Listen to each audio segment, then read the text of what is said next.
On behalf of independent Chevron gas stations and standard stations throughout the West, invites you to Let George Do It.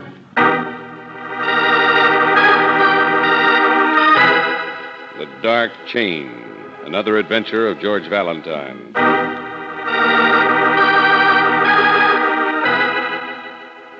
Dear Mr. Valentine, perhaps if my husband were still alive, I wouldn't need your help. He was the strongest man in the entire county. But he's been dead a long time now. And his brother, who manages the farm, can't see any farther than the cows and horses and the fields and the bright side of everything.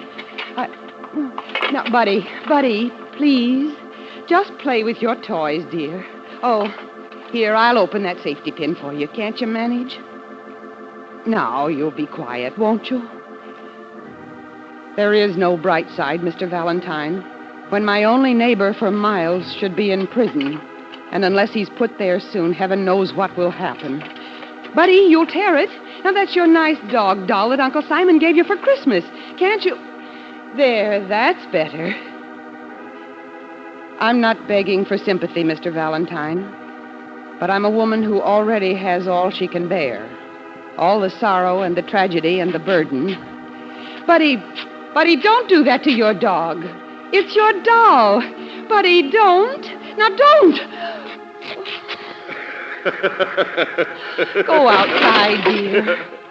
Go outside, won't you? Go and see if you can help in the fields. I like my chickens. Don't you, Mama?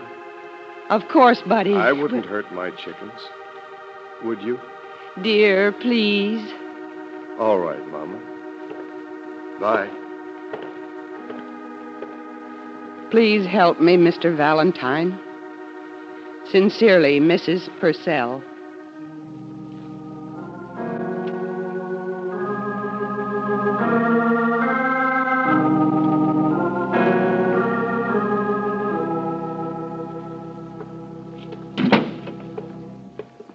He's 19 now, Mr. Valentine. Well, he's certainly big. His mind isn't. Yeah, I understand. But he's really quite gentle. But there are things that he can do on the farm to be useful. Those huge log chains he carries, why, he can pull stumps out of a field better than a team of horses. Well, Mrs. Purcell, isn't there anything that... No, there's nothing that can be done. Well, that's too bad. No, I'm not sorry for myself. He's just a little boy, that's all. And he's my son, Mr. Valentine. He's my... Yeah, your life, sure, of course. Well, Mrs. Purcell, you asked us out here to visit his friends or something. A little quiet investigation of a neighbor. Yes, you weren't very specific. His name is Luke Schroeder. Schroeder? Half a mile down the road. He's always lived there, but he hasn't been around much. He's been in prison. Oh. He's on parole now. He can be sent back if he does anything wrong. And the other night, something was stolen. You mean that this... No, now, please, let me tell it in my own way. A brooch. You know, one of those delicate, old-fashioned cameo brooches. It was my grandmother's. I hadn't seen it for some time. I never go out anywhere. But it was in the storeroom in a little box. Well, Buddy wanted to look at the jewelry. That's what he calls it. So I took out the box, and the brooch was missing. I see. But you say Buddy likes jewelry. Yes. Outside, he couldn't take his eyes off this gaudy thing here on my purse. Oh, Buddy wouldn't take it. Oh, Buddy doesn't ever touch anything that isn't his. Besides, I asked him later. It didn't even register. He just said it was bad to take things, especially chickens. What? A weasel killed chickens the other night. Oh. Well, how do you know this brooch was taken just recently if you haven't looked in the box for a long time? But I have, a week or so ago. I know it's been in the last week. Uh-huh. Is that all, Mrs. Purcell? Luke Schroeder is a thief. That's what he was in prison for. He stole jewelry before from a store in town. Well, there's nothing you've told us that proves he stole it. And even if we discovered some proof, all we could do is turn it over to the local police. I've seen the police. I've talked to the sheriff. Yeah, well, what'd he do? He was too busy to bother. Well, look, I'm sorry, but from what you've told me, it doesn't seem... Oh, Excuse me, sis. Simon, won't you please... this is Mr. Valentine. Yes, and... we met downstairs. Oh, what have you got there in the crate? Oh, George, look at them. Little baby chicks. Uh-huh. Cute little rascals. Oh. Just fixing the bed for them under the kitchen stove. All right, Simon, but right now we're... Weasel got to Buddy's chickens, you know. Thought he'd like some more to play with. Only, what's this? Here's a funny thing. Found it there under the stove. Thought you might like... What? Well, his little doll, see? Oh. It's a little dog doll, isn't it? Yeah. Only its neck is all twisted around. No, it's been torn. The head's been torn clear off, see? It's... I did that. Hmm? I was fixing the little doll, that's all. I tore its head off so I could put some more stuffing in it. Well, I guess... Now, that- Simon, please, we're busy. Can't you take those chicks downstairs? Yeah, and they're getting cold. Here, I'll carry them for you, Simon. What? Oh, but Mr. Valentine... Don't worry, Mrs. Purcell. We can talk later.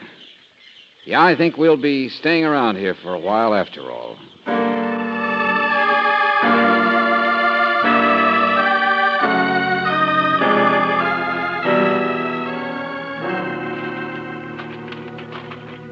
Oh, there's a bright side to Buddy, Mr. Valentine. You mean because at least he's able to help you here on the farm? Not much. So clumsy, can't even harness up the horses. Oh?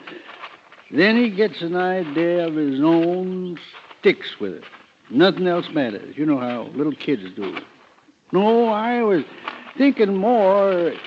He's happy. You know what I mean? He's not bothered by thinking he's smarter than he is, like most of us are in this world. Simon, I was thinking more about his mother.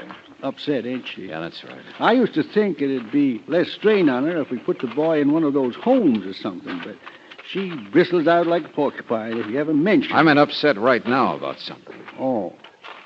Well, I'm glad you're here. Friends are good. She needs friends.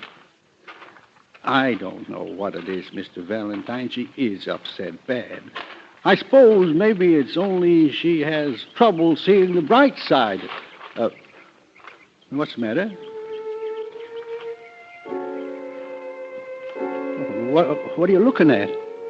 Who's that girl over there? Walking out there by the barn. Her. Maria. Maria? Luke Schroeder's wife, down the road. Oh? Something, ain't she? Yeah. Luke's wife, huh? If you'd like to take a little walk around, I can show No, you. thanks. We'll look at the farm later, Simon. I've got a couple of things to do right now. Well, George, if you want to talk to Luke's wife... Come on. Where's your uncle, buddy? I don't know. What are you doing? The matter, cat, got your tongue? You go away.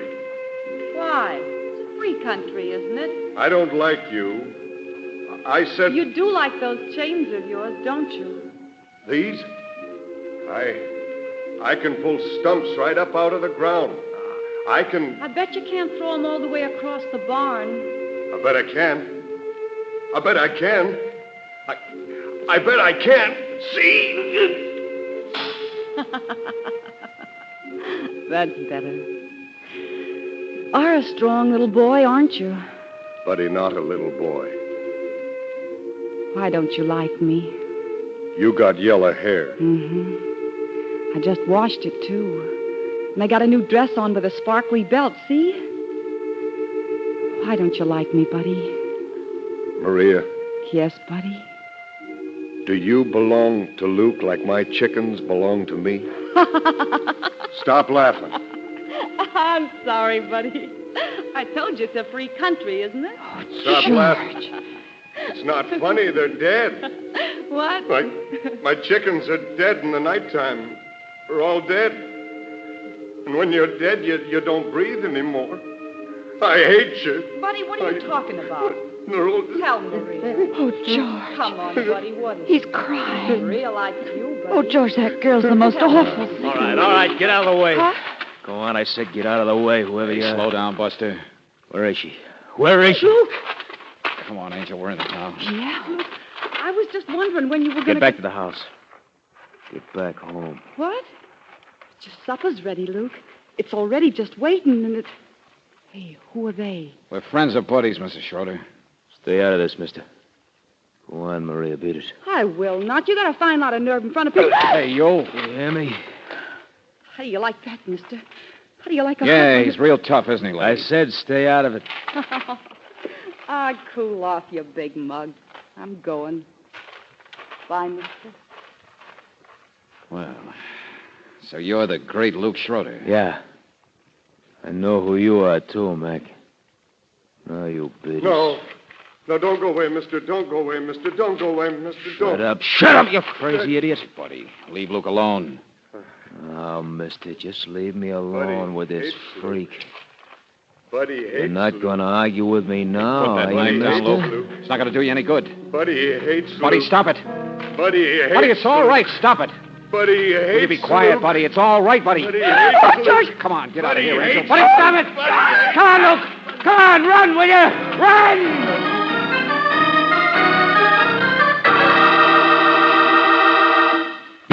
All right, let go of me. Let go of me. Crazy jailbird, you sure take the cake for brains. That poor kid back there's 5 times your size. All right, I said. Look, mister. The other night, a weasel killed some chicken hut buddies. Everybody in the county knows it's a weasel. They've had the same trouble. Only that crazy, overgrown bird brain gets an idea in his head, it sticks there like concrete. Oh, what do you mean? Come over here, in the back of my car. Something I just found on the road. Something I had longer than Maria. Something never killed a chicken in its life. Oh, A dog. Yeah, my dog. At least it used to be. Before it was beat to death with log chains.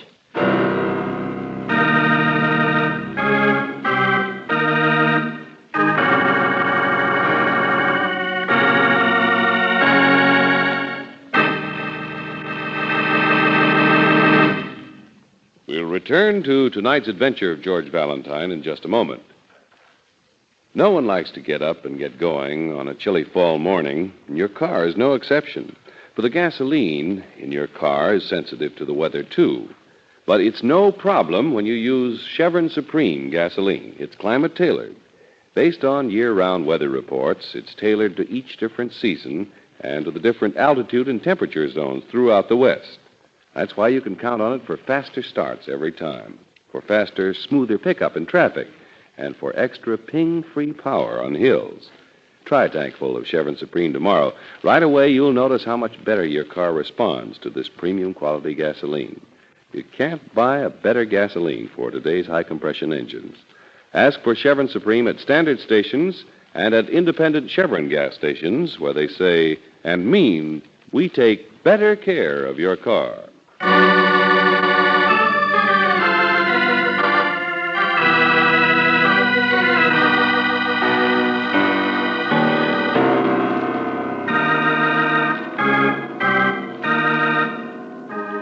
Now back to tonight's adventure of George Valentine. You meet Buddy Purcell, who is both an enormous man and a small child at the same time. His mother first called you to try to locate a cameo brooch that she says has been stolen. She's even sure who stole it, Luke Schroeder, who lives down the road. But if you're anything like George Valentine, you're much more interested in something else besides missing trinkets, like dogs, for instance. First a toy doll dog that had been torn and mutilated. And now Luke's dog, a real live dog. Only not anymore. Well, there it is, Angel. Those log chains he lugs around are dark in a couple of places. dried blood. Well, look now. How about it, buddy? Come on, kid. How about it? I don't think he even understands us, Mr. Valentine. Well, look, kid, you're a big boy now. You don't need to cry. Did you get mad at the dog? Look, buddy, did you kill the dog? Let me go. Let me go. Oh, George, we ought to wait until his mother gets back from town. Yeah, Mr. Valentine. I've never seen a boy like this. Now, listen to me, both of you. I get rid of that guy, Luke, all right, but it wasn't easy. And the kind of trouble he's liable to cause isn't exactly legal. What do you mean, He's George? headed for town to buy himself a drink or two, and he still says he's going to kill Buddy. I'm not afraid of anybody named Schroeder. Buddy going outside. Oh, now, look, wait a minute, kid. We're friends of yours. We've got... I killed a dog once. You know that? You did? Well, all right, kid. I but- took my chains and I swung and I swung and I swung and it killed him. It was Luke's dog. It killed my chickens, didn't it, Uncle Simon? Oh, Buddy, we've talked to other farmers on the phone. They saw your chickens. It wasn't a dog He that... gets an idea. He never I lets go. hate Luke. I hate Luke. He stole Mama's jewelry. Did he? Mama told you. I heard her. She told you. Let go of me. Please let go of me. Please. Buddy, is that any way to act? Now, Buddy, is... Mr. Valentine, what's this he was talking about, a brooch? Oh, well, it's a cameo thing. Mrs. Purcell said it was stolen. She thought Luke Schroeder took it. Cameo? Uh-huh. Maybe Luke did. I saw a cameo just yesterday.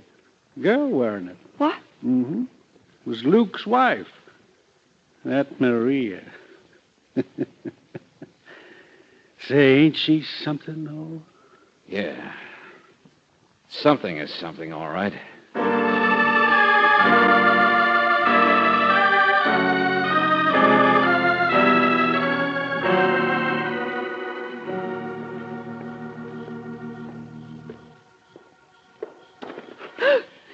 Sorry, we've been waiting for you, Mrs. Purcell. Have you? Yes, I think it's time we had a little talk about Buddy. I'm so late getting back. It's so late serving supper. You haven't had a thing to eat. Oh, we don't mind. Sit down, won't you, Mrs. Purcell? No, not now. Excuse me. I'm sorry, Mrs. Purcell. You got us out here with a story about a brooch being stolen. Maybe by Luke Schroeder. And maybe Luke did take it. I don't know. Of course, Mr. Valentine, that's right. The only reason you pointed a finger at him is because you want to get rid of him. Get him out of the neighborhood. Is that right? He's a troublemaker. You mean for Buddy, he is. He teases him. He picks on him like a bully. Yeah, I know. And his wife, Maria, is no better. She could get anybody in trouble, even Luke. But the person you're really afraid of is Buddy himself. What? You're afraid of his violence. No, he's always been so kind, so calm. It's just that Luke is... Oh, well, Luke, he's on parole. I can see the sheriff about him. I don't like guys who pull knives on people anyway. But what I mean is, you'd better be thinking of doing something about Buddy. No, What's that? Well, it's just the wind outside, that's all. Hey, I guess you've lived in fear, haven't you?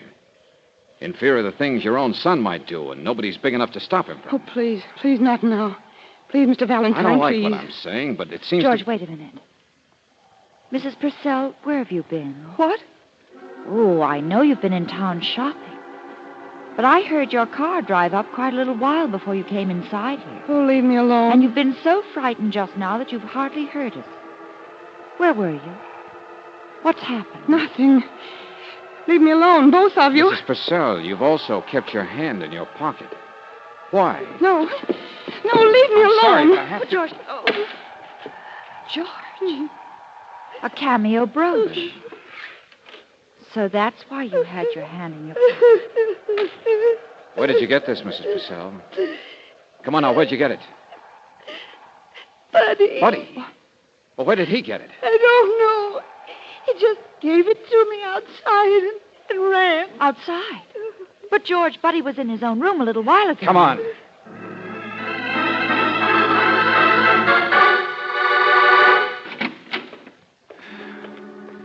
Well, he's not back here yet. Still outside. George, what's that? Wait a minute. Another doll. Oh. Yeah. A little girl doll. And Brooksy, its head. Look, its head's all twisted. It's all... The brooch. Brooch. And the doll. Maria!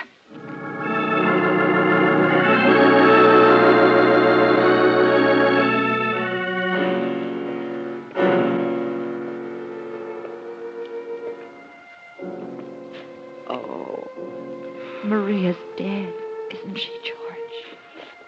Brooksy, that's an understatement. With a chain. Yeah. Bruises. Even scratches on the floor. Chains, all right. George, look. Look at her blouse here. 2 little tiny holes. Yes, so what? Well, it's where the brooch was pinned. See the mark of the clasp? This is where Buddy got it. Before he took it outside to give to his mother. Mrs. Purcell must have guessed where it came from. Uh-huh. Well, I guess there's nothing to do. But to keep looking, Angel. What? Something I noticed outside a second ago. Huh? Her husband Luke went into town, didn't he? Well, yes. Well, I saw something on the lawn, there by the bushes. Here we are. A hat, see? Oh, it's the one he had on earlier. Uh-huh. Well, George, Luke's been here. Well, it could have been at supper, and he could have left his hat On a windy night like tonight? Oh, no, Angel. He went into town, all right. I just think he got back, that's all. Yeah, sure. There's his car around the side of the house. And he left the car door open. Georgie was in a hurry, running maybe, and lost his hat. Why, maybe it wasn't Buddy. Maybe it was Luke who came back here. Listen, that's a man's voice. Come on, this way.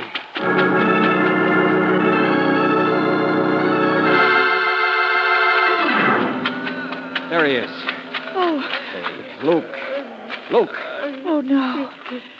The chains again. Luke, can you hear me? Luke, listen, can you hear me? What happened? Chains.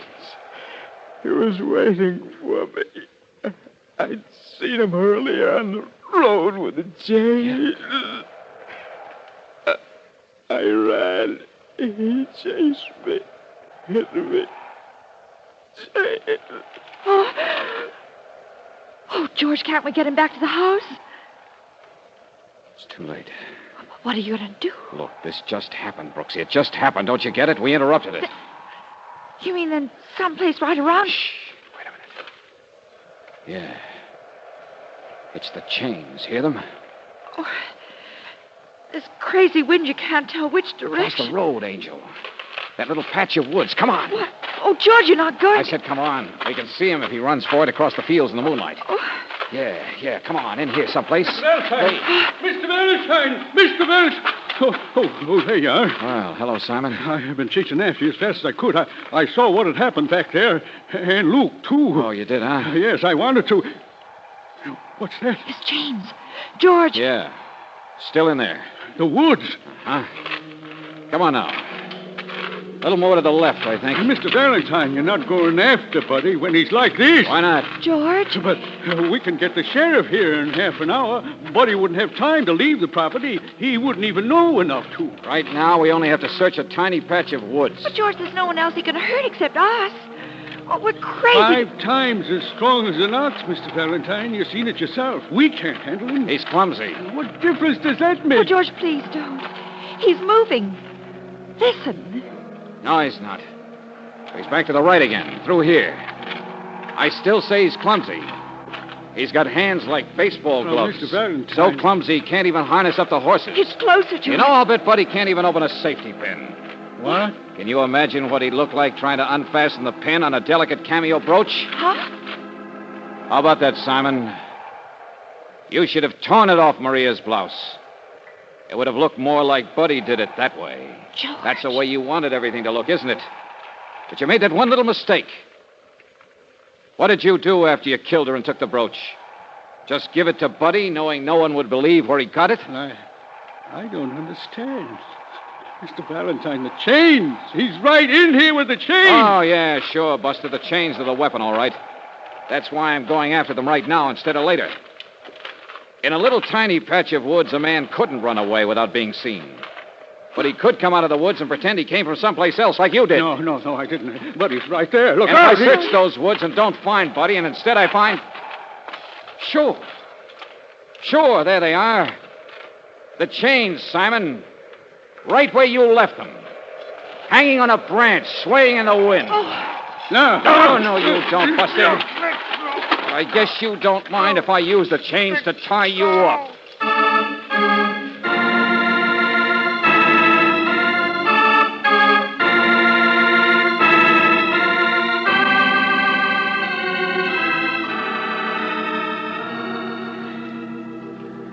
Yeah, some of it was a guess, Mrs. Purcell. George seemed to think he should have a little of the kind of faith you have in your boy. How could you, after the dog and those dolls? Well, the second doll Simon planted himself, and the first one, well, Buddy gets an idea and sticks with it. But that doesn't say where he got the idea. It's Simon who's been making him so upset. He gave him that stubborn idea that Luke's dog had killed his chicken. Luke's dog. He did kill the dog, Miss Brooks. Yeah, well, he threw a chain at it, like he said. But I think you'll find Simon was the one who, well, added the finishing touch. It was an awfully easy way for Simon to get out of a nasty spot. To set up a crime that would be blamed on an abnormal kid. And the spot was Maria. Yeah. The little trouble girl Simon unthinkingly gave your brooch to. Oh, she was something, all right.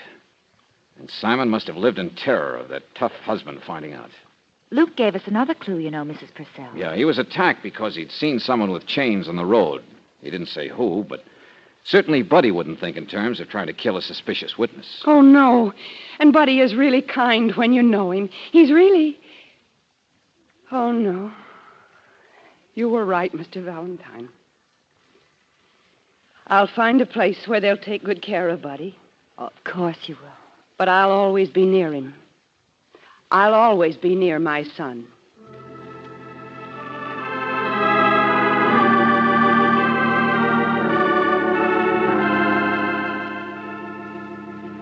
Oh, but I wish there were a happier ending for her, George. Oh, I don't know, Brooksy. Remember what Simon said? Hmm? At least Buddy's not bothered by thinking he's smarter than he is, like most of us are. Well, yes, Mr. but George... Valentine. Wait a minute, Mr. sir. Valentine. Mr. Valentine. Goodbye. Goodbye. Hope you have a nice time. Hope you be happy. Oh. Thanks, Buddy. Same to you.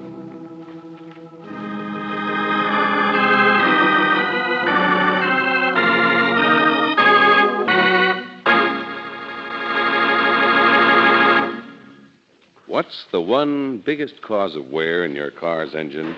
Automotive engineers have proved that internal corrosive rust is responsible for 80% of all engine wear. It starts the moment the ignition is turned off, the result of acid-laden moisture attacking cylinder walls and other vital parts. But when you rely on RPM motor oil, you stop this 80% of wear completely. That's because RPM is specially compounded to keep a moisture-proof film on internal metal at all times. With RPM on those vital parts, rust can't harm the engine, even though your car stands idle for days or weeks. No wonder this premium quality motor oil is first choice in the West. It's the oil that stops 80% of engine wear. Why not try it tomorrow?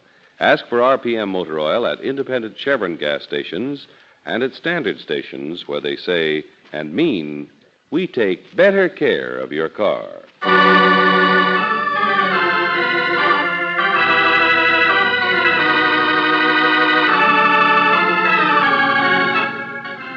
Tonight's adventure of George Valentine has been brought to you by Standard of California on behalf of independent Chevron gas stations and standard stations throughout the West. Robert Bailey is starred as George with Francis Robinson as Brooksy. Let George Do It is written by David Victor and Jackson Gillis and directed by Don Clark. Also heard in the cast were Georgia Backus as Mrs. Purcell, William Boucher as Buddy, Louise Arthur as Maria, Herbert Butterfield as Simon, and Tony Barrett as Luke. The music is composed and presented by Eddie Dunstetter. Your announcer, John Heaston. Listen again next week, same time, same station, to Let George Do It. This is the Mutual Don Lee Broadcasting System.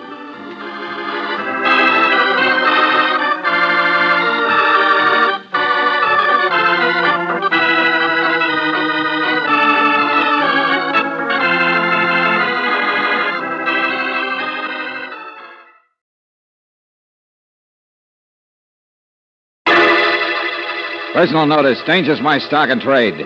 If the job's too tough for you to handle, you got a job for me, George Valentine. Write full details.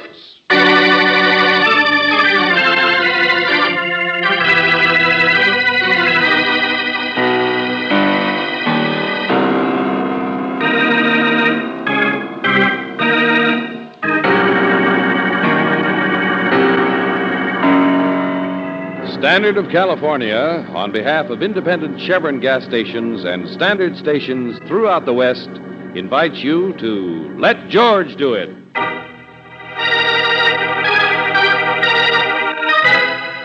Run Until Dead, another adventure of George Valentine.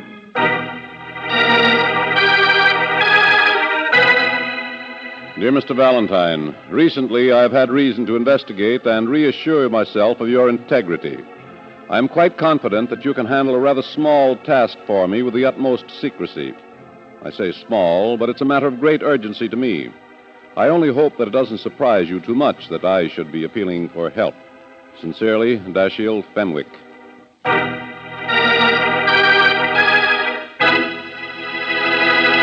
Dashiell Fenwick? Well, Brooksy, we're coming up in the world. Or the world's coming down. Why, that's old Iron Jaw Fenwick. Yeah, a name that makes the lords of the underworld really tremble in their custom-made shoes. Yeah, I know. The little David that slew a dozen Goliaths because he's a private citizen with a crusade against crime. Angel, you can't possibly know what a surprise this really is. Why? What do you know that I don't know? Well, I was Lieutenant Barclay's guest at the grand jury hearing on the Suderman case. Yeah? I've already had my surprise from Mr. Fenwick yesterday.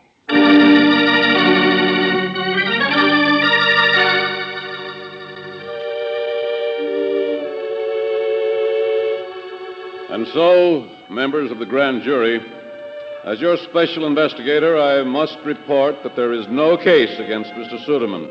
No case whatsoever.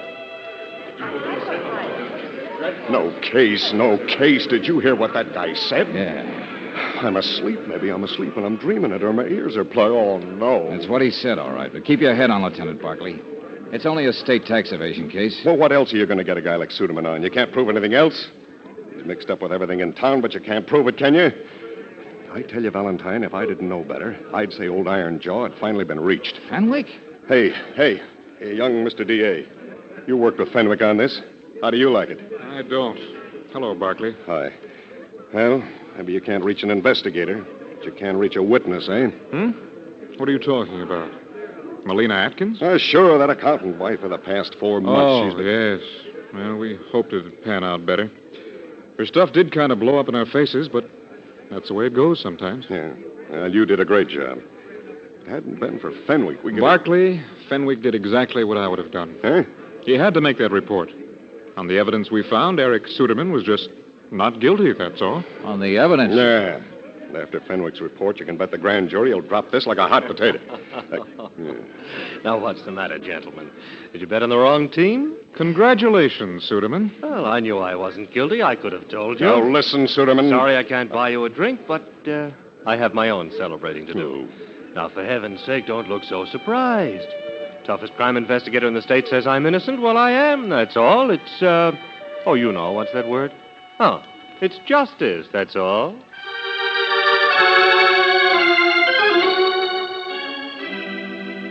That was yesterday, Angel. Only yesterday. Well, come on. What are we waiting for? This is today.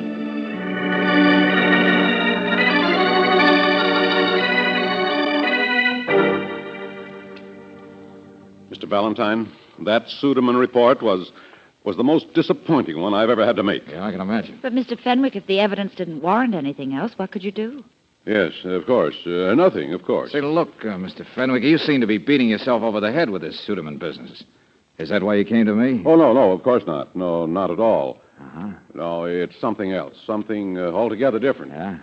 Yes. This morning, I tried to get in touch with an old friend of mine out of town, a man who's been ill for some time. Mr. Atkins. Atkins? Yes. The father of the recent prosecution witness, Melina Atkins. Go on. Well, I called Mr. Atkins this morning. An old dear friend, mind you. And he sent word by his housekeeper he wouldn't speak to me. Oh? Well, I suggested driving up, thought perhaps his illness was worse, quite frail, you know. But he just doesn't care to see me. Yeah? Well, that's all there is. I want you to find out what's wrong. Driving, you should make it up there by midnight. Huh? You can't reach an investigator, but sometimes you can reach a witness. What's that? Well, in the Suderman case, you staked everything on Melina Atkins' testimony. But at the last minute, her evidence blew up, didn't it? Well, it's not healthy to give evidence against Suderman, George. Yeah, that's what I mean, Angel. It's dangerous. And when a girl has a father to think about, too... Oh, she tried as hard as she could. Suppose she'd been forced to withhold something. Threatened, maybe. Or her father. Isn't there some way you could see the girl here in town? Ask her what's wrong with her father. Yes, I've seen Melina. She's upset and tired, naturally. Yeah, naturally. Yes. Anyway, she cares too much for me not to reveal any other reason for upset. What do you mean? I've said so much, I may as well complete the confession. It's my hope that Melina Atkins will shortly accept me as her husband. What? Yes. You mean you and... What's the matter, Miss Brooks? Do you think it impossible for a man of my years to be viewed with affection by Oh, a no. younger... No, excuse me. Well, I guess it's just my turn to be surprised, that's all. Congratulations. Well, excuse me, but you called it a confession. Yes, because I've kept it a secret. Because I was afraid of what might happen to Miss Atkins. Oh, I see. Yes. Oh, what difference does it make? Go find out what's the matter with Atkins. If it's just his bad teeth that makes Atkins so sour, well, then you get a cigar, Valentine. A whole carload of cigars.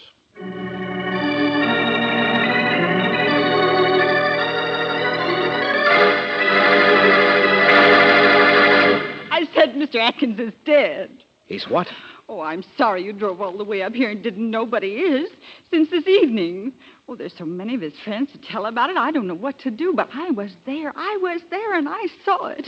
A stroke, I tell you, he had a stroke. Mr. Atkins died this evening of a stroke. Now, look, you're his housekeeper. I know how difficult it is. But I've got to know what happened, all of it. Oh, I'm sorry. It's just all those people tramping in and out, but never making any noise. It's so quiet when people die. My mother had a stroke. Well, his daughter was here this afternoon, Mr. Valentine. Melina? Yes, she was nervous and upset. It just made me mad because I knew he'd be upset, too. No better than an invalid he Melina was upset about what? Do you know? No, something she didn't want to talk about to him. But then a man came here to see her. Oh? She tried to keep her father from even knowing that man was here, but the man pushed right into his room, and their voices were raised, but I couldn't hear anything, and the man laughed, and then he went out. Well, who was this man? What did he look like? Oh, I was in the kitchen. I don't know. Oh, fine. What else? Well, a little while later, Melina left, too. She'd been crying. Huh? And Melina looked frightened, didn't she? Yes, but I was just mad. All that upset. And when I went into Mr. Atkins' room, he wouldn't tell me anything. He just lay there in his bed like a ghost. It was half an hour later, Mr. Valentine. I heard his slippers on the floor. He's never supposed to be out of bed. And when I got to him, he was trying to climb the hall stairway. He was mumbling he had to reach the telephone, had to call somebody named Weirick or Fearick. Fenwick? Yeah, that's him. The same man he was worried about not seeing the day before. And I argued with him. He tried to push me away, but... Well, anyway, it was then that he... Right there on the stairway. Yes. All right, now, I understand. Well, Angel, I guess we can report to Mr. Fenwick now. But I don't think it's going to win me any cigars.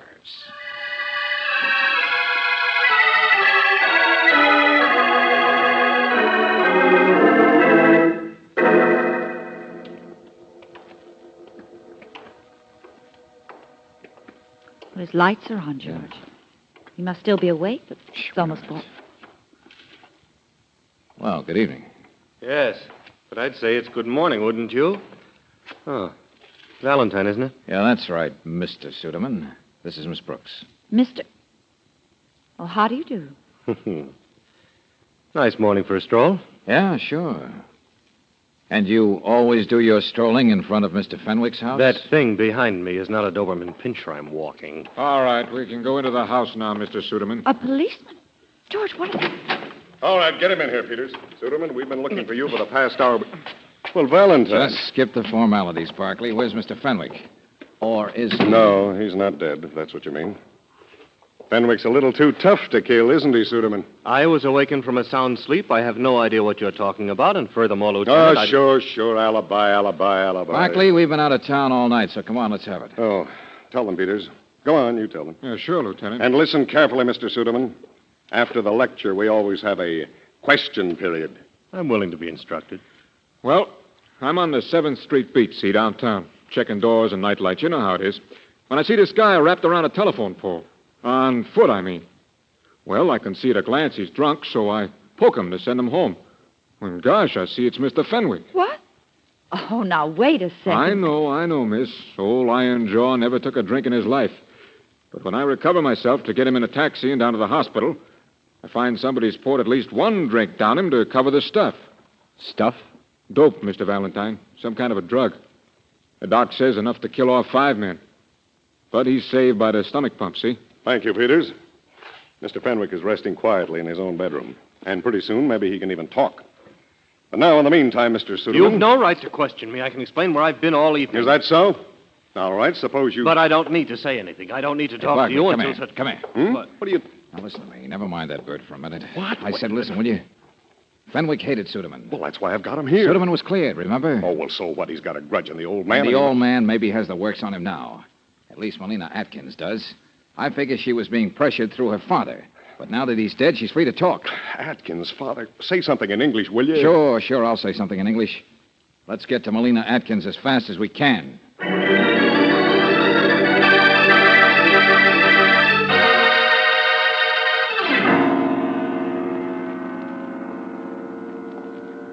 Well, it wasn't fast enough, was it? No. Not by a good many hours, I'd say. Lying there since last night. So that's Melina. Witness for the grand jury rests. Rests for good. From a blow on the back of her head.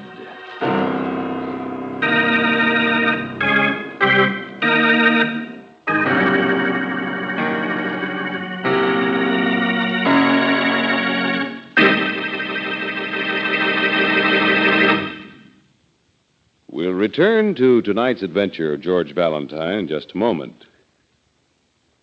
The outside of your car has to go through all kinds of weather. Hot sun, fog, rain, and sometimes snow. But look what the inside of your car's engine is up against. Every time you turn off the ignition, internal engine parts are exposed to drops of acid-laden moisture, which results in rust, the cause of 80% of engine wear. But here's the sure way to stop this high-cost rust. Use RPM motor oil. It's a premium quality motor oil that's compounded to keep a rust-preventive film on internal parts at all times. Turn off the ignition, leave your car standing idle for days or weeks, and this moisture-proof film stays on internal parts, keeps costly rust from starting. No wonder RPM motor oil is first choice in the West. It's the oil that stops 80% of engine wear. Ask for RPM at independent Chevron gas stations and at standard stations where they say and mean, we take better care of your car.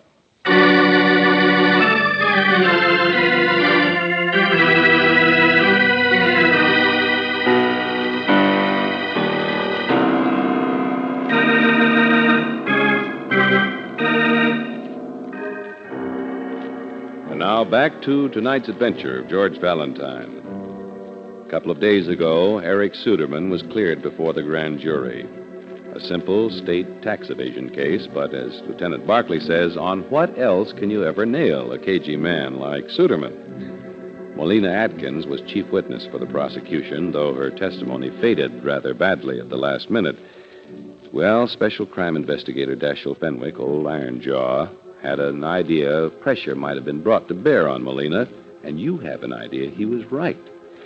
You see, old Iron Jaw himself was picked up downtown, drugged, and Melina Atkins is dead. Yeah, that was it, all right.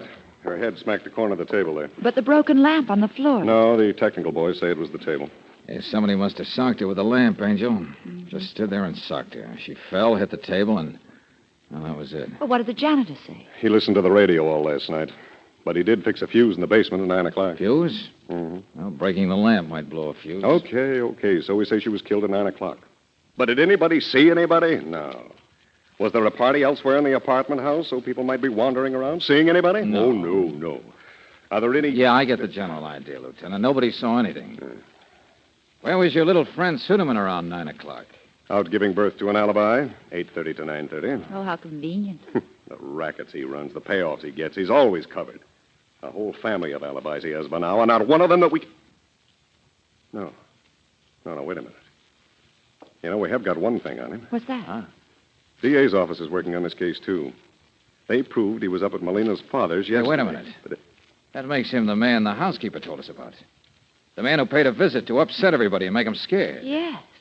So at least we know Suderman was in touch with Molina.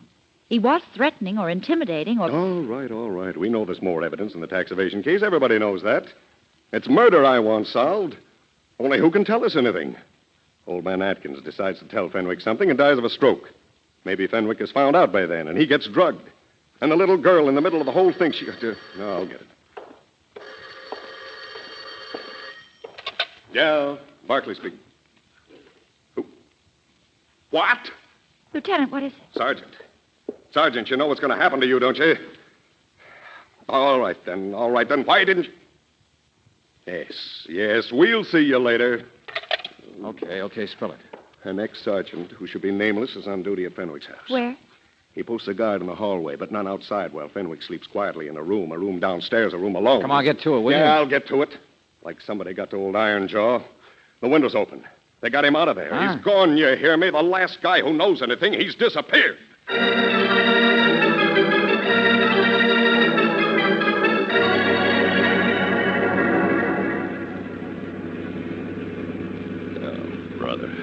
Right out from under our noses. Even took Fenwick's own car to get him away without being noticed. Well, be of good cheer, Lieutenant. Maybe we'll find something in his room. Oh, sure, an arrow maybe, pointing at the villain, yeah. A tough man with a conscience. We could use a few more like him. Instead of one less. To think if he'd only known in time, he could have... Hey, wait a minute. Look out, Barkley! Why, it's an ambulance. Hey, what the... Hey, what's going on down there? Come on, it's only an accident. Keep going, move that car, you're blocking traffic. Oh, George, look at that car. Move that car, lady.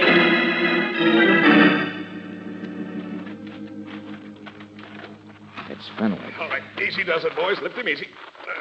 He's still alive, George. Yeah, but I don't know how, Angel.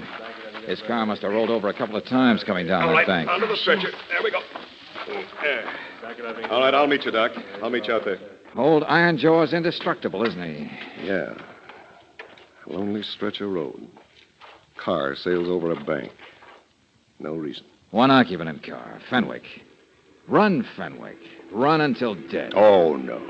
Old Iron Jaw just felt good tonight. He just sneaked out for a little pleasure ride. Uh-huh. By himself. Well, that's what Suderman will want us to think. Just an accident. Skid, maybe. Why, you couldn't go over that bank unless a lot of extra effort was made. Mm-hmm. Well, this time I've got a head start on the maternity department. What do you mean? Well, both other times the crimes were committed hours before we got there. Well, this time there's only been about 15 minutes for my little friend to prepare the delivery of his next alibi. Come on, let's find Suderman.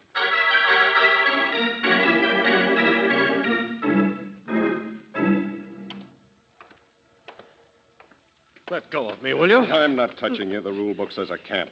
Only just keep walking up there to the door, Suderman. Oh. He's back at his house again, huh? Mm-hmm. I told you Fenwick's too tough to kill. The doctor didn't want to move him any further than this. That is, I suppose he's able to talk? No, you don't get an answer to that. Come on, get inside. Huh? What do you gentlemen want to ask me?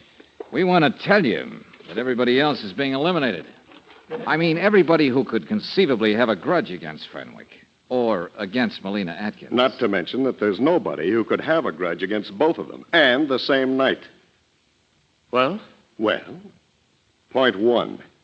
Fenwick cleared you of tax evasion because of insufficient evidence. But there was certain evidence not given. Check. Oh, you hardly expect me Okay, to admit... point two. Molina Atkins had that evidence, but was afraid to give it. Only it looks like last night old Ironjaw found out what it was all about, too.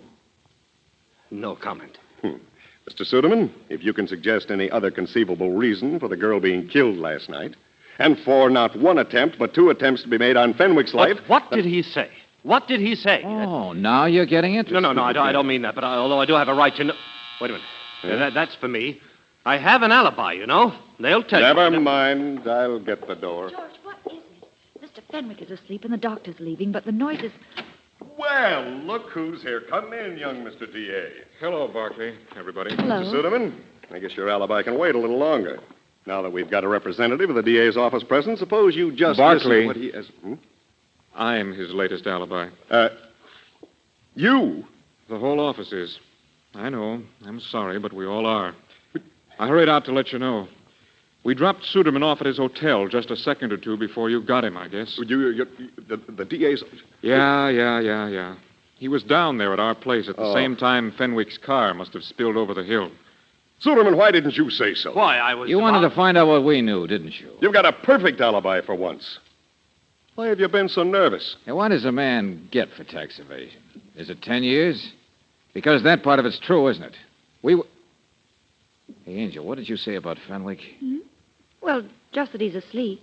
The doctor's out packing up his things now. Old Iron Jaw's alone? Well, yes, but... Hey, listen. Upstairs. Keep him there, Barkley. Let me do this. George! Fenwick! Fenwick!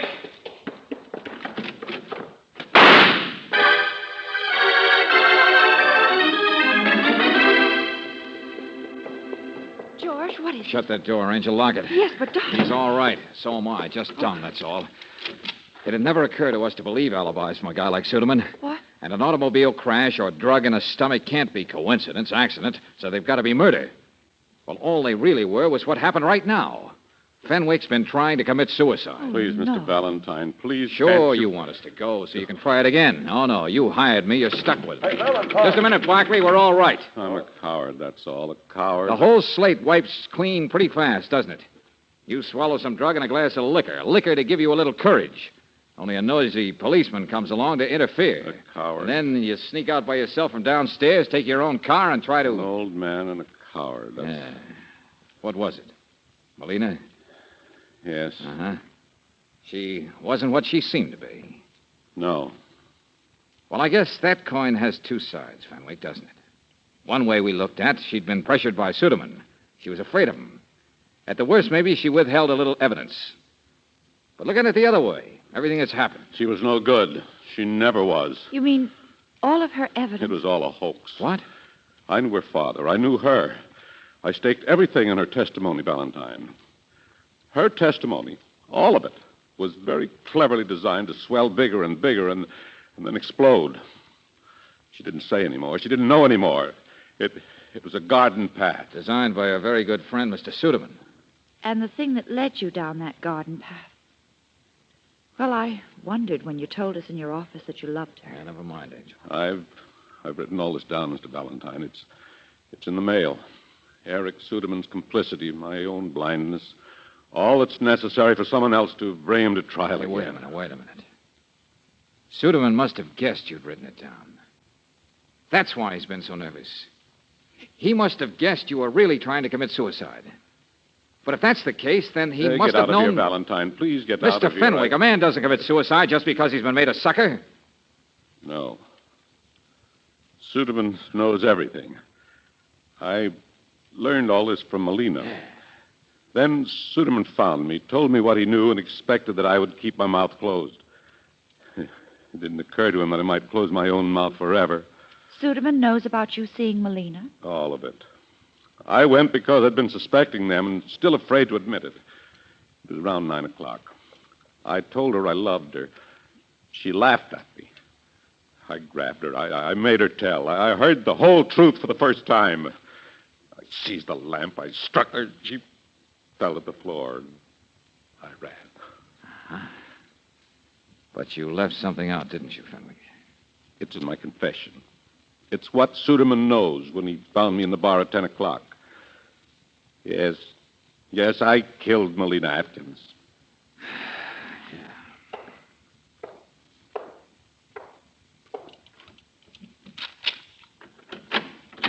Okay, Barkley, come on in now. You too, Suderman. Hey, what's been going on in here? Hello, Lieutenant. Valentine. I'm rather glad it worked out this way. I can... Just cut it out, Fenwick. Suderman, we've got you for framing false evidence, perjury, maybe tax evasion, too. But you may slip out again. What is this? What's he been saying? Slip out? He will not. I wrote down every single word. Suderman, where were you at 10 o'clock last night? Never mind, I know already. In a bar someplace accusing Fenwick here of murder.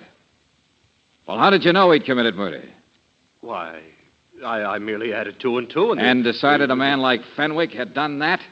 How fantastic can you get? Oh, but I'd been following him, watching him earlier in the day. No. You were out of town at old man Atkins' place. You had an alibi. Oh, well... In fact, you've got too many alibis, all of them good. Hey, wait a minute. How did he know she was dead? We didn't find her till this morning. Well, I was up there, of course. After it happened, I could tell Fenwick had been there. How and it was- could you tell?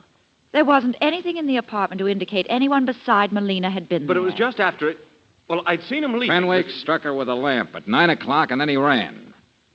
Now, how could you see him when you've got an alibi that says you were somewhere else 8:30 to 9:30?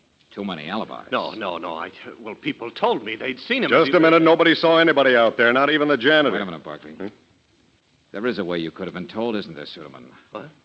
A way you could have got there after 9:30, then gone out to find Fenwick by 10, and still in the meantime be told who it was struck Malinow with a lamp. One way you could have been told, just one. No, you Go ahead, grab him. I got it. The corpse told you, didn't she? Melina herself. Nursing a bruise, maybe, and telling you what happened. Sure. Sure, it was the corpse gave you the idea how to kill two birds with one stone, to keep them both quiet. All you had to do was add another bruise. The back of the head against the table. So she'd lie there more quietly, Suderman, like a real corpse should.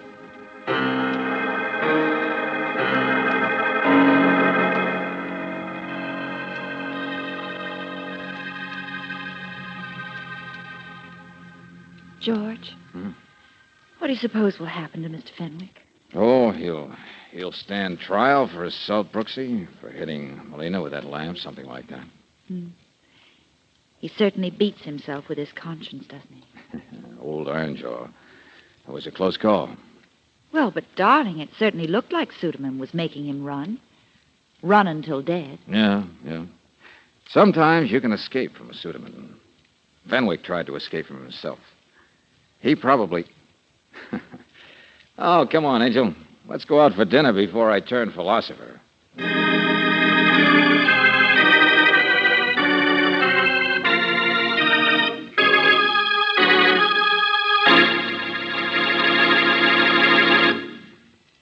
People who know the whims of November weather will be taking a raincoat to the football game next Saturday. And don't think Chevron Supreme gasoline isn't prepared for the weather, too. It's prepared months ahead of time by Standard of California, where automotive engineers know how sensitive gasoline is to seasonal weather and altitude, too. That's why Chevron Supreme is climate-tailored, scientifically tailored to meet the weather demands in your driving area. Try a tank full of this premium quality gasoline tomorrow, and you'll notice right away how much better your car responds. Faster starts, faster getaway in traffic, and ping-free power to lift your car over steep hills. In fact, you can't buy a better gasoline for today's high-compression engines. And because it's climate-tailored, count on Chevron Supreme to get the best out of your car every day in the year. Ask for it at standard stations and at independent Chevron gas stations where they say and mean, we take better care of your car.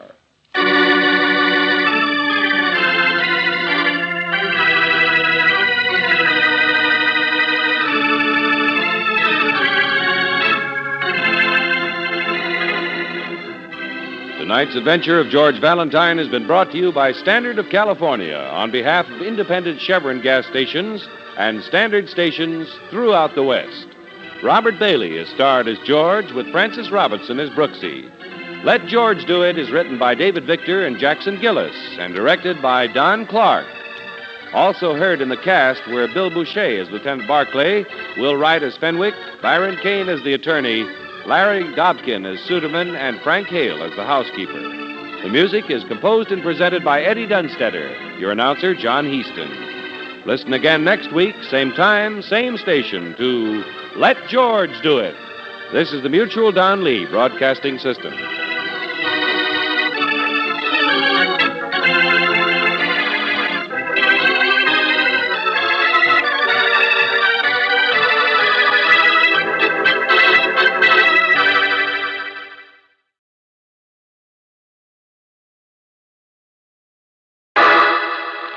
Personal notice, danger's my stock and trade. If the job's too tough for you to handle, you got a job for me, George Valentine. Write full details.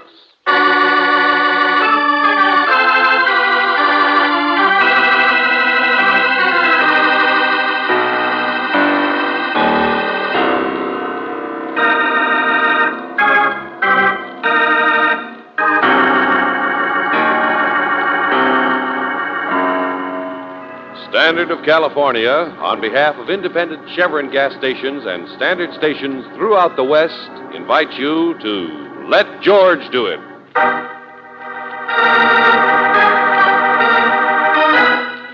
Sweet Poison, another adventure of George Valentine.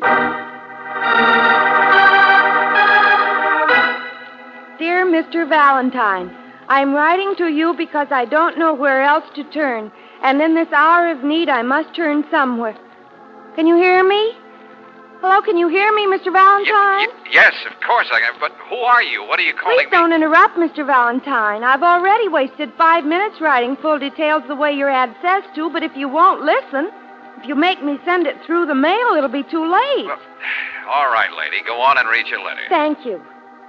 It is essential that you come at once to solve a crime. Please hurry, because, Mr. Valentine, there has been a murder at our house.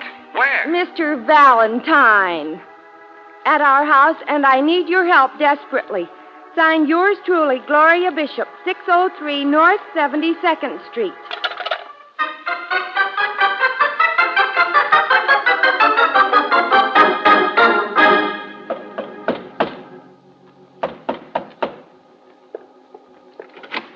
I'm sorry, we don't want any, not even samples. Come again sometime. George. Oh, no, you don't, Buster. Exit, will you? And don't forget to take your foot out of the door. This is 603 North 72nd Street, isn't it? Darling, it is also Monday afternoon, and on Monday there is a deadline, and inside is a man at work who doesn't like to work, not even on Monday. So please, if you love your fellow man... Who is it, Melville? I hate you both. Nobody! I like you too, Melville. Oh, you...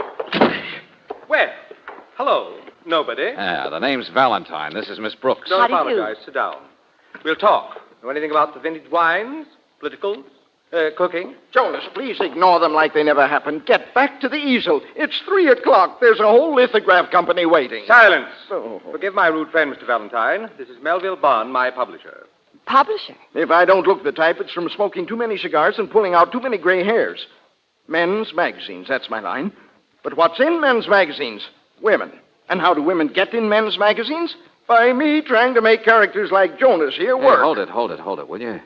The drawings on the wall, all of them girls. He calls you Jonas. Well, you're the famous painter Wentworth Jonas, aren't you? Your clairvoyance is frightening, young man. The Jonas girls. Why, of course. Yeah.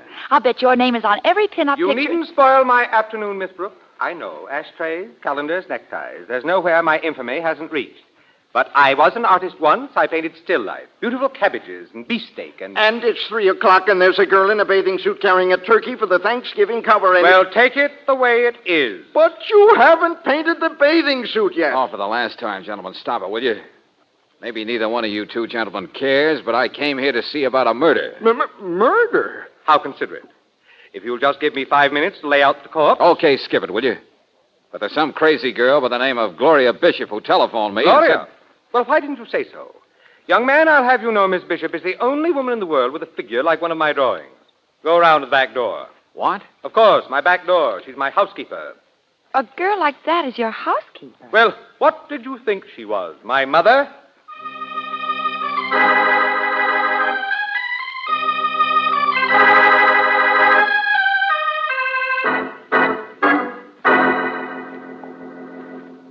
Beat it, Mac. Go on. You too, sister. Beat Oh, it. no, not again. Hey, wait a minute. Look, What do you want to Frank, see her for in the first place? I'm getting a little tired. Pushing won't do you any good. I said beat it. Is that so? George. Yeah. That's better. The perfect bodyguard, huh? You know how to shoot that thing? Want to find out? Hey, what is this? I knock on the back door Stay and away you... from her, Mac. Far away. Otherwise, Maddie! excuse me. Maddie, where are... Oh, hello. Wow. Hello. I guess you're Gloria Bishop. No question about that, George. Mr. Valentine and Miss Brooks, of course, but did you see a young man? Oh, sure. We bumped into him, left in kind of a hurry. Oh, though. that's good. I didn't want him here when you... Who is he, Gloria? Oh, Matty Riga. He's just a boy. I met him someplace. I'm always meeting people someplace. Yes, I can imagine. But he is kind of attractive, don't you think? It's adorable. Okay, Gloria, you got us into this menagerie by yelling murder. Now, come on, fast. Let's have it. Oh, the murder. Well, come here. Come through here. I've been so upset I'm all unstrung. There, you see? A dead cat. Wouldn't you know? He just lies there not doing anything. And he's so young. His life had barely begun. Did he get run over? Oh, no, I never allow him outside. His name was Hannibal. Never outside, huh? Gloria, what did you feed him? Well, fresh liver. And the raw egg, that's for his fur. Looks And- like he was poisoned. Oh, I knew it must be something awful like that. Well, he must have got to something. Have you asked Mr. Jones? Oh, no. I haven't told a soul. And I wouldn't dare bother him. He says I should be seen and not heard. He scares me. He does? Well, then why do you work for him? For pay. Isn't that why you work? Yeah. Now, look, Gloria, could that cat have got to any chocolate? Chocolate? Oh, yes, he was practically carnivorous. That means he'd eat anything.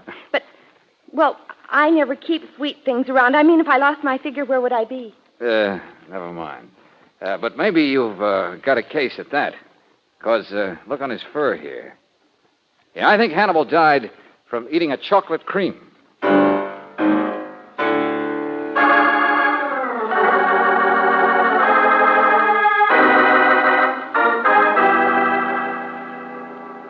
Of course, I didn't poison the beast, Mr. Valentine. I haven't killed anything for weeks. All right, Mr. Jonas. Besides, it didn't occur to me.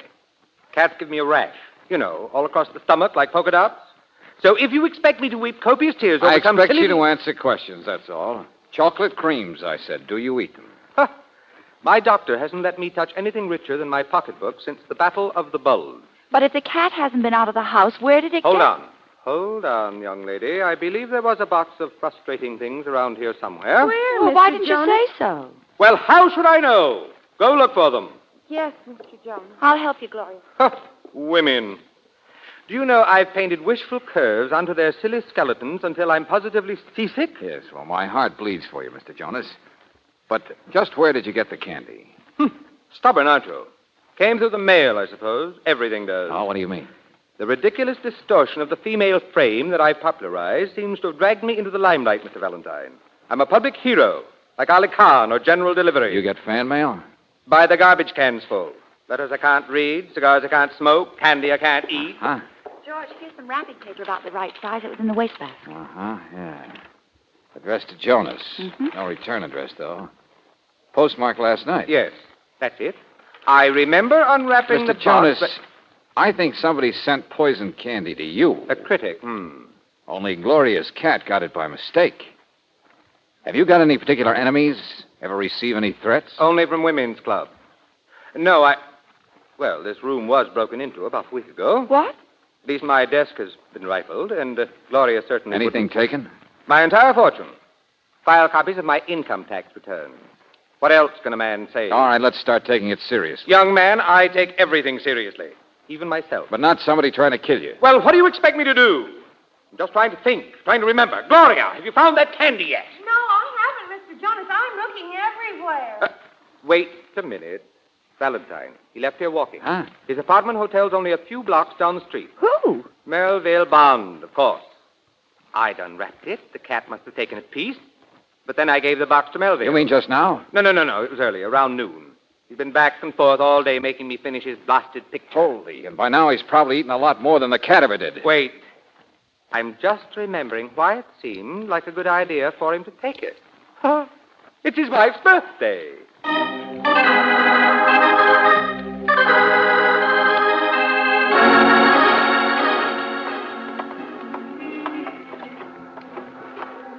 Mr. Bond! Mr. Bond! There he goes, Angel, through the revolving door. Apartment hotel, that's right. George, he's coming out again. Hey, Mr. Bond! Hey, back in again. What's George, he's falling. It's just going round and round. Bond! Hey, come on, let go of that thing, will you? Let's get out of here. Now, here we go. Hey, Bond, can you hear me, Mr. Bond? Yes, Are you the doctor?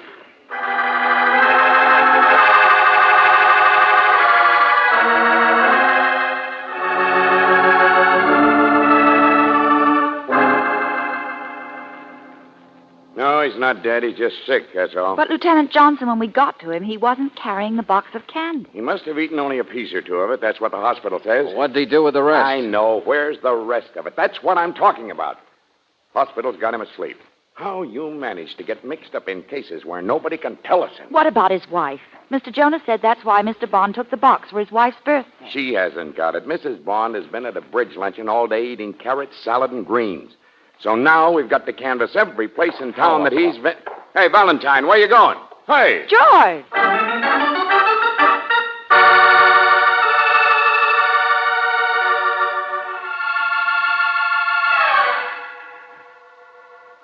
Yes, Mr. Valentine, this is Mr. Bond's office. I see. Well, Miss Smith, I wanted to ask... But if it's about Mr. Bond's magazines, that's all over at the printer's building. Oh, they have all the fun over there. Darn it. I'm just the business department. And believe you me, for a girl who's been used to a social life... Yes, I've already been there. Also his club, a restaurant, and a barber shop. Oh, he gets around, but I don't. When a girl's married to a Had typewriter... Mr. Bond been here? Was he carrying a box of candy? Well, if you're not the sociable type... Candy? Miss Smith, look, I said, has he... Yes, he was here, in and out. And the candy, a box he picked up at Jonas's. He was going to take it home to his wife. What? He was? Gee, if I'd realized, Well, he went hurrying out, and it was just sitting there with his umbrella and newspaper. When a girl's had practically nothing for lunch and is all alone in an office... Smith, I'm afraid to guess. Where's the candy now? Wastebasket. Wastebasket. Well, I've always been weak that way. But you won't tell Mr. Bond, will you? Yeah. Here's the box, all right. It's empty. Uh-huh. Clear empty. Smith.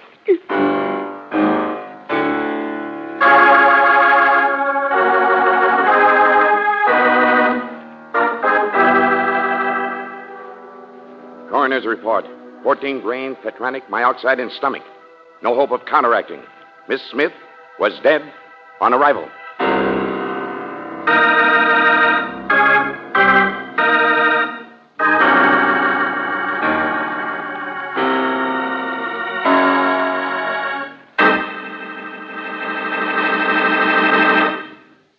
We'll return to tonight's adventure of George Valentine in just a moment. When do you think your car's engine takes the worst beating?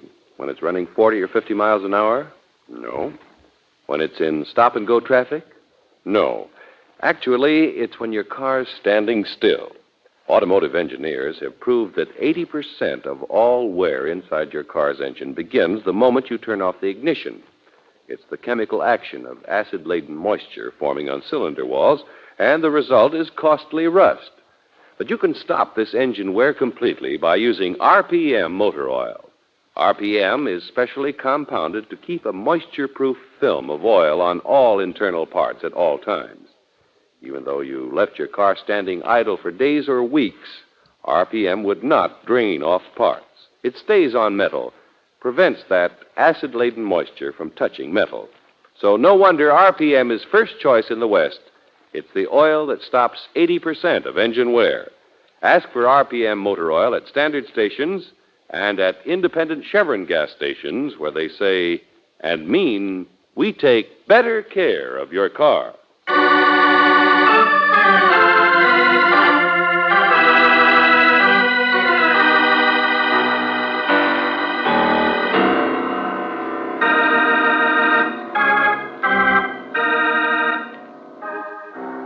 Now, back to tonight's adventure of George Valentine. A box of poisoned chocolates. One piece killed a cat. Then Mr. Jonas gave the box to Melville Bond, his publisher, who needed a present for his wife's birthday. However, before Bond ever got home, he tasted a piece or two himself and lived, though sickly, to regret it. The rest of the candy had been left forgotten at the office, and so a poor, unsuspecting secretary, Miss Smith, satisfied her appetite for sweets. Indirect, but it's still murder. And if your name is George Valentine, what bothers you is where did the box come from in the first place? Mr. Valentine, the notion that anyone in this wide world would want to kill me is utterly ridiculous. You mean you wish it were? Yes, Mr. Jonas, the candy was addressed to you. But why?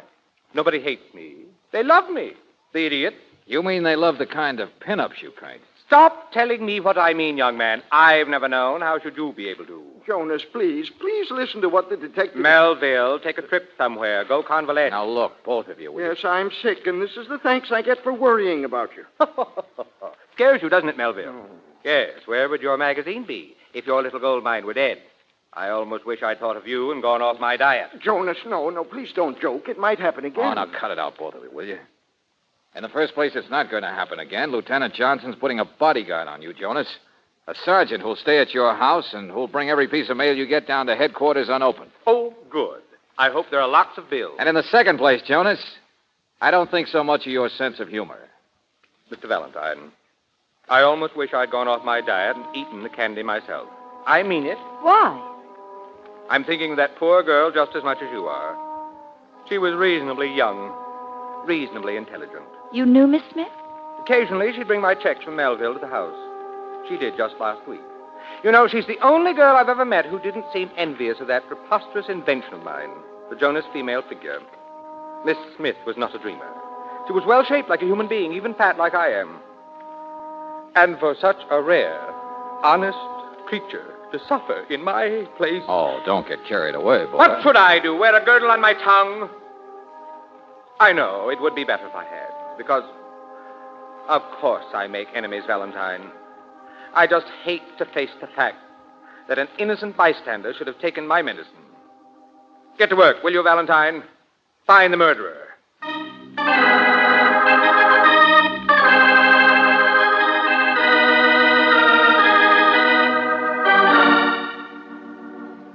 Oh, what a night.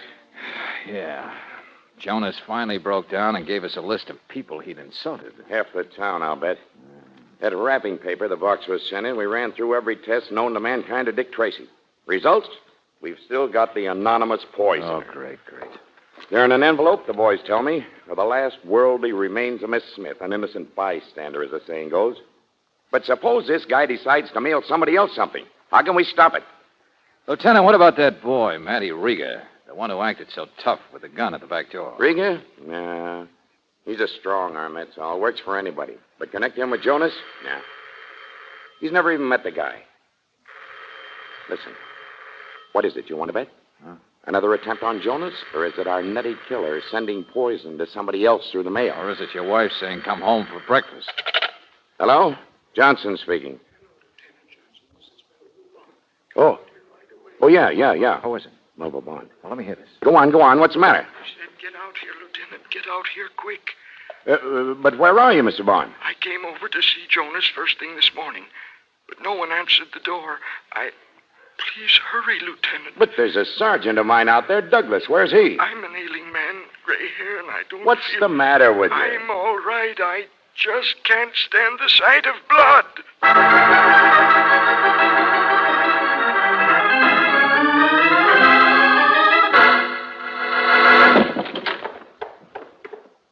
Blood. So that's it. Sergeant Douglas's blood. He's all right, though. Knocked out, that's all.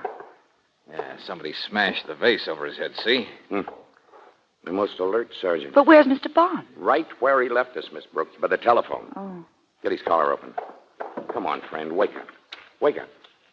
Hey, Brooksy, come on now. What is it, George? Come on, get up. Your feet hurt? Huh? Do your shoes pinch? Does your pocketbook pinch? What on earth Ad is... for a shoe store, Angel. Postcard here on the floor with the sergeant. Huh? Well, don't you get it? Maybe our killer is running a repeat performance.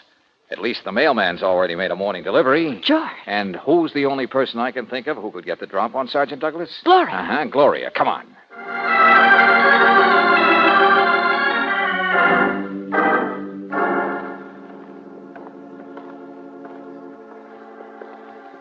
Well, she's not in her room. Yeah, but if we're right, Angel, there wasn't much time to get away. I'm not in there either. Well, I guess... Hello, Gloria. Cleaning closets? Oh, Mr. Valentine, I didn't do anything, honest. I didn't mean to hit him so hard. You didn't what? I didn't, but the vase broke, and I guess it cut him, but I didn't mean to. And then Mr. Bond rang the bell. Hey, Gloria. Hey, kid, here I am. Gloria, I brought my car like you said. What's happened? Gloria, You mean what's going to happen? Slow down, Buster. Get the gun, Angel. Yes. That's more like it. Hey, Valentine, what in the name of... Johnson, meet Matty Rieger, a tough boy. What's going on in my house? The birth of a nation? All right. Suppose we start with you, Mr. Jonas. Where have you been this morning? I went out for a walk. A walk? Yes. I've been reflecting. It's one thing for me to hate the world, but to reconcile myself to the idea that anyone should dare to hate me, enough to want to kill me, I still just can't conceive. Matty hates you, Mr. Jonas. What's that? He does, Mr. Jonas. Matty's divinely jealous. Hey, wait a minute. Slow down, kid. That's a cop over there. But you are jealous, Matty. You won't let anyone come near me. That's right, Gloria. Keep it up. Cut it out, both of you. I don't hate him. Hey, Gloria, is he jealous because you live here with Mr. Jonas? No, you're crazy. That's what's good about her, see? She's it, see? The only girl in the world with a figure like a Jonas pinup. That makes me a big shot if he knows she's my girl. I like it that she's his model. You don't think it's her brain, do you? I'm a big shot. Matty! Before scandal rears its ugly head, may I point out to you, Junior, that Miss Bishop is my housekeeper, not my model. What? Oh, now look, really, she's the only girl in the world with I a figure. keep Miss Bishop here solely to scare away other applicants for the job. Models make me ill. I invented that hideous pin-up figure solely out of the dregs of my mind. Out of your mind? Well, what's in your mind most of the time, Lieutenant? All right. Skip that. Gloria, you thought Matty hated your boss.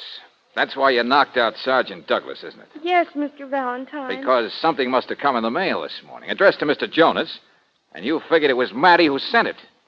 That he sent the other one, too. Well, of course. But I couldn't let him get away with it, and I couldn't let anyone find out either. I mean, I didn't know what to do except get the package and then find out. Well, it just had to be Matty. Why? Why were you so sure? Well, gosh. None of us hate Mr. Jonas, not you or Mr. Bond or even the police. It hasn't been in the newspapers yet, and just any old anonymous wouldn't send a second package to the same man unless he was here to know the first one didn't work. I mean, would he? George? Yeah, out of the mouths of babes. Huh? Me? Oh. I know I should be seen instead of heard, Mr. Valentine. Never mind, but kid, never mind. You're at the head of the class. Now, you and Matty go into the next room, would you? Johnson, have you still got that envelope with the papers and things of Miss Smith? Sure. What are you talking about? I don't know. Maybe it's not important, but motive, maybe. Here, take a look through it, Brooksy, see if you find anything. Okay, George. Mr. Valentine, I've been sitting here quietly because I don't feel so good. But you've been leaving me out. I know what that means. You think I'm the one. Well, if you think I hate Jonas, my own best meal ticket... Skip it, Mr. Bond. I know you don't want him dead. Well, then who does? It must be a crank. That's the first sensible thing you said, Melville. Gloria, let's have the package. What? Come on. The package that came in the mail this morning. The one you took. All right, Mr. Valentine. I'm sorry I took it. Here. Well, let's see that. Yeah, same printing. To Mr. Wentworth Jonas. Same size package, same paper. More candy, no doubt. I hadn't touched it yet. Oh, no. Just smeared the fingerprints, that's all. Well, what happens now, Lieutenant? You take it to the police laboratories? That's right. We run it through an X-ray first, then we take it Give up... me that. I'll show you it's all a mistake. There's no poison. Now, wait No. Now, there, you see? An ordinary box. Now, let go of me. Just one more string inside to pull. Hey, it's a firing pin of a grenade. Give me that. Look out! Oh, Mr. Valentine, I guess somebody doesn't like me very well. No, Jonas, you're wrong. Sending me hand grenades? Poison? You know, I don't feel very well. Brooksy, what did you find in it? Well, here, George. Income tax return. Huh? What? Sure. That might do it, mightn't it? Your old tax return copies. Remember, Jonas, taken out of your desk a week ago. George, he said Miss Smith was up here to bring a paycheck a week ago. Hey, what's all this? They were found in Miss Smith's effects, Jonas, so she must have taken them. I don't understand. It's simple, very simple. Nobody hates you. But you could be a relay point for a box of poison candy. But the grenade. Forget the grenade, Johnson. Don't you get it? That candy was meant to deliberately murder a woman who couldn't resist it, Miss Smith. She wasn't any innocent bystander. She was it. What? Yes, Mr. Bond. Does stealing the tax files mean your secretary was curious about how much of Jonas's income you were pocketing? You're crazy. Why, would I be sending a meal ticket a grenade? Would I blow up a gold mine? Sure, why not? You're a cautious guy, Mr. Bond. You even ate a piece of candy yesterday to make that one look good. George, he was the only one there when you told Jonas he couldn't open his own mail. Sure, Brooksy. He knew the grenade had come down to headquarters unopened. Be X-rayed, be harmless. But why would he send the grenade? Someone, somehow, might think Miss Smith wasn't just an unfortunate accident. So pound it in. Everybody hates Jonas. Look for a mythical crank. No, Mr. Valentine. I'm not a well man. I feel faint. That's right, sure. Go ahead, faint. That's where you made your mistake. Because this morning you walked into this room, you saw what we saw, that the package was missing. And then, well, who else would have fainted so soon? Who else but the guy who knew what was inside that missing package? All right, faint again. See if we care.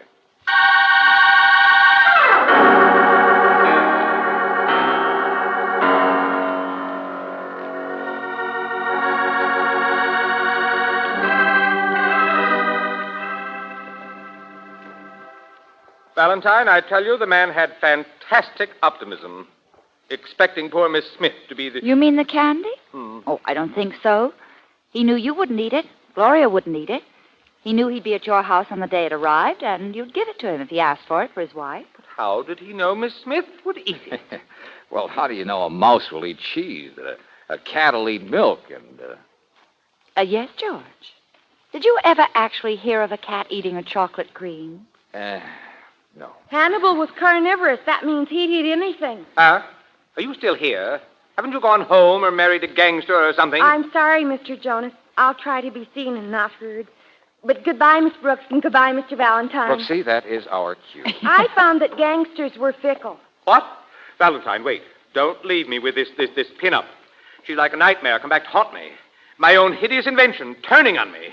Look at her. Oh, no, sir. I just decided I love you, that's all. Oh, good night, Mr. Jonas. Valentine, come back. Doesn't anybody hate me? What earthly good is she? Good night, Mr. Jonas.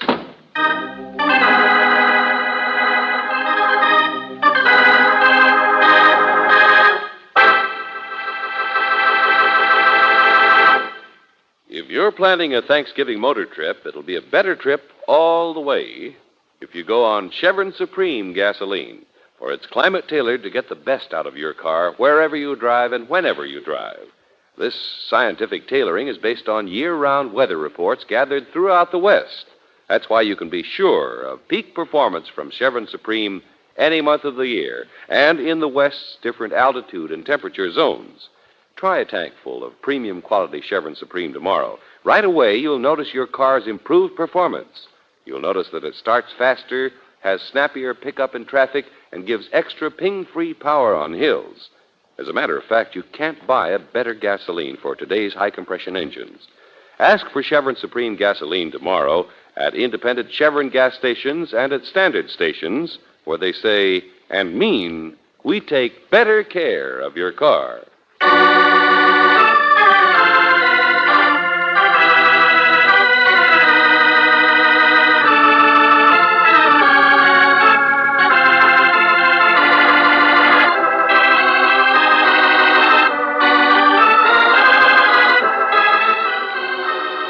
Tonight's adventure of George Valentine has been brought to you by Standard of California on behalf of independent Chevron gas stations and standard stations throughout the West.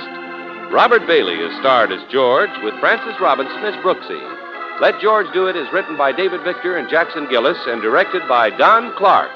Also heard in the cast were Ken Christie as Lieutenant Johnson, Virginia Gregg as Gloria, Stanley Farrar as Bond, Ted Osborne as Jonas, Clayton Post as Riga, and Yvonne Patey as Miss Smith. The music is composed and presented by Eddie Dunstetter, your announcer, John Heaston. Listen again next week, same time, same station, to Let George Do It. This is the Mutual Don Lee Broadcasting System.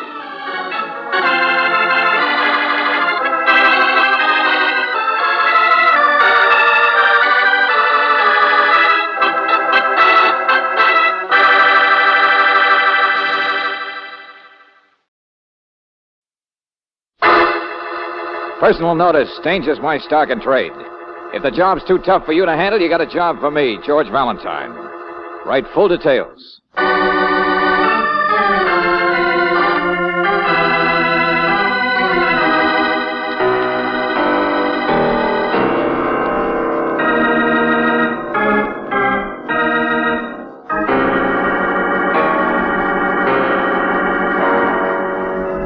Standard of California, on behalf of independent Chevron gas stations and Standard stations throughout the West, invites you to Let George Do It.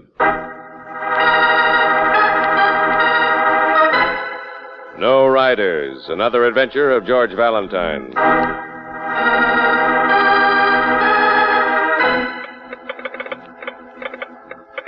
Mr. Valentine, there's a boy needs your help terribly. His name's Floyd Bronson, and he's in terrible trouble. He hasn't got any friends, and they won't let me see him. He'll still be here, I think, until the fire's over. It's a terrible fire. Please, please drive fast and get here.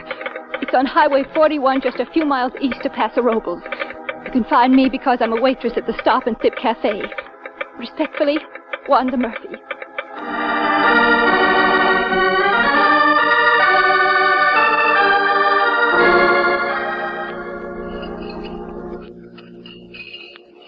Hey, Mudface, where's the coffee? I'm fixing it as fast as I can. Oh, Mr. Valentine. Hey, what's this? I'm so tired. Everybody's tired. Well, Wanda, can't you sit down? Oh, I've been on alone since 6 last night. That's when he was here eating supper. Tommy Tucker, I mean. One that died. The what? He's a truck driver for a San Francisco fur company, and... Hey, Mudface, what's this about Tommy? Oh, ask one of the men down the counter, Mr. Evans. They know more than I do. Oh, okay. Salesman, that's all. Sore because Mabel's not here. She's good looking. Yeah, we'll skip it. Now, look, Wanda, I know you're groggy, but in words of one syllable, what's it all about? Yes, and you said something about a fire. We saw carloads of men on the highway, but... Well, that's what I've been doing, feeding all those men. You see, Mr. Valentine, last night a truck went over the grade 11 or 12 miles east of here towards Bakersfield. Went out of control, and the driver was killed. Uh-huh. That's Tommy Tucker. And the fire was from the wreck, is that it? Truck caught the grass on fire? Brush and scrub timber, yes. But they were afraid it would spread. They're only just now getting it out. Okay, I follow you that far, only... Hey, boy, what do you think of that old timid Tommy, huh, Mudface? Say, how long's he been on this run, anyway? Oh, George, give me a nickel. Yeah, here. Did you hear me, Wanda? I said, how long's he been on this run, anyway? Thanks, Satchel. That's much better. Now, all right, Wanda. There was a wreck and a fire. But you wanted us here for something else, didn't you? Something like a boy in terrible trouble? Floyd Bronson. Okay, let's hear it. He's... Oh, well, I don't know what it is exactly, but... Well, I just met Floyd yesterday, Mr. Valentine. Yeah, go on. Well, he was just going through, but I had the afternoon off, and I was sitting here playing records when he stopped by. He sort of talked, and I talked, and I guess we talked nearly all afternoon. Salesmen and truck drivers don't pay much attention to me except a kid about the food. He was different. He liked you, and you liked him. Oh, yes, it's very mutual. I mean, well, he said he'd write to me. He hasn't got a family like I don't either. But he's expecting a very good job down in Bakersfield, and... Anyway. Floyd isn't working now, huh? No, but he's really expecting... I meant yesterday he was going through hitchhiking, right? Yes. He left here late in the afternoon with a farmer who said he'd take him the first few miles. Hitchhiking on 41, going east, right? Yes, sir. The same way as the truck that was wrecked later on. What happened, Wanda? Oh, I don't know. But the first we saw of anything was a highway patrol car coming back here. And inside was Floyd. And they locked him up in that auto court across the highway by the woods. But if Floyd's under arrest, what's it for? Well, he hasn't got any friends or anybody to help. I told you I don't know what... All right, Wanda. I'll find out for myself. But in the meantime, do something, will you? All right, sir. What is it, sir? Well, I was going to say pour yourself a cup of your own coffee, but... Hey, look, after this, call me George, huh?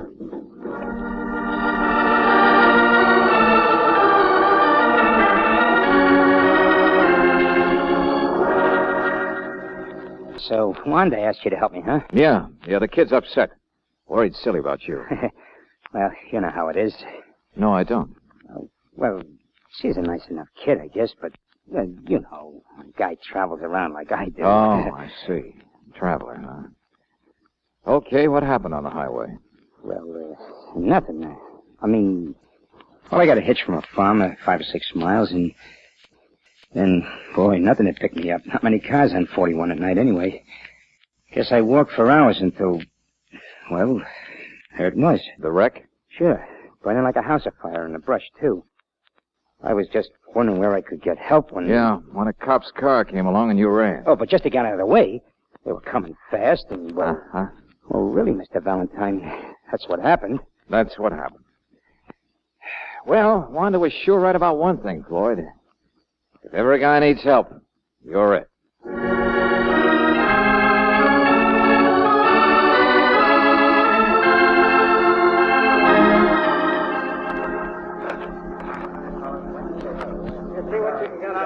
And, you're the man who owned the truck, huh, Mr. Jessup? Yeah, lots of them.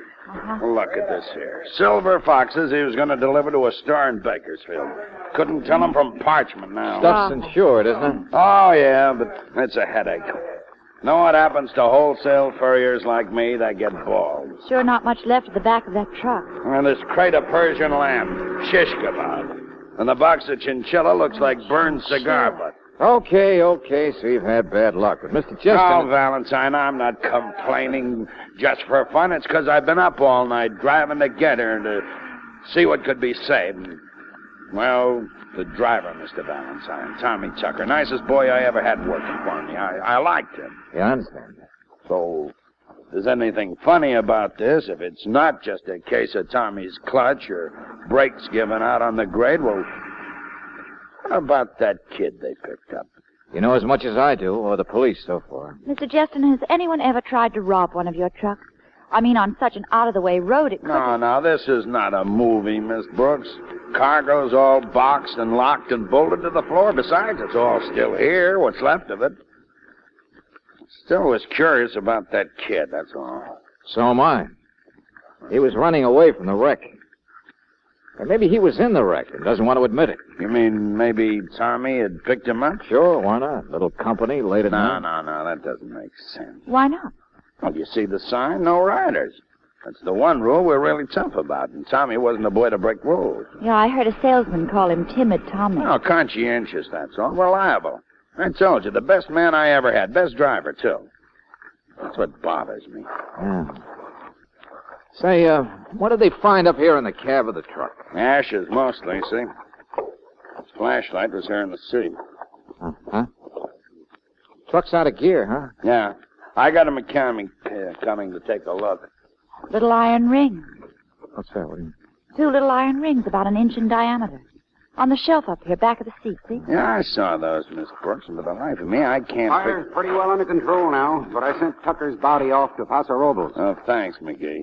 2 facts bother me, Valentine. Yeah? Number 1, we couldn't find any jacket any place for the driver, Tucker. Not even a zipper. But in the fire, it might have burned. And anyway, maybe he didn't have one. The cab of a truck is heated, isn't it? Well, I know it doesn't mean much. But finding a wallet does. A wallet? That's right. A firefighter just phoned from several miles down the road. Says come take a look at something he picked up there. Tucker's wallet.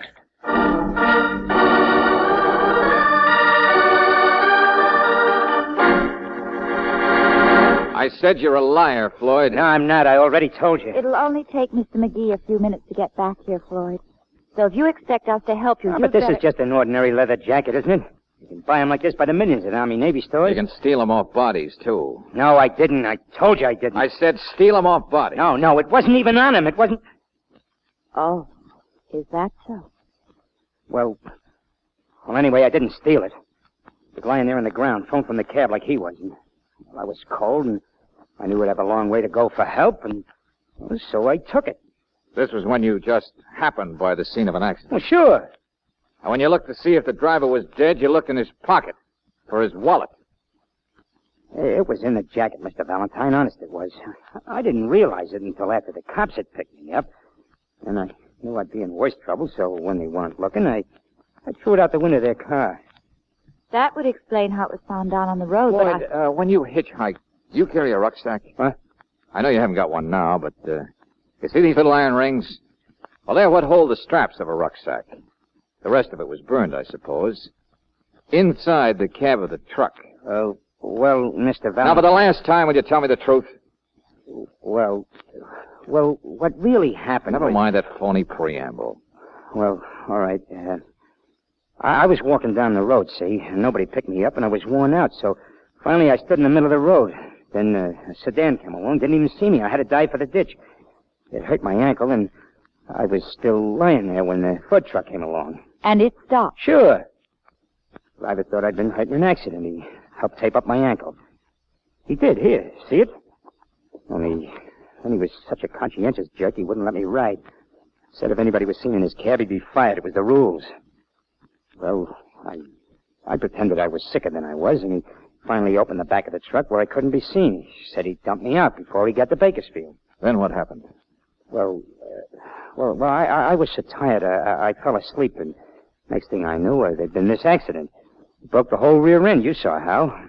Well, I was awful afraid for a second, and the fire was burning around me, and, well, you know all the rest.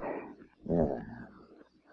Now, even forgetting it's a wild story, what bothers me is, why didn't you say all this in the first place? It's like pulling teeth, isn't it? He will have to pull out a molar, Valentine. Mr. McGee? Yes, I've been out there listening. Some story, son. Well, it's what really happened. Is it? I just got a phone call, Valentine. Coroner in Paso Robles says Tommy Tucker was murdered. What? Hit over the head with a heavy instrument sometime before the accident. Instrument appears to be that flashlight we found. Your fingerprints are on it, Floyd.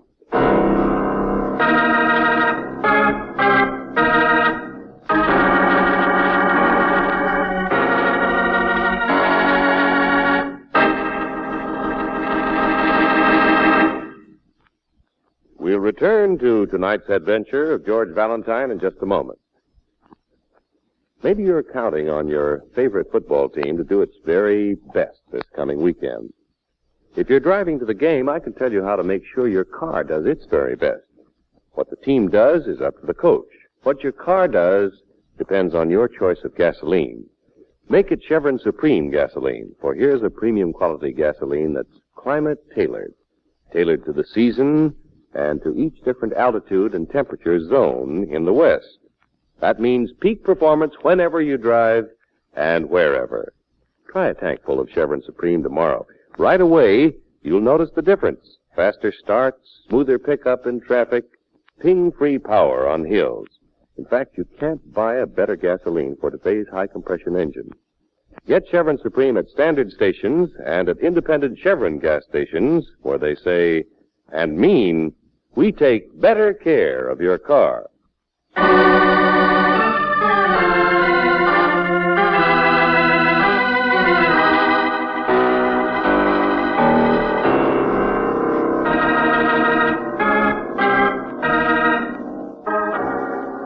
Now back to tonight's adventure of George Valentine.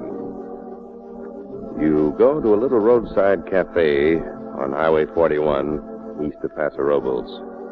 You go to help a girl who wants you to help a boy. The girl is plain and lonely. But the boy is a little harder to figure. Floyd Bronson was in the wreck of a truck last night, but it's like pulling teeth to get him to tell you about it. And if you're anything like George Valentine, you're never very satisfied with the teeth you extract. Which ones are real and which ones are false? Well, just now, Mr. McGee of the Sheriff's Office has said something which may shed a little light on the subject. Good Samaritan stops to pick up a hitchhiker, then gets brained and robbed for his kindness.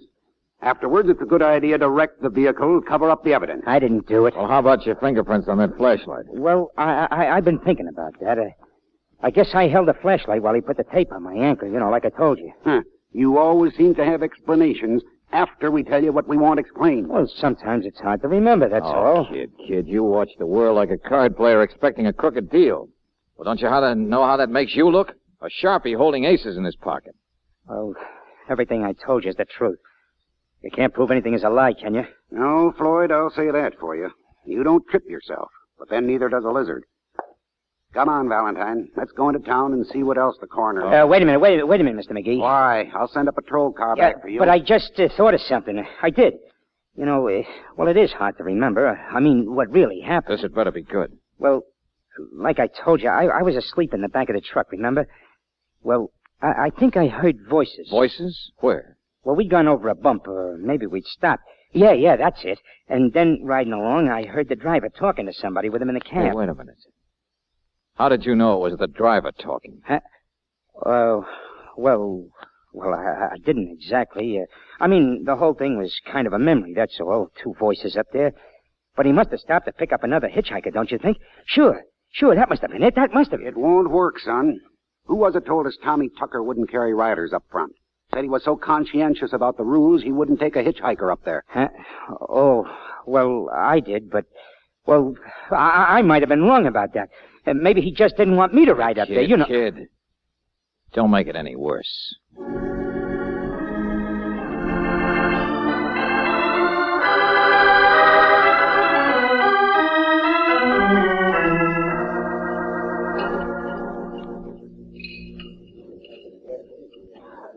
Well, Mr. Valentine, I suppose Tucker might have picked somebody up, but I can't believe it. What about a man riding in the back of the truck, Mr. Jeston? Well, he thought the boy was hurt, and there's no way the load could be bothered. I wouldn't blame a driver for He that. wouldn't have given his mother-in-law a ride to her own funeral. What's that? No, it's a fact.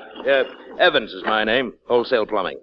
Just been waiting for a chance to help you guys. Yeah, well, look, salesman. Timid Tommy Tucker. That was my name for him. Oh, a real sweet boy. Don't misunderstand me. But he swallowed the rule book.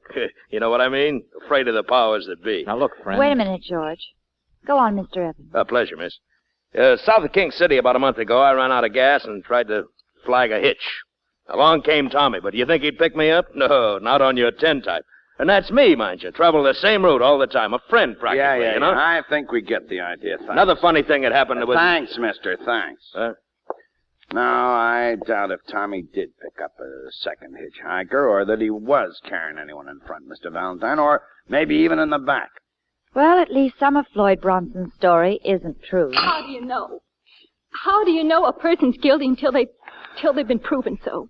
How do you? Wanda, come over here, will you? Excuse us. All right, sir. But how Now, do you you... listen to me. I don't get mad at a case just because I don't like the way somebody parts his hair. But that boyfriend of yours can't even look me in the eye. It's only a habit, Mr. Valentine. Is it? You've been standing around watching everything, scared to death Floyd would get himself in deeper and deeper. It's just that... Oh, well, I knew he'd act that way. Not really stand up for himself right. How did you know, Wanda? Well, even yesterday he told me things that weren't true. What things? Oh, just little things. About jobs he'd had and was going to get. Important people he knew. Places he'd been. Sure. Little boy with a big line. Oh, kid, what you see in a guy like that is beyond me. Mr. Valentine, he doesn't mean to tell things. And gosh, nobody can be perfect. Only I don't even think Floyd Bronson's his name. Holy sister, why didn't you say... Oh, I'm so tired now. I'm not sure, but... Well, he gave me an address I could write to him later on. He wrote it on an old envelope. Only... Well, there was a place where he'd scratched the name out, and it was sort of like his. It was Mickey Floyd. Mickey Floyd, huh? Here. Give me some change for the phone. Long distance. The phone's across the highway at the motel. But Mr. Valentine... Oh, now relax. Come on, get some change.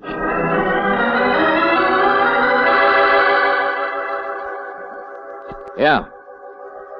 So that's the story, huh? Okay, Lieutenant Riley, thanks. Sure, I got it. Well, George, what'd they say in the city? Same thing they'll say in the country as soon as McGee's fingerprint report comes through. George, what are you talking about? Mickey Floyd, alias Floyd Bronson, escaped from a reform school up in Idaho last week. Oh, no. Yeah, that's our boy, Angel. Oh, what are you going to tell Wanda? The truth? She'll just have to get over it. Well, George, at least it explains the way Floyd's been acting. He was just trying to hide who he is. Think again.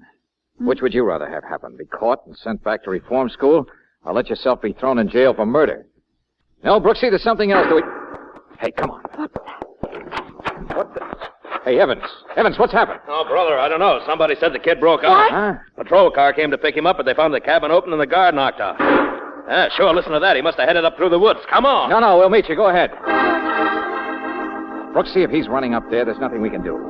But if Floyd's really got a bad ankle, then he'd more likely head down the other way, wouldn't he? To make a getaway? What do you mean, George? I mean, I ought to have my head examined. I left the keys of my car back in the highway. So long, Angel.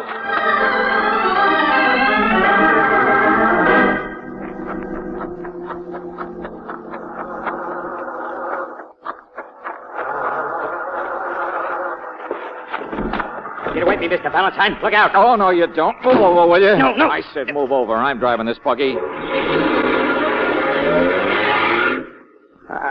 I wasn't going to steal your car. Oh, no, just borrow it. Say, whose car is that? That sedan? How should I know? Well, what are you doing? I just wanted time to tell you how crazy you are, Buster. Out of the frying pan into the fire. Run, run, run. That's all you think of. Okay, well, for my money, you're guilty. But I'm not. I didn't kill anybody. Yeah, you said that.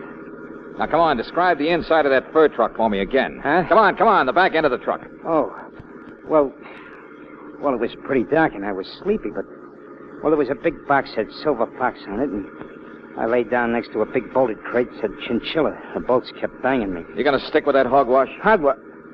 But it's true. It's what happened. Why did you slug that guard? Listen, they're coming after us. I said, why did you slug that guard just now to get away? What guard? Oh, cut it out. The guy that was standing But there. he wasn't there. I mean, I didn't see him. I just found the door was open. I knew I had to get away before they put me in jail where I could. Listen, they're closer. Malarkey, isn't it? It's all malarkey. You not slugging the guard. But I didn't. You gonna stick with that stuff? Mr. Valentine. With all of it? Are you? You're liable to start shooting. Right, faster, faster. Now, you listen to me. Are you gonna stand on your feet for once? Look a cop in the eye and say that stuff and make him believe it because you believe it? Mr. Valentine, I'm a little guy. I'm all alone. There's nobody that I can... Look out! They're right behind you. What are you doing? Just take it easy, kid. We're not gonna be hurt. But... Yeah, that's right. I said we. Because I'm right here with you, Floyd. And I believe you. Everything you've said.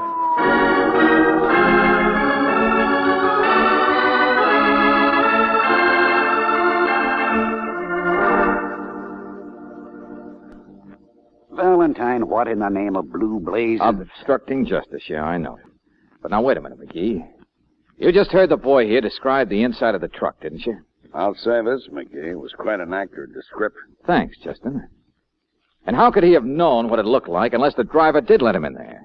He wouldn't have known how to work the lock on the outside. And if Floyd was riding it back, how could he have got up front again to attack the driver? Well, I know we haven't got all the answers yet. But in the meantime, I can hold him for his breakaway, slugging the guard. McGee, the kid says he didn't do it. Oh, now, look. The thing that's been bothering me, and probably you too, is that there's no other handy explanation for this whole business. Well, maybe I can come up with one. Don't count on it. You see, I think instead of it all being true, it's all false. Like the boy riding in back. Why, we've turned up a witness who passed the truck on the road and who swears there were two people in front. Oh, great. But look, if the kid can describe what was in back. Back, front, will you? Okay. But, McGee, just suppose there's somebody who's scared to death of Floyd. Because, well, by sheer accident, Floyd was along and asleep when a crime was committed. What do you mean? And there are things in Floyd's memory, like he recognized somebody's sedan over here. Well, I remember he was driven off the highway by a sedan. That's when he hurt his ankle. Now, suppose it was a sedan that shouldn't have been seen in that neck of the woods last night. Go on, Valentine. The guard comes next, doesn't he? Yeah. Yeah, if there was someone who was terrified of Floyd's possible evidence, and at the same time knew the kid was a perfect fall guy, wouldn't it be logical to set up a chance for Floyd to escape? The crazy kid would be bound to keep running until he'd be stopped someplace by a bullet. And then there'd never be any question of an alternate explanation. No more dangerous investigation. Well, there are lots of holes in a story like that. I'm afraid so, Mr. Valentine. And if my theory is right, Mr. Justin, then even the business of front and back fits into place. The kid said he was asleep in back and heard voices. Okay, McGee. You got a witness says there was somebody up front. Well, yes, it's true that checks, but... Only how could there be another hitchhiker in the cab when the driver was so conscientious about no riders? No, I'm sure he wouldn't have picked There's up... only one person in the world I can figure would benefit by a carload of valuable furs being burned to a crisp. A person who'd naturally have to kill the conscientious driver to manage it. Wait a minute. Are you trying And it's the only person that a driver who lived by the rules could pick up on the highway. The guy who owned the furs. The guy who wrote the rules, Mr. Justin. You.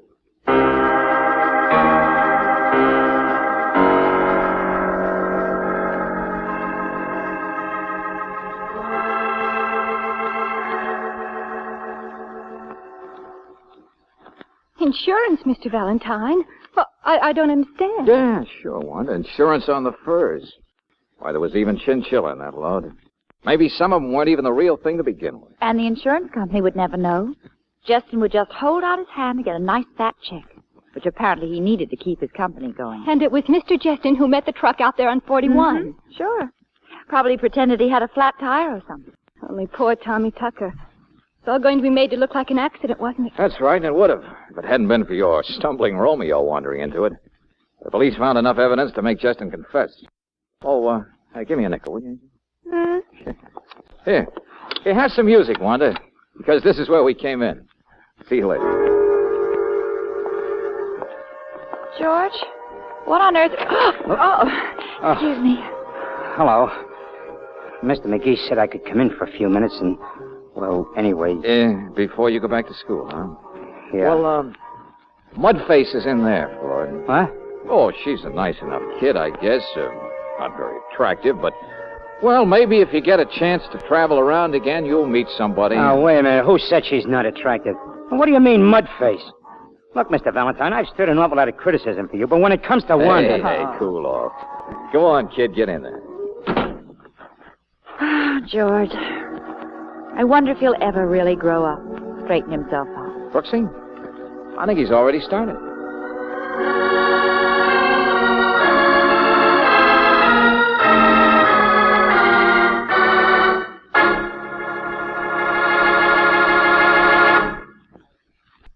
You can easily keep the outside of your car from rusting, but how are you going to protect internal engine parts when rust is responsible for 80% of the wear?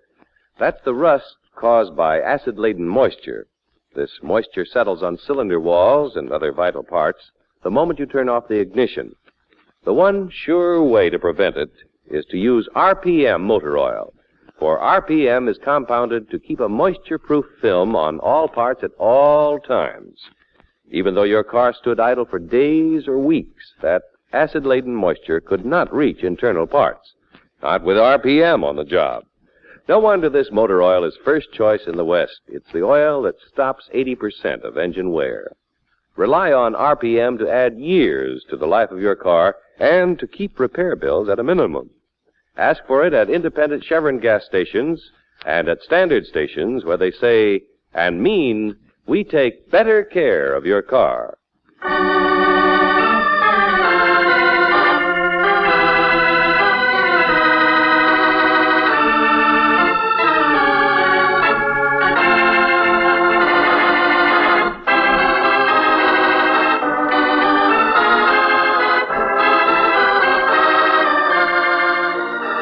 Tonight's adventure of George Valentine has been brought to you by Standard of California on behalf of independent Chevron gas stations and standard stations throughout the West. Robert Bailey is starred as George with Francis Robinson as Brooksy. Let George Do It is written by David Victor and Jackson Gillis and directed by Don Clark.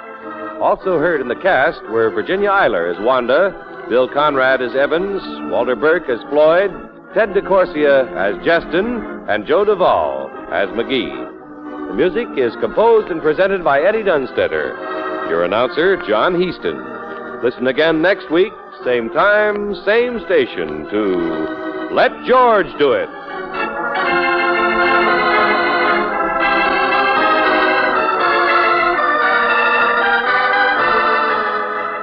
This is the Mutual Don Lee Broadcasting System.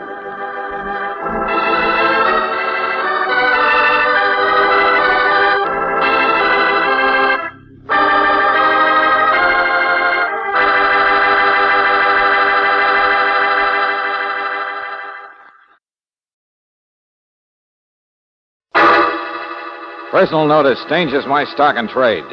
If the job's too tough for you to handle, you got a job for me, George Valentine. Write full details.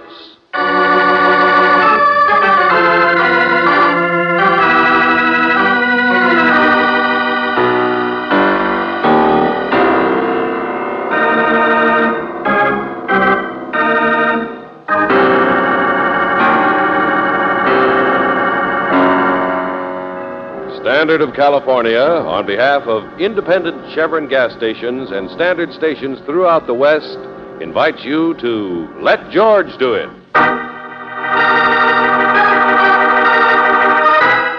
Too Near the Sky, another adventure of George Valentine.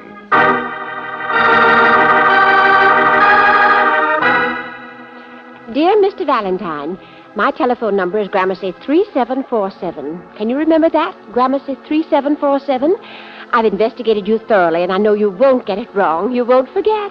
A man as good-looking as you are just couldn't be irresponsible, at least not about women, or maybe it's the other way around. It doesn't make sense. I know I don't make sense, but then if I did, that would show that I wasn't afraid, wouldn't it? And then I wouldn't be needing you, would I? Please, please, please, the moment you get this letter. Mrs. Sonia Belsing, Gramercy 3747.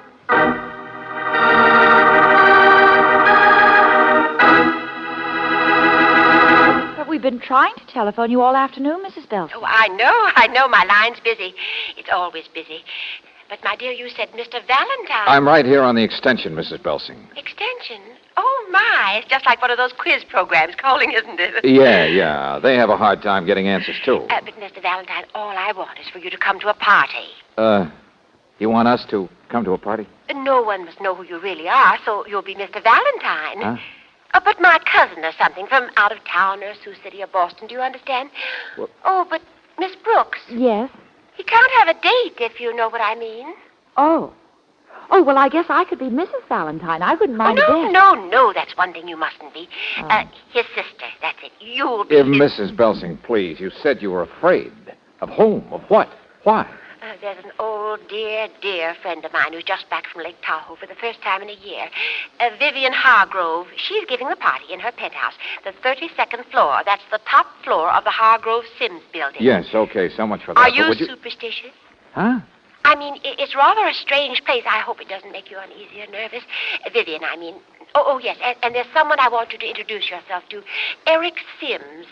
But don't really say anything. You'll understand why when I meet you there. If we can't talk, I'll write a little note giving you instructions. Mrs. Belsing, I'd rather understand everything right now. So would I, Mr. Valentine, but there's no hurry. And besides, something has come up.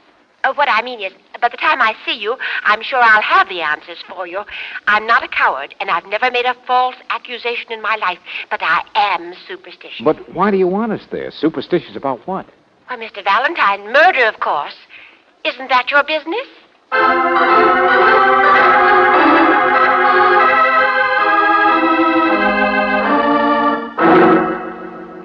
Oh, push the button again, George. Well, I did, but the arrow just stays there on the 32nd floor. Crazy place. But, George, we're late. Try one of the other buttons. Well, the other elevators aren't automatic, so they're all closed up for the night. Oh, fine. Me and my long dress and these high heels and their new Oh, well, shoes. Angel, we take a case from a middle-aged maniac. We don't even know what she wants, so we shouldn't complain about walking up a mere 32 flights of stairs, should we? Well,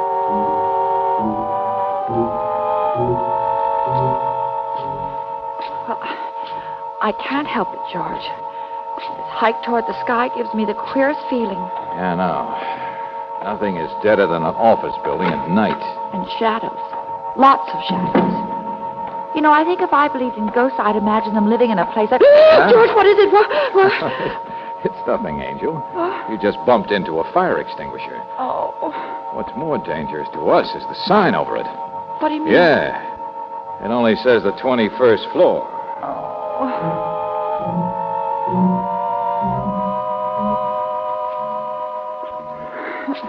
Well, at least it should be a swanky party. Real honest-to-gosh penthouse, no doubt about that. I wonder if there really is anybody up there. What we're walking up to. What kind of people... Hello. Hello. I heard you on the stairs. Elevator stuck again. Yes, that's right. Well, this is the 31st floor. Where are you? We're on our way to a party. A party? Yeah, upstairs, Mrs. Hargrove. Oh, I see. So, if you'll excuse us... Oh, no. Excuse me, please. I didn't mean to be rude or curious. You see, I'm the general manager of this company.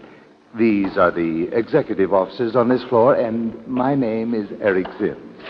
Mr. Sims? Yes, come in, won't you? Got a chance to catch your breath? Well, thanks, Mr. Sims. We will.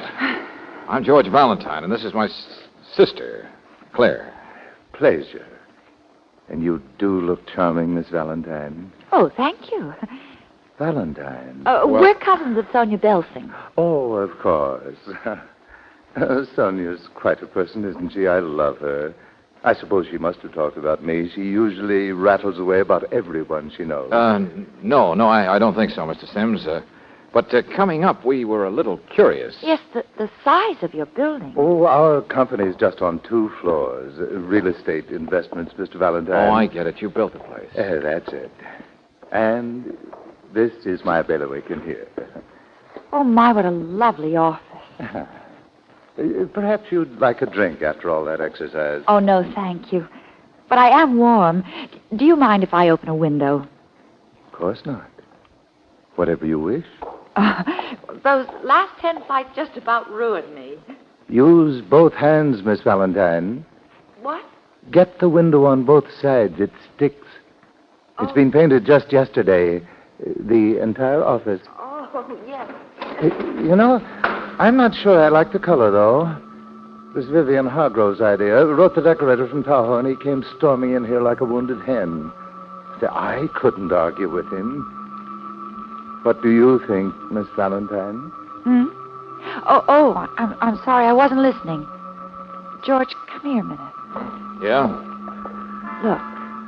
Just look down there. Way up in the air, aren't we? 31 stories. Might as well be 31 miles. Look at those cars in the street. They're so tiny. Say, what's the overhang up there?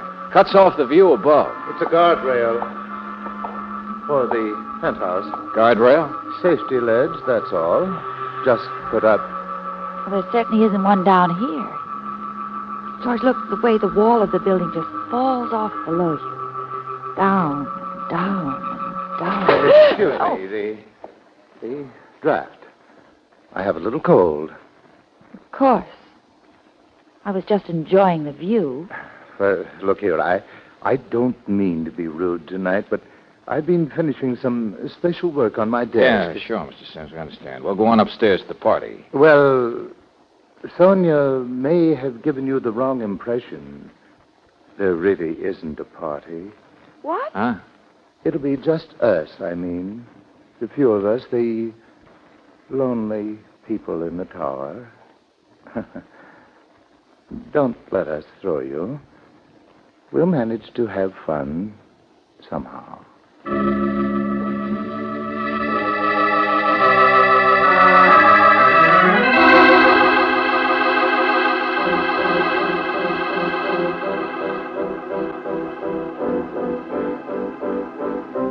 Oh, but I'm glad to have you, both of you. Well, thank you, Mrs. Hargrove. If we'd known... And I love the way you're dressed.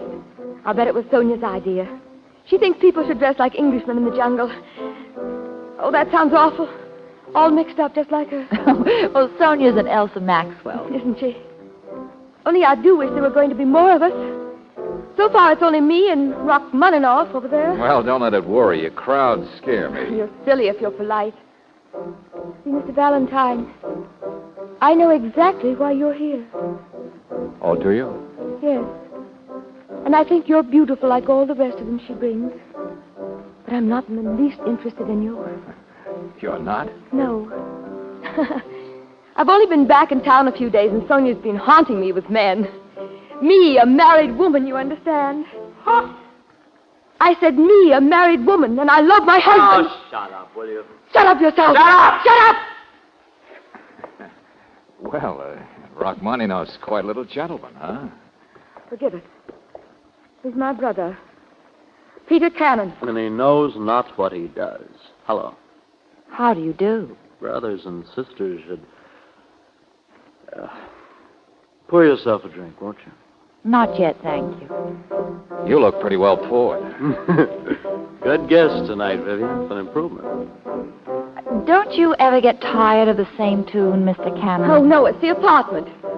Tired of the same world. That's...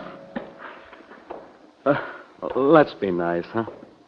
I'm a host. I'll show you around. My husband's apartment. Vivian, please. It is. She means Hargrove did the decor. Oh, well, it is rather an unusual place, isn't it? Yeah, strange decorations. Oh, I don't know. It's a hobby, that's all. He collected stuff. He does. Vivian? What's in all the cases here? My golly, George, look. Handcuffs, blackjacks, knives, dozens of them. Mayhem and violence. Oh, don't look shocked. It's just a hobby. Oh, but here. Out here are the real prizes. Masks. All over the wall. Yeah. Rows and rows of masks. But they're all... Yes, Mr. Valentine. Death masks. Sure, that's right. Some from the South Seas, some from Africa. It's a good collection. It's one of the best in the world. My husband is obsessed by the idea of death. Oh, cut it out, will you? Guy's got a penthouse. Why not be unique about it? Now, some people like zebra skins. Well, he got a bang out of this stuff. He is. He's obsessed. Now, look, even out here, the roof garden. You see the statues? Sure, it's wacky, but a hobby. One guy's hobby, that's all. Are you superstitious, Mr. Valentine? Are you? Are you? Well, I'm beginning to think maybe I am. Feel the wind. Look at the stars. It's a penthouse with wacky decorations. And that's all. Just picture a penthouse. Of course, way Mr. up in the Valentine, sky. my husband is. Chimneys. My Both of husband... you, please be quiet, will you? Mrs. Hargrove, I know we've intruded and you don't want us, but let's get this straight. When I heard you'd been living in Nevada the past year, I naturally assumed... Oh, no, we're not divorced. We're quite happy. We're quite... The last time, Bippy, will you get out of that present Hey, tense? take it easy, Buster. No. Her husband's been dead for the past 6 months. He says if you live too close to the stars, you've got to fall sometimes. And he walks out here alone. And he moves toward the railing. Like this. And he stands on the edge and stares down. And then, very smoothly, Mrs. like a Hargrove. shooting star, aimed at the Mrs. Hargrove. What? Oh. Oh, Mr. Valentine, I'm sorry. I'm sorry. He's dead. I know he's dead. He fell. Well, there's no need for you to go along, too, you know. Oh, I won't. Forgive me. I'm not really out of my mind. Oh, no, not much. But you're gonna be, Vivi, if you don't stop this. Here, please. It's this place. This crazy, haunted place. Sweet slice of heaven where just you and I killed my husband. That's what it is, Mr. Valentine. 6 months ago, I killed my husband.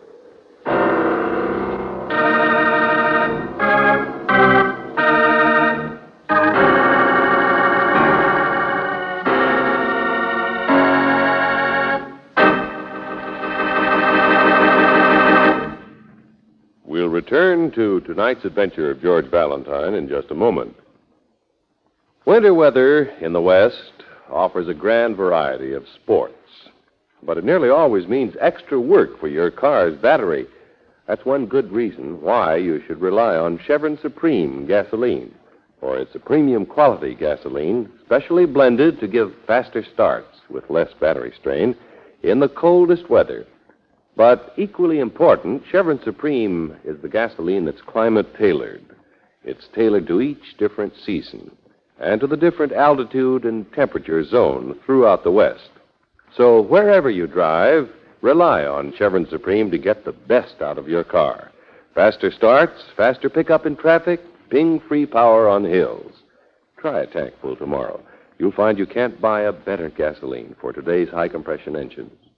Ask for Chevron Supreme at independent Chevron gas stations and at standard stations where they say and mean we take better care of your car.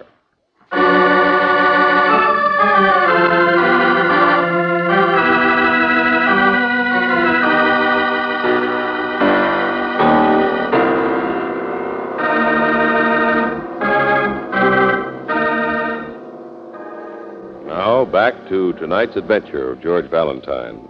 A penthouse, too close to the sky, decorated with weapons and curios and death masks.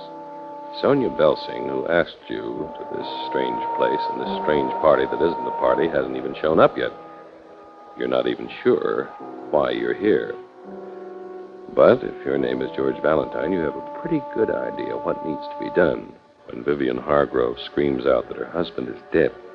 That 6 months ago he fell 32 stories to the street, and then almost casually adds the remark that she killed him. Mr. Sims, what sort of a man was your partner? Hargrove? Oh, well, he drank a bit, like his brother-in-law Peter there. But he was big, hearty, the greeter of the firm. With an obsession about death? Yes. Uh-huh. And now his wife is all... I really don't know Vivian very well. She's been away so much. See here, I really think it would be better if you and Miss Valentine would... Well... Yes, okay, we'll be going. Oh, how is she, Angel? Oh, hello, Mr. Sims. She's all right now, George. Perhaps I'd better go in. Excuse me. Did you find the telephone, George? Telephone? Yeah, I did. I wonder if you'd mind if I went in to see Mrs. Hargrove, Mr. Sims. I'd like to tell her good night. Well, of course. And in the meantime, it'll give you a chance to go over and pour some black coffee on those piano strings.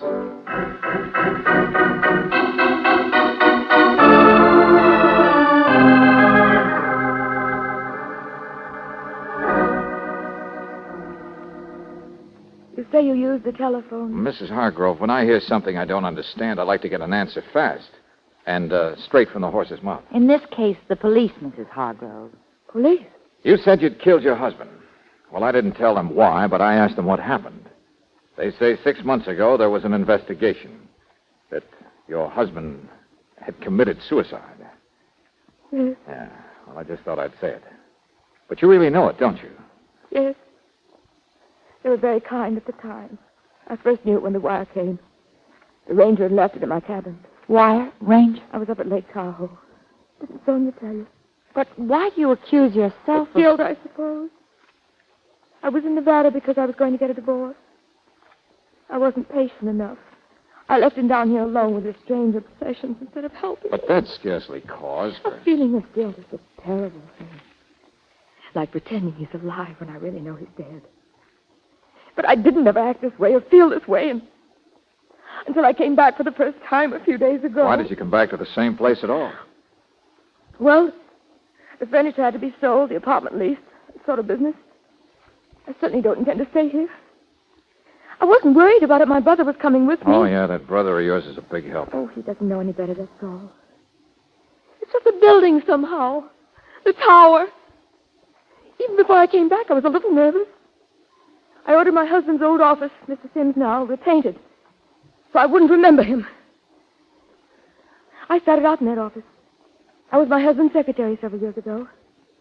But the things up here I had to face, and I couldn't. All the souvenirs of death. I get so mixed up. Why, Mrs. Hargrove? Maybe because you still think your husband's collection was just a hobby, the way your brother said? You've never thought it was an obsession that led to suicide? I wish Sonia were here. She called from the drugstore if it were just the elevator. Oh, everybody's upset. Maybe no one close to him thought he'd actually do it. Only in your case, you can't see any other explanation, and so you develop all this stuff about your own Mr. guilt. Valentine, no. No, Mr. Valentine, please. But you... No, I won't listen. I'm mixed up enough. I can't believe that. It had to be suicide. All right. I'm sorry. Forget it. You're afraid I'll go spinning off the handle again, aren't you? No, skip it, will you please? I know the elevator wouldn't stop Sonia. But maybe I should see about having it fixed if it hasn't been... I've already spoken to your brother about it. Oh, Peter doesn't know what to do. Down in the office is a separate house phone to the building engineer. I'll run down and talk to him. Yeah, that might be a good idea, Mr. Hargrove. Give me something to do, you mean? Maybe. I'm all right, really, I am. But we'll do lots of things tonight. And singing and dancing, and we'll have so much fun. It'll keep my mind off the awful place. And, Angel, we don't even know yet why we're here. Well, George, it wasn't just to take care of an hysterical woman. Sonia said she was afraid... Come on. What do you think you're doing? Hey, what is this? Look at him, handcuffed. I did it. Handcuffed? Get me out of these. Valentine, take that key away from me. Oh, no, you don't. No. English handcuffs at that. They're antiques. Hey, what? Now try and find your key. All right, Buster, so you threw it to the birds. What's the big idea? I was just standing here of all the ridiculous notions for a joke. Leave him here, Mr. Valentine, and come with me, will you? Come with me out to the elevator.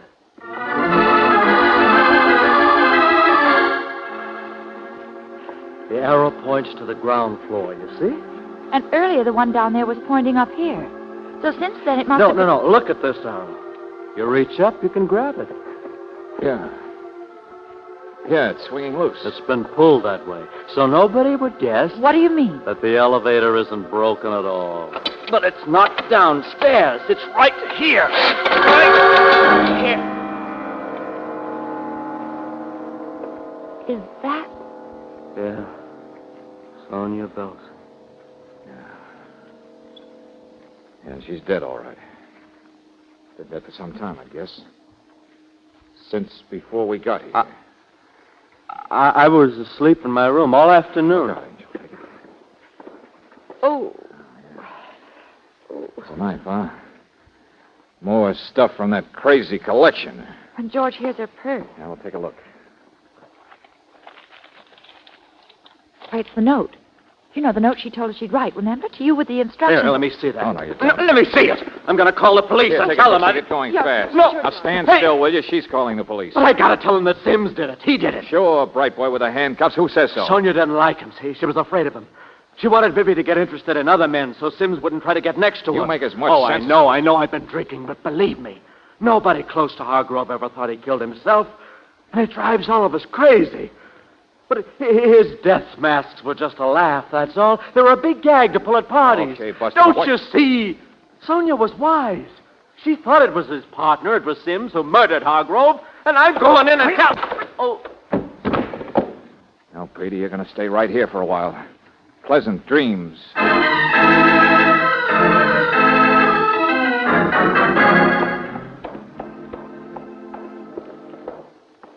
Get him, Angel? Yeah, I talked to Lieutenant Riley. He'll be here as fast as he can. Now, let's see that note Sonia Belsing wrote. You know, George, it's funny.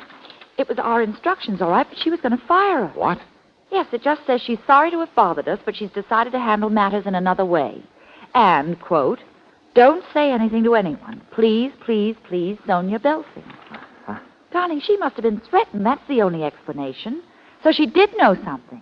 And look here, on the outside of the purse. Paint. Little spot of fresh paint. Mm-hmm, the same color as that office. Hey, Mr. Sims. Mr. Sims. Angel, where is he? Oh, George, I've been at the phone. But he has handcuffs on anyway. What difference does that make? Well, he's gone. I know, and I've been asleep at the switch. I let Vivian Hargrove go downstairs to that very same office. Oh, George, listen. It's Sims' office, all right. Come on, through here. Peter, help! No! George, the window, the open window! No, let go of me! Stop it! Mr. Valentine, help! They're going to fall. It's Mr. Sims' My saboteur. arm! Get it! Hang on! I got it. Oh, You're all right. Hang on, hang on. oh, he was trying to push me. Oh, Oh, George. tried to kill me. I was here in the office. He followed me. He had those handcuffs on him. He hit me with them. Come on, George. Take it easy. Now get away from the sill. It was awful. He was insane. He knew, I guess, that he killed my husband. Mrs. Hargrove, it's all right now. He knocked me down. And then he opened the window. I struck him. When I heard you coming, I screamed. What's that? The police, I sent for them. Too bad they couldn't have flown. Oh, Mr. Valentine. Now look, Mrs. Hargrove, stop crying on my shoulder. If you live too close to the stars, you've got to fall sometime. Stop it. His death was useless. And I'm sick of your acting. What? But if it hadn't happened, I guess we never would have caught you. What? Yes. You saved my life. What did you do, Mrs. Hargrove? Knock Sims out, have him ready, and when you heard us coming, give him the final shove so you could start screaming out the next act? Mr. Valentine, he hit me. He hauled me over to the He window. was handcuffed. George, that doesn't make any difference. You yourself How did he said- open the window, Mrs. Hargrove? No, don't touch it. Police like fingerprints. Come on now, how did he open it? It was part of your own act to order this place repainted, remember? So the sash sticks. They always do. You've got to push on both sides at once. And how are you going to do that, Mrs. Hargrove, when you're wearing handcuffs?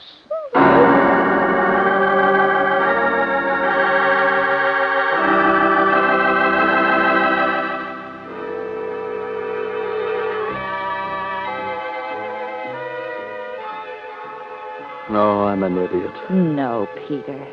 You've just been trying to dodge the truth. And after all, Sonia Belsing picked on Mr. Sims just as you did. Well, that's what she was going to tell us originally. Only then, the paint on the purse. Sonia got together with Sims. Began to realize what he'd already begun to suspect. That it was Vivian all along. That's when Sonia wrote the note we found, saying she'd handle it some other way. Oh, it's not easy for a best friend or a business partner or a brother to decide what to do about a woman they suspect of murder. I still can't see Vivian doing it. Sure, it's hard to face, Peter. But Mrs. Hargrove admitted to the police she wasn't really a Tahoe. She was down here. Yeah, I know. I heard him. But why? Well, maybe she was ambitious. I don't know. Secretary married one of the partners. He was going to divorce her, so she knocked him off. Half owner. Then 6 months later, she comes back with a neurotic act to cover knocking off the other partner, Sims. Then she'd own the whole company. Only she realized people were getting suspicious. She had to get rid of Sonia first, and then in we walked. No wonder Vivian was so scared and upset. Hey, Peter, why do you keep playing that record? Doesn't bother me. So happens I like my sister. Yeah, kid, I know. Picture a penthouse way up in the sky. George, I still get dizzy just thinking. Hey, that's not the line to remember, Angel. Hmm? We can thank our lucky star that we're living as we are. Let's go, Brooksy.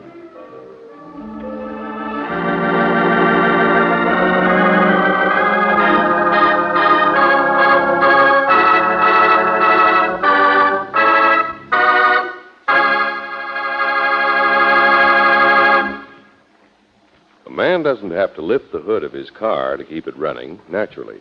He can put some gas in the tank, forget all about the vital parts under the hood, and his car will run all right for a while. But if you want both safety and savings for your own car, it's wise to have your station man look under the hood regularly. At standard stations and at independent Chevron gas stations, the underhood checkup is part of their protective service. That's when they can catch a worn fan belt or leaky radiator hose, things that might lead to major repair bills. Another example is regular oil check. Maybe 9 times out of 10, they'll tell you your oil is at the safe level. But when fresh new oil is needed to avoid costly engine damage, that's when protective service pays its own way many times over. A few minutes of your time tomorrow for an underhood checkup may save you hours of delay and expense the day after.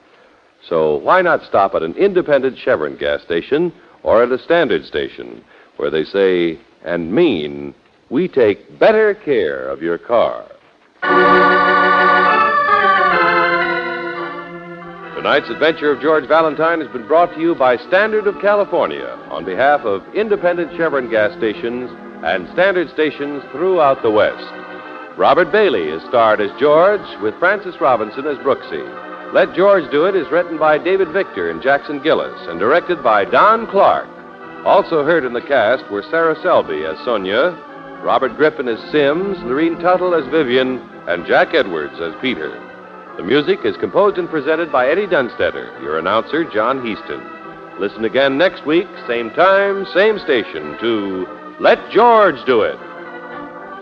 This is the Mutual Don Lee Broadcasting System.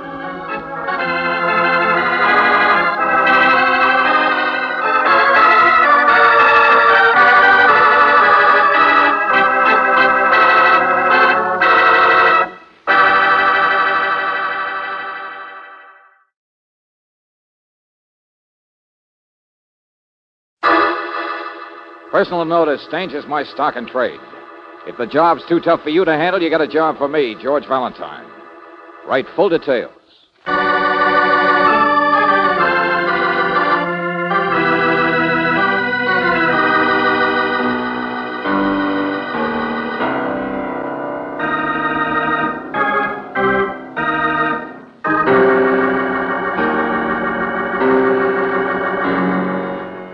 Standard of California, on behalf of independent Chevron gas stations and standard stations throughout the West, invites you to Let George Do It.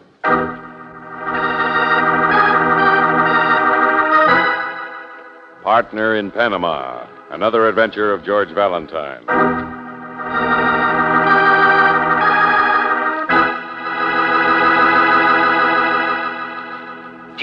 Mr. Valentine. The job's not too tough for me, but I don't want it. Hey, wait a minute. Who is this? Lieutenant Riley? It's the voice of desperation. Get over here quick. Why? Why? Why, he asks. Valentine, there's a character wrapped around my neck. His name is Grovich. The stupendous Mr. Grovich. Hollywood's most colossal producer of popcorn bait. He makes movies? Oh, no. Not without you, he doesn't. That's the job, Valentine.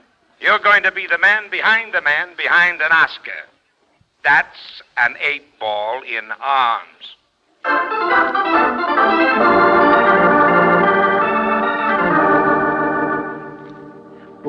Please, Miss Brooks, I do not do chariot races. My style is realism. My own invention, realism. Oh, I see, Mr. Grovich. In my last picture, a man chases a man across Golden Gate Bridge. You know where we took that picture? Golden Gate Bridge. Precisely. You have the feel of it. Real people, real places, real blood in the heart of the heroine, real bullets. Yeah, sure, Mr. Grovich, and it's real money, too, I suppose. But what is it? He's made a picture, but he can't release it, Valentine. Why not? Nobody will buy it? The world is clamoring for it. So is the Academy. And so is my bank. I have got $1 million tied up. Well, what's the matter? What happened? Vic Ruskin. That's what's happened. Vic Ruskin? Huh? Yes, a name from ancient history. One of the prehistoric thorns in my side. Lieutenant, I've heard of Ruskin, but I thought he was dead. So did I. So did the police in half a dozen cities all over the world. Only to be honest about it, he just disappeared 10 years ago. He might have stayed that way if it hadn't been for my friend Grovich here. But no, he's got to go around raising the dead. Mr. Valentine, this latest picture of mine that I can't release, it's a masterpiece. Why? It is real. What's real about it? People. Real people like bank robbers, murderers, you know. Like Vic Ruskin. He's in it. His name. Things he did. Oh, now I get it, Mr. Grovich. You've done one of your super thrillers based on some of Vic Ruskin's crimes. And, you haven't bothered to get his permission first. But I thought he was dead, and he had no relatives. What makes you think he isn't dead? He sent us a letter. He read about the picture in a fan magazine. He wants $50,000 for the right to use events of his life. $50,000 cash, and the lawyers tell me. Did he sign the letter? Yeah, sure. But there isn't a record of his signature we could check. But there's a record of other things. In the letter, he gives facts about his crimes only he and the police could have known. No, there's no doubt about it. It's him, all right. Okay. So Vic Ruskin's alive instead of dead. And he's got the amazing gall to want $50,000 for giving you... to give him the money. What? And if he sticks his neck out far enough to take the cash, maybe the police can close in and get him extradited before he pulls into hiding again. Say that again, will you? Extradited? Well, whoever delivers the money will have to go to Panama, naturally. That's where the letter came from. Panama? Oh, now, wait a minute. But, Mr. Valentine, think of my picture. It's in the can, but on the hook. Look, it's a big favor to us, Valentine. Now, if you'll only... Stop it, both of you. George, it's suicide. Vic Ruskin will know that whoever's bringing the money will want to catch him, Miss too. Brooks, all Valentine does is deliver the money, get Ruskin's signature on the release, then duck out, and we do all the rest. Yeah, and I suppose I find this guy wearing a sign around his neck saying... Well, it's here in the letter. You meet a guide who'll take you to him, Del Catone. Now, you meet Del Catone at Balboa when you land at Tocumen Airport. There, you see, nothing to it, Angel. Just an 8-ball with wings.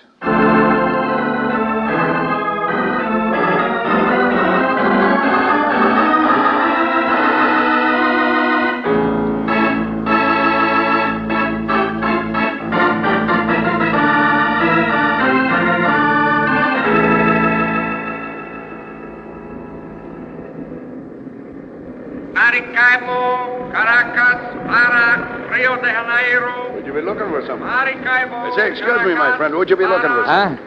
Oh, no, I just got in. Oh, you didn't. What's that? My friend, I couldn't help noticing. You've been walking around the airport with your bag there like a man lost. As a native of the parts, I always like to help. Okay, Irish. I got in half an hour ago from Managua. I have been looking for somebody, but not with your accent, I'm afraid. You're not Del Catone. A friend, my friend, a friend. He asked me to meet you. Poor Catone is a musician, plays in the sailor place in the old town, Club Cortez. And, Mr. Valentine, since your plane come in at night... He would have met me anyway. Of course, to guide you to something. So if you'll just be coming with me... Not quite so fast, but... Such a crowd here, a man would... Well, he should know how easy it is in a crowd to... No, you don't. Let go of that bag. Hey! Senor, what is it? You're sick. What has happened? Senor, please. No. It's nothing. Forget it. But, senor, the man. I saw the man. Yeah, nothing happened, I said. Skip it, will you?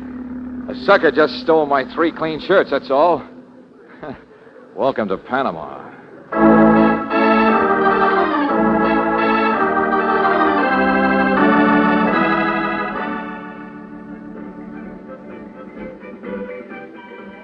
You're not drinking, monsieur? No. In the Club Cortez, everyone drinks. Yeah, sure. Well, I'm way behind. I'm an exception, that's all. But you are alone. Well, that's the way exceptions always are. Now, look, there's an English sailor across the bar wants somebody to talk to. He's quite happy talking to himself.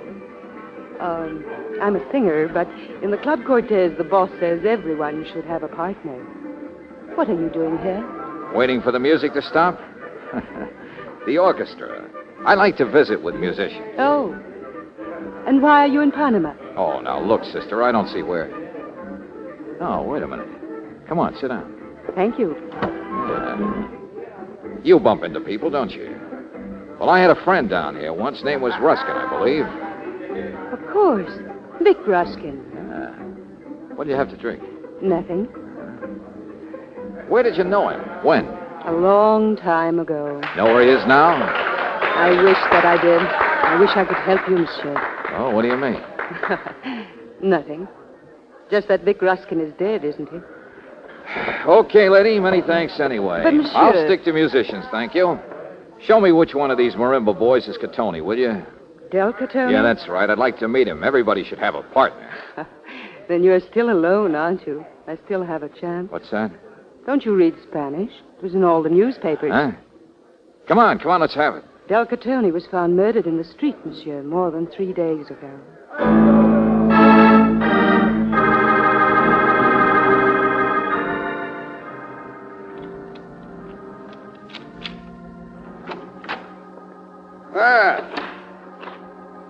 We meet again, eh, Mr. Valentine? Well, make yourself at home in my room, my friend. I had a little key, and it just happened to fit. Oh, well, don't apologize, Buster. After the runaround I've been through, I'm glad to have a man-sized shadow to work out on. No, now let go. I suppose you brought my suitcase back, Yes, huh? yes, I did. The shirts didn't fit, huh? You came to look for some more. Please, I only wanted to see All right, Irish, here I am. Now make it fast. Well, my regards to you. Now, in the first place, Mr. Valentine... Come on, faster. But you must understand about the airport. I didn't intend... Now, you listen to me. You knew Catoni was dead, but he was supposed to meet me. You know I'm delivering money to Vic Ruskin. Maybe you even know where Ruskin is. Well, now take the words out of your mouth and let's have it. Mr. Valentine, my name is Pizarro Fane. Oh, great combination. The South American Irish. I'll have you know in the artillery under Simon Bolivar, my grandfather was... Yeah, come on. All right. But never mind. It's a good story sometime. By occupation, Mr. Valentine, I'm by way of being a barrister. Lawyer? Oh, this gets wilder and wilder, doesn't it? What do you chase for ambulances down here? Ambulances? Oh. I'm not in regular practice, as they say. Yeah, I can imagine. I've a preference for living down the coast, banana plantations and hardwood jungles. You mean down where it's hotter, you find there's less heat? You're a smart man. I admit the stupidity of trying to steal that $50,000 from you, but, Mr. Valentine, do you know what a quid pro quo is? Sure. It's the first nickel in the slot machine. Remuneration, reward. It'd even be legal. You mean if you can't fry a fish one way, you'll do it another. Now, what's the idea? You want to sell me what you know? Is that it?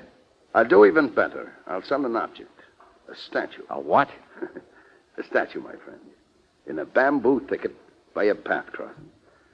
And as for what all I know, well, I'm sure we can reach a price. Yeah. Prices are slipping these days. Mr. Valentine, my information would be accurate. I'm not an amateur informer. Don't be so eager, Pizarro. You make it sound even phonier. Please, don't bother to answer that. Yeah, hello? Hello, monsieur. Well, it's you, huh? Who better would you expect, monsieur? Pan American Airways with a free ticket home. I'm getting sick of the local population. But I'm only trying to help you, monsieur. Oh, sure, I know. Now, look, I'm busy right now. I've got a professional liar here. Now, look, Valentine. But, monsieur, listen. I've been tracing the actions of the musician for you, Del Catoni. I found a ship captain, Captain Tugg, who was with him a week ago down the coast. Down the coast? The captain knows nothing, but he picked up Catoni a week ago from a visit to some banana plantation. Huh? Lady, maybe you've just begun to clean up a liar. What? But, monsieur, can't I help more? Can't I? Thanks, no. I just decided to make a purchase someplace else. Mr. Valentine. Hold it a second. Mr. Valentine, outside there, look out!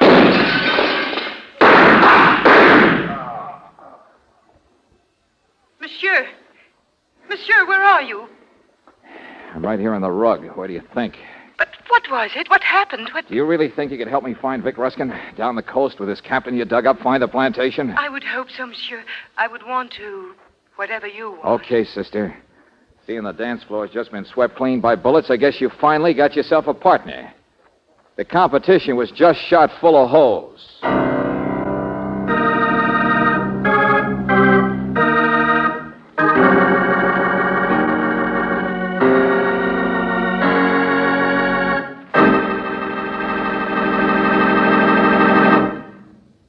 We'll return to tonight's adventure of George Valentine in just a moment. One of these days, you get in your car to start out to a dinner party, a business trip, or maybe a family gathering. You touch the starter, and, dead battery. But there's an easy way to avoid that kind of holdup and have your car start fast every time. The protective service you get at an independent Chevron gas station and a standard station will do it. They can tell in a jiffy if corrosion is threatening the battery cable. They'll make sure the water level is right and the terminal posts and clamps are okay. Why not get this speedy protective service tomorrow? Avoid the delay and extra costs of a neglected battery. It's especially important at this time because short trips in cold weather put extra drain on the battery, cut down on its ability to do its job.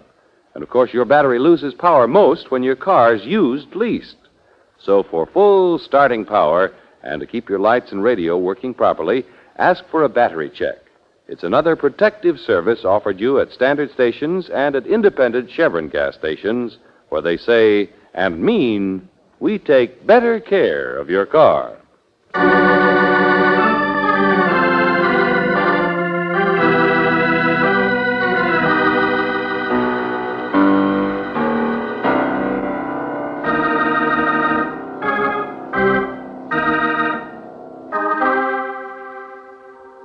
You come down to Panama with $50,000 in cash. You're to deliver it to Vic Ruskin, a criminal who's been hiding out for 10 years but is now threatening to sue a movie company which dared to make a movie about him on the supposition that he was dead. But it's not so easy delivering the money, is it? The guide Ruskin sends to meet you is murdered before your arrival. And then a lawyer of sorts who is offering to sell his knowledge is shot from outside your own hotel window. Well, if your name is George Valentine, you give yourself a third and last chance as you sail down the coast with a girl you found in a bar and the boat captain she found, Captain Togg. Well, a little calmer this morning, huh? Yeah. You don't talk much, do you, Captain? Why talk? There is nobody to talk to but people. Ha! All right. Anyway, it is a little calmer. I'm turning into the main river current. Yeah, so I see. Can't you remember any more about dropping Catoni off, picking him up on your way back to Panama? Didn't he? Wake up down there, Pedro. High speed. Watch the bridges scraping in the mud, huh? Say, look, Captain Togg, the plantation pier. Don't you know who lives there? Haven't you ever heard the name Vic Ruskin? From you, yeah. I know the big hut plantation I do business for. The little forgotten dead ones. Numbers and places, that's all. For the alligators and snakes to lie waiting for man to lose his fight with the jungles. Each one of us to his own craziness, eh? What do you mean? Here she comes. Oh. Now listen, Togg, she found you, but I hired you. I'm paying the bill, you understand? Huh? Perhaps not so crazy. I don't forget. Slower on the engine, you idiot! We're almost there, monsieur. Yeah. When we go ashore, when you give him the money, what will you say? I'm going alone. It may be hard to find If it. there's a house, it won't be far from the pier. If Ruskin's in it, I'll be back on the boat fast. I knew him once. I could help to recognize him for you. Look, sister, I've got my own way.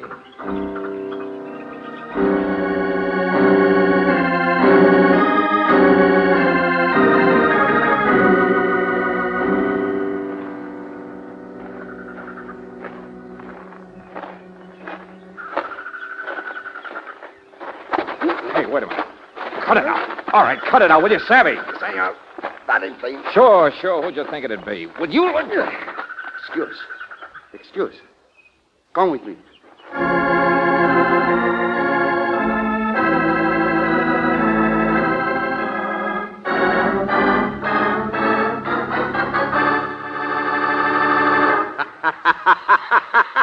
Oh, yeah, sure. It's real funny, isn't it? Your Indian getting my gun. Well, what do you expect, tourist? You don't think I'd let you come calling with a gun in your pocket? Come on. Sign the papers, Ruskin. I've got a date. Well, I gotta read the small print, ain't I? Boy, all them whereases. I'm in the movies, Valentine. I hereby release all rights.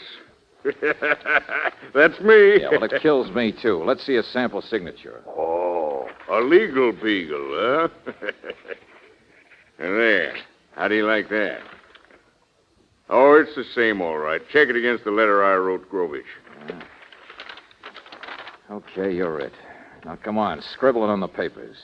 There's a little matter of money.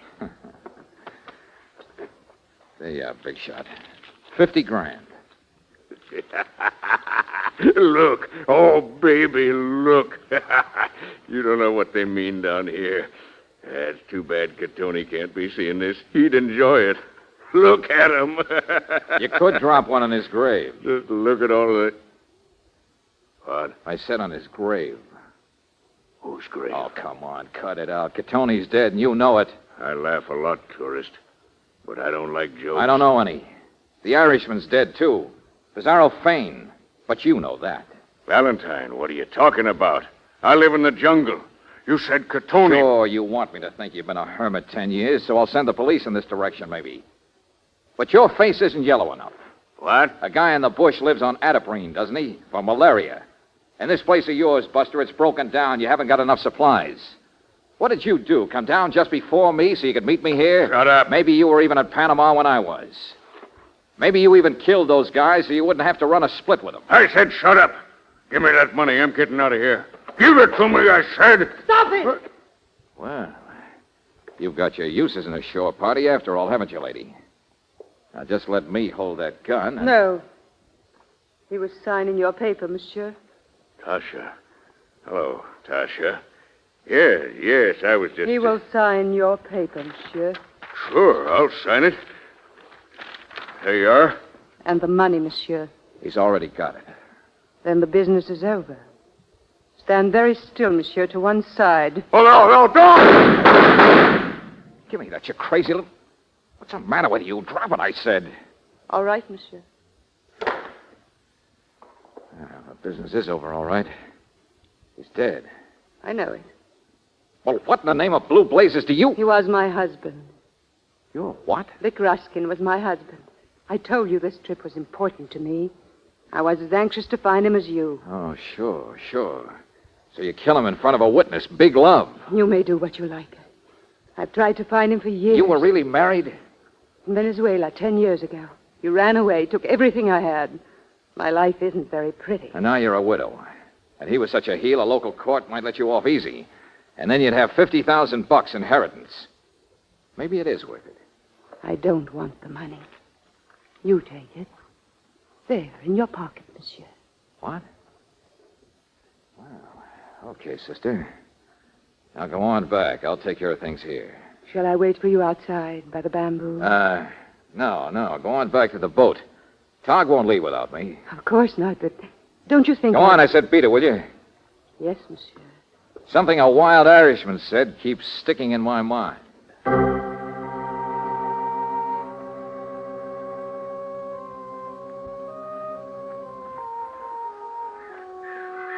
In a bamboo thicket by a path crossing.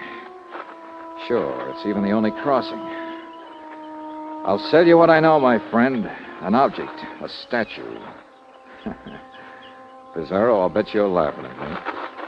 Hey, he wasn't kidding. This is it, all right. Homemade statue. Tombstone. Rest in peace. Victor Ruskin. Died 1939. Huh. Valentine, I guess you finally dug a grave for yourself, didn't you?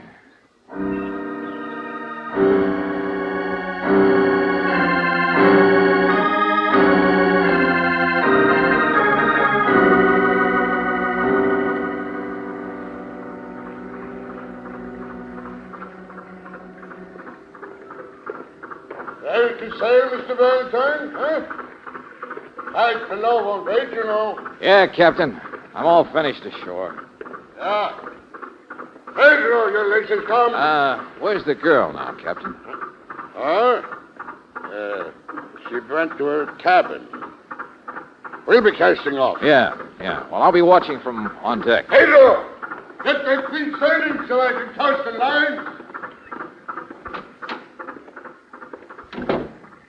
Hello. I was going to rest, monsieur, but you see, I'm here. Yeah, so am I.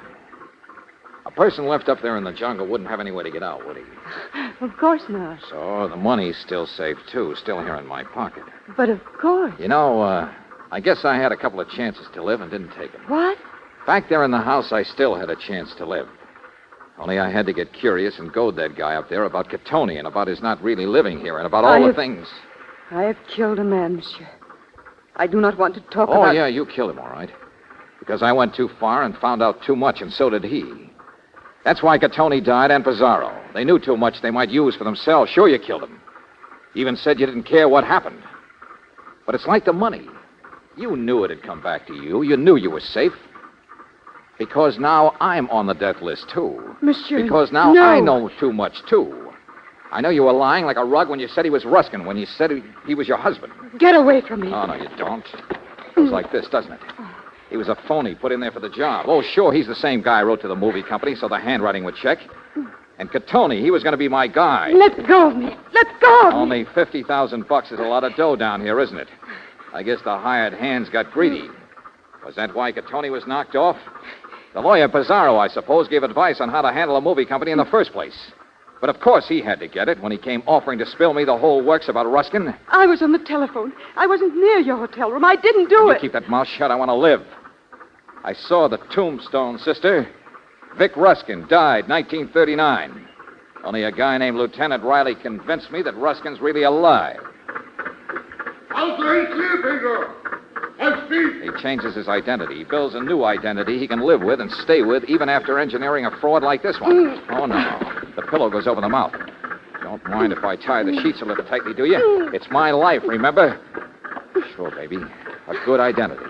One that gets you around to all the places to arrange this business. To kill Catoni and the Irishman. All right, Tasha. The place for you is overboard. Now, don't worry, sister. You're not going overboard. A chair makes a better splash. Tasha! Pedro, you hear that? Something's overboard. Stop the engine, you idiot. Tasha! Pleasant dreams, Captain Ruskin. What are you going to do? You can't ram the boat. You're still miles from nowhere. I'll do all right, sister. I can use Ruskin's gun on Pedro. I can use the wireless. It would have been so simple. Vic would have shot you aboard. You would have come back a casualty of the greedy dead man in the jungle. Sure, and I suppose with a sob story, the widow would have collected the money legally. And Ruskin could have gone right on being kept in Tog forever. I underestimated you, monsieur. I'm sorry, monsieur. Can't you at least look at me for once and nobody has to know about the $50,000 and we can... The dance is over, Tasha. It's time to change partners.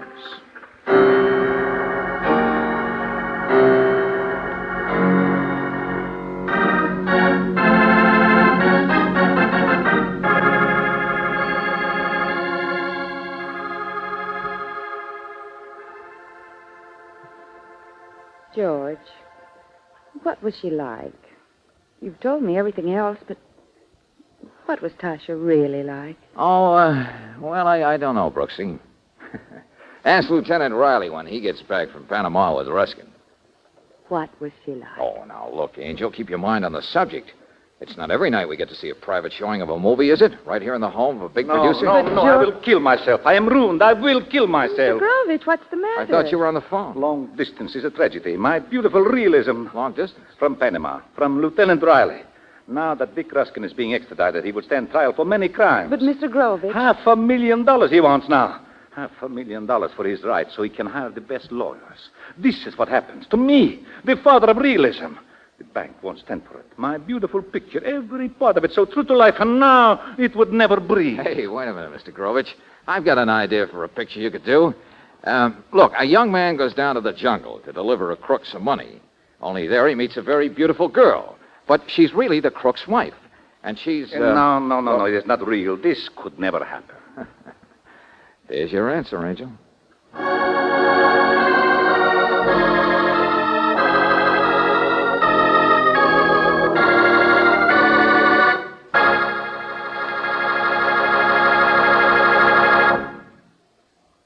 If your car seems to have lost its pep, if it starts hard, acts logy in traffic, and drags on hills, maybe you can blame it on the season. For the gasoline in your car is sensitive to climatic changes. That's why Chevron Supreme gasoline is climate-tailored. Based on year-round weather reports, it's tailored to each season and to the West's different altitude and temperature zones.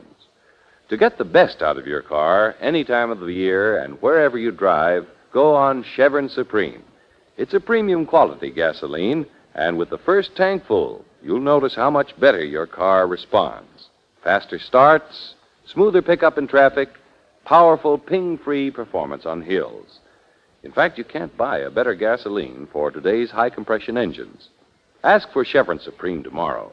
Get it at standard stations and at independent Chevron gas stations where they say and mean, we take better care of your car.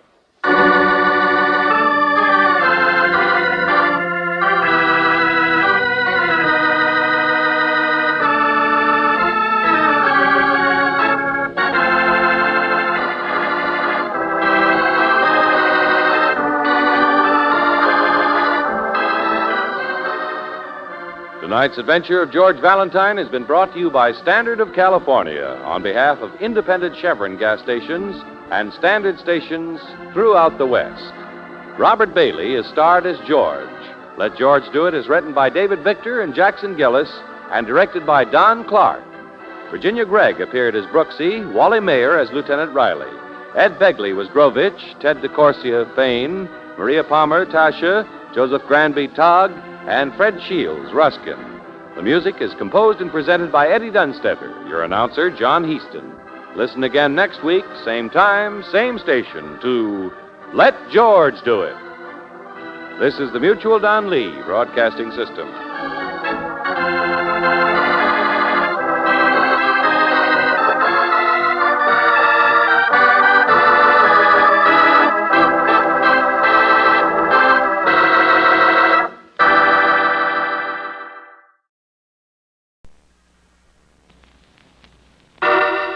Personal notice, Danger's my stock and trade. If the job's too tough for you to handle, you got a job for me, George Valentine. Write full details.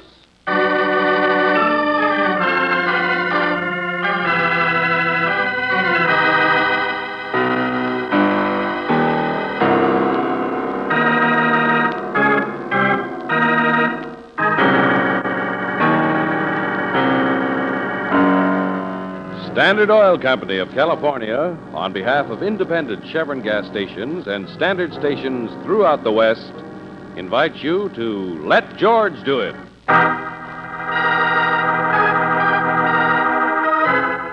Follow that train, another adventure of George Valentine.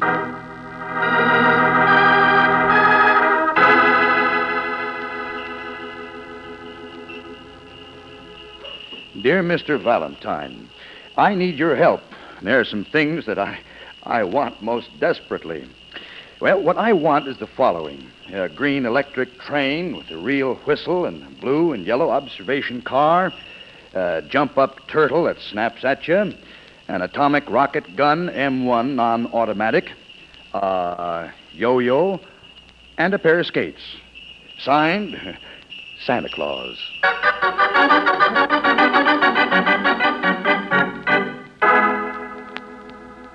Santa Claus. Oh, now, wait a minute. What kind of a That's gag? the way the letter is signed, George. I suppose it's postmarked North Pole. Uh-huh. What? Well, I mean, the letter is. Inside, it's engraved with a picture of the North Pole and... Uh-oh. In small print, it says, Local Branch Office, Gumpert's Department Store.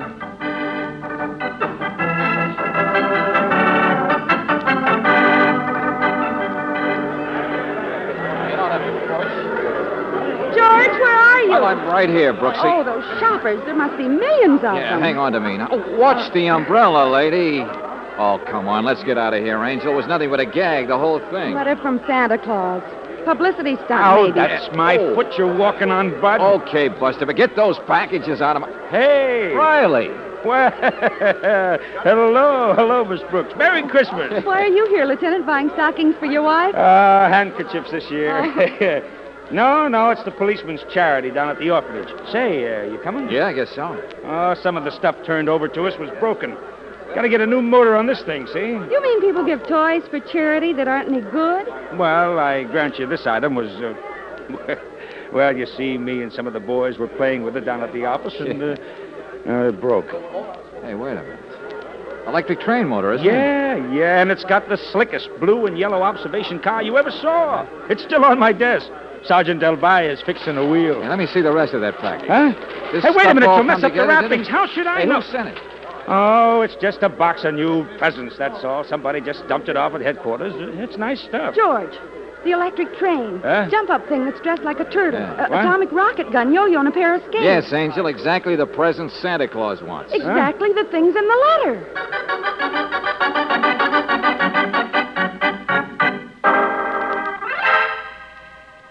No. You misunderstand. All those men you saw dressed in Santa Claus suits go outside. Yes, they work on the streets for blocks around collecting money for charity. You mean ringing a bell and saying, buy your gifts at Comfort's? Well, people are used to commercials. But really, sometimes even I don't know how many there are. The agency always seems to send one more than we need. Yes, but look, inside. Is there only one Santa Claus inside? Well, but of course. His name is Joe Smith, the most reliable young man. A young Santa Claus? Well, he looks the part, all right. Oh, he's the real one. He's been with us several years now. The children all believe in him. Well, then he's the guy we want to see. Perhaps if you would tell me why we don't allow adults inside North Pole. There's a fence around it, naturally. Please, I'm a busy man. Here's my calling card. Yes, but... Oh, of course, Lieutenant. It's easier if you slip through the credit department here. This side door. Watch your step. That's supposed to be an ice floor. All right. I'll get the answer to this for you, Valentine. There's nothing to it. I'll just open the... What the... All right, little girl. You'll be next. Come on, come on. Oh, North Pole. We couldn't get in there today. Well, I guess maybe we'd better shut the door. Valentine, maybe we got to forget. Riley, let me have that package, will you? Huh? And you, where does this Joe Smith eat his lunch? Why, he eats at home, I believe. Uh-huh. And his address is 17 West Federal. That's near here. It's one of the side streets. Okay, thanks. Valentine, wait a minute. Those presents are for Riley, the... what would you do if you got a letter from Santa Claus? Well, I'll grant you I'm still curious myself, but... Okay, you can have your electric train after lunch. Huh? Now, maybe this is crazy, but I don't want anybody disappointed at Christmas time. Especially St. Nick.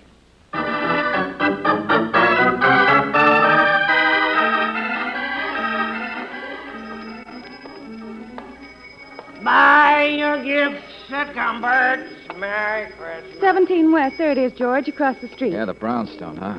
Boarding house, maybe. Hey, look at the signs in the window. You want a job? I'll find it. Let Louis place you. One-armed employment agency. Seasonal employment especially. George, maybe it's the place that hires all the Santa Clauses. Yeah, maybe. Only the guy said that's where Joe Smith lives. So, let's cut across here, Angel. All right. It's all right, I got the package. Buy your gifts at... Hey, look out for that taxi, man. Jump, Angel. Holy. Oh. Boy, was that close. Yeah. Well, thanks for the warning, Santa. Buy a gift. Darling, look, the driver stopped. Why don't you watch where you jaywalk, Mac? Now, look, Buster, you might watch where you drive for a change. Oh, yeah, I seen you start gazing at the sun. Maybe it'll help you to get bumped once or twice. Vice versa, Buster. I can oblige you. Yeah, you and who else? Show him, boy. George, look out now! Hey, you got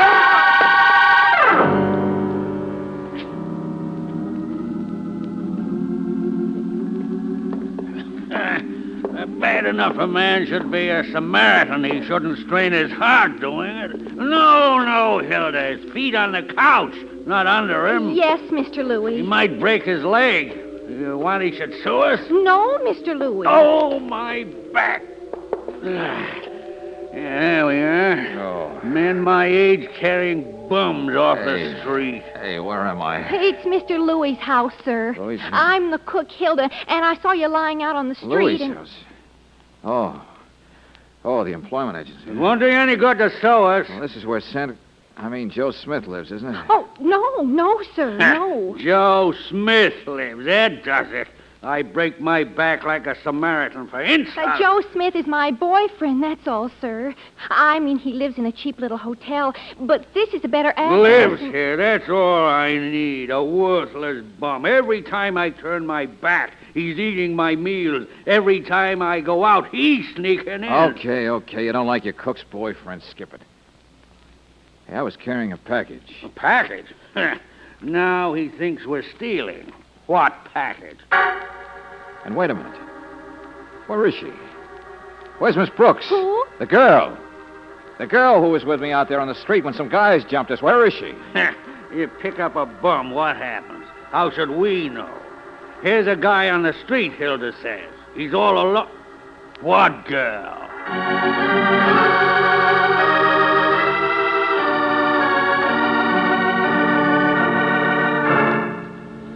So she's disappeared, maybe even kidnapped. I'm just as worried as you are. Only will you please... Those guys jumped us. She's not maybe kidnapped, Riley. I've got every man on the force searching for her. What else can I do?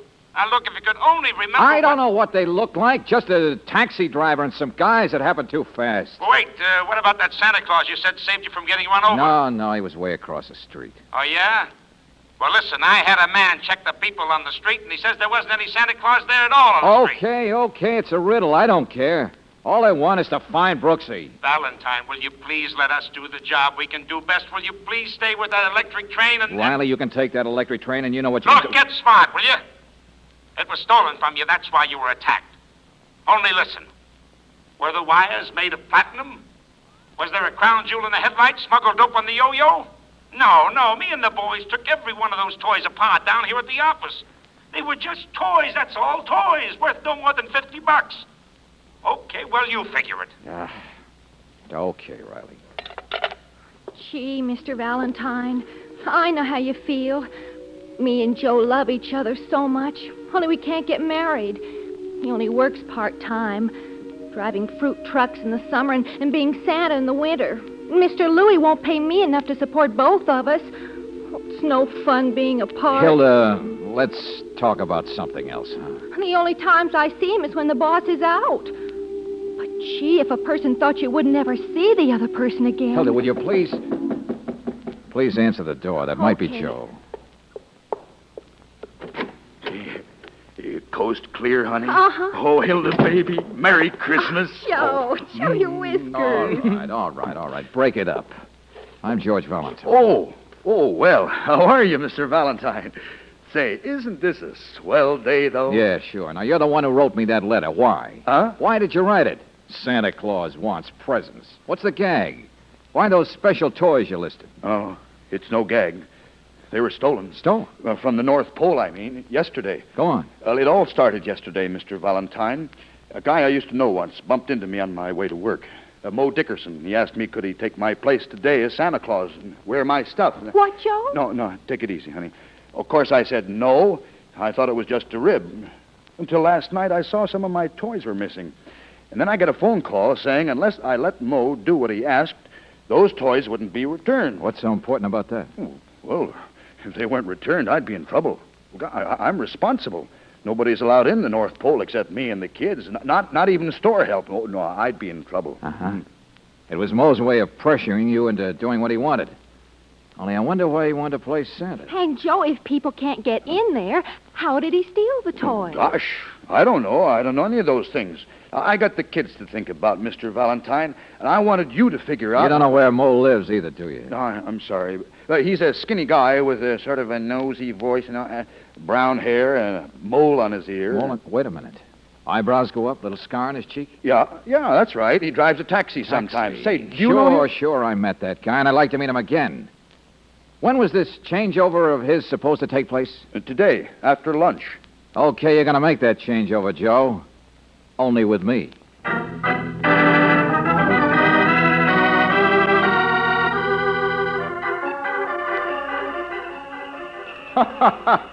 Well, of course, little girl. The dolly will do everything your baby sister does. Don't you worry. Yeah, oh, brother. How many kids are there in this town? All right, Sonny, all right. You're next. Don't push there. Well, now, there's a fine little fella. Up on my knee, that's it. Now, let's see. You wrote me a letter up at the real North Pole. I remember that.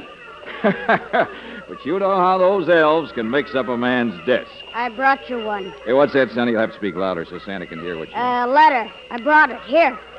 Hey, let's see your face, kid. Oh, no, you don't. You got your mail. So long, suckers. Hey, wait a minute. Well, I'll be a midget.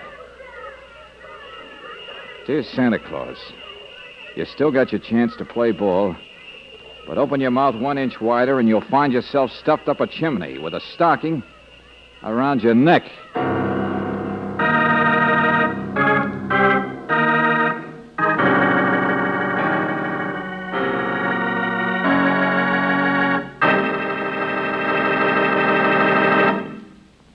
We'll return to tonight's adventure of George Valentine in just a moment.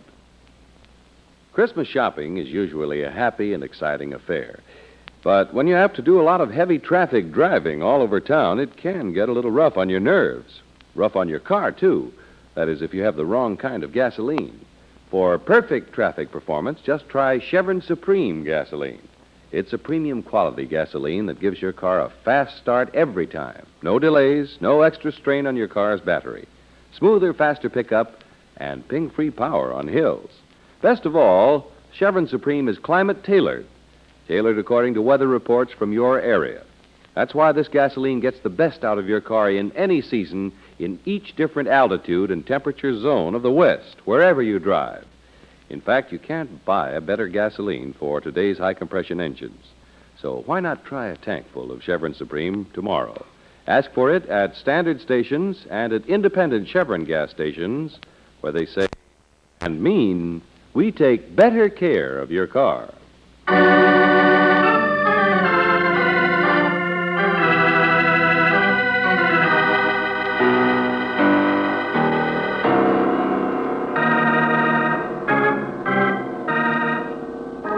And now back to tonight's adventure of George Valentine. You receive a letter for help from Santa Claus. For a while, you even play Santa at the North Pole, local branch office, Gumpert's department store. But in the meantime, your assistant, Claire Brooks, has disappeared. She was kidnapped, and so far, the police haven't located either her or the man who was there at the time, Moe Dickerson. All this and a midget and a note threatening murder just because of a missing electric train and a few other inexpensive toys. Even if your name is George Valentine, you're thoroughly and completely stumped. But I don't know whose writing it is, Mr. Valentine. Well, it's addressed to you, isn't it, Joe? It says Santa Claus. And the midget couldn't have known it was Valentine under that makeup. Hey, you jiggle the mirror. Oh. Burglar alarms, fire alarms, sewer pipes, wires. Is this the best Gumpers can give you for a dressing room? Well, the basement's better than a restroom. At least the other employees don't pull your beard all through a 10-minute break. Brother. Now, look, Joe, all I want to know Mr. Valentine, of course the note was meant for me. Oh, would you give me those boots and the bell over there? If there's any danger in being Santa Claus, I'll take it. Oh, thanks. I'm not afraid of those guys. But what guys? I tell you, I don't know. Now, listen, fat boy, somebody's in danger. Oh, Mr. Valentine, I'm sorry about her. I do wish I could help. I know how I'd feel if Hilda were... Oh, save the sympathy. Now, that note said, open your mouth 1 inch wider and you'll find yourself stuffed up the chimney. Okay, let's have that inch. No. I mean, I told you what I can about Moe Dickerson. I did. Joe, it's about you. That's what you're not telling. Look, I've been doing all right for years, you see. It's only happened once, and it was a mistake. I'm honest. I drive trucks, and it's hard to get jobs sometimes. But I like kids, and I'm in love with a girl. I'm making a life for myself. Joe, what was it? That once. Jail. That's why I'm always so afraid of anything questionable happening again. Jail for what, Joe? Stealing. That's it. That's all there is to tell. Uh-huh.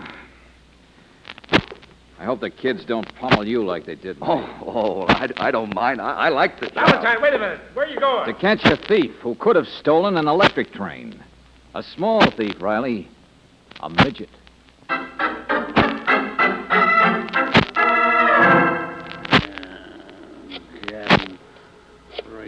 For trick jobs, Louie. If you can't be very many of them in town, they ought to... Tall guy, stuff for a water ski in Florida. You missed... who is employment? Now, here, listen. Want a paycheck, so get over here. No. What's what? He's in a suit. Take the next. Main 8409. Midget who gave me the note. And he must be at the North Pole yesterday. Tell me who he is, then he can fooz the rest of the boys. Yeah. It's a job for a radio announcer now. Hey, results. Somebody at the door. Something. I get a commission. Go on, what? Hawks. It's all right, small fry. Don't wait. Miss Gift, Brooksy. I want you to meet the most Oh, but you are charming. My name is Felton. Look, Angel, you were kid on the sidewalk. When I came to, you weren't there. Now... Married man, Mr. Valentine. George, no. I took the electric train there, and the next thing I knew, I was wondering... And there she was, Mr. Valentine. She'd fainted. Naturally. George, he even took me to the emergency hospital. See my bandage? Oh, it's under my hair. Mr. Felton, you and who else revived her? Tom and Jerry? I beg your pardon. My darling, once a year, a little nutmeg won't hurt anybody. Oh, George. Hey, come on, Angel. You should have stayed in that hospital. Hilda, where are you? Oh, here I am, Mr. Valentine. She can lie down on my bed. I'll take her. Oh, you poor thing. I'll go with you. Oh, great. Well, I guess I ought to be grateful to you, Wolf. Yeah. I'm sorry you were so alarmed. So were the police. Oh, dear. And me, a married man. Mr. Valentine, perhaps if there's no further way I could be of assistance... No, hold it. Hey, is this the place phoned about a... Hello, sucker. Let go of me. Put me down, you big boy. Lay it on. Mo! Oh, good heavens. Hey, What's Mo! going on? What's this? Who?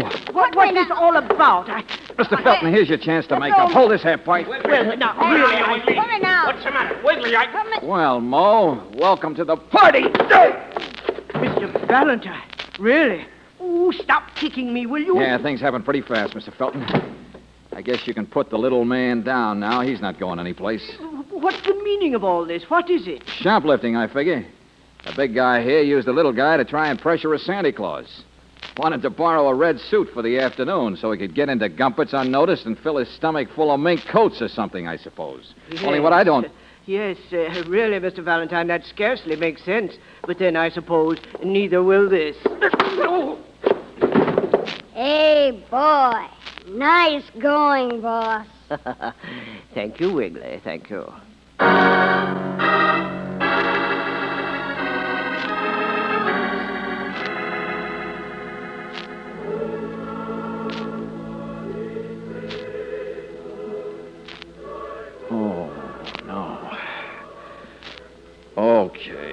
Okay, so I am a sucker. What are you going to do about it, Mr. Felton? Yes, and why do you need me? I should be cooking supper or be upstairs with Miss Brooks. Oh, stop sniveling, Hilda. They're not going to hurt us. Bombs, that's all. Of course, no one will be hurt. No, we don't hurt people. Ha ha. Ha. Quite a convention you got on your hands, Felton. 7:53, boss. Plenty of time, Mo. Relax, Wiggly. Listen to the music. Yeah, you're a big wheel, Felton. That's where I went wrong, figuring it was just shoplifting, isn't it? Just shoplifting would scarcely make sense with all the effort you guys put out over that electric train. I assumed you'd come to your senses, Valentine. Naturally, I had to detain you. I could fix it so he loses those senses again, boss. Don't be so anxious, Mo. But you did want to play Santa Claus. And you keep watching the clock. Something's slated for tonight, isn't it? Sure, that's it. At closing time, the guy playing Santa Claus would go down to the basement to take off his makeup. He'd be there late. And the burglar alarm wires are down there. Boss, he talks too much. Why, your gifts at Gumpert's. That place must take in close to $100,000 a day this time of year and can't bank till next morning. Well, you've got a big organization, all right. The man inside the basement blocks the alarm system. The rest of the team goes to work. It's robbery. Big-time organized robbery. I know it. Bums, that's all they Oh, are. shut up, Louie. You're in it yourself. What's that? Yeah, you guys sit around acting like you don't know each other. Well, who hires people? Who knew about that basement dressing room? And why do you think I wanted you to phone midgets today? It was to see if the right midget would take orders from you, Louie, and he did. He came running. And the crackpot way you and Felton picked Miss Brooks and me up after Mo and the boys slugged us. Mr. Louie, no. Oh, no, Mr. Louie, Shall no. I kick him in the shins for you, boss? Turn that blasted radio off. Mo, you and Wiggly run down to Fred's garage. Pick up a car. Get back here fast. Sure, Louie. Yeah, Louie. Now, cool off, Louie. You've got a bad heart. There's no need. Louie, Smooey, shut up. All day you've been botching. I have not. Just a bit of bad luck. Picking that Dame Brooks off the sidewalk. But the boys had hit her too hard. They'd hurt her head. It only seemed decent to... well, she didn't know what happened, Louie, and you yourself brought in Valentine. Samaritans, bums, you and dumb Hilda. I didn't know, Mr. Louie. I just saw him lying there. I didn't know you were a criminal. You didn't know nothing. You never do, but you do now. Too much. Yeah, and so do I. Now, you listen, Buster. I finally figured out the electric train, why it's important. It starts out on the North Pole. It was stolen from there. So smart. Only instead of dumping it in an ash can, Felton, you go soft-headed and put it in a charity box where a cop can get hold of it and play around with it in his office, can give it to me. Yeah, now I know why it's so important, why you had to have the boys slug me to get it back again. The world is full of bums. Fingerprints. Sure, fingerprints. There's nobody can resist playing with an electric train. Go ahead and make noises while you can. Now, wait a minute, Louie. Of course I'm going to kill him. So I work with bums. So a big-time robbery gets botched up. I get rid of him, I can still pull it. So I ain't got the burglar alarms fixed. I can still There's a blue and yellow observation car, Buster. What? You've got that electric train back, all right, but there's a blue and yellow observation car still on my friend Lieutenant Riley's desk. I've already told him to check it. Every big baby in your gang has probably had his mitts on it. Well, a complete fingerprint roundup is going to make your robbery a little risky, isn't it? It might even make killing me a little risky, too. He's right, Louie. They'd know who to look for afterwards. You see? It's not practical anymore for us. Shut up, you sissy! What? You botched it up, Samaritan. Playing with toys, turning soft. All of a sudden afraid to take a bum for a ride. Oh, I am not a sissy. But for gosh sakes, don't you realize... well, it's Christmas. Yeah, and that's Riley. You might as well face it, Louie. You'll have to buy your gifts at Gumpert's. Get away from that phone, Valentine. Hilda! Hilda, stop twisting that handkerchief and answer it. Yes, sir. My prints ain't on file, Valentine, and they ain't on no toys either. Not me. Just say Louie ain't here, Hilda. Just that. Yes, sir. Hello? I'm sorry, but Mr. Louie isn't here. Christmas. Schmissmas. All right, Scrooge. It looks like it's your party. Yeah, there's your boys out there. It's an awful black car. Stand still, Fountain. You too, Hilda. In case you got any Rose Bowl tickets you want to get rid of, Valentine. Oh, shut up. Let them in. Let's get going. All right, Mo, come on. Merry Christmas, baby. Merry... what are you talking? Get him, Joe!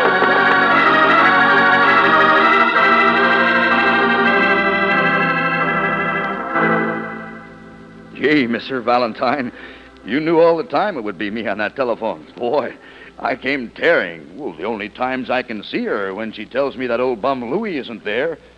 Oh, it's lucky that other Santa Claus told me to phone the minute I got off work.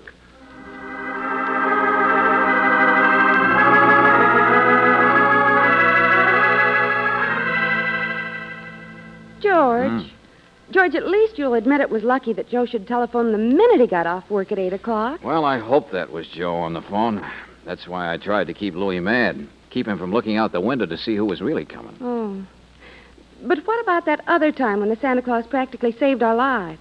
When that taxi almost ran us down. Yeah, the one who warned us. Lieutenant Riley said there wasn't a Santa Claus on that street.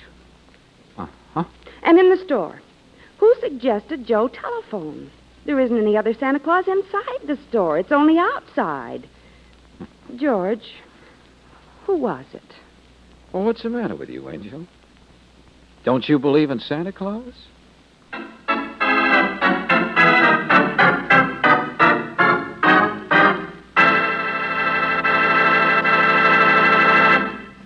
It won't be long now before we celebrate the holiday that is probably everybody's favorite.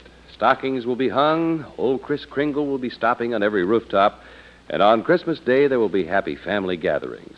So right now we want to wish you the happiest and brightest Christmas season you've ever known. A Merry, Merry Christmas to you from all of us here in the studio, and from the sponsors of Let George Do It, Standard Oil Company of California. Incidentally, this is the 4th Christmas season we've been on the air with you. And once again, independent Chevron dealers and Standard Stations personnel also want to sing out to you, Merry Christmas. Have a happy week, a happy holiday, and we'll be seeing you next Monday night. Tonight's adventure of George Valentine has been brought to you by Standard Oil Company of California on behalf of independent Chevron gas stations and Standard stations throughout the West. Robert Bailey is starred as George. Let George Do It is written by David Victor and Jackson Gillis. Virginia Gregg appeared as Brooksy, Wally Mayer as Lieutenant Riley. Larry Dobkin was heard as the executive, John Daner as Joe, Herb Butterfield as Louie, Virginia Eiler as Hilda, Junius Matthews as Felton, and Tony Boris as the Midget. The music was composed and presented by Eddie Dunstetter. Your announcer, John Heaston. Listen again next week, same time, same station, to Let George Do It. This is the Mutual Don Lee Broadcasting System.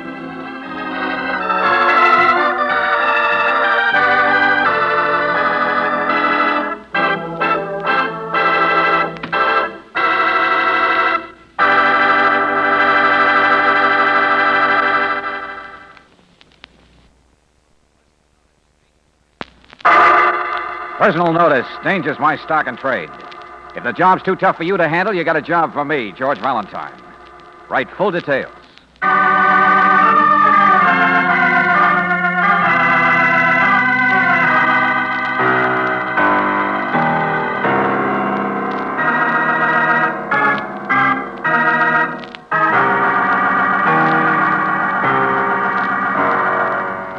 Standard Oil Company of California, on behalf of independent Chevron gas stations and Standard stations throughout the West, invites you to Let George Do It. Snowblind, a transcribed adventure of George Valentine.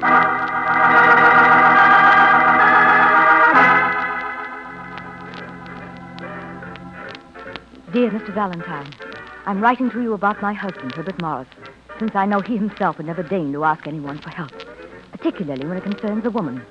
But he is in danger. I can tell from his letters and the way he acts when he does. Herbert is a doctor. He can't leave his practice. And so he is alone down there in the city, just as I am alone up here in the mountains. Oh! Es gibt kein Lernen in diesem Fall. Oh! You startled me. Hello, Hans. What is it? What? Oh, es gibt kein...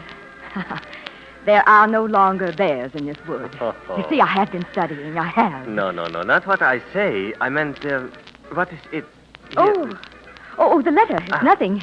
It's nothing, Hans. Ah. It is snowing outside. Good powder. Oh, yes, I noticed it. Supper time. I can practice my Christie in the morning, can't I? You'll help me with it, won't you? Before any of the others, Hans. Of course, Mrs. Morris. A ski instructor is only to oblige. Oh, Hans. What is it? You won't tell me? Oh, well, it's just, it's a note for supplies I need up at the cabin. Oh, Hans, wait. I'll be in a moment to dine. You sind andere Damen. Yes, I know. There are other women, that's what you said, isn't it? Yeah. But I'll be just a moment, Hans. Ich, nein. Well, No, stop it. It's a dead language, like the people. Why bother? Oh, don't say that, Hans. You'll wait for me, won't you? Whatever the lady says. Oh, please. Won't you? How else could I do? So, hurry to order the bacon. There is dancing to be done. Huh? Hurry! Mr. Valentine, my husband is in danger from a woman. Her name is Dorothy Graham, and I believe she is at the Hotel Continental. I can be reached at our winter cabin several miles north of Sun Mountain Lodge. Sincerely, Stella Morris.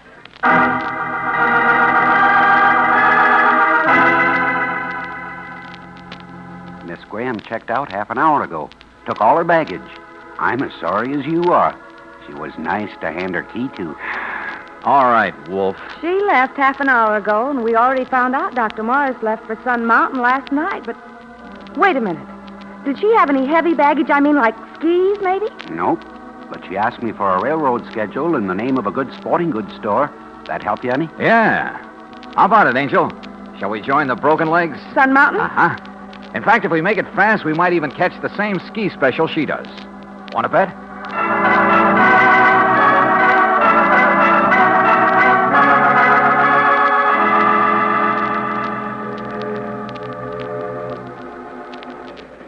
Miss Dorothy Graham, Miss Graham, Miss Dorothy Graham, Miss Dorothy Graham. Ma?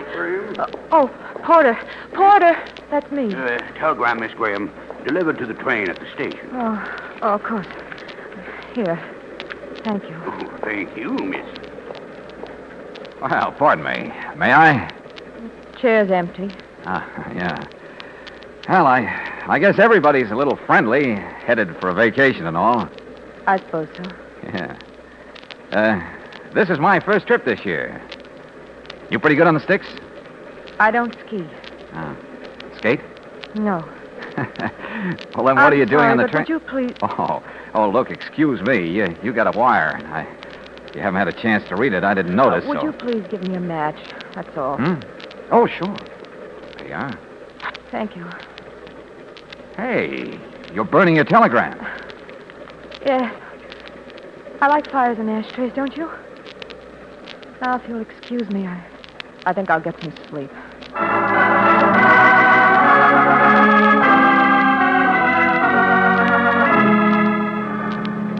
Yeah, Brooksy burned the telegram without looking at it. I wonder who she thought it was from. I don't know. Particularly since it was me. What? Sure, that's the wire I sent her, a fake one from her hotel. Just so it'd be easy to find her here in this crowd. Well, while you were in the club car, I took a simpler way. I asked the porter which was Dorothy Graham's compartment. You what? And I looked through her handbag, George. She only has a one-way ticket to Sun Mountain, a lot of sleeping tablets, and a gun.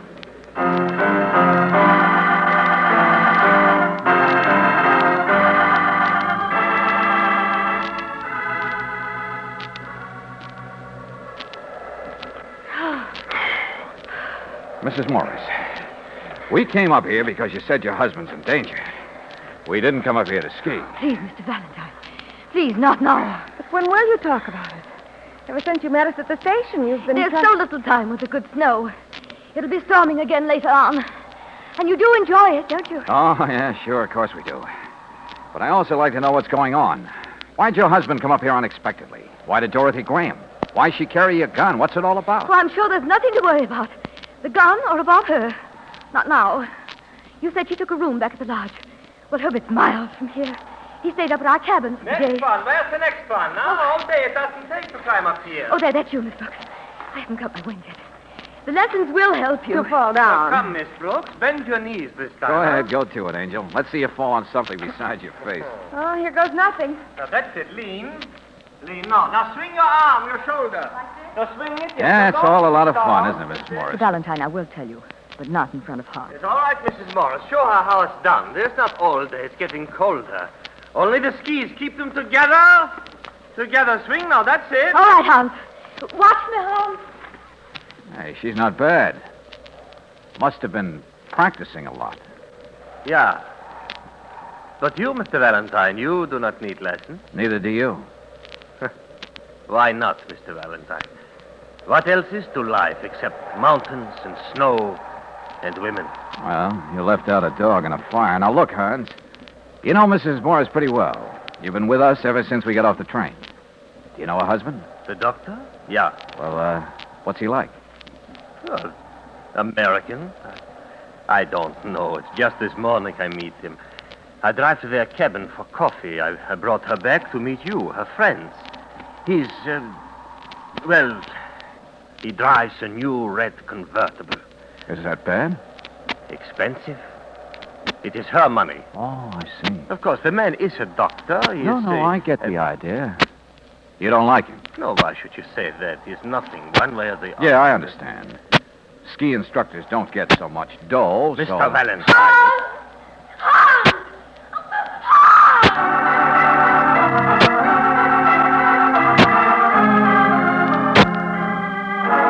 Well, I think. But it hurts. Under my arm. I called. Let's go inside. Oh, ouch. Oh, I was making a turn. Neither do I, Mrs. What? Yes, your husband. It was Hans, right? Worried, Healy? It's swollen. I did. All right. Here, keep the towel on. I wasn't just trying to stop you from talking. He's outside now with Miss Brooks, so forget it. All right, let's have it, Mrs. Morris. I don't like divorce cases. But that's what this is, isn't it? Well, I wrote you that my husband... Oh, sure, that Herbert was in danger from a blonde, and I followed her, and she's a weirdy, all right. But you're no more worried about him or about her than the price of eggs in Sweden. Mr. Valentine. The only thing that worries you is your boyfriend. The way you watch that Austrian ski boy out there is enough to... I beg your pardon, Mr. Valentine. I love Hans very much. Okay, I beg yours. Only let's be honest about it. Herbert has been, well, stuffy about giving me my freedom, that's all. When a friend in the city, his nurse, when she wrote me that Herbert had brought this Graham woman to town, I've been visiting her at her hotel down there. All you had to do was hire somebody like me and trade the doctor for a... Well, never mind. First impressions. Oh, but when you get to know Hans, it's just that he's been through so much in his own country. And he's sensitive and proud. And ambitious? Mr. Valentine, I'm sorry I misled you. But I didn't expect everyone to come galloping after us to the mountains. Oh, it's you. Gibt kein Werden in diesem Wald. Oh, darling, I'm much better now. I thought you were hurt. Yeah, the bear, he is slow, huh? But the road is always bad, dangerous. And now there's more My snowing ankle's outside. only a little swollen, don't you think? Oh, Liebchen, how shall we then dance? You should have a bandage. I will go bring it myself. A little tape. No, never mind. Where do you keep your first aid kit? My cabin just out there beyond the ski toe. Why? Give me your keys. I need some fresh air.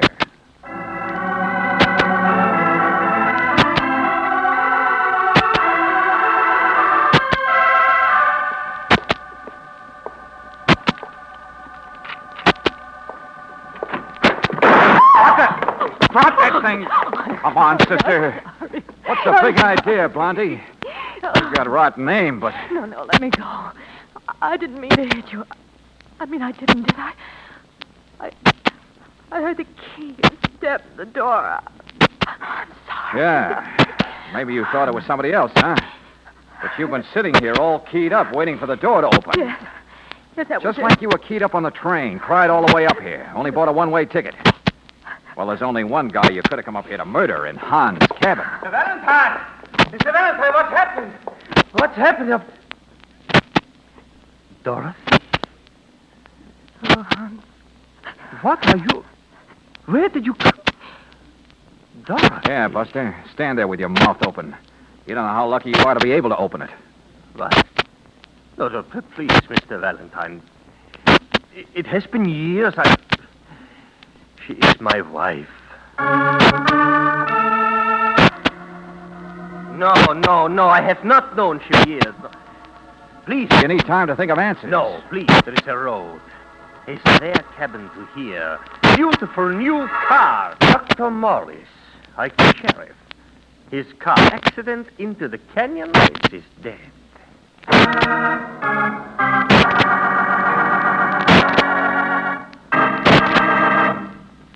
Of George Valentine in just a moment. Several weeks, there will probably be... What's the big trek all about no country, but how will your trust climate tailored? It gets the best out of your car ride. That's because Chevrolet Supreme is specially tailored to the West's different altitude and temperature zones. It's tailored also to the season. So try a tank full of this climate-tailored gasoline tomorrow. Right away, you'll notice how much better your car performs. Faster start, smoother pickup in traffic, ping-free power on hills. In fact, you can't buy a better gasoline for today's high-compression engines. Ask for premium quality Chevron Supreme at independent Chevron gas stations and at standard stations where they say and mean we take better care of your car.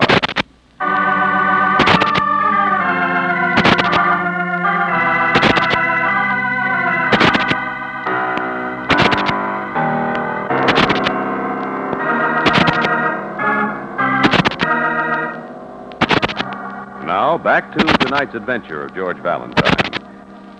You're hired by a wealthy married woman who has a sentimental eye on a handsome ski instructor. A married ski instructor at that. Yes, it's a quadrangle, or rather it was until Dr. Morris crashed to his death while driving down the dangerous road from the cabin to the lodge. So, when the sheriff asks you all to meet him at the Morris cabin, you think it best for you to do the driving up that dangerous road. And when you arrive at the cabin, you wish the sheriff would hurry up with his investigation. Hello? Yes, we're all up here at the Morris cabin, Sheriff, but... Well, I just hoped you'd be here, too, that's all. No, I just want to know more about the accident, that's all. So does his wife. No, Sheriff, there's no reason I can tell you yet for wanting you here fast, but... Oh, it's just the weather, I guess. Sure. We're okay.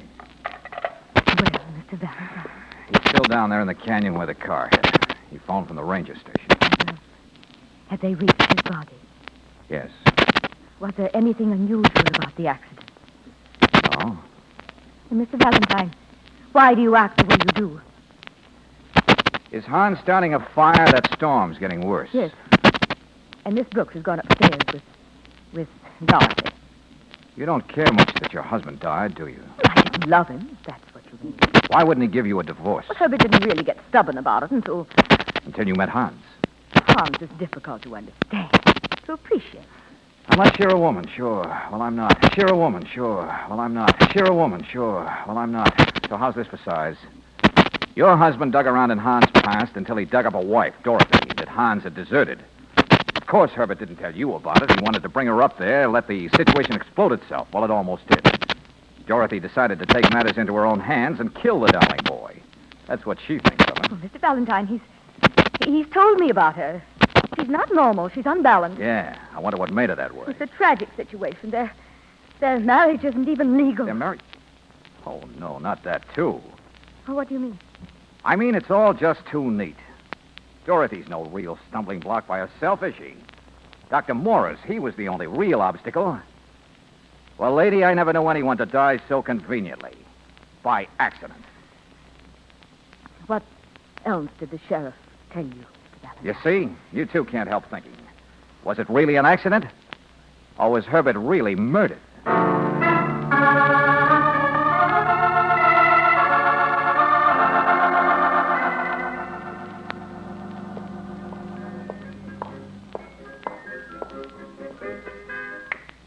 Well, Mr. Valentine, I was just trying to persuade your lovely assistant. Oh, yeah, sure. Somebody dies, so it's a great time to dance. Where's Dorothy? Upstairs, I suppose. She's all right, George. Long faces for the dead. Black pretense around the arm. Sentimentality, isn't it? In this household, maybe you're right, Buster. I talked to the sheriff on the phone. What did he say? Quick on the draw. What's the matter? You nervous? Well, why not? The man is on top of the world. A split second of ice, and he has slipped into the abyss. Even at the wheel of a fine convertible, a man can... Skip it. I know the doctor was driving alone, if that's what you're trying to remind me of. I go around in circles myself. My wife appearing from all these years. And the accident, and your unpleasant remark. Yeah, be sure to remind me of the word accident. But if you were driving alone on a dangerous road, and the accident would be easier if someone had tinkered with your car earlier. George. What is that, now? What you call a shot in the dark? No, an unpleasant remark, that's all. Hans, it keeps bothering me how much you envy that man as convertible. You can't seem to forget it. All of the things Stella Morris's money would give to a man. Hans, you were up here earlier this morning. You said so. Both you and Mrs. Morris would have had a chance. No, Angel, she wouldn't have known So how. you shoot at me? Because I am poor, huh? Because you cannot understand the simple envy of people who are persecuted. I'm not interested in what makes you tick, Buster. No, the reason I'm even more anxious than ever now to hear the sheriff's final report on that car is because I've been as insulting to you as I know how to be. And yet you haven't once offered to do the normal thing, to knock off my block. Then, of course, I shall oblige. Saved by the bell. Stop it, please, both of you. Dorothy, you shouldn't have come. I'm feeling much better now, Miss Brooks. Ready to join the party, huh? No. No, I'd like to see my husband alone, that's all. Whatever you wish. Oh, no, you don't. You've already tried once. Yes, I came up here to kill him. But I have no gun now. That's right. I am strange, aren't I? Huh? Can you imagine me wanting to kill you? Hallo, umsteigen. No, it's the same me. Isn't he wonderful, Miss Brooks? Okay, go ahead. We'll be back in a few minutes. George. Come on, I can't stand it. How that guy can wind women around his little But she's finger. liable to try. Liable to kiss him, sure. What'd she say upstairs? Anything? Just what we thought. He deserted her a couple of years ago after he got into this country by being her husband. But she's so mixed up. George, it's her I'm worried about. She's no threat to him anymore. Why would he touch her? George, maybe he could be deported if they're married. That middle-aged sucker up there and only follow after him. No, Angel, when the doctor died, it left nobody to interfere with Casanova's march to success. Except us, and we might be wrong. Come on out here. What I'm afraid of, Angel, is we won't ever know whether we're right or wrong. Ooh, brother, it's cold. Come on, stay under the eaves. The garage is out in But back. you won't find any evidence. Except for the sheriff, it's my only chance. Before this snow covers everything up. Hey, look out now. Let me take your arm. The ground's frozen. At least maybe I can get that guy nervous enough to... George, what's the matter? Hey, what's this stuff on your jacket? On the inside of your arm here? What? Oh, I couldn't have rubbed against anything. Not there. Somebody else took your arm like this. Who was it? But I don't... Well, Dorothy did for a moment when she came downstairs just now to steady herself. Dorothy, sure. And she wanted to talk to him alone about it. Oh, brother, am I a sucker? Come on back to the house fast. But, George, what is it? Smear of grease, Angel. Axle grease. And it came off a car.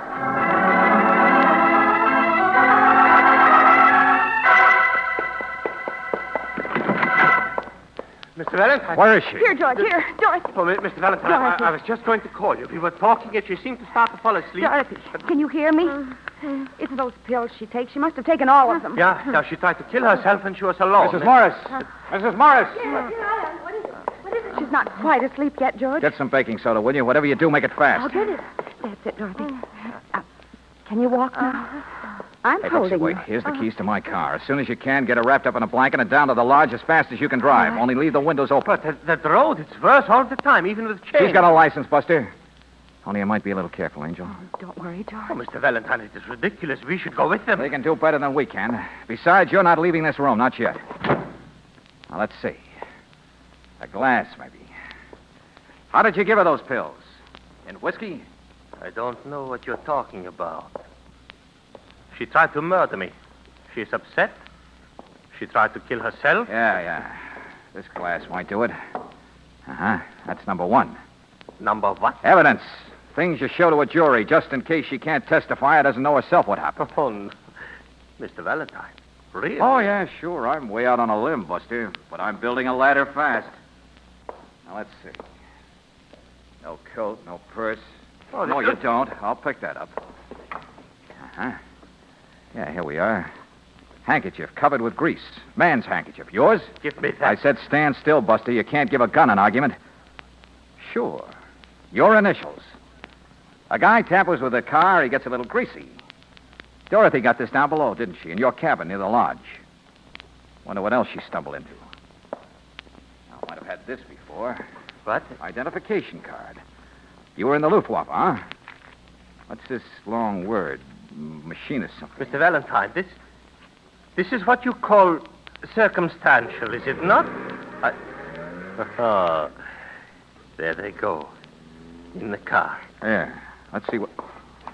Pliers. Well, now, don't get so... No, I use those on ski binding. Or maybe this is the type that comes out of the toolbox of a red convertible. Oh, stop it. Mr. Valentine, you are so ready to accuse me. So ready to invent what a crazy woman's story would have been. Yes, now you are watching me now, huh? You are... Look, you see him? Let go of that gun. So, there, my suspicious friend. Now you are looking at a gun. Thank you, Stella. Well, I didn't mean to. I just opened the door. They didn't need me to go with them, and I wanted to... Now, Liebchen, forgive me. Perhaps you will join me sometime. What? Of course, I'm leaving. Your own sedan is still in the garage. How could I stay in a country with such a suspicious man? Hans, I've been listening. There isn't any real evidence against you. Nothing to prove you caused the accident. Nothing except me. I know what police can make people say to confess, whether it's true or not. Well, I won't be caught to find out. There is no one who can catch me alive to accuse me of things I don't do. Hans! Get your hands off me! If I run, it doesn't make me guilty. It makes me free, that's all. Free to get the things I want.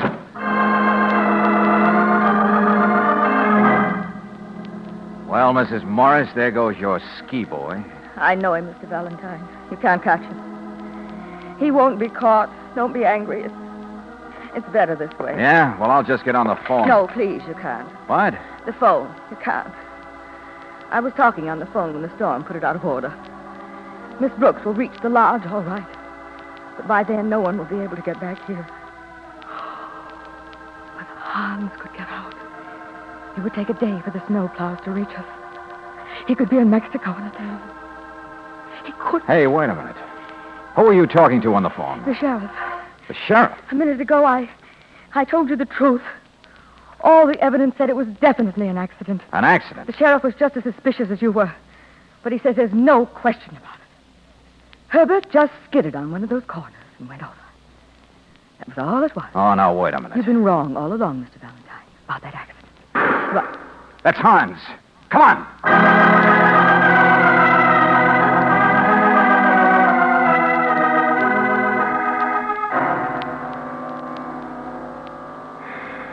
Well, he's dead, all right. There was no other way out for him. He would have been caught. I see what you mean. I remember how your husband was on his way to you, your bad ankle. He was a doctor. He was considerate. I would have been warmer, more comfortable if he'd brought my car. The sedan. Yeah. Which left nothing here in the garage for Hans to escape in but the car he himself fixed as a death trap. A brand new red convertible.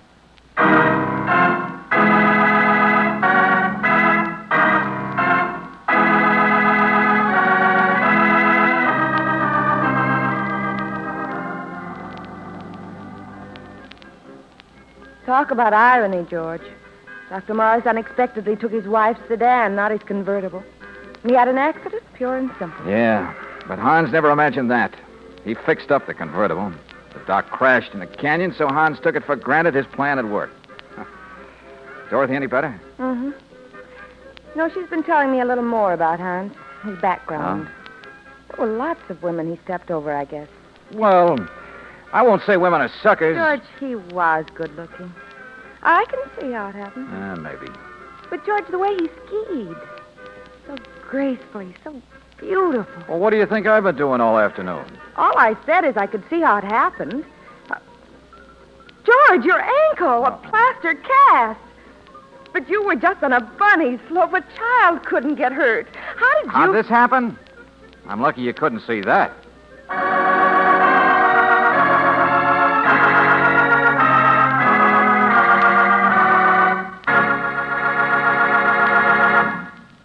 One of the worst night driving hazards, especially in wintry weather, is the one-eyed car. And you probably don't think highly of that car's owner. But when were the lights on your own car last checked? For your own safety, friend, make it a point to get your car lights checked at regular intervals.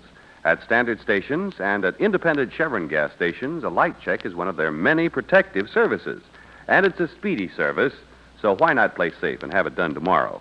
While you're there, ask them to inspect your windshield wiper, both the arm and the blade. If the arm is faulty, they can replace it quickly, so you won't have to risk its failing when you need it most.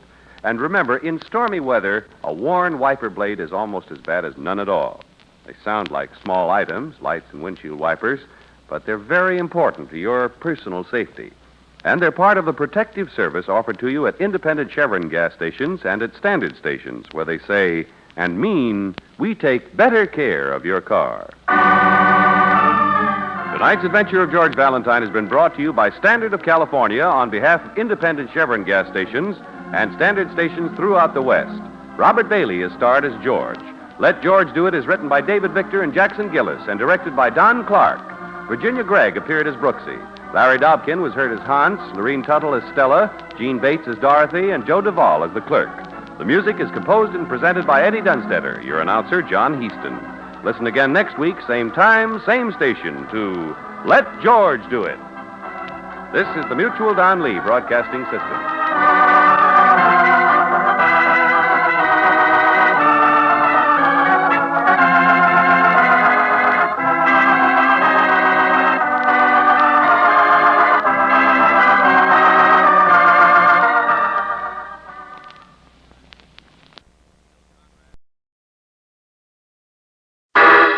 Personal notice, Danger's my stock and trade.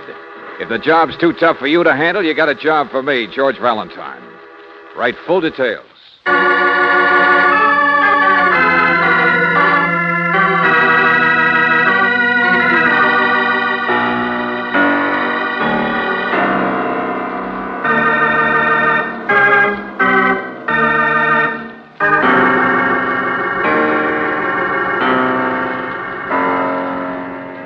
Standard Oil Company of California, on behalf of independent Chevron gas stations and standard stations throughout the West, invites you to Let George Do It.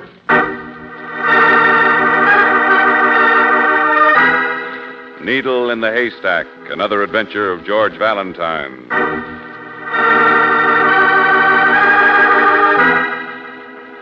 My dear Mr. Valentine, I quite appreciate the imposition of sending you this urgent demand on a holiday. But I must see you. I must have your help immediately. My entire life's work is in jeopardy. My labor, my love, the fruit of my brain has been stolen from me. 12 priceless objects, Mr. Valentine, the culmination of my life's endeavor. My entire fortune, stolen. Please meet me at your office regardless of the hour. Most desperately, Ferdinand Vaz.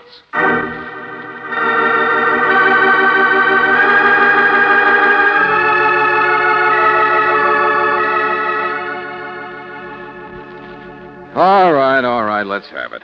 Something pretty valuable was stolen from you, is that right? Oh, my most priceless possessions, Mr. Valentine. Without them, I am nothing. Without them, Yeah, well, what were they? My roses. Huh? 12 red roses. You lost your roses, Mr. Vaz? Precisely.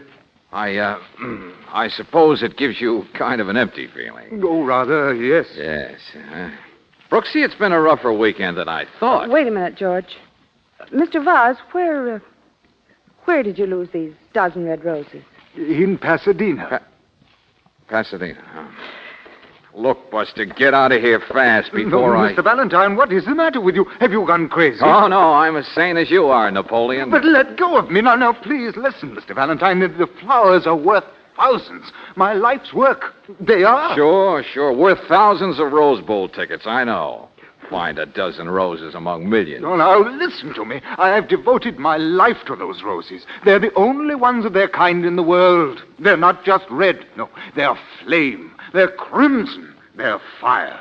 The Ferdinando rose. Ferdinando? It was the mater's idea, the name. Rather appropriate, don't you think? We live in Mexico City. Oh, sure, I could tell from your accent.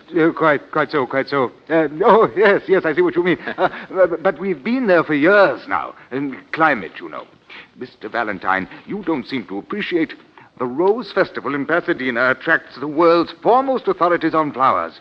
My unveiling of the Ferdinando today would have emblazoned my name in history. Like Martha Washington. I beg your pardon? Skip it, never mind. Somebody clipped your buds, stole them, huh? Okay, how'd it happen? Well, I came up on the train, and then at the last possible moment, the mater posted the roses to me by air express. And so they'd be fresh, you know. But I have never received them. Did you call the airline? Oh, yes, the box was transported all right yesterday, but somewhere in the express delivery service it became lost or stolen.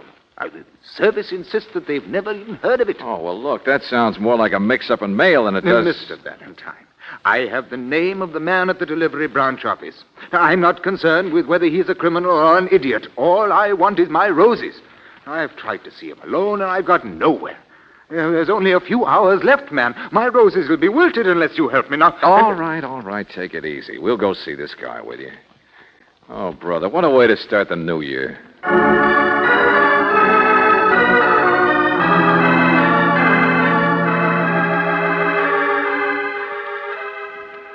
Oh, waking people up. And my aerial's busted. I can't see the game today.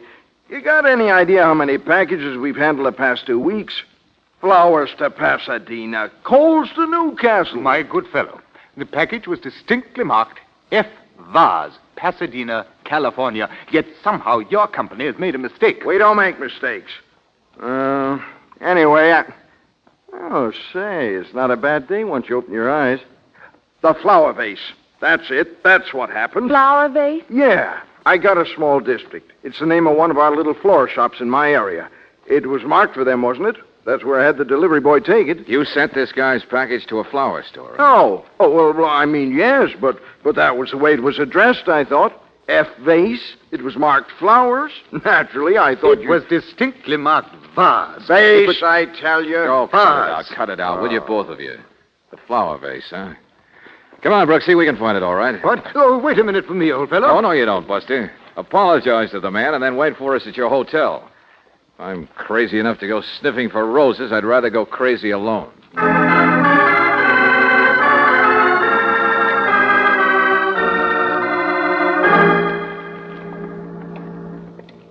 This is it, I guess, George. Yeah. Not much of a shop. Well, it's a neighborhood place. Far cry from all the excitement up on Colorado, isn't it? Looks like it's open, though. At least somebody isn't rushing to get an early seat for the parade. Oh, brother. When I think I could be having scrambled eggs and waiting to tune in the Orange Bowl. George, look. Yeah. The joint's a mess. Flowers all over the floor. The lock was broken.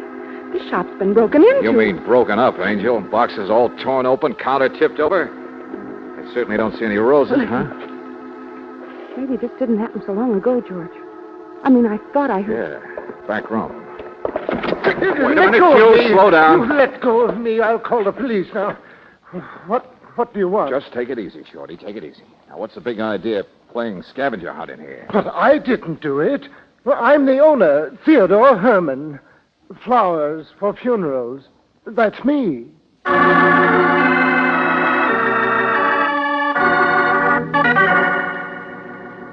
Mr. Herman, it just doesn't make sense. None of it. My shop has never been broken into before, Mr. Valentine. Never. I hate trouble. Funerals, a few corsages. Maybe somebody remembers a wedding anniversary. That's all I ask. Yeah, sure, I know. It's tough. But you say there wasn't any money taken out of the cash register. Well, how about those roses? Well, I have nothing to do with the Rose Festival. I'm just a small man. I mean, did you get the package, the one intended for Mr. Vaz? But I tell you, the only business I had yesterday... Here's the receipt, George. What? It was with the papers where the counter tipped over. Yeah, sure, that's it, all right. 4 p.m. yesterday, received delivery, Air Express package, Mexico City. So your memory's not so good, is it, Mr. Herman? Here, let me see. Oh, but I didn't. There, you see, J.H. It says J.H. Of course, it was my brother. Your brother? Joshua Herman. He signed for the package. I remember now. I had gone to Forest Lawn. Joshua stayed here for an hour or so. But didn't your brother say anything when you got back? He must have put those roses someplace, in water maybe. They must have been here several hours. He didn't say anything unless... Well, he might have made a mistake and put them in the big refrigerator back here. He's not a flower man. Cold storage is usually just for orchids. Stand still, everybody. Well, look at the orchid. Don't remark, sister, or I'll aim this gun closer. Suppose you stop waving it around the room, Rollo. I can't help it. I'm cold. Waiting all morning for you guys to stop jabbering. Well, get out of my way. Not so fast, Buster. You're the guy who tore up this joint. Of course he did. He did it. He was caught. He was hiding Don't there. Shut up, Shorty. I ain't got no roses. There's nothing in there but a quart of ice cream. Now step to one side. I said stick around, Now, Rollo. don't get any bright ideas about following me, Valentine. You didn't find the roses, huh? Come on, who do you work for? You're not bright enough to want him. You can't hurt my feelings, Valentine, but I can hurt yours. But you don't... George! Yeah, that's better. Now, you want to know where I'm going? I'll tell you, Bright Eye. I see a hot bath.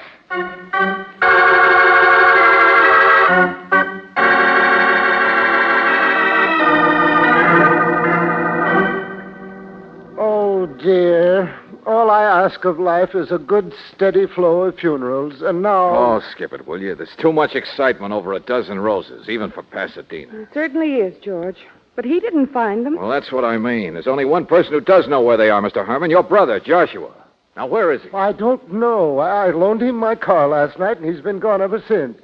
He's from out of town, you see. Gone? Well, why didn't you report it? Oh, there's nothing wrong. Don't misunderstand me. Joshua said he had to get in condition for the... Well, of course. That's why Joshua's here. He's wealthy. He's successful. He's just a little blind, that's all. He thinks Ohio State is going to beat California.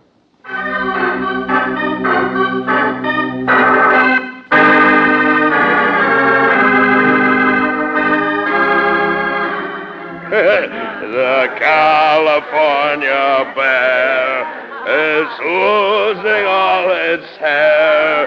Its teeth are growing yellow. Come on. The roses. Let me tell you that any team from the Midwest can lick any team from anywhere. Solari, who's he? Bronc, I never heard of him. Step right up and place your bets, gentlemen. I will give you... Come on, bartender. Bring us 2 cups of coffee, will you? I say, that guy didn't want to talk football either. What guy? Well, I was there at my brother's store, like I told you. And then this guy comes in a few minutes later. He didn't even know who Savick was. Can you imagine that? Did this somebody want to talk roses? No, he didn't talk at all. Big person, you know? Takes one look at the roses. They were the only ones in the joint. He grabs them fast, throws me a dollar bill, and then he runs. You're getting warmer, brother.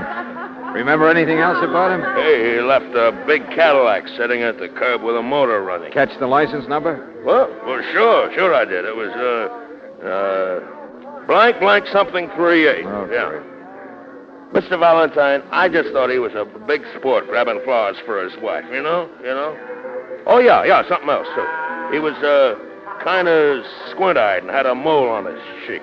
Okay, thanks very much, Ohio. Stick around. What was he? Anyway, a crook or something? Say, I'm not really from Ohio State, I just happen to know a girl who was born in Dayton once. And let me tell you that we're football. But Joshua and I will be seeing the parade, going to the game. Keep your eye on Ohio, will you, Brooks? He's in the next room there beyond the palms. Sure, George. We don't want to be mixed up in any trouble. It's his holiday. I'm sorry, Mr. Herman, but I'm telephoning the police. And 2 bits say they want you both to stick around to answer questions. This 3-ring circus is getting wackier by the minute.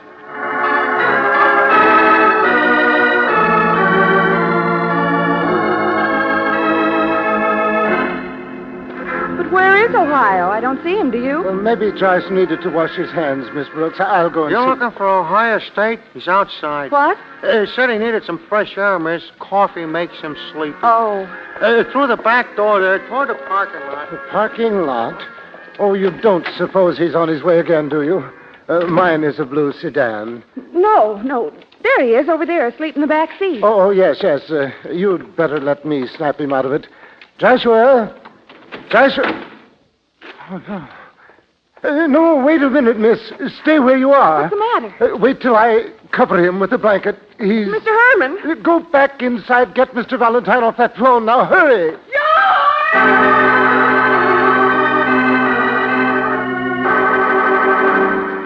I shook him. There was blood on my hands. Me asking for a steady flow of funerals. And there he was, dead. My own brother, stabbed.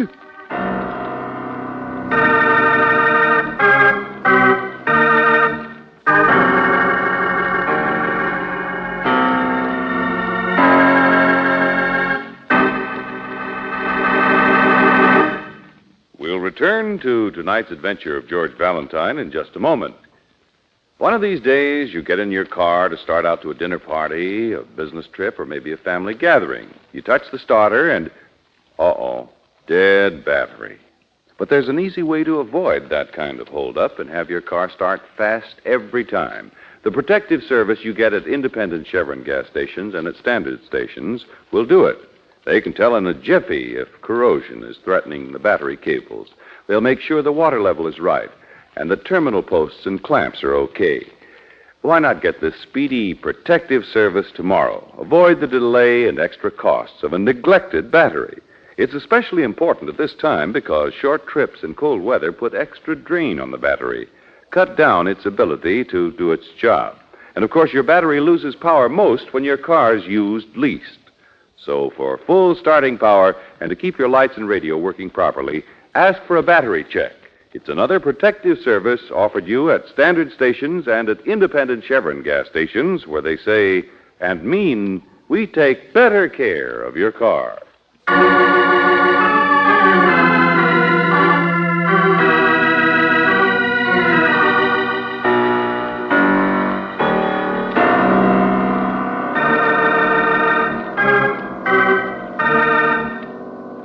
And now, back to tonight's adventure of George Valentine.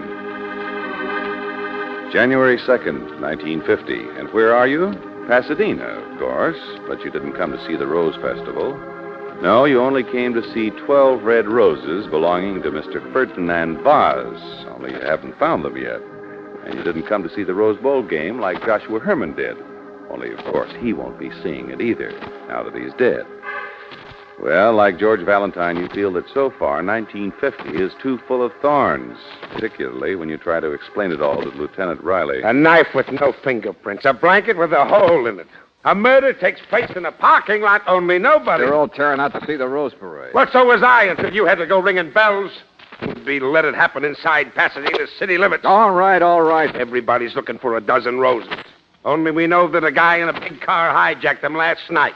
And the guy who saw that guy was afraid Mr. Ohio State might remember some more of what he saw, maybe, huh? I don't know. Say, I wonder if it was that cold storage thug you told me about. The one with the gun.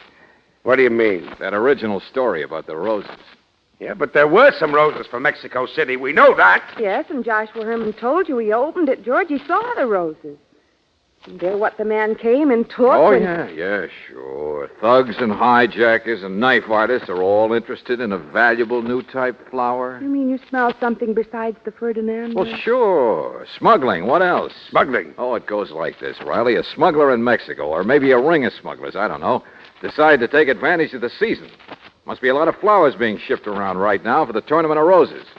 Well, it's a good time and way to send something in, isn't it? Inside the roses? Or maybe some of them are phony roses. Yeah. Only the other stuff still happened. The misdelivered package, the hijacking. All I'm driving at, Riley, is send out a description of Ferdinand Vaz. Find him and you'll find the answer. What? Well, that's right. I checked the hotel. Vaz never registered there. He's a phony. But at least he could tell us what it's all about. It was his bouquet. Well, come on. Get to work. He can't be anything worse than a smuggler and a murderer.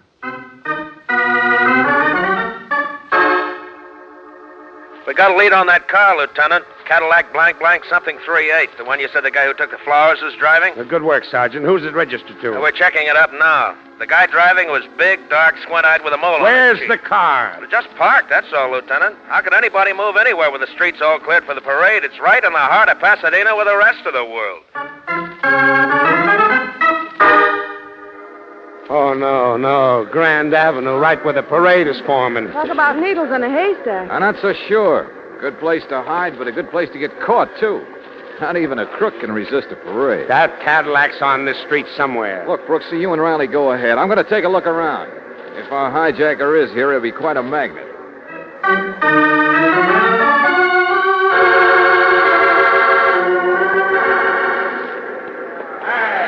Quit shoving. Plenty of room for everybody to see. Sorry, there was a lady standing on my foot. How soon's the parade start? Yeah, search me, buddy. Oh, boy, look at them girls on the floats.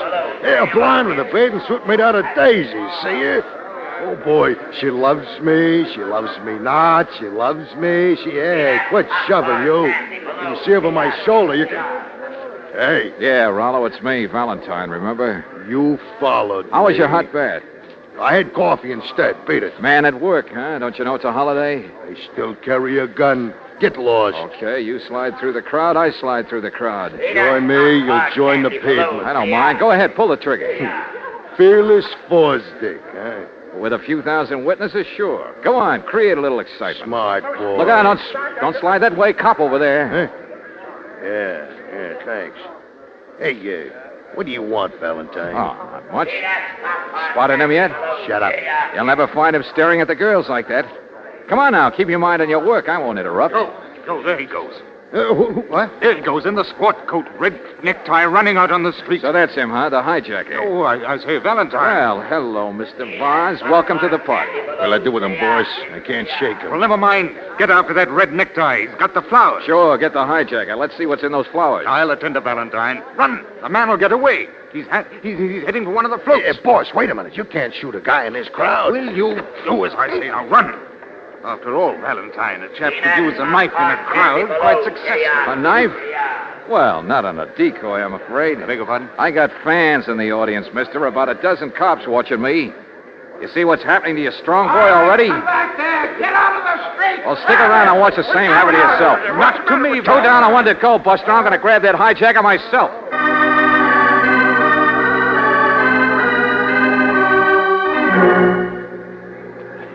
Hey, you, come back here. Get over Crash Daisy. I saw you run up there on the float, hijacker. Stop, will you? Oh, you don't get a free ride out of here. Get away from me. Mister, look out. What do you want? Get away. Just you, that's all, Buster. I said get away from here. Oh, no, you don't. Strike three, you're all out.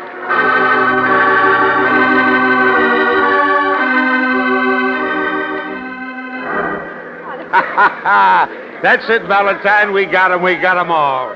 Smugglers, that's it, all right. And you know what it is? Diamonds. A fortune in diamonds. The Englishman folded up like a lawn chair and told us everything. Who did the murder, Riley? Huh? Oh, don't you worry. We'll sweat it out of one of them, all right. Joshua Herman saw too much of something, that's all. So they sent somebody after him to keep him quiet. Except for the Hermans, they're all tied together. And this guy, the hijacker, he stuck his nose in too, huh? That's what I mean. Come on, buddy. Come on, wake up, wake up. Why, we'll be done in time for the parade, Valentine. Well, what happened? Yeah, you see? Here comes our answer to the diamond. Come on, you're all right, Buster. Wake up. Oh, yes. Yes, somebody hit me. Oh, isn't that too bad? Yes, somebody was walking off. Get off this float. What are you doing on my float? Get off. Your float? Of course it's mine, you idiot. Most of the floats lined up for 10 blocks are mine. I'm a floral designer. Well.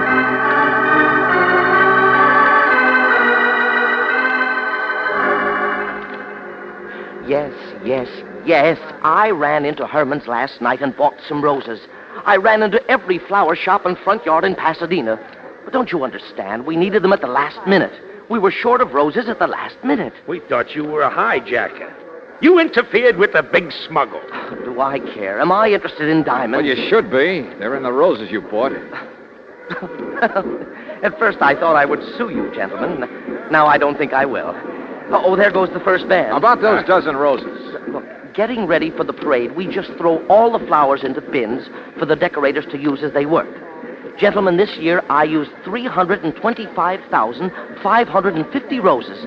And you're looking for diamonds in a dozen roses. Excuse me. Oh, no. Go ahead, look at the floats, Riley. They're beautiful. Look. Elephants made out of roses. Girls throwing roses all over the crowd. Horses decorated with roses. Horses even walking on roses. Roses. Oh, roses. Don't let it get you, Riley. You said you could work your murder case out all right. Why worry about the diamonds? But they're there. A fortune in diamonds. Maybe those roses are in the hubcap of a float. Or maybe somebody will just throw them in a garbage can. Well, at least you can't say we don't do things big in California.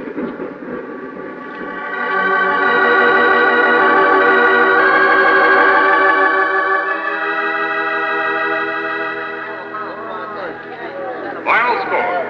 Last 8-17. Well, that's it. California. We better be moving if we're going to reach the car before midnight. Oh, George, what a game. I only wish my brother could have seen it. It would have done his heart good. Well, I'll have to admit they don't play bad football in the Midwest, Mr. Herman. Yes, and it was so nice of you to bring us. Not at all. Made quite a day for us. George, you forgot the blanket. No, I didn't, Angel. I've been thinking about it. What? But you left it back up there. You better run back and I get can it. get it, Miss Brooks. No, don't bother. Leave it there. Forget it. George. I don't want us to get separated in the crowd. But if you said you were thinking about it, It why was didn't... the other blanket I was thinking about, Angel. I've been thinking about it all through the second half and feeling guilty for sticking around to see who won. Why, Mr. Valentine, what are you talking about? A steady flow of funerals, Mr. Herman.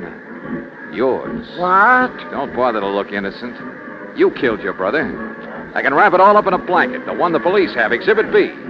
The one with a hole in it. George, what on earth The are you- one Mr. Herman here covered his brother's body with, Angel, remember? Remember how you walked outside and saw Joshua lying in the back seat and you thought he was asleep? Yeah? Well, I guess maybe he was asleep. Oh, Mr. Valentine, no. Joshua was lying Yeah, there. Mr. Herman. It was you who went over to open the car door and then told Miss Brooks not to come any closer. You pulled a blanket over your brother so she wouldn't be upset by seeing him. Told her to run to me for help. Well, yes, George, that's right. Well, but- Brooksy, how did the hole get in that blanket? Unless our friend here stabbed his brother through it. After you'd gone and just before he came running back to the bar. How about it, funeral fan? Goodbye, Mr. Valentine. Hey, what's your rush, man? Excuse me, get out of my No, way. Mr. Herman, you're not going Get out of anyplace. my way! Not in this crowd. Stop shoving, will you? 103,000 people make a pretty good jail.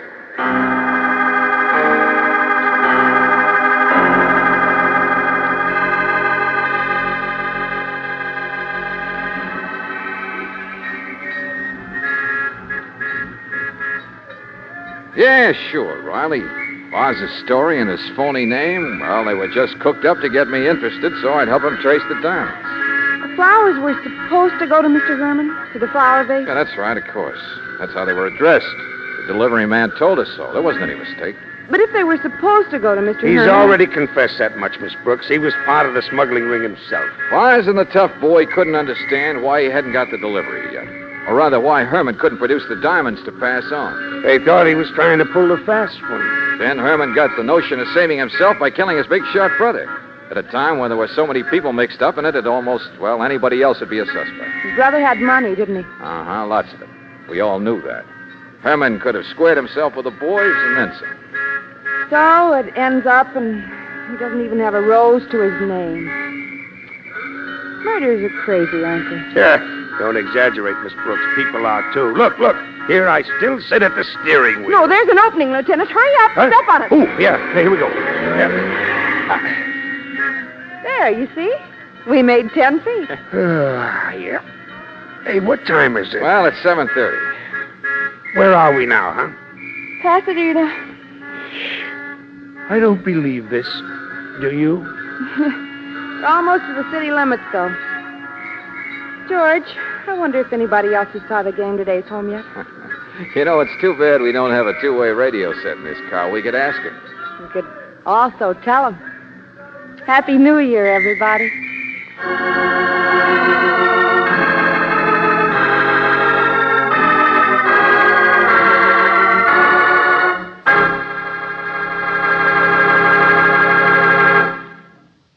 If the family car could pick up a pencil and write a list of New Year's resolutions, I bet you'd find this at the top of the list. I'm for Chevron Supreme gasoline, and Chevron Supreme is for me. Smart car. For this premium quality gasoline is climate tailored. Based on year-round weather reports, it's tailored to each season and to the West's different altitude and temperature zones. So to get the best out of your car each month in 1950, and wherever you drive, go on Chevron Supreme. With the first tank full, you'll notice how much better your car responds. Faster starts, smoother pickup in traffic, powerful ping-free performance on hills. In fact, you can't buy a better gasoline for today's high-compression engines. Why not try Chevron Supreme tonight? Or ask for it tomorrow at independent Chevron gas stations and at standard stations, where they say and mean, we take better care of your car.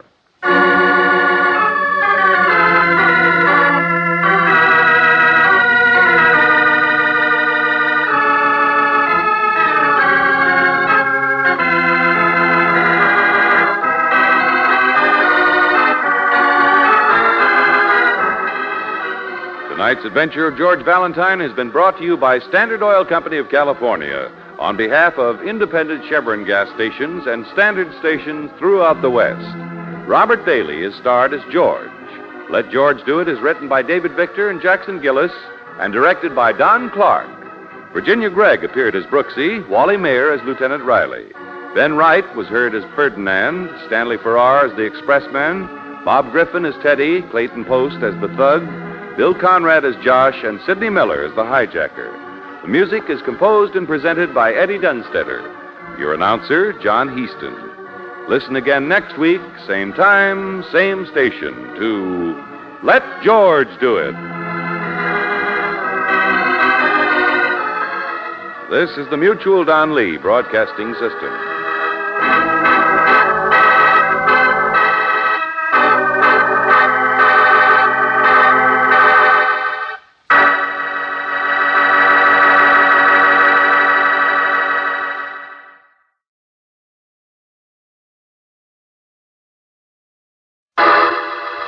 Personal notice. Danger's my stock and trade. If the job's too tough for you to handle, you got a job for me, George Valentine. Write full details.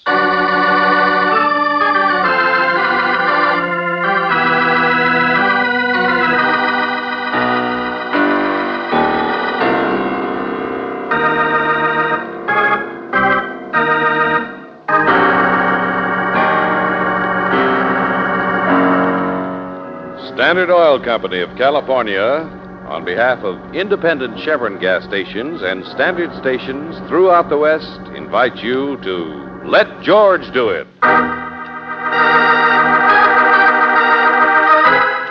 The Silent Waterfall, another adventure of George Valentine.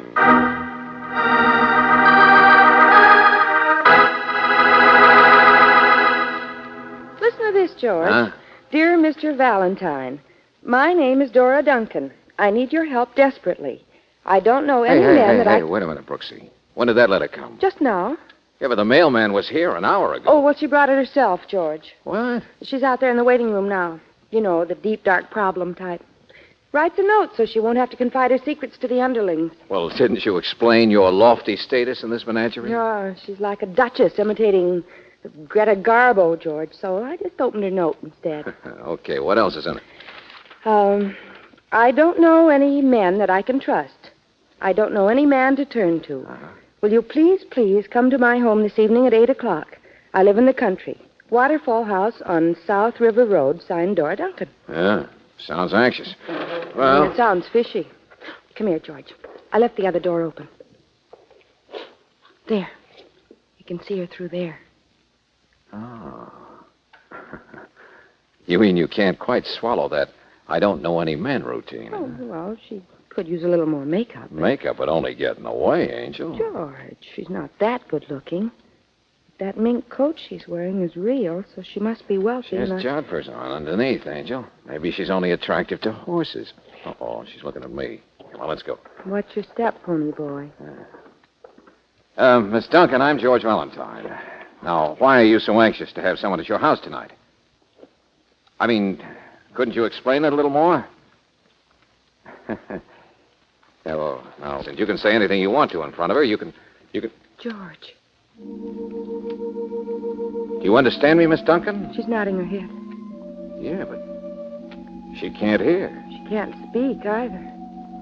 Oh, George, it never even occurred to me that... Wait a minute. She wants to write. Here's a pencil. Here. I could read them through the open door in the other office, too. Mr. Valentine, I wouldn't, for one instant, consider... Oh, now, wait a minute, Miss Duncan. George, stop her. Look here. I'm sorry. We didn't mean anything. Now, don't turn away. Watch me. Watch my lips. I said I'm sorry. Miss Duncan, you shouldn't be so touchy. Of course we'll be there tonight.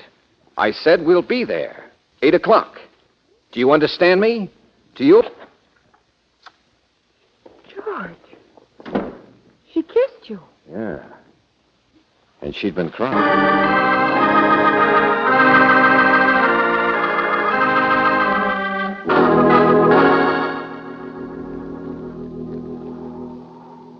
Well, come in. Come on in before the house blows down. I'm her sister. I'm Cynthia. Here, I'll take your coat, Miss Brooks. Oh, thanks. Okay, there we go. Oh, boy, look at that fireplace. Well, help yourself. She'll be down, I guess. The maid says she's dressing tonight. That's because I have a suit on. What's that? She'll be down. That's her music you hear. Drums. Plays a stack of drum records on a phonograph all the time. Says she can feel the rhythm of it. You want a drink? Drum buoy, maybe? Jumbo. No, thanks. Say, this is quite a place, isn't it? I guess so. I will. Somebody's a hunter. All the trophies and the guns hanging on the wall. My father. He's dead, though. She liked it, too. He used to take her riding and fishing with him all the time. Tell me, Cynthia, has your sister always been the way she is? No, Mr. Valentine. Dora lost her hearing from an accident when she was 13 years old. Oh. But then her speech shouldn't have been... Oh, that was part of it. She was in bed for more than a year. It was one of those mental things, too. The doctor said she was forgetting how. But she can hear and talk a little now if she wants to. I see. She used to have a beautiful voice, and now she can't trust what it sounds like. She can't hear it. She's proud. Catch on quick, don't you? What are you doing here tonight? Well, didn't Dora inform you? I've only seen her for a few minutes since she got back. You mean back from town this afternoon? Back from India. Yesterday. You didn't know that? No. Well, what difference does it make? So she traveled? Yes, she travels. And when she got back, she sent for me. She ordered me out here tonight, too. What is it you want to explain, Cynthia? Nothing. Why should I? This is her house. It's her money. Father left it all to her, and the courts upheld it. She's a poor, suffering little thing, Mr. Valentine, and you might as well... Oh, it's 8 o'clock, isn't it? Yes, but I think that's the doorbell. I know, but I've got to shut that door, those drums.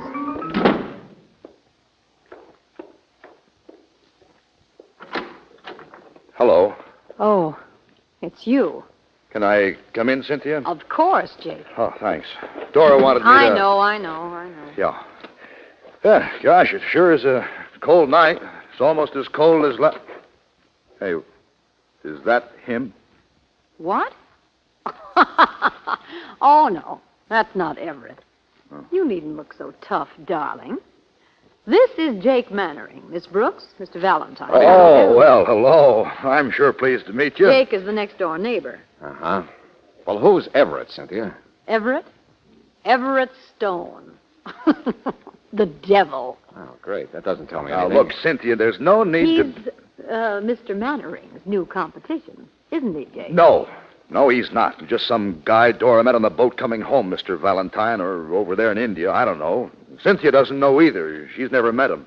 Oh, but Dora told you all about him, didn't she?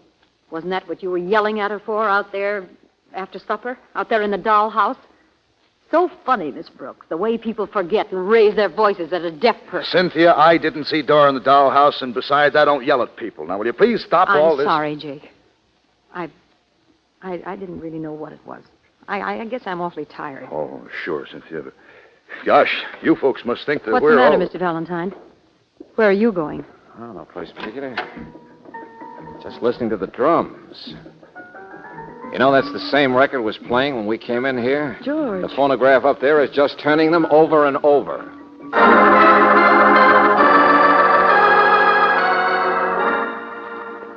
Dora? Her evening clothes are still laid out on the bed, George. Yeah. The maid says she hasn't seen her since lunch. The clothes and the records and everything were just notes. Dora gives all her orders by note. Uh-huh, lunch, huh? Well, around supper time, it was the dollhouse. Okay, let's take a look at that dollhouse.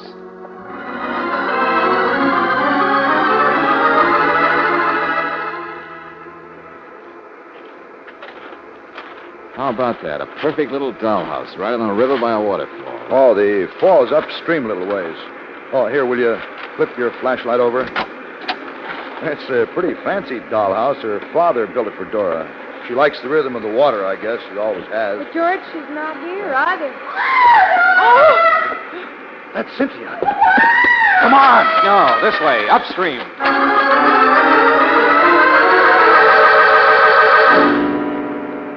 Where's Dora? She's drowned. She's been drowned.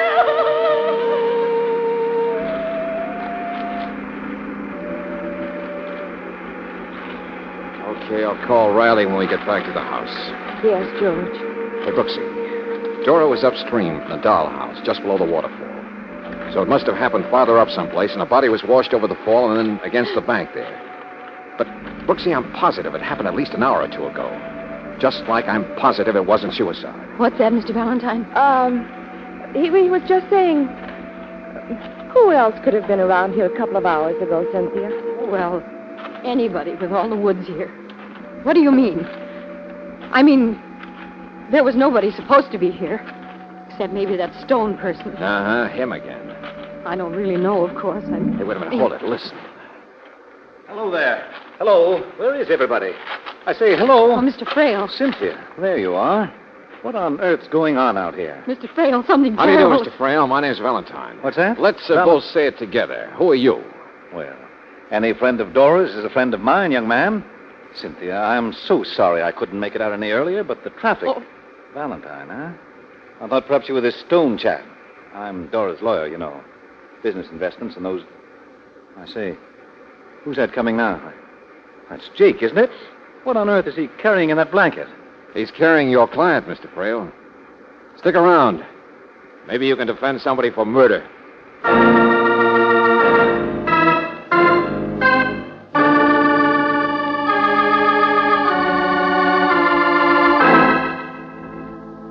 I don't know why we're here, I tell you. I rather assumed it was to meet this new young man, that's all. Oh, sure. Stone. That's all I hear. But at least you can hear, Mr. Valentine.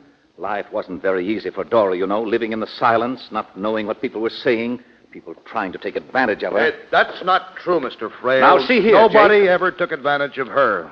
Nobody ever tried to, not even for her money. She just thought they were. She wouldn't let herself be loved. She was so proud, so afraid of pity. Just because you weren't successful, young She man. never let herself love anybody. I'm just trying to face it. I don't know who this guy Stone is, but I can't believe I'll it. tell you who he is, Mr. Valentine. A fortune hunter, that's all. A smooth-talking fortune hunter. And some man was with her earlier this evening, you said? Cynthia heard a man's voice in the dollhouse, and if it wasn't Jake here, You then... talk too much yourself, Mr. Frail. No. I'll go answer that. Hi, Mac. Duncan's residence, ain't it? Yeah, that's right. Yeah, I got a fare looking for it. Oh, wait a minute. Who is he? How should I know? Don't ask me. Never mind. I see now. Yeah, it's the people's choice. Who else? What's this? Here comes the guy who shouts at people, Mr. Frail. The smooth-talking fortune hunter. Now, why didn't I guess? What do you mean? Oh, I should have figured the guy a girl like Dora might have fallen for. Hello, Mr. Everett Stone. Welcome to nothing. No point in talking to him, Mac. Yeah, I know. He's deaf and dumb, too, isn't he?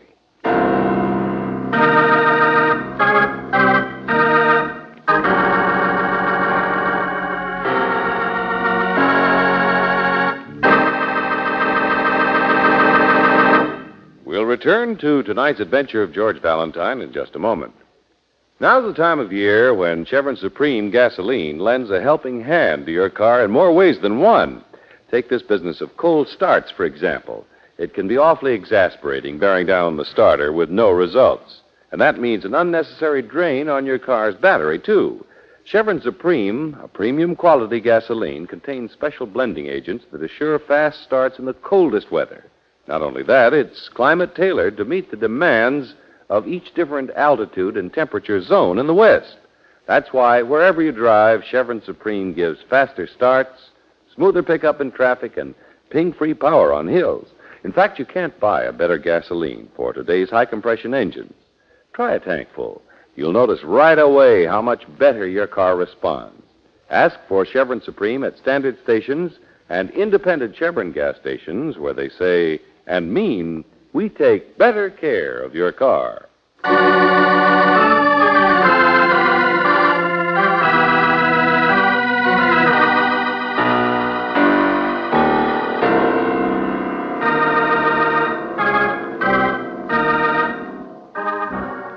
She was a strange, proud girl, oversensitive about the fact that she couldn't speak or hear. She asked you and several others to keep an urgent evening appointment at her palatial home in the country, Waterfall House. Well, you kept the appointment, but she didn't, because because Dora Duncan was dead before any of you arrived. And now the last and strangest of the guests has arrived, the person no one knew and everyone seemed to suspect, until they realized that Everett Stone, Dora's newest boyfriend, is a man who lives in the same half-world of silence.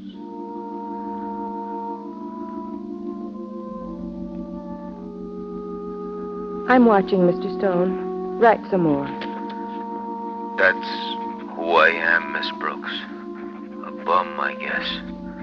Until a friend brought her to me there in Calcutta. She was wonderful to me. Maybe because I was even worse off than she. It only happened to me a year ago, my being like this. Result of a shock. I guess I was pretty sour until I met her. She was even starting me on learning how to read lips. She was even... Oh, nuts. Go on, Mr. Stone. Keep writing, won't you? I loved her. Now look. Welcome to nothing. I know. But did she say anything to you about planning to meet a man out here around supper time at the dollhouse? Oh, here. Meeting man out here, the dollhouse. No. What do you mean? What man? Where is Mr. Valentine?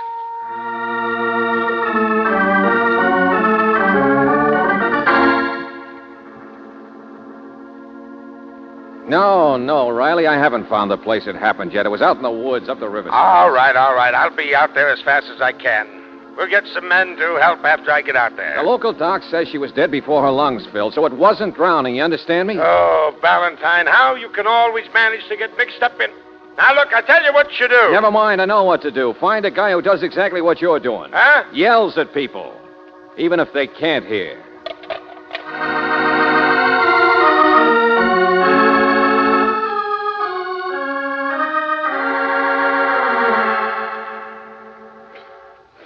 Feeling any better, Cynthia? Oh, I've just been crying. I can't help it. Why have you been crying, Cynthia? You didn't like her. She's dressing tonight. That's because I have a suit on. What? She's a poor, suffering little thing, Mr. Valentine. Stop it. Cynthia, you hated Dora. You made that clear. Mr. Valentine. She ordered you out here tonight, you said. Dora's so beautiful. She's got all the money. She gets all the sympathy. No. She gets all the boys. Isn't that it? It's about Jake. You love it. Lady, maybe I don't blame you for resenting your sister. You should. You should. She was handicapped. But she wasn't like most people when they're handicapped. She was a little hard to take, maybe. Oh, my trouble is I've always been normal. She didn't want Jake, but she wouldn't let you have him. Only out there in the dollhouse, for some reason, he got mad at her. It was Jake's voice you heard, wasn't it? That was your first impression, and that's who it was. No. I don't know who it was. Yeah. Now you're again saying you heard it. Confused, aren't you? So either you're protecting the guy, or what? Or you're protecting yourself. Thanks for clearing up the motive, Cynthia. Yours, I mean.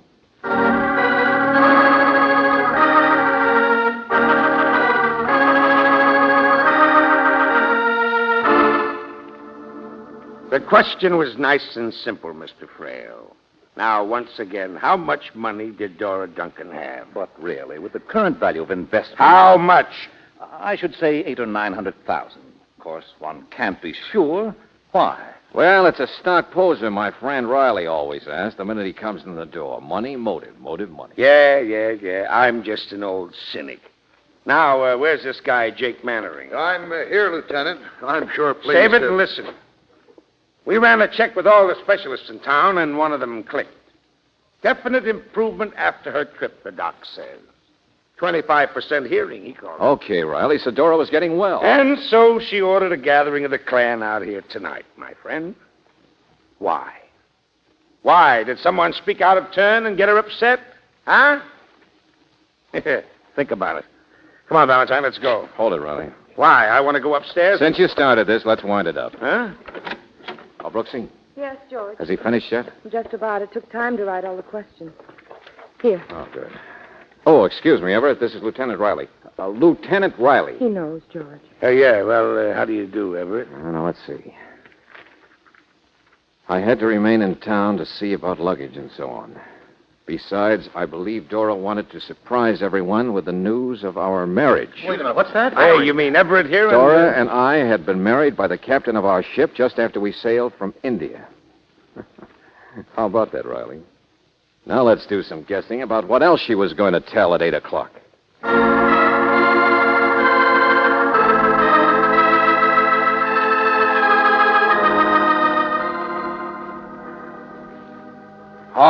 All right. So you put a bee in everybody's bonnet. Well, that's all you were doing, Lieutenant. But I didn't try to get a bullet put in somebody's bonnet. Yes, George, don't you see?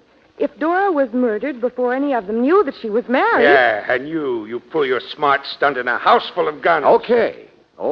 So Everett here is in danger now. If this does have anything to do with Dora's money, then Everett stands just as much in the way of the killer as she did. You're up against a case with no real clues, Riley. You won't get anywhere unless you force someone's hand. With what? Those boys I've got upstream haven't even found the place where she was killed yet. They haven't even found... Besides, if there are any bullets aimed at the kid here, I'll get him first. What? Yeah, come on, Everett. Hey, Valentine, wait a You minute. too, Brooksy. We got places to go.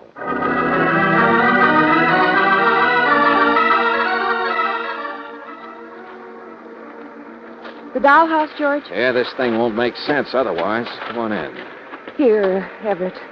Now, look, the starting point's her character. Dora loved this place by the river. She liked the rhythm of the falls. Well, she was unhappy this afternoon, so where else do you think she'd come?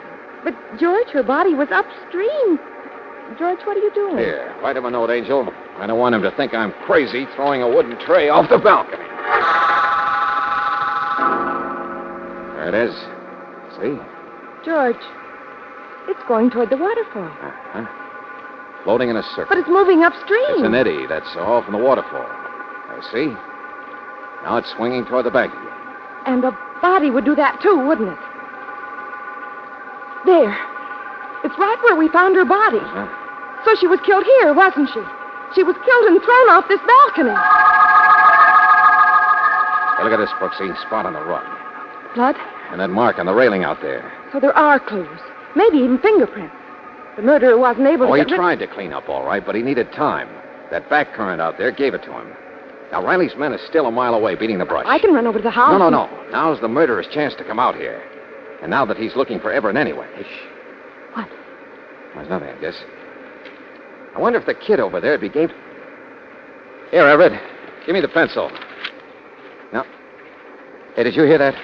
No. Well, now, look, Brooksy. Take the flashlight and get out of here fast. Oh, but Never George, mind anything. Get going. Move upstream. Make lots of noise. You're supposed to be all of us. Understand? Come on, now, hurry. Okay, George. Take it easy, Everett. It's all right. Oh, your note. Here, I'll write another one. We're the welcoming committee. I've spotted enough evidence in here to hang the murderer. He has to come back to destroy it. Just keep quiet and... What's the matter? What is it, Everett? You want the pencil? It will be welcome to nothing, Mr. Valentine. There are guns up in the house. Huh? What do you mean? Oh, yeah, he'll be armed, won't he? Well, hey, wait a minute. Dora kept her things down here. She liked to hunt, too, didn't she? Sure. Come on, help me find something. That's it. Well, there's nothing over here, but... Huh?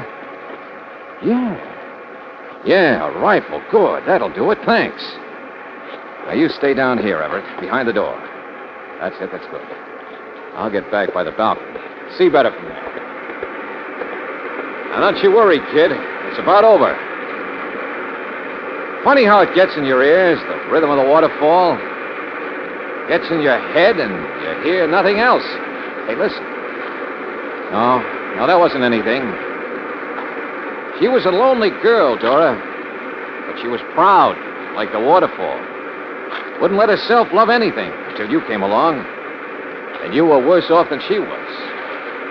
Wonder what it's like to hear nothing but water falling and drums pounding. Valentine. Valentine. Valentine. Huh? Valentine. What was that? No, I don't hear anything. Just the water. Wait a minute, what's that? He's here. He's here. Something outside, I guess. I can't say who it is, but it's... Cynthia heard something down here at supper time. A man's voice. The man who killed his sister. Door open? Can't tell. The waterfall makes so much noise. Where is he? I can't hear him. Where is he? Fire! Fire, Mr. Valentine, soon! I guess you can stop standing in the doorway, Riley, and turn on the lights. Okay. Thanks. Wait. Well, that waterfall does get in the guy's ears. Oh, no. It would have been hard for Cynthia to tell what man's voice she heard down here yelling at Dora. But Dora could hear a little herself, couldn't she? No wonder she was so upset when she came to my office. Wanted a man she could trust to be here tonight. Despite the fact she had a brand new husband. Yeah. That was going to be the 8 o'clock announcement, I guess. She was going to say that she heard a voice. A voice that tonight yelled at her. The poor kid, Riley, was going to expose the biggest heel in the world. Let me out of here. Let me out! Take it easy, bud. That's better. That's it. The guy who couldn't hear or talk. How about this guy, Valentine? Fortune hunting with a new angle. No voice.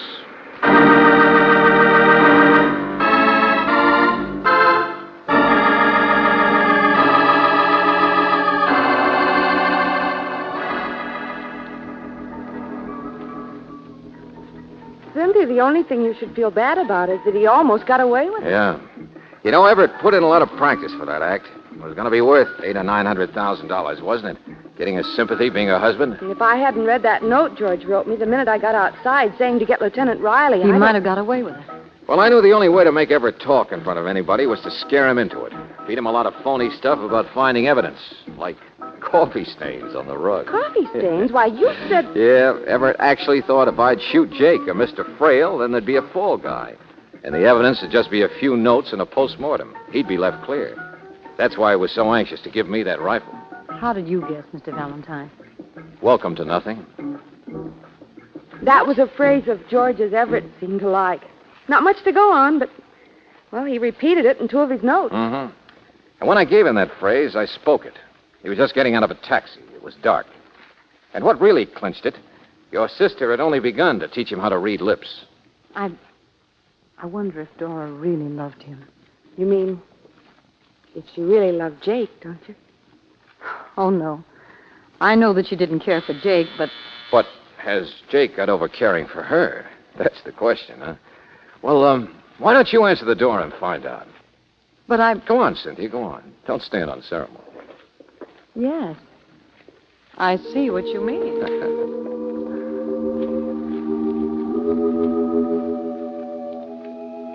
George, well, you are in favor of love, aren't you? Angel, let's sort of put it this way. I think it's here to stay.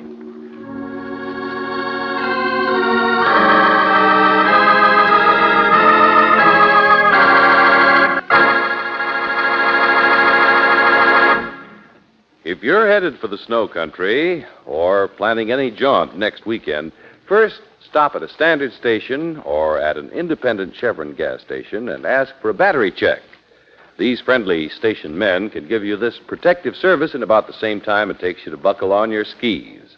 They'll make sure the battery's charged, that its water level is right, its terminal posts and clamps clean, and they'll inspect those all-important battery cables for signs of corrosion. Remember, a battery in A1 condition helps your car start fast, keeps the lights bright, assures top performance from your car radio and heater. But you don't have to wait for a long trip before asking for this protective service. For your own safety and comfort, wouldn't it be wise to get a battery check tomorrow?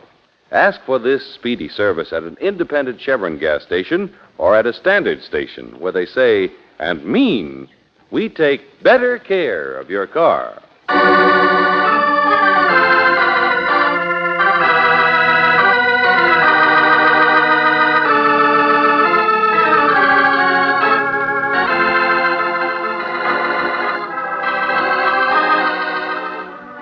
Tonight's adventure of George Valentine has been brought to you by Standard Oil Company of California on behalf of independent Chevron gas stations and standard stations throughout the West. Robert Bailey is starred as George. Let George Do It is written by David Victor and Jackson Gillis and directed by Don Clark. Virginia Gregg appeared as Brooksy, Wally Mayer as Lieutenant Riley. Jeanette Nolan was heard as Cynthia, John Daner as Jake, Ed Begley as Frail, and Tony Barrett as Everett. The music is composed and presented by Eddie Dunstetter. Your announcer, John Heaston. Listen again next week, same time, same station, to Let George Do It. This is the Mutual Don Lee Broadcasting System.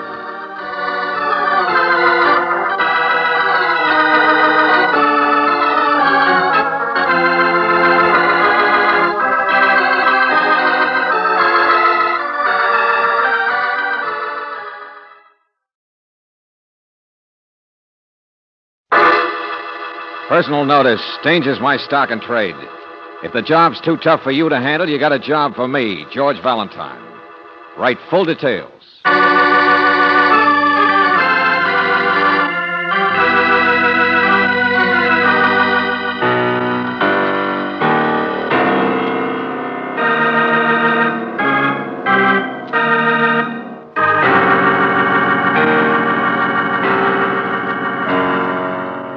Standard Oil Company of California, on behalf of independent Chevron gas stations and standard stations throughout the West, invites you to Let George Do It.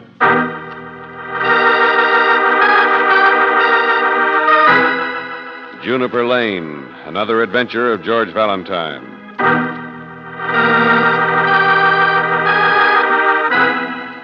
I am writing this most tardily, I fear. Christmas has come and gone, and the New Year, too. But perhaps the trembling of my hand will explain it. I could not write before this or drop by. The two faithful guardians of my confinement, the butler and the maid, will bear witness to the degree of my suffering.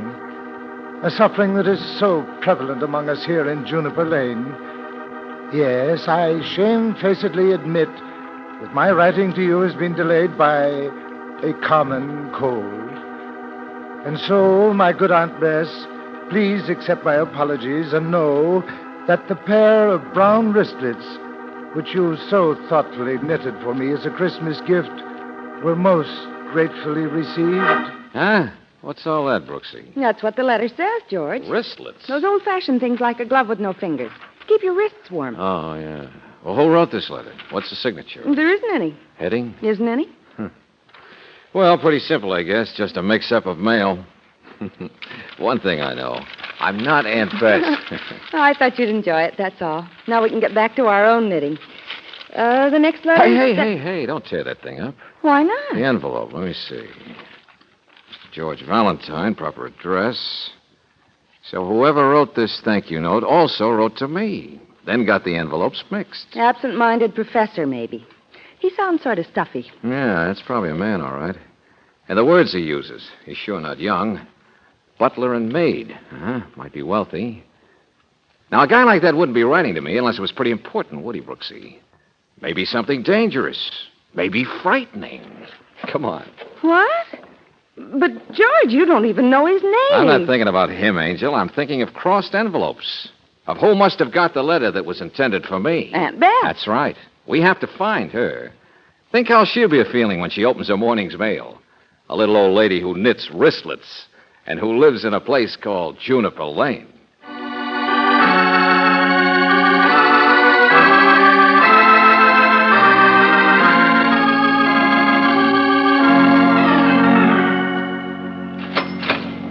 Sure it's Juniper Lane, Bud. What'd you think it was? Barclay Square? Well, at first we didn't even realize it was right here in the city. Bounded on the north by Industrial Street, on the south by Noise, gasworks to the east, and the west is too smoky. Yeah, I get the idea. Is Juniper Lane just one block long? It's a dead end. Dead at both ends. Uh-huh. Now, you own the only store on this street. The rest are all brownstones. So maybe you've heard of somebody's Aunt Bess. Everybody's Aunt Bess. What? Huh? Bess Bothwell, the good Queen Bess, used to run a millinery shop. Always claimed she made a hat for Queen Mary. Well, go on. Yeah, great little lady. Lives at the head of the street, number 1. Aunt Bess owns Juniper Lane, Mac. Well, come on, Brooksy. Let's visit the Queen Bee.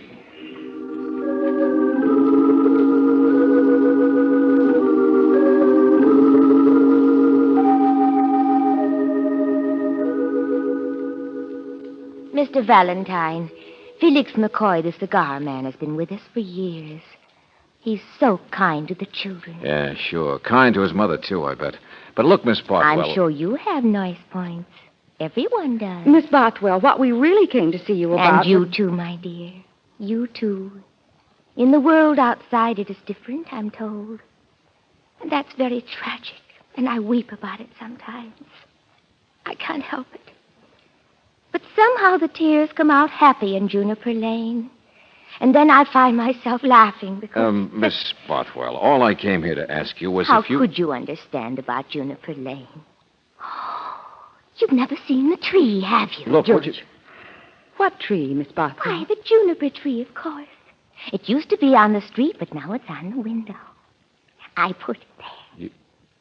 On the window? Yes, of course. I'll show you. It's much nicer. There. I painted it there on the glass. It's the greenest tree in the city. That's what I'm told, though I've never been there. There were lots of trees on this street long ago. Miss Bothwell, it's a beautifully painted juniper, all right, but may we talk about your knitting? Knitting wristlets? Oh, there it's happened again. I might have known when you came in asking for Miss Bothwell. But I like to pretend I have friends, too. That I am important, too. And though I don't really want to be. It's my sister who knits, Mr. Valentine. It's Bess. She's the wonderful one. Oh. Well, may I see her, please? Of course. She's in here.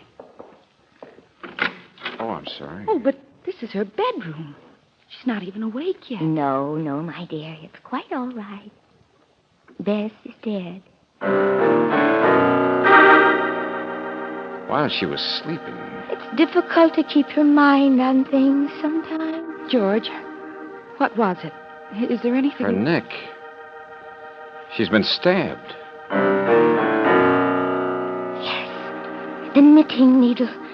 I saw that just a few moments ago. I thought she was asleep, too. Oh, I'm so glad you came, Mr. Valentine. I've been all alone here, just staring at the juniper tree. Just wondering what to do.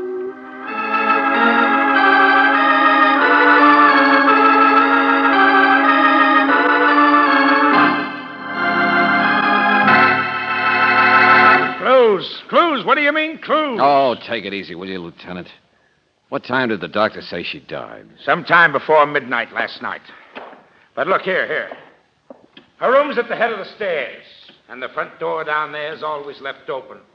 And in this neighborhood yet. So anybody could have walked in, picked up the needle there? Yes, and the whole street was here last night.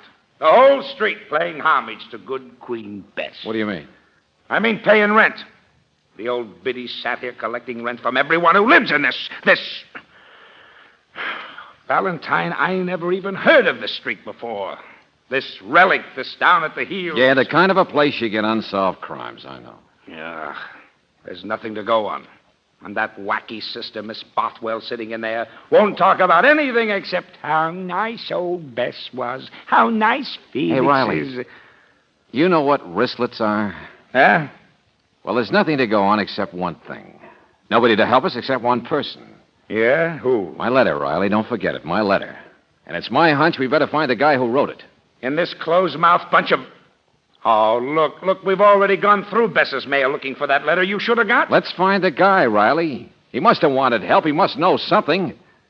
And all we have to do is look for somebody around here who got wristlets for Christmas.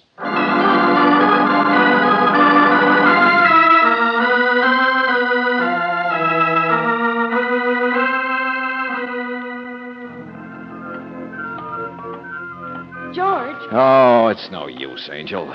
Queen Bess always gave everyone in Juniper Lane wristlets for Christmas. George, come here. Down these steps, the Ah. basement apartment. Yeah? Listen. Fugitives Listen from to the the man junkyard, that's all you are. Holding out your trays, my good and faithful servants. Now, don't you answer me. No, don't you ever answer me. Without food, you won't speak. You never speak. Rusty, Dunn, the butler of my bidding. You're laughing at me, aren't you? Laughing at... Brooks, Oh, I don't blame servant, you. I blame butler, me. in the thank you letter. Remember? Come on. Well, and to what do I owe the honor of this intrusion? Income tax, census, the Fuller Brush Company? The name's George Valentine. Oh, I'd about given you up, Mr. Valentine. Come in, come in. Your letter got crossed. But you are the one who wrote to us, aren't... Oh, What troubles you, young lady? well, there's nobody here. We heard you talking to... Oh. Printing presses. 2 old-fashioned printing presses. Permit me, the butler and the maid. Well, newspapers all over the floor. The Juniper Lane Shopping News. But look at the date. July 2nd, 1916. The last beautiful days of Pompeii. Look at the artwork on the heading. There were trees on our street then, you see. Stores and children. Even a newspaper published by a young fool. Stevenson Sproat, editor. That's you, huh? Stevenson Sproat, part-time printer of greeting cards, occasional racing sheets or bills due for the Queen. My 2 faithful servants here. Oh, stop looking at me that way. I talk to them because I'm lonely. You talk to yourself when you're driving a car, don't you? Yeah, okay, Mr. I'm Sproat. sour. I'm old. I've been sick, that's all. Well, why did you write to us in the first place, Mr. Sproat? We didn't get your letter, you know. Oh, so that's it. Mr. Valentine, do you know what it's like to be a conscience? To be alone, to helplessly watch the steady march of rack and ruin? Look, don't get carried away. Just tell us what... yes. The murder. That's all everyone's talking about. The Queen is dead. Well, the Queen was a knave, tyrant, bloodsucker, hypocrite. Out to make as much money out of Juniper Lane as she could. That was what my letter was about. So you can help us. You do know something About the danger of Aunt Bess being killed. Of course I do. There's a copy of what I wrote you here someplace. Of course I can help. Oh, here. Now, you listen. Dear Mr. Valentine, you must hurry to prevent a crime. There is a woman in Juniper Lane who is hated by everyone, who is in constant danger of being murdered. But there is one man whom I know for a fact has been planning her death for years. At all costs, he must be stopped before it is too late. That man is me.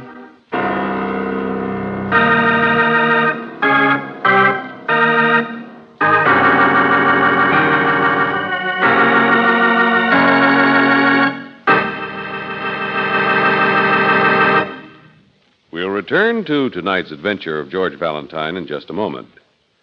A man doesn't have to lift the hood of his car to keep it running, naturally. He can put some gas in the tank, forget all about the vital parts under the hood, and his car will run all right for a while.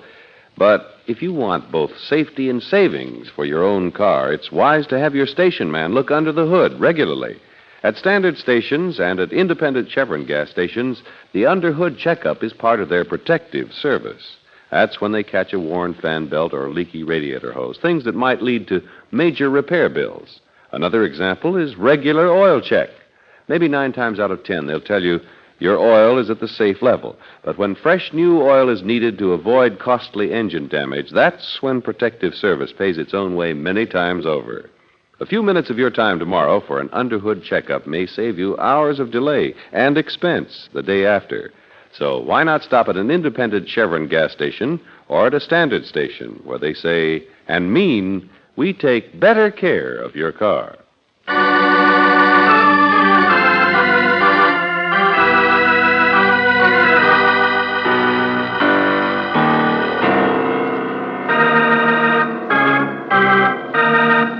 And now back to tonight's adventure of George Valentine. Juniper Lane, A few good people, a few bad, a little excitement Saturday night. Oh, yes, and if you live on Juniper Lane, you get a pair of knitted brown wristlets once a year. Doesn't sound important, does it? Well, if your name is George Valentine, you're no longer asking questions and looking for wristlets and wondering about this one-block-long street lost in the middle of the city. Now you have begun to find out. And according to Lieutenant Riley, you found out quite enough. Well, it's plenty good for me, Valentine. Plenty good for me. Well, of course, Mr. Sproat had the opportunity. Miss Brooks, he not only had the opportunity, he had the time and the inclination. And besides, he told you he was going to kill Aunt Bess in that letter to you that got lost, didn't he? Yeah, that's what he said, all right. But he's not saying much now, are you, Mr. Sproat? A man is supposed to be cautious of what he says at a time like this, isn't he? But fairly obviously, I'm your man. And I assure you it doesn't make much difference what happens to me. Yes. Now, look, friend, you hated that old dame, didn't you? She cheated me, Lieutenant. Out of the only business I ever loved, my little pretentious neighborhood shopping news. It went broke in 1916. She made it go broke. She couldn't stand anyone else making money but her. Good Queen Beth. Ever hear anyone else call her that but Felix McCoy? I suppose he's made a little money. Yeah, we know all that. Nobody else has. It's a street full of has-beens. The Queen was always there to loan money and to pull the drawstrings or boost the rent or twist somebody's arm. Juniper Lane. Like a bunch of rats biting each other. The only one who, not infected, who can still see the tree is Miss Bothwell, her sister. But she has to paint the tree on her window. All right. Bess Bothwell ruined you, and you did something about it. Come on. We can fill out a confession down at headquarters. No, I don't believe I'll do that. I didn't kill her, you know. You what? You didn't, but you've been saying you've been as good as admitting... Lieutenant, I may have. Huh? It's just that... Well, I might as well have, I said. I've been brooding about it for years. And you wanted Valentine to stop you from doing it, you said? Well, of course I wanted him to stop me. Have you ever known what it feels like to commit murder? There, you just admitted. Or to feel like you wanted to? Have I? Oh, brother, may I say... Wait a minute, hold it, Riley. Let me, will you? Now, Mr. Sproat, you're not quite sure what happened last night, are you? Oh, please, I'm very tired, but I'm not really... You're all mixed up, yeah. You've thought about it so long that you're not quite sure whether you did or you didn't do it. I wish you'd take me down and get it over with. To make you feel better for wishing her dead? There's no concrete evidence against you, you know. A man doesn't like to admit to this kind of confusion, but, well, you can't honestly remember last night, can you? No, I had been drinking a bit. But who else, Mr. Valentine? What if I don't think I really did it? When all's said and done... Who hated her as much as I? Well, don't just stand there, Valentine. Let's keep looking.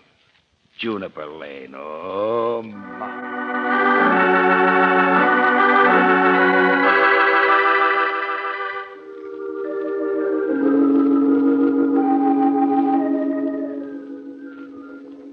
Miss Bothwell, please, you still haven't once mentioned a single thing that happened here last But night. how could I, Lieutenant, when I wasn't even here? What's that? Poor Stevenson's cold has been so bad, you know, and I never could enjoy those people tramping in and out, looking unhappy. Wait a minute. You were with Mr. Sproat last night? Of course. To take him a good book and perhaps play a game of pinochle to cheer him up a bit. He's really my only friend, my only close friend here. Faces have changed so. But he never once mentioned it. How sweet of him. He only mumbled a word or two. He was so tired. So I tidied up a bit and put his bottle away, and then I read the book myself. Until when? Oh, no later than 1 or 2 o'clock. Oh, well, really, there's nothing wrong in it. A woman of my age. And the doc said she died before midnight. Oh, Valentine, now the barn door's really wide open. My, what a nice expression. Hey, wait a minute. My letter, Riley. It was sitting there on the hall table. Anybody walking in or out of the house could have seen it, right? Seen it and maybe capitalized on what we know was in it. Yeah. Sproat's worry about killing her, sure. Blame it on him and he'd make a good fall guy. Only how in the name of... Yeah, Brooksy. Come here. The bills, those collections Bess was making last night, they were by her bed. Yeah? I checked them against the police list of the neighborhood, and there's only one name that's missing that there's no bill for. Yeah? If his bill is missing, then he might have been the last one up here. Who? Felix McCoy.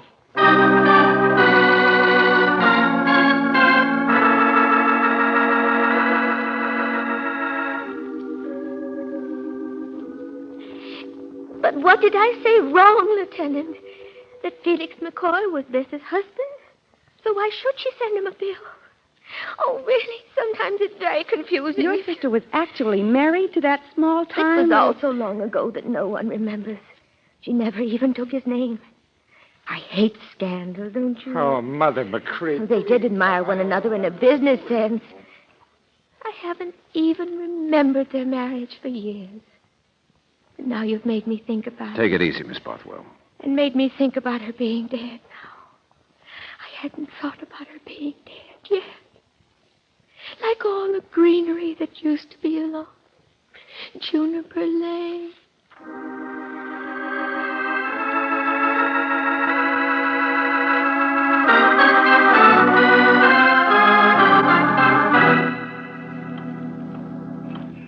That's pretty late. He's probably in bed by now. Well, this outside stairway will take us to McCoy's apartment. It's on the second floor. You know, George, it would make a lot more sense if it's a person like Felix McCoy. Yeah? This property Bess owned around here must be worth a good deal. Oh, look. There he is. You can see him through the window.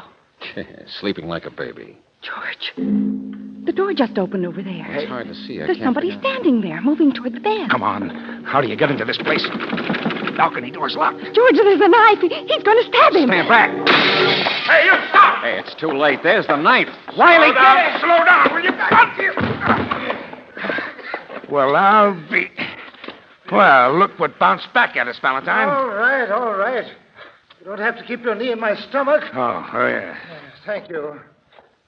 I'm not going anyplace. Oh, not this time you're not, Mr. Sproat. Felix dead? Yeah, Riley. Well, this time I won't be begging for confessions. Come on, get up. Take it easy, Riley. He didn't kill him. Huh? What's that, Mr. Valentine? Felix looks like he's been dead for several hours. Only shot to death.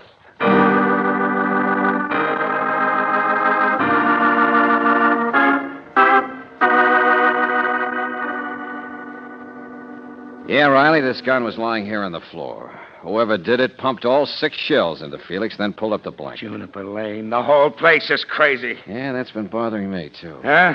Yeah. I mean, like Sproat in there with Miss Brooks. He knew where we were, yet he came up here to stab Felix. Felix was Bess's husband. Long time ago, but I suppose it still sticks. I'm not sure I like the way it ties together, but it does, and it all points to Miss Bothwell. Sproat, come on in here. Go ahead, sit down, Mr. Sproat. Now, look, my fanatic friend. You hated Aunt Bess, but you didn't hate Felix here, did you? No, he didn't. Come on, answer me. You came wandering up here to kill him. Now, you didn't care whether you were caught or not. Why? All right, I'll tell you why if you'll answer just one question. Who were you with last night till after 1 o'clock? What's that? Were you with somebody in Wide Awake playing pinochle? Why, yes, Or, did you fall asleep earlier after a drink and, maybe somebody brought you a book? Well... Look, it's no use, Mr. Sproat. You don't even know where you were supposed to have been. You haven't even heard the story she made up yet. That alibi she made up for herself. Lieutenant... You're not helping Miss Bothwell anymore.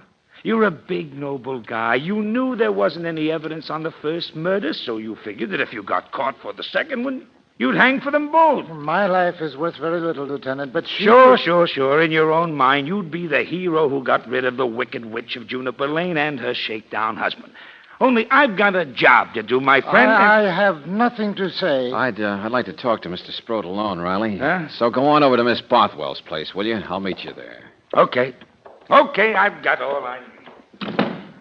Now, what can either one of you expect me to say, Mr. Valentine? Miss Bothwell is my friend, my only friend. I wouldn't waste any time with any of that Juniper Lane stuff, Sproat. That brooding about murder. What's that, Mr. Valentine? Well, Lieutenant Riley swallowed it, hook, line, and sinker. And why? Because it would never occur to anybody that a guy'd be crazy or smart enough to stab a body that he'd already shot. Well, what are you talking Now, about? just stay where you are. To start out with, you mixed up a couple of letters, only you mixed them on purpose. You wanted me to walk into this thing to meet poor Miss Bothwell, to get the setting. The Juniper Lane malarkey that doesn't exist except in her mind. And in the stuff you fed me. Well, I don't understand. Her sister, Bess. Bess was an old biddy. Probably no better and no worse than a lot of other people. Felix here was a tramp. But even he had his points. But they had dough, didn't they? Yeah. That's what it was all about, Sproat. Simple, hard dough. Mr. Valentine. I said stay where you are. This is a gun you're looking at, mister. Remember it? The gun we found here, so don't come any closer. Okay, step one. You killed the old biddy. Her next heir was a half-forgotten husband. Step two, you killed him. You don't know what you're talking about. There's nothing you can prove. Step three, you killed Felix again and get caught. So the whole thing will hang where you want it to hang, on the next heir to the money, Bess's sister. And you, her noble, her only friend, would get that money about the time Miss Bothwell went to the chair or an asylum. Now stand still, I said. Who else would she leave her money to but someone who tried to save her? I've heard enough, Mr. Valentine. You picked a nice little lady for a fall guy. So peculiar she could never defend herself. I suppose you're different. I'm in better physical shape than you might think, Mr. Valentine. You won't be if you get one step closer. I'm warning you. You're just guessing, my friend. There is no evidence. I'll get you. I've got a knife. Yeah. It was just a guess until now. Until you did something no man in the world is brave enough to do. You kept walking straight toward the gun that did away with Felix McCoy. When only his murderer would know the gun's harmless. That all the 6 shells had been fired. Oh, you don't.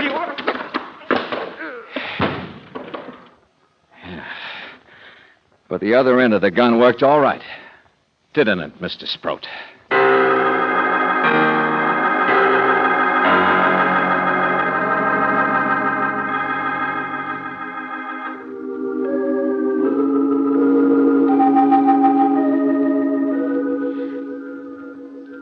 Mr. Valentine, I'm quite sure.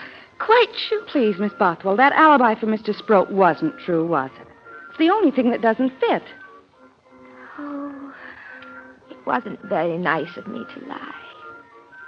But he asked me to. Yeah, sure, we understand. Do you? You're so much younger than I.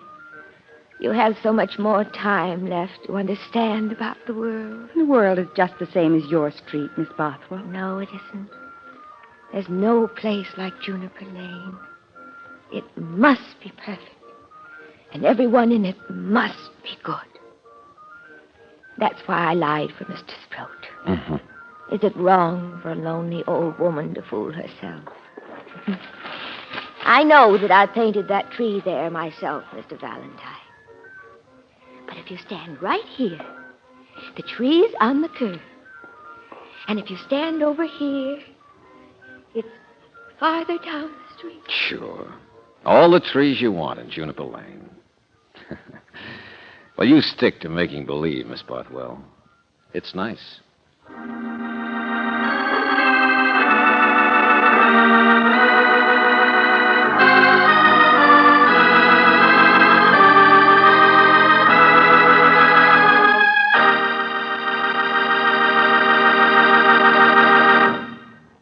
Sometimes during winter driving, maybe you have the feeling that your car has lost its pep. Last summer, it ran beautifully. Now it starts hard, acts logy in traffic, drags on hills. Maybe it's the gasoline you're using. But just try Chevron Supreme gasoline. It's climate-tailored. Based on year-round weather reports from your driving area, this premium quality gasoline is tailored to meet seasonal variations. And it is further tailored to meet the requirements of the West's different altitude and temperature zones. Try a tank full of Chevron Supreme tomorrow. Right away, you'll notice how much better your car responds. Faster start, smoother pickup in traffic, ping-free power on hills. In fact, you can't buy a better gasoline for today's high-compression engines. Get Chevron Supreme at standard stations and independent Chevron gas stations where they say and mean, we take better care of your car.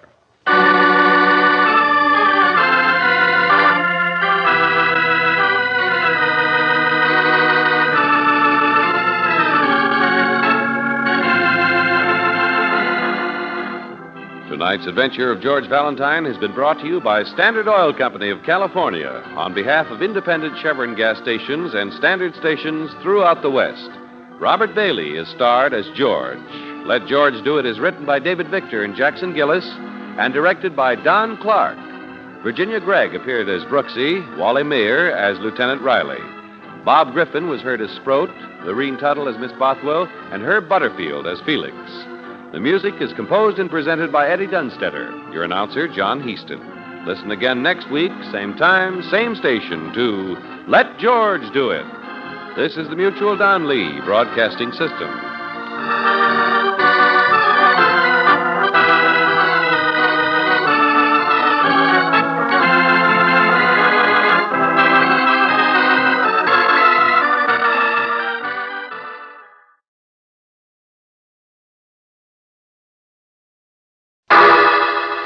Personal notice. Changes my stock and trade. If the job's too tough for you to handle, you got a job for me, George Valentine. Write full details.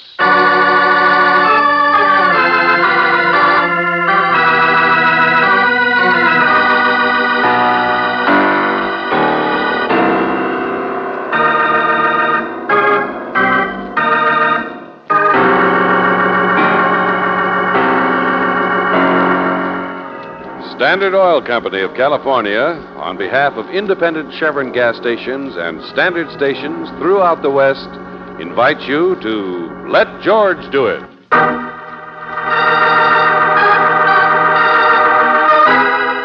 The Floaters, another adventure of George Valentine.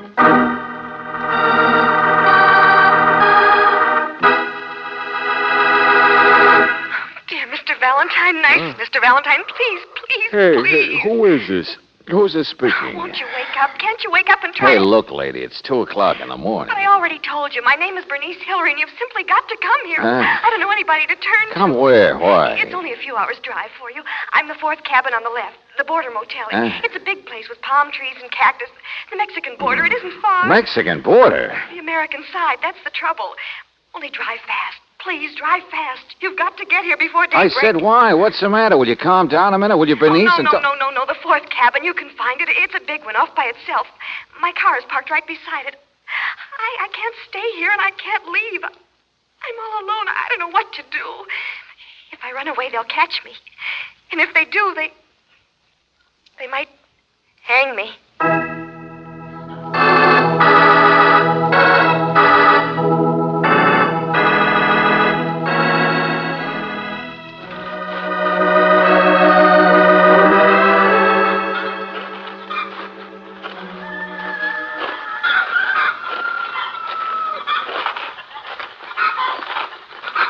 It wasn't much of a drive.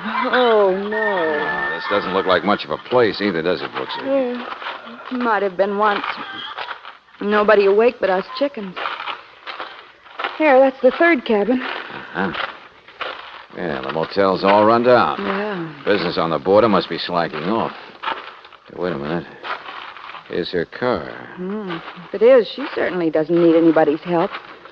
Enough chromium to start a bicycle shop. Yeah. Come on, let's take a look. Probably locked, George. No, it isn't. It's what? Excuse, senor. Oh, no, you don't. This isn't a drive-in movie, Buster. What are you doing sitting in that car? Excuse, I said, chump. Slow down, will you? Senor, I take it back. You don't excuse. Okay, okay, you don't, but the senorita will. Excuse me. Hey, you... Oh, what a chump. George, are you all right? Oh, yeah, sure. Nobody here but us chickens, huh? First one I ever saw with a mustache. He tried to hide when we came along. But here, see? He'd been rifling the dash compartment. Yeah. Hey, the car's registered to Miss Bernice Hillary, St. Paul, Minnesota. Now, Brooksy, she's a long way from home.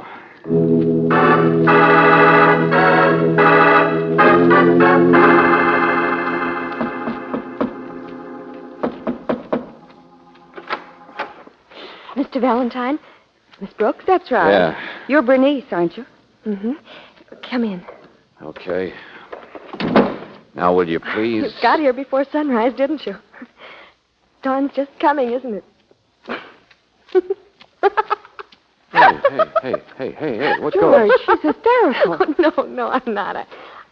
I'm just sorry I made you go to all this trouble. Coming down here for nothing. For nothing? Well, look, we're here now, Bernice, so what's the story? For better or worse, let's have it. Well, I've only been here about 36 hours. I stopped over to have my car fixed. I'm on my way to Mexico City. That's where my best friend lives. She married a man who has a tango band. Oh, it's wonderful if you like that town there. Well, wait a minute. Let's stay in one key, huh? You're a little young, Bernice, to be galloping off down there all alone, aren't you? I'm 21. It's none of your business. I didn't ask you here to discuss... All right. So you're on your way to Mexico. Father know about it? I said it's none of your business, any of it. Come on, get to it. You stopped here, and last night something happened. What? I met the woman last night for the first time. Huh? She's German or mid-European or something. She didn't tell me herself, but the chambermaid did. I was curious. Who is this you're talking about, Bernice? Helga, I think her name is. Not even a citizen. People sneak back and forth here, you know. They never get farther, but they do stay here for a few hours. Well, anyway, she was talking to some friend, I guess. A real sour-looking apple. He coughed a lot. And then one of those immigration men came in the other end of the bar. Well, at least I guess that's what it was. Anyway, she asked me if they could bring their drinks over to my cabin.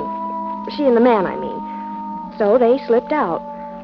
Well, I didn't even come over here until hours later. I had to pick up my car at the garage. You're wasting a lot of words. Are there 2 rooms in this place? Mr. Valentine, I started to go to bed in here. I'd forgotten all about those 2. No, wait a minute. Other rooms through here, I guess, huh? No, wait, please. I didn't have anything to do with it. Not anything. I just opened the door. I'll look for myself, thanks. I catch on fast. But I see what you mean. They're both dead.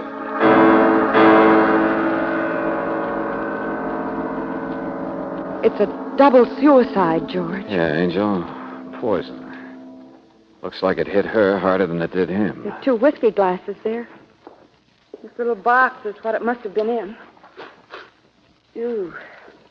Not almonds, but it's something that smells a little like it. Mm-hmm. There he is in the chair. Looks like maybe she changed her mind when it was too late, tried to make it to the phone. I didn't see all that at first. Can you blame me?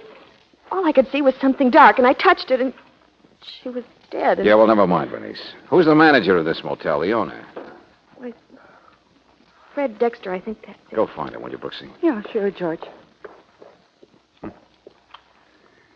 Washed out looking blonde. Muddy skin, cheap clothes. So that's Helga, huh? She was a sad sort of person, I guess. Chambermaid says she's been trying to get into the country for months legally. It's only a few blocks. She'd sneak over this far in evenings sometimes. Sure, I know. To pretend she was already an American instead of a floater in nowhere, living with the chickens on a dusty border waiting for some quota. Yeah, lots of people like that nowadays, Bernice. Waiting at the Golden Gate. Guy looks about the same. Holes in his shoes. Skinny, gray hair. You said he coughed a lot. I don't know who he is. I don't know and I don't care. That's why I sent for you, Mr. Valentine, to tell the police. Yeah. You get mixed up in anything, and your father or whoever it is will find out where you are, haul you back to St. Paul. Look, I'll pay you $1,000. It's written all over you, Bernice. And it's also written all over you how mad you are because these 2 people were inconsiderate enough to pick your room to die in. Well, kid, for my money, you ought to be spanked.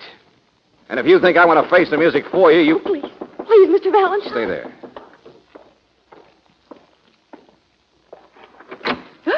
Well, early caller. I guess I got the wrong cabin. No, wait a minute. Looking for Miss Hillary? This ain't the cabin I thought it was. Really, it ain't. You work here, don't you? You're the chambermaid. Look, mister, is Helga there? Helga? Yeah, she's here. Why? She's a friend of mine. Asked me to keep something, that's all. Keep what? Well, it's a purse. Only I'm on the way to work now, mister, and I just... Hey, what's that? Hey, what's the matter? Hey, Bernice! Bernice, come back here. Hey, you... Oh, for the... Oh. Okay, chambermaid, come in here, will you? Come on. Who? What are you talking about? Dexter's my name, Fred Dexter. Yeah, I figured. But where is... That's Janie. Laundress, cook, bottle washer. She's on her way to work, that's all. Getting my breakfast. And don't get so lathered up. Cops will be here, nothing to steam about. Been plenty of suicides in this town before. Okay, maybe you're right. Plenty of suckers, too, I'll bet. Just like me.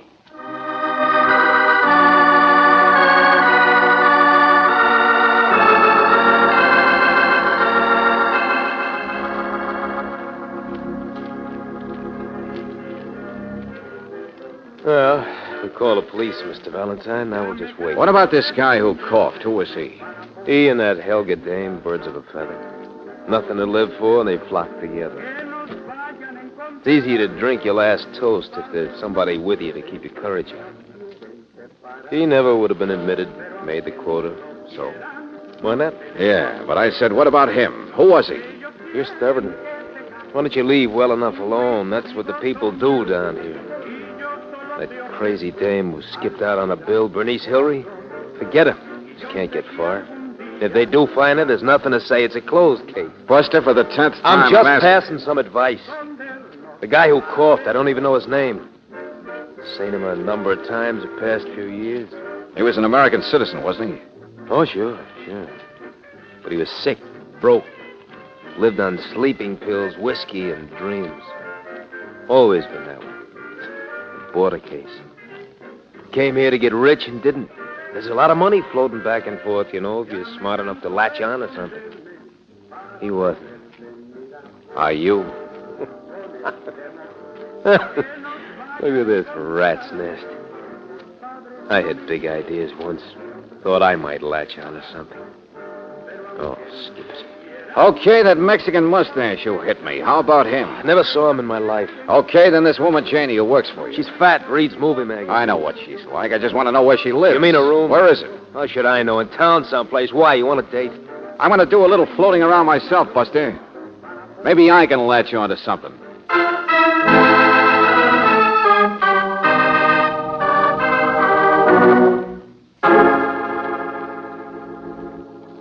George, where have you been? Well, I finally found that chambermaid Janie's place in town, But, Angel. George, Never I've been mind, now listen. She was keeping that purse for Helga like she told me, all right. Nothing in it much. Kleenex, comb, about $16. Eyebrow pencil, handkerchief, period. And a torn lining. Somebody beat me to it. What do you mean? Oh, Brooksy, I have a tiny little emerald here. And around one end of it, a bit of platinum wire. What? Yeah, all told, worth $100 maybe. But this is something jarred loose from something bigger when it was jerked out. A brooch, maybe. A what? Something worth plenty. You get it? That dame Helga shouldn't have been so sad after all. Maybe she didn't have her citizenship, but at least she had... Then he shouldn't have been sad either. The man who coughed. Huh? That's what I've been trying to reach you for. They must have owned that thing together. Darling, I checked the immigration people like you said. And she wasn't here illegally, not this time. The two of them were married several months ago down in Ensenada. Well, how do you like that? Motives go flying out the window, don't they? That's what I mean. Helga was the wife of an American citizen, and they had something worth money, too. So they had everything to live for. Why would they commit suicide? To be more blunt, Brooksy, who murdered them?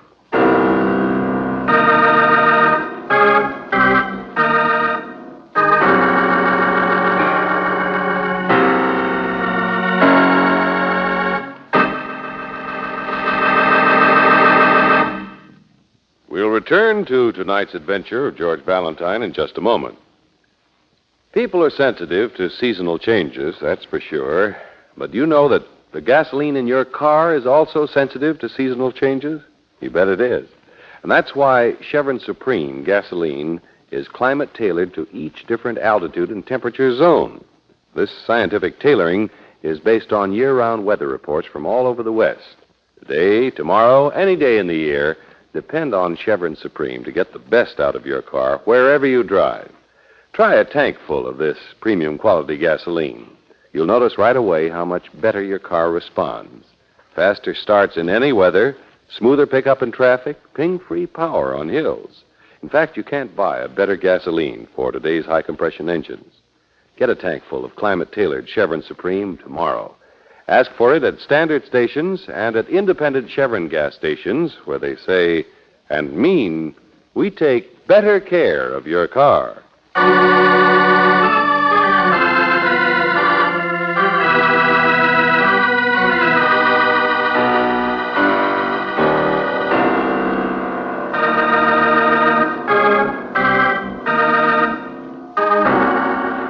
And now, back to tonight's adventure of George Valentine. The border between countries that collects the floaters from both sides like flies in dust against a screen. Only some of them don't get away. Like the mid-European Helga and the sad man who coughed. Yes, the couple who at first you thought had entered into a suicide pact, only now you realize they were both murdered. And right in the motel cabin of your client, Bernice Hillary, who has since disappeared. Only who committed murder and why? Look, mister, I told you the truth, didn't I? Why should I lie? I don't know, Janie. Why should you? But sure I knew they was married. Helga and that mopey-looking thing, but what of it? She's been married before. I don't see what she's seen in the guy anyway. Did you tell the police you knew? No, I didn't. Why not? Why should I? So they didn't ask me. Leave well enough alone, mister. That's what I say. Even if people have been murdered? Oh, yeah, I know. Oh, Helga wasn't much, I guess. Had to duck out of her own country for something a long time ago. I don't know what. I don't know anything really, except, well, she was a person. You know what I mean? Near broke her heart when Clark Gable was married. Sort of liked her. All right, Jenny. She was a friend of yours, period. And yesterday, when she and her husband came in, she gave you her purse and asked you to keep it for her. I wonder why. Well, holy gosh, how should I know? It's a tough town. Oh, she was kind of nervous anyway, like maybe the two of them was being followed. I noticed it at the time. Okay, followed. Only I suppose you didn't know why the purse was so important. What was in it? Well, there was a few bucks in it. Don't kid me, that ain't He important. means what was hidden in the lining. Something made out of emeralds and platinum. What? In Helga's? Well, you don't think I'd be here if I did know about it. Oh, no, I don't mean that. I never stole anything in my life, and neither did Helga. I'm sure she wouldn't. It might have been a heirloom or something like that. Okay, Jenny, okay. We're wasting our time. Skip it.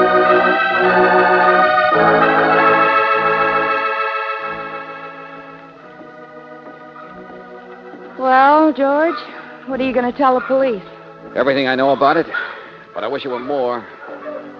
Well, 16 parola, here we are. Huh. It's a saddle shop, farm supplies. What? Yeah, gets a pretty good trade, too, doesn't it? I just want to double up on something the police already have found out, the poison. You remember that little box that smelled like almonds? Yeah. Well, they say it's some kind of stuff used on vermin, and this is a place that sold it.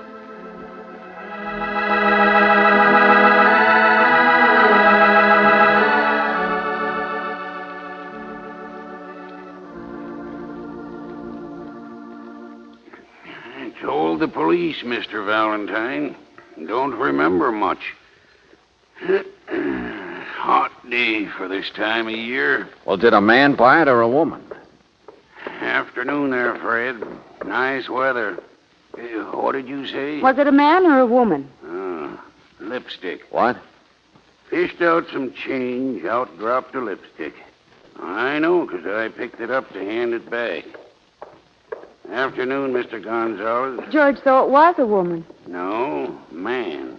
Man bought it. Okay. Some guy mixed up with a woman. Hey, shut the door back there, will you, Fabio? All these people. What's back there anyway, Mr. Heinrich? Harness room. And a few slot machines, I could see. Oh, that's nice. All right, now listen, Buster, make it fast. A man bought the poison yesterday. Who was it?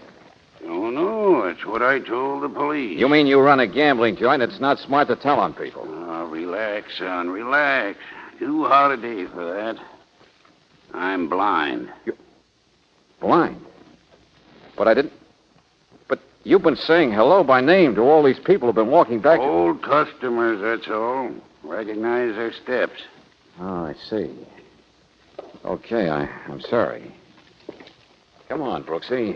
You're going the wrong way, Mr. Valentine. Harness room is for friends. Oh, I got some money to throw away. Okay, friends. Thanks. Only, Brooksy, maybe you better... No, there's a ladies' table. Help yourself. George, why are we When going... that door was open, I saw a guy, Angel, the far end of the room, sitting right by the window. A guy with a mustache.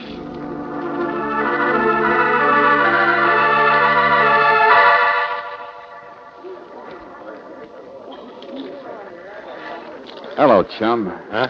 Having nice cards? Senor, no, I'm not playing now. I am. Come on outside. I want to talk. No, senor. Excuse, please. Never mind that excuse routine again. Don't be tough. Not you. Not a sucker for the I left. said come on outside. I'm staying here. You say anything, say it here. Say goodbye. Oh, you chump. Stop it. Get away from me. No time to argue, senor. I told you. Take it easy. Just a friendly little spat, folks, that's all.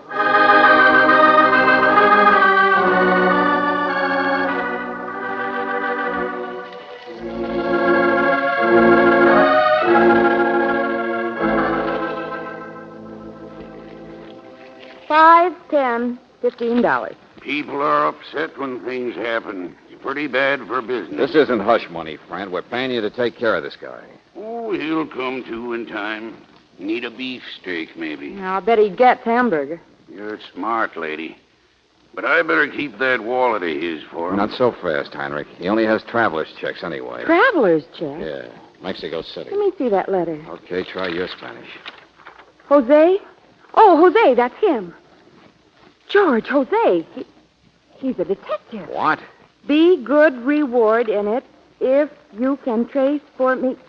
Darling, he was on the trail of an emerald brooch. So that's what it was. Emerald brooch stolen, George. Go on. From, anyway, you pronounce it, jewelry store, Mexico City, 2 months ago, signed by an insurance company. That's it. So Tough Boy here's a detective.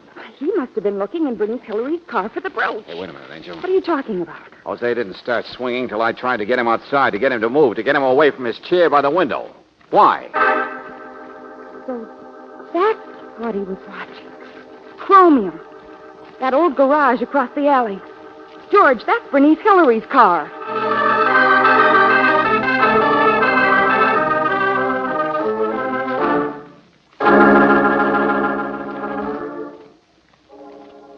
George, how long are we going to wait here? Well, it's a nice, comfortable car, isn't it, Brooksy? But it's dark already. We should tell the police. Oh, well, a border's a funny place. Collects the strays from both sides. Everybody looking for a little excitement or some easy money. Turning into floaters. Oh, George, really, I don't... Listen. Out in the alley. You hear that? Key. Yeah, but you don't need them for the garage. No, somebody's got them for the car. Now stay there in the seat. Look down. All right. Do what I told you. They can't see me in the shadows.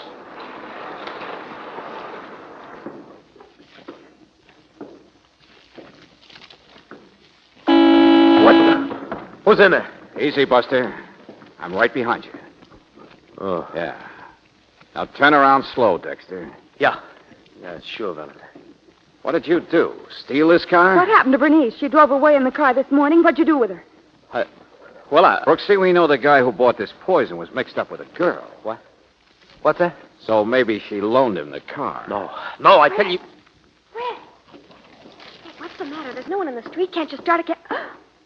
Hello, Bernice. Mr. Valentine. Yeah, Mr. Valentine. The sucker you called down here last night to face the music for you. So you wouldn't have to interrupt your joyride to Mexico City. But I didn't do it. Helga and the man, it was a double suicide. That's right. That's what the police said. Sure. Only let's have the brooch. What? I don't know what you're talking about. Mr. Valentine, I know it was silly of me to run out on you like that this morning. I rode around town intending to come back, but Mr. Dexter here saw me. He said I'd just be in more trouble. And he knew a place to hide the car, so I... Right across the alley from the place where the poison was bought? What poison? The poison that killed Helga and her husband. It's a little town. I don't know where else you'd hide a car. You're an old hand around here, Dexter. Only an old hand would know which place has a blind man running it.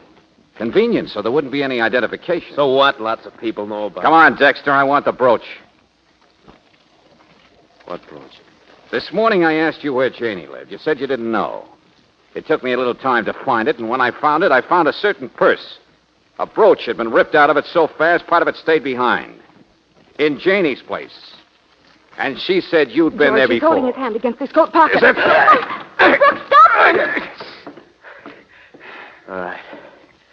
All right, so you got it. Yeah.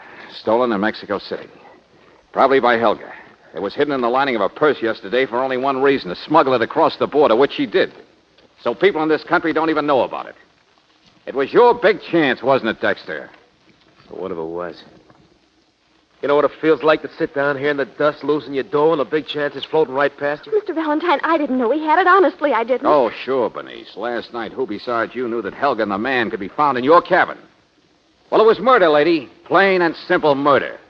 And the police know it. No. There's a mountain of evidence 14 feet high stacked against the two of you. Look, I took the brooch. I did it when I thought there was a double suicide. Nobody would know. Evidence or not, I don't know anything about murder. If you ask me, neither does Bernice here. I know it. George! But you said that... I said a lot of things to find out things. Maybe a more complete autopsy and some rigmarole will help. But I gotta hang my hat on a piece of lipstick. And it's not easy. Lipstick? You mean Bernice's lipstick? No. Neither one of you went into action until hours too late. No, there's somebody else, Fred. 2 other people. With perfect motives. And their actions check. Who? The man who bought the poison was mixed up with a woman. Had her lipstick in his pocket. Only I happen to remember a comb, some change, handkerchief, eyebrow pencil, period. What's missing from the list? Lipstick.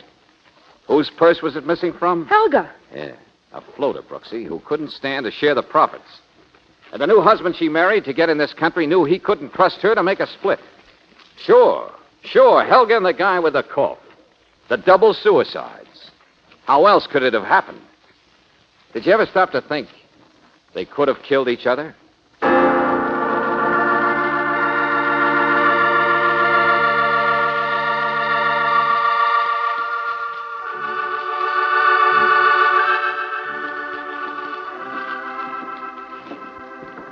A double murder.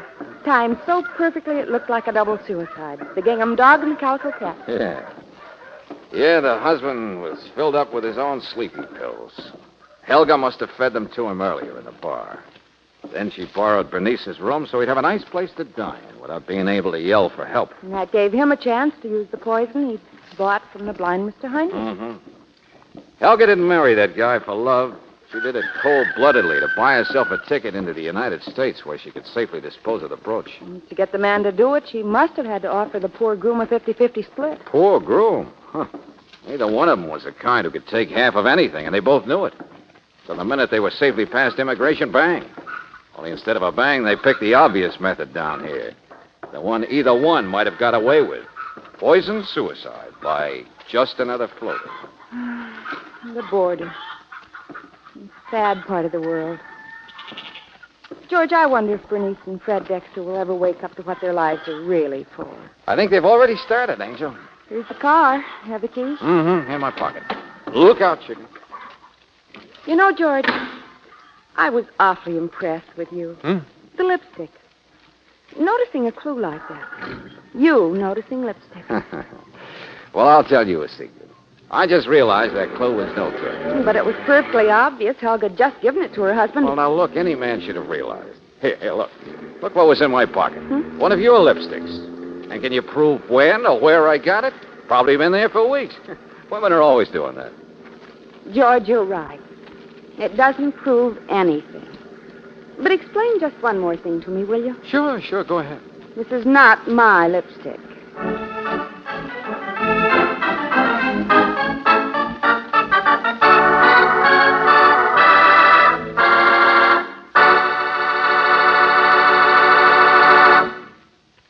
Like a rolling stone, a rolling wheel bearing gathers no moss. But when your car has gone 5,000 miles, you can be sure the wheel bearings have been exposed to a lot of grime, moisture, and road dirt. And dry bearings that need repacking are in danger of being ground to pieces by the weight of your car, to say nothing of the uneven tire wear they can cause.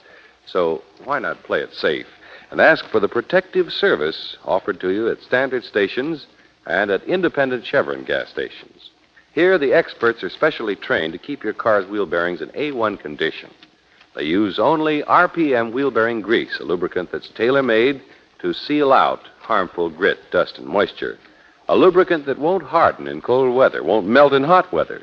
So, for your own safety and economy, have your wheel bearings repacked every 5,000 miles. Ask for this protective service at independent Chevron gas stations and at standard stations, where they say and mean, we take better care of your car.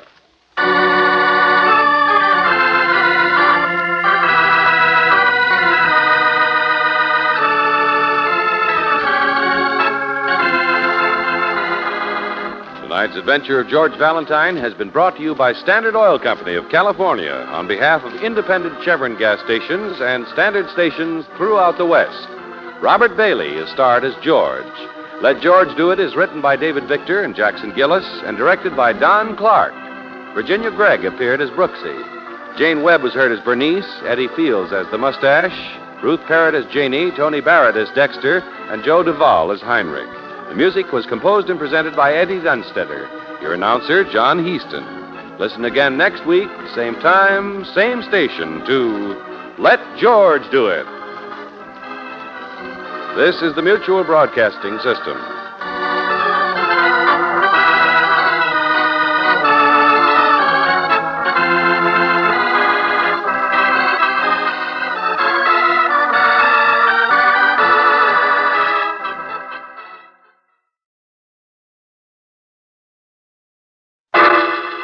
Personal notice, Danger's my stock and trade. If the job's too tough for you to handle, you got a job for me, George Valentine. Write full details.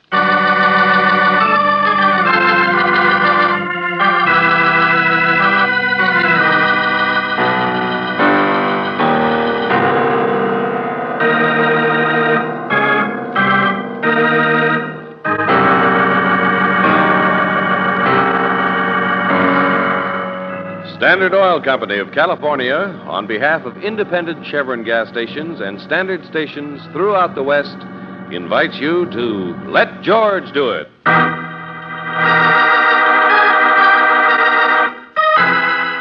The Ugly Duckling, another adventure of George Valentine.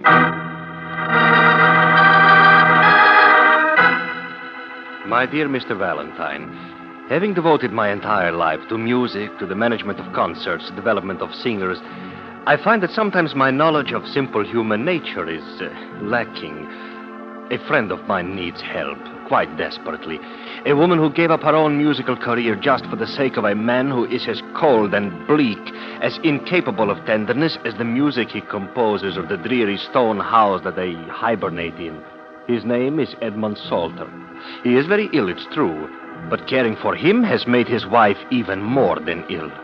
She can't even smile anymore. Nor will she tell me, her oldest and only remaining friend, the strange secret of her unhappiness, her worry, her fear, perhaps even her danger. Mr. Valentine, since I must leave shortly for New York, the opening of a new ballet, will you please come immediately to meet me at the Salters' home? It is far out on Ocean Drive, Pacific Bluffs, California. Sincerely, Yasha Hardwick.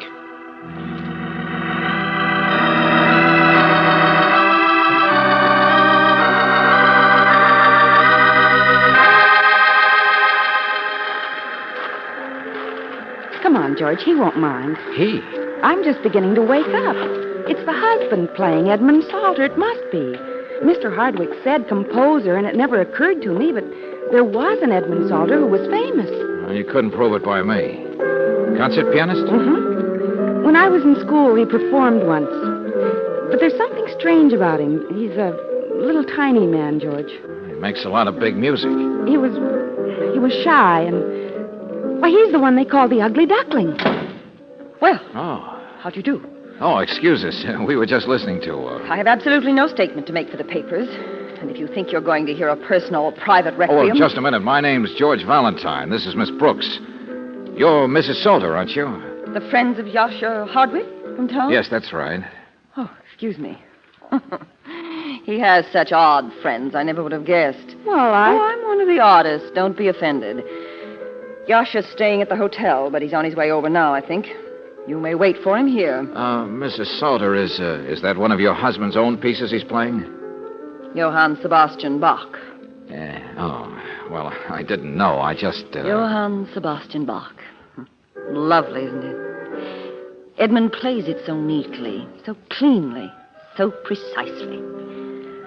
Alongside of my husband's own music, you know, Bach sounds like Chopin, like the springtime, like Boogie Woogie. What's that?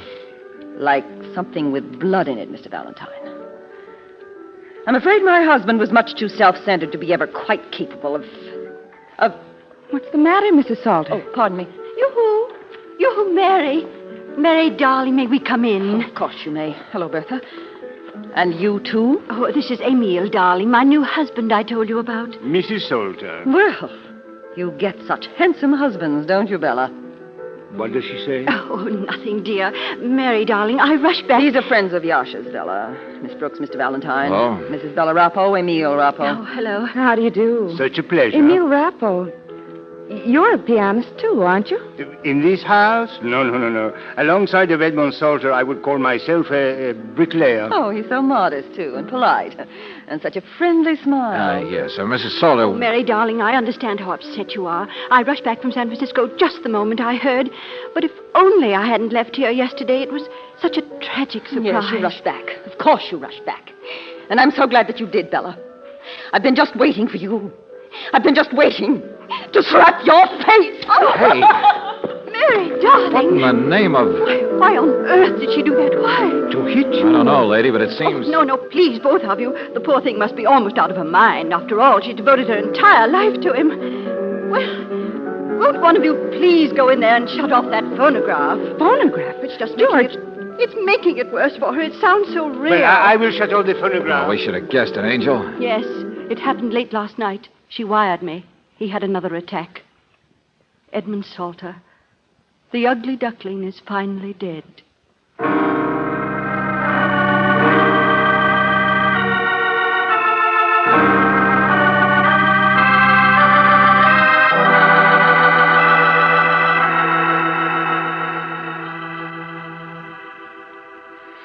Since moving here, Mrs. Salter seems to have changed so, Valentine. In the old days, she used to be alive and warm and so And now full she's of- a nervous wreck. Sure, Hardwick, I'll buy that. But what exactly... Well, Mr. Valentine, her husband, Edmund Salter, he was cold, aloof, the sort of man who would keep things to himself. Go on. I strongly suspect there was some specific thing, some secret of his that might bear on the way she is. If you could only find it. Perhaps in some of his papers. There is a box of them somewhere, I'm sure. And it will be easier now that he is dead. Yeah, now that he's dead. And Salter died of his illness, of course. Another attack. I haven't talked to the doctor about No, it. neither have I. But the doctor's name is Robinson. Miss Brooks is getting in touch with him for me. You're curious? Well, wouldn't you be? Haven't you noticed all the bottles and medicines in this house? Well, of course. And a but good many of them with red labels? Drugs? Maybe poisons? Mr. Valentine, I asked you here to Pacific Bluffs because I was afraid for Mary Salter. She had the foolishness to devote her life to a man incapable of love. A selfish man, a man she may have feared for some reason, but no, I can't imagine she ever grew really to hate him. I didn't say that. Oh.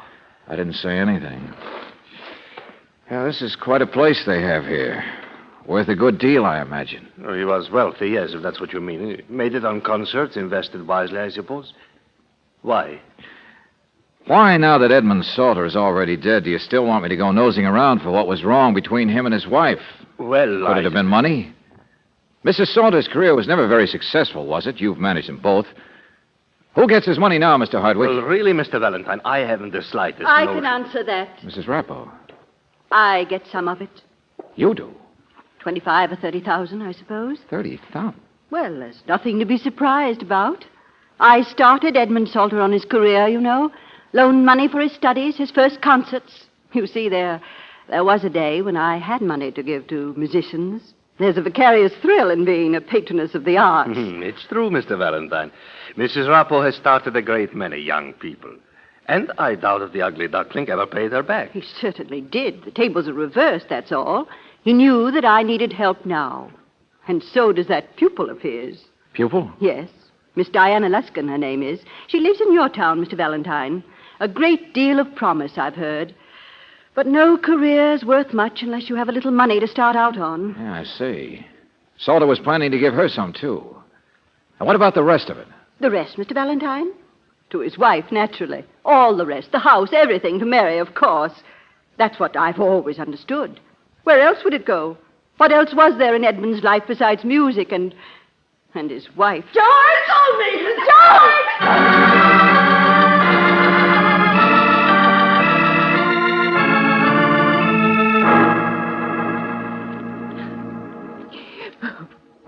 It's none of your business. none of your business. I found her burning things in here, George. I didn't mean to interrupt, but the door was open and she was so startled, screamed at me to get out. Some sheets of music. That's all that's left. Well, that's all there was. No, it isn't. Those other papers weren't music. But it's my house. I can do what I like. A little fire might warm this house up. Yeah, sure, of course you can, Mrs. Salter. But you just found this stuff, didn't you? It was in the box there. Your husband's name on it. My husband's dead. It's my estate now. I can do what I like. Now I can do anything I like.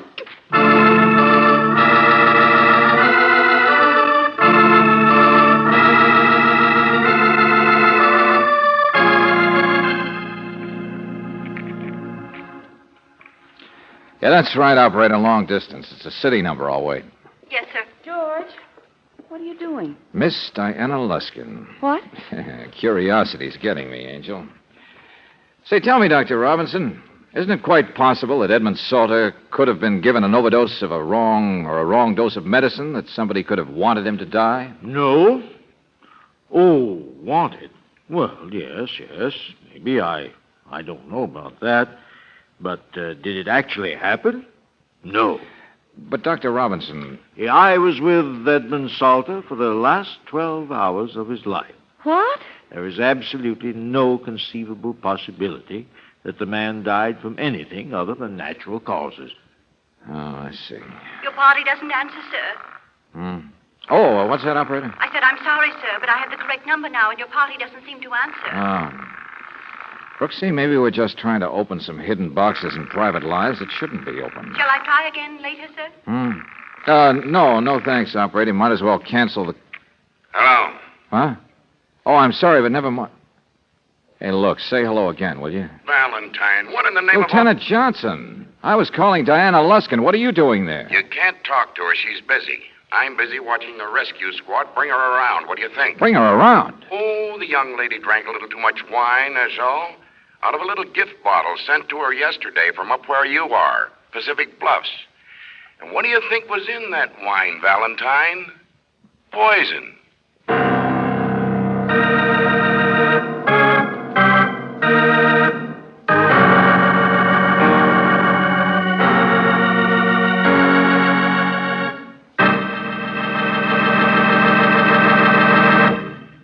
We'll return to tonight's adventure of George Valentine in just a moment. A squeak or a rattle in the family car is annoying, to say the least. But even worse, it's a sure sign that something could be wearing out. And 60% of all auto repair bills could be avoided if drivers remembered one simple rule: chassis lubrication at regular intervals. That's how the protective service offered you by standard stations and by independent Chevron gas stations can save you a lot of money. Ask them for their expert lubrication job every 1,000 miles. It's one of the surest ways to keep your car out of the repair shop. For here, they're specially trained to catch every single wear spot. And they use over a dozen RPM lubricants, each one tailor-made to do an important wear-saving job. It's a protective service that not only assures longer car life, but a smoother, cushioned ride, free of squeaks and rattles. Ask for it every 1,000 miles at a standard station or an independent Chevron gas station where they say and mean, we take better care of your car.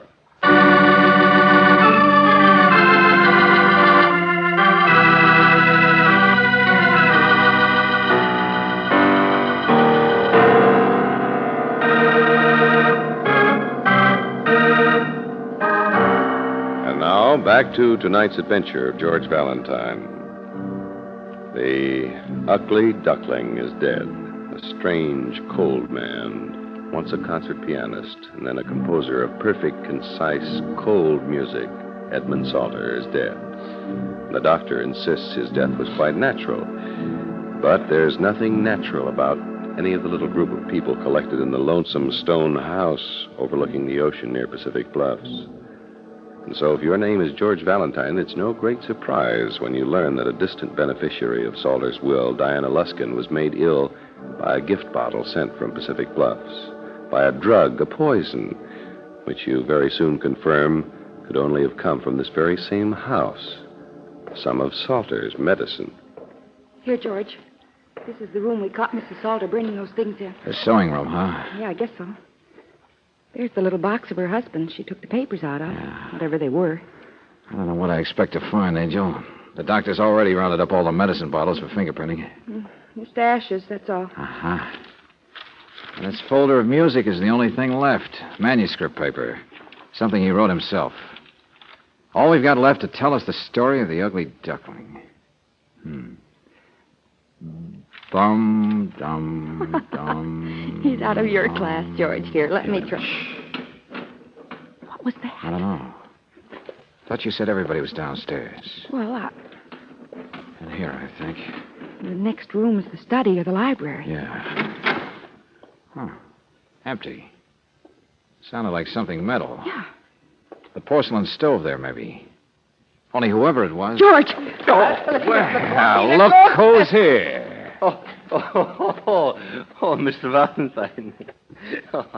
I didn't know it was you, honestly. I just heard someone coming. Yeah. What were you doing tinkering with the stove, Mr. Hardwick? Prying around? George, at least he wasn't burning anything. The grate's cold. No, of course. I'm just curious, like you are, Mr. Valentine. I can't stand not knowing. Not knowing what? That's just it. That's what I hired you to find out. You didn't find anything destroyed in here? No, not after your experience. I thought perhaps poor Mary has had to destroy many things recently. Or has thought she had to. But there was nothing in the ashes there except these two little loops of ribbon. Here, let me see. Must have been pink ribbon. Silver threads kept them from burning completely. Yeah, and burned some time ago. Now, wait a minute. Here. Corner of a newspaper caught on the lid, see? Last week's newspaper. Pink ribbon. It's tinsely and dainty. Not exactly Mary Salter's style, is it? Well, nor her husband's, the ugly duckling. So I doubt if my discovery amounts to much. Mr. Hardwick, do you remember what happened to the ugly duckling in the fairy tale? What? Come on, Angel. Bring that music. The duckling turned into a swan, Mr. Hardwick. A swan.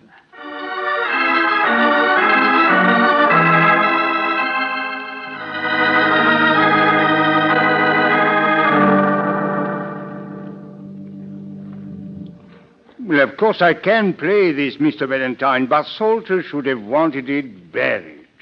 He would probably turn in his grave. Shall I leave this door open, too, George? Yeah, that's right, Brooksy. Mrs. Salter still in the back parlor? Uh-huh. I bet she doesn't stay there long. Oh, don't worry. She'll hear it all right. You know, whatever this thing is, it's tied up one way or another with the papers we know she did burn.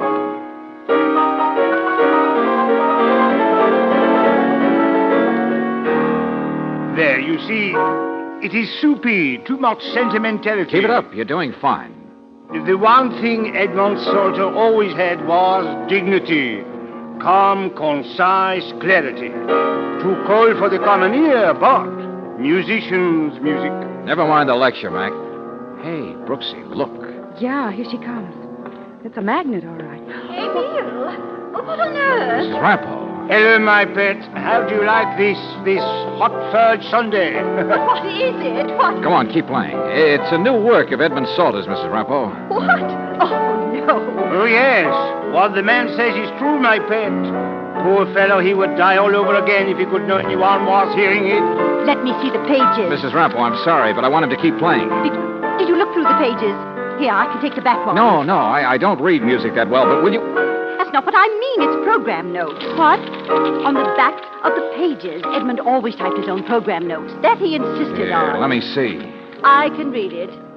To whom it may concern, it is my absolute wish that the accompanying work be performed by a pianist of the first rank, preferably in Carnegie Hall. Oh, the poor idiot. While I realize that it is a departure from my usual technique, I consider this work my most personal composition. There's some loose leaf notes attached in explanation, or perhaps confession. Loose leaf notes. George, maybe those were what she burned. Yeah, go on, Mrs. Rampo. Confession. I call this work The Secret Sonata, and I dedicate it to the two secret loves of... Hey, Mrs. Rampo, wait. Don't tear that up. Give it to me, will you? Stop it. Stop it all. Yes, and you. Stop playing that. Stop every mushy, feeble-minded note of... Mary. Mrs. Salter, what in the and name you, of... Bella. Sonata to the two secret loves Mary! Why do you stay here? I slapped your face once. I've insulted your husband. Mary, please. Amy, you go on playing. Please, please. But so fast you talk, I do not understand. You heard the lady, Buster. Play it. Here, have some more music. Stay here with him, Well, Brooksy. it's only a waste of time for any of You're you. coming with me, ladies, both of you. Yeah, that's better. Now, let's leave the husband out of this. Mr. Valentine, I want you to clearly understand. For years, I was a patroness of music. I was a patroness of Mr. Edmund Salter. That is absolutely all. It's all in the music. For Carnegie Hall. For the world to hear. I sacrificed my own career, my entire life for that man. Mary! You know the secret now, Mr. Valentine. My jealousy. My husband's infidelities. I'm sure there's nothing more you need to know. I'm very sorry, Mrs. Salter, but the other half of the sonata, the other of two loves, a young woman who was sent some poison from this house. While you were in there, a policeman came to the house. He says his name is Lieutenant Johnson, and he wants to see you. You bet he does, lady. I'm trying to tell you, there's still a little matter of attempted murder.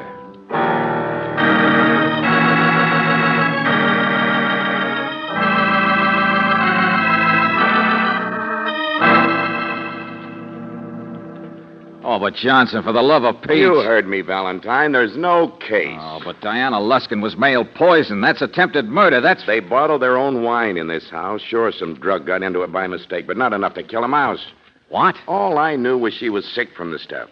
Well, the office had a message waiting for me at the local police. But I know now there's only one person who could have sent that stuff to her. Sure. Mrs. Salter herself. She's the one sent the poison, all right. A vindictive gesture. Vindictive gesture? That's what it'll be called. What else could we ever prove? Oh, so that's it. Mrs. Salter was the one who always gave that medicine to her husband. She'd have known how much to use for a lethal dose, wouldn't she? And there's the case right there. Uh-huh. The most important thing is Miss Luskin herself refuses to bring charges of any kind. She says it must have been a mistake, too. We can't make a case without her help. She's already in touch with Salter's lawyer, and he came down here just behind her. Yeah. So Mrs. Salter was just a jealous woman who was married to a two-timing heel. And the other two women involved are so afraid for their reputations, or maybe I should say a musical career for one and a new husband, Emil Rappel, for the other, that they'll do anything to keep it quiet, too. That's about it. Johnson, I'd best go and offer my apologies to the lady of the house.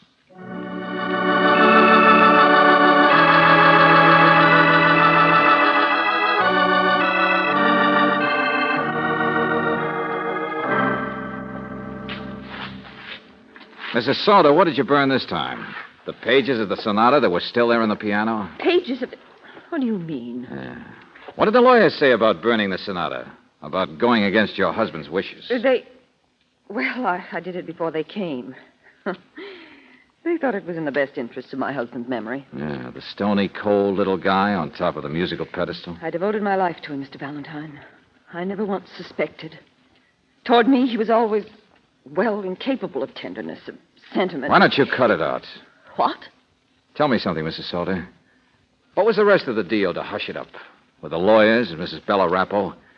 And maybe they've talked again to Miss Luskin on the phone. I don't know what you mean. I've already talked to Mrs. Rappo myself. She's not inheriting $30,000 anymore, is she? And the girl isn't taking hers either, is she? Not if there's a scandal to go with it. Oh? Mrs. Rappo's got her husband Emil to think about. And I suppose the girl thinks too much of the memory of your husband or too much of her own career. They'll both refuse that money. Mr. Valentine. That was the price you asked for burning the sonata, wasn't it? The price for interfering with your husband's supposed desire to have that thing performed at Carnegie. To air some bad music and nasty program notes like the family wash in public. Well, I tried to burn it before. I didn't want it to happen Oh, this yes, way. yes. It happened just the way you planned it, lady. There'll be no concert, and you'll get all the money. Yeah, pretty neat. Except that it's not going to work. Simply because of your bad timing. Bad timing? You said you tried to burn the music before. Well, then, Mr. Salter, why didn't you? When Miss Brooks caught you at it the first time, why did you leave your door open? And how did Yasha Hardwick know there was a secret box somewhere unless you told him about it? And if you knew, then why hadn't you already looked into it? Your husband was an invalid. Yes, why didn't you burn the sonata days ago? Mr. I'll tell you Valentine. why, lady. It's because you wanted the big secret to be uncovered just the way it was today. Oh, I know none of what I've said is concrete, but this is. Where did you get that? Just one page from that sonata, but it's all I need. I stuck it in my pocket on a hunch. And the hunch is right, isn't it? Give me that. Give it to me. No. This is what I'll take to his publisher, who can examine his musical figures the same way a handwriting expert examines a forgery. No! Give it to me, please! Please, let me have it! Let me have it! No! Because that's it, isn't it, lady? It was you who made up the whole nasty thing about some very nice people. And I don't know why I didn't realize when I heard what bad music this was. Because he didn't write the sonata. That was your fraud, Mrs. Salter. You wrote it. There's still nothing you can do, Mr. Valentine. Even if I did write it. No. So long as you don't interfere with Salter's will. How can I now? It was such a joke, that sonata. Making people believe that he could be sentimental, capable of tenderness. Mrs. Salter, I guess there isn't any way you can be punished. Except maybe one. You see, there's one thing I've left out. A couple of pink ribbons. They'd been burned in the stove in your husband's study a week ago. I showed them to Mrs. Rappo. She said they'd been tied around the letters he wrote to her, which she'd returned later on. What? He never wrote to her. They were just friends. He was incapable I of... suppose he burned those letters himself so as not to hurt you by finding them after he died. Funny, isn't it? The little guy must have been considerate and kind and lots of good things.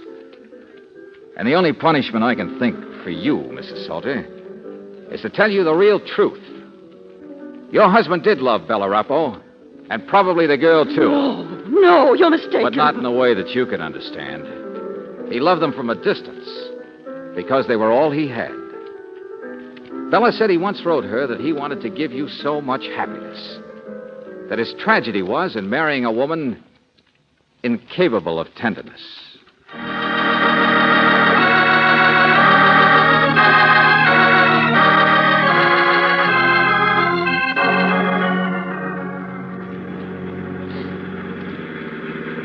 Look, Valentine, what'd you tell that Salter dame anyway? Why, when she said goodbye to me, she looked like she'd seen a ghost. Did she? Well, I'm afraid Mrs. Salter's just beginning to realize how badly she wasted her life. What do you mean by that, George? Oh, well, nothing, I guess. But maybe it made me think about things a little. Huh? Oh, thinking about the Pacific Bluffs here. It's a beautiful place to live in. Or, for that matter, to visit. Or to take a vacation in. Or to go on your honeymoon. Yes, George. Go on. Oh, what am I doing? Getting sentimental? I've been out of my league, that's all. I wonder if there's any place around here we could catch some good Dixieland music.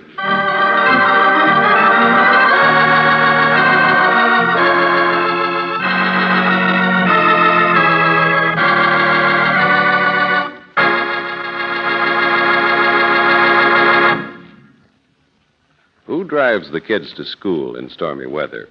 Who uses the car to do the family shopping and other errands around town? In a lot of families, these are equally shared duties. And if you want to be extra nice to the person who's going to use the car next, let me give you a tip. Before you put the car away, make sure there's plenty of Chevron Supreme gasoline in the tank. This premium quality gasoline is climate-tailored. It's specially blended for each season of the year based on weather reports from your driving area. Further, it's tailored to each different altitude and temperature zone in the West. That's why Chevron Supreme makes all your short trip driving more pleasant, for it gives your car faster starts, smoother pickup in traffic, ping-free power on hills. You'll find you can't buy a better gasoline for today's high-compression engines. Try Chevron Supreme tomorrow. Get it at independent Chevron gas stations and standard stations where they say and mean, we take better care of your car.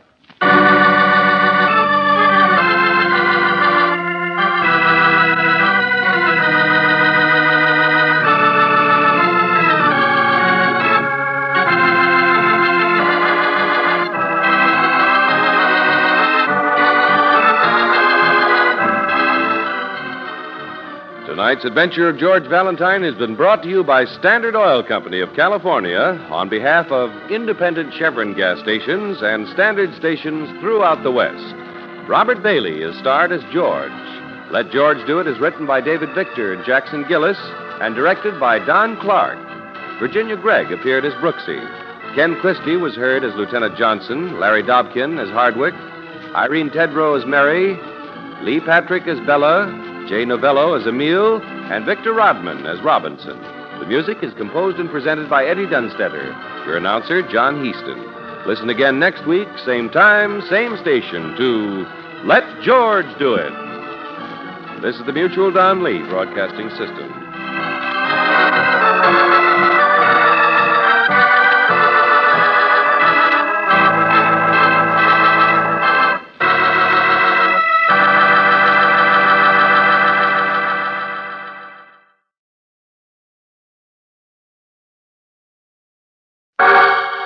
Personal notice, danger's my stock and trade. If the job's too tough for you to handle, you got a job for me, George Valentine. Write full details.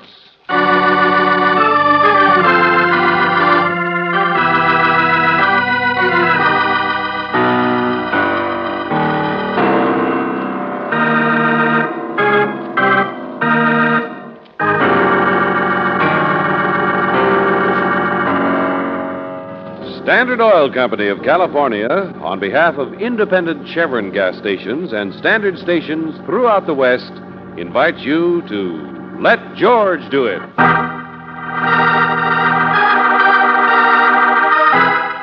The Old Style, another adventure of George Valentine.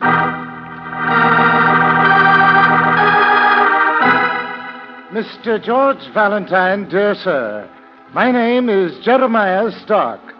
Perhaps you've heard it in connection with crime, with the study of crime, that is. I am, by vocation, an antiquarian, the owner of a modest curio shop on South Lane. But by avocation, Mr. Valentine, I've become rather an authority, if I do say so myself, on those desperate and terrifying deeds which men have committed in the past. Mr. Valentine, I've only this morning stumbled into a mystery so intriguing that I am at a complete loss to solve its riddle. Perhaps you can. Or perhaps someone must die. Sincerely, Jeremiah Stark.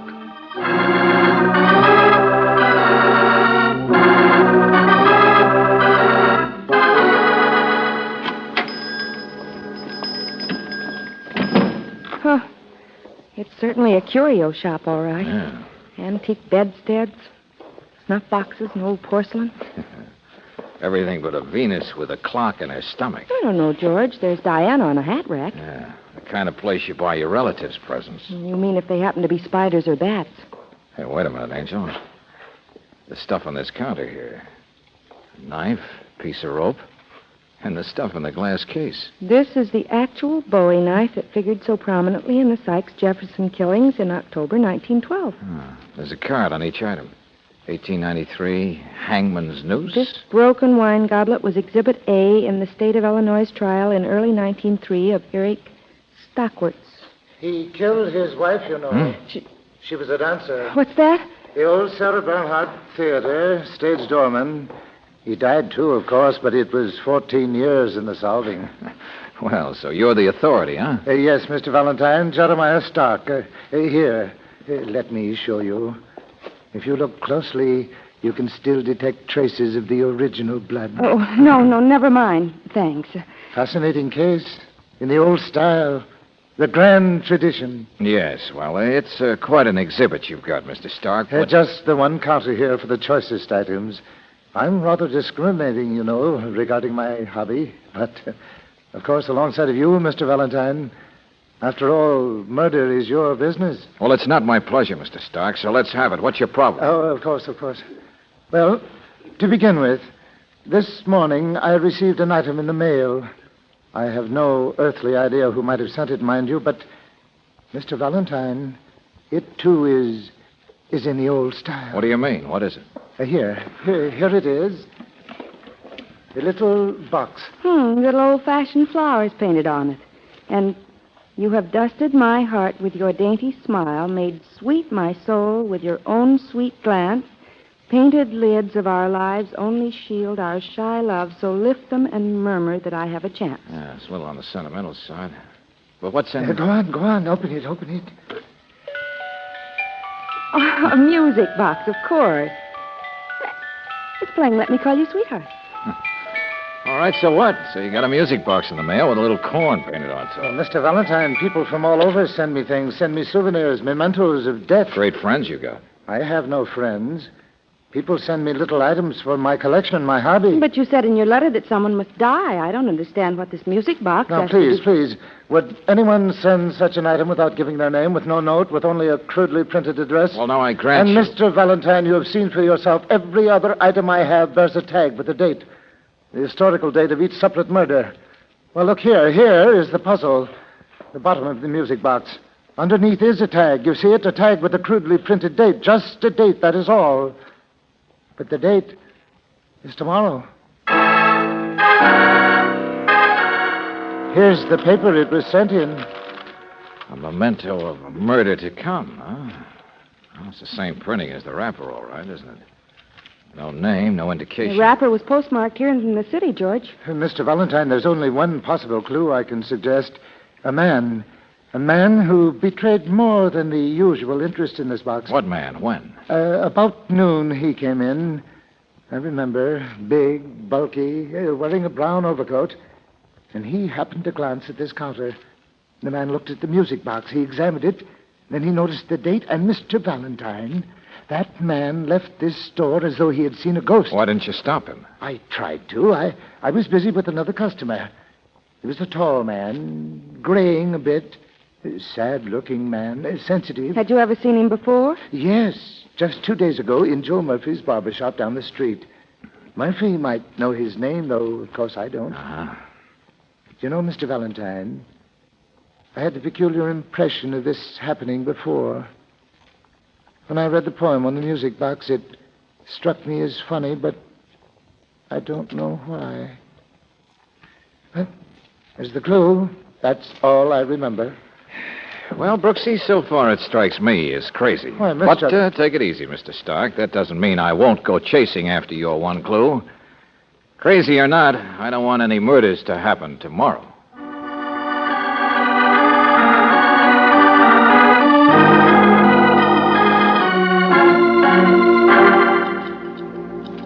Mr. Elmington, that's his name. Always wears brown overcoats, the best material. Mm-hmm. Been coming in here for haircuts the past 10 years. Yes, it's Mr. Elmington. That's the man Stark means. Hey, hurrying up, will you, Joe? The old lady will chew my ears off. I'll be with you in just a minute, sir. Yes, Mr. Valentine, that's the man Stark referred to. Elmington, huh? Not the usual type in this part of town. He made his wad and moved out.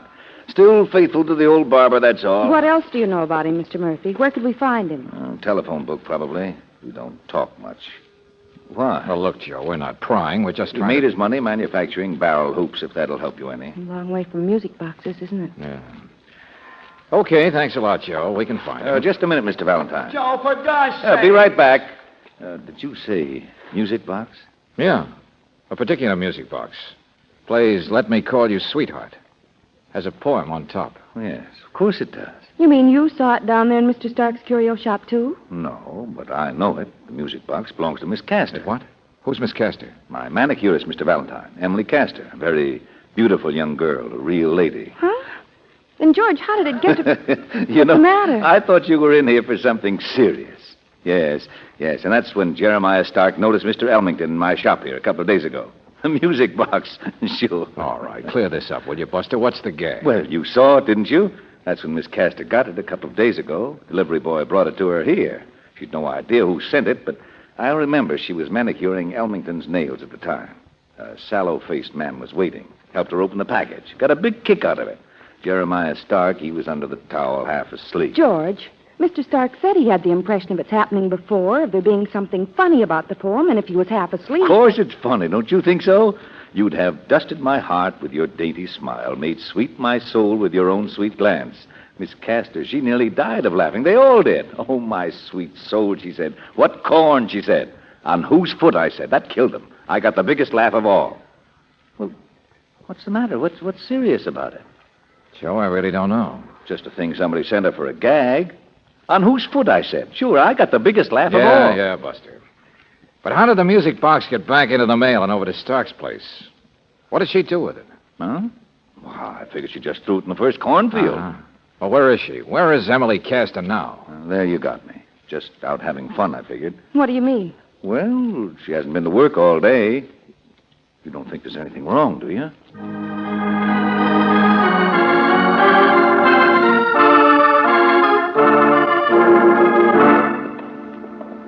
Here we are, Angel. Second door is Emily's. Here's the landlady's key, George.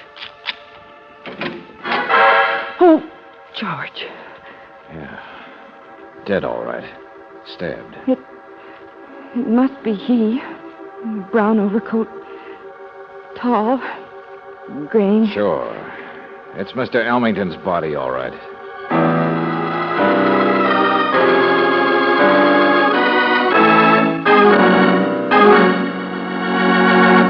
John H. Elmington, wealthy, honest, no enemies. Manufactured barrel hoops. That's for us to jump through, of course. Just the facts, Lieutenant. Facts? What facts? We've been at it 3 hours, and what have we got? Hurry up the pictures, will you, boys? But you said he was married. And not too happily, which does begin to explain his being killed in the room of a manicurist. I don't know how long this had been going on, How but... long would it have been going on? Oh, if that isn't just like a man adding 2 and 2 to get 5. Okay, Mrs. Vaughn. When I told you already she only seen him on Mondays, and he took her to the races, Mr. Lieutenant. So there. That much I do know. And now, if you think anything goes on at the races but horses, then you're sadly mistaken. Oh, now, look here. We're really not drawing any conclusions or pointing any fingers either.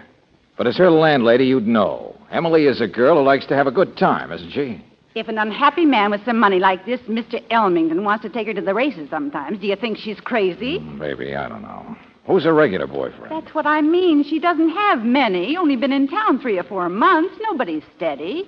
She isn't the type. All right. But who? Well, there's one man, a little older, sort of nearsighted. Then there's a boy called the Duke. Oh, he's a real live wire. He says the funniest things. But that's all there is, except the occasionals. And I tell you, any girl is crazy if she don't go to the races. Lieutenant, I've taken the knife. Okay if we move the body off the rug? Yeah, sure, Doc. Go ahead.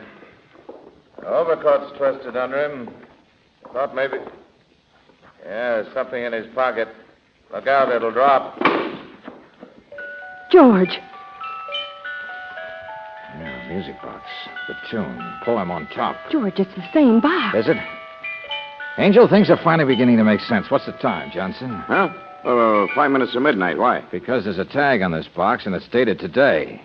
And there's been a murder. Today? But George... I know, Angel. The other tag on Stark's box was tomorrow. Well, in a few minutes, it'll be tomorrow. Come on.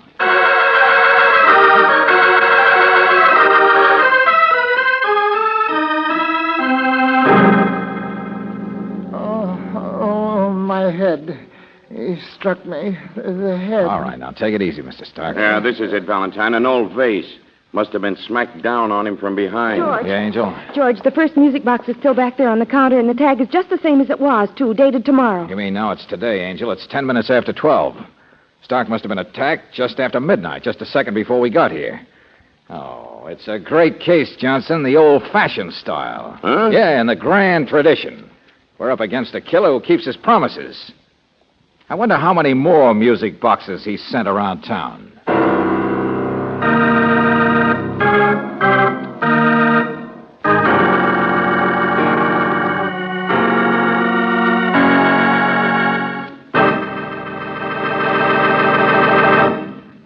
We'll return to tonight's adventure of George Valentine in just a moment. When was the last time your car's battery had a drink? One of the biggest reasons automobile batteries fail is simply because of lack of water. That's why it's important to get regular battery check where they specialize in protective service at standard stations and independent Chevron gas stations. They'll make certain that water in the battery is kept at the right level. They'll inspect the battery cables for signs of wear or corrosion, take a hydrometer reading, make sure terminal posts and clamps are clean and tight. Remember, a battery kept in A1 condition helps your car start faster, helps keep lights bright, helps the radio and heater to do their best. So why not ask for a battery check tomorrow? It's another protective service available at independent Chevron gas stations and standard stations where they say and mean we take better care of your car.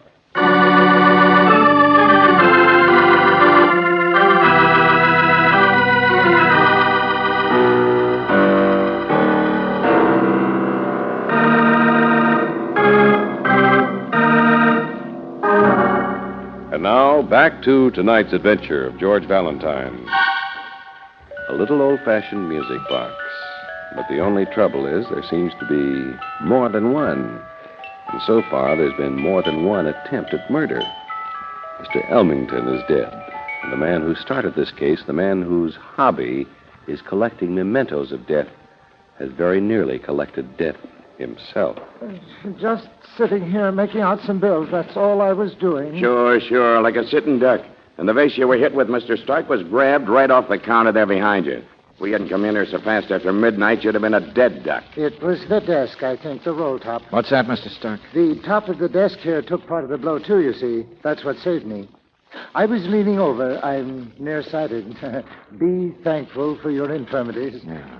Well, you're all right now. Yeah, but your head must be soft to start with. Sitting here alone at night when you'd already received a music box. But it was for my collection. It had nothing to do with me. You thought it didn't have anything to do with you. Well, how could it? Why would anyone want to kill me? I have no enemies, no debts, no money to steal. Don't ask us to make any sense out of it, Mr. Stark. You're the one who likes mysteries and riddles. Well, I grant you.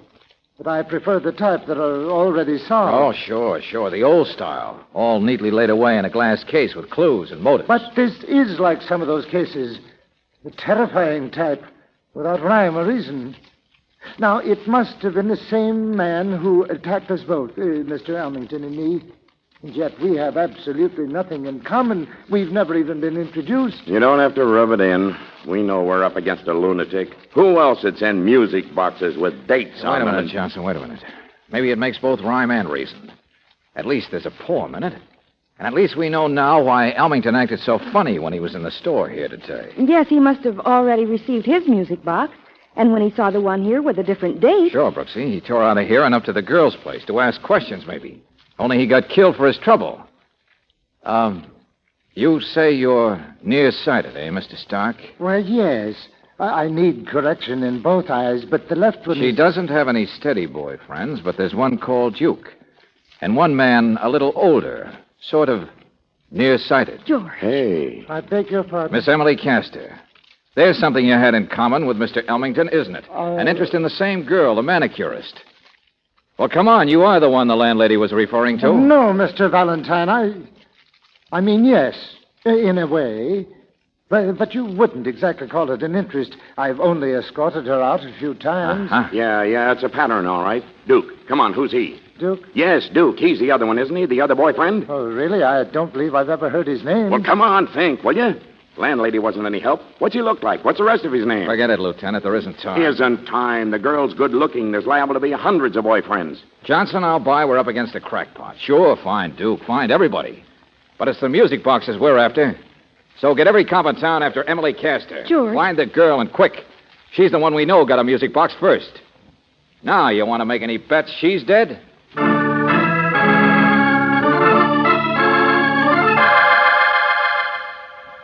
Valentine, do you happen to know, did Emily Castor have her manicure stuff yesterday? What's that, Johnson? A pair of manicure scissors, her initials, E.K. Where'd you find them? They just turned up in the police department's own lost and found.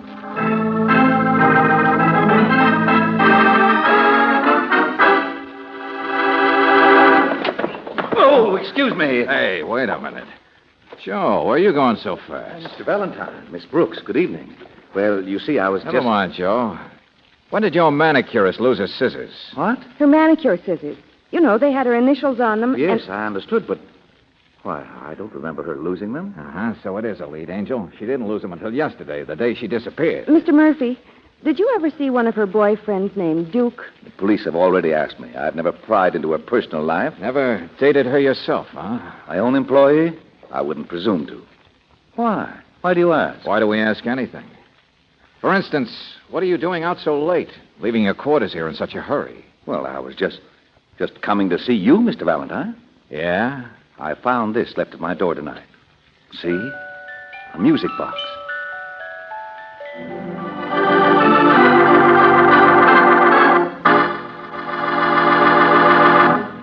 right, Valentine, all right. So everybody's getting one. Maybe you'll get a music box yourself But someday. how many music boxes are there? And we're not protecting the girl, are we, Johnson? And where's Duke? We haven't even found him yet. Forget it. There isn't time. Listen, if you just check the place the music boxes were made or sold, if we only knew how many there may be in town. There isn't time. It was your idea. Get in the car. Find the girl, you said. Well, don't get your hopes up, but we found the newsboy who turned in the manicure scissors to Lost and Found. He found them in the lobby of an apartment building.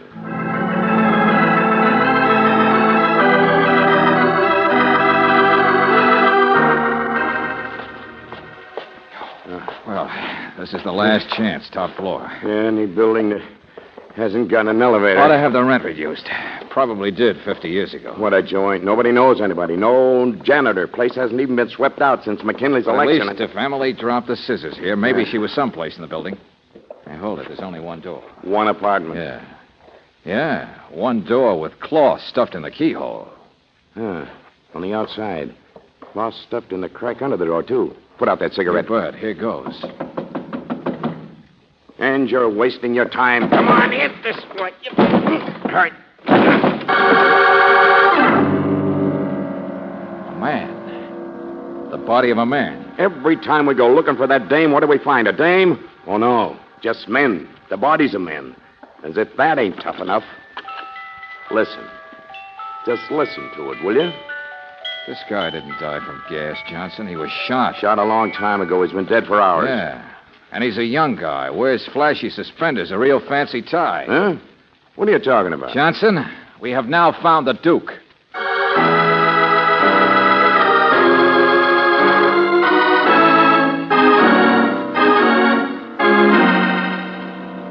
Lieutenant, come here. Huh? And Joe, Mr. Stark, you both stick around. Yeah, sure. Look at this, Lieutenant.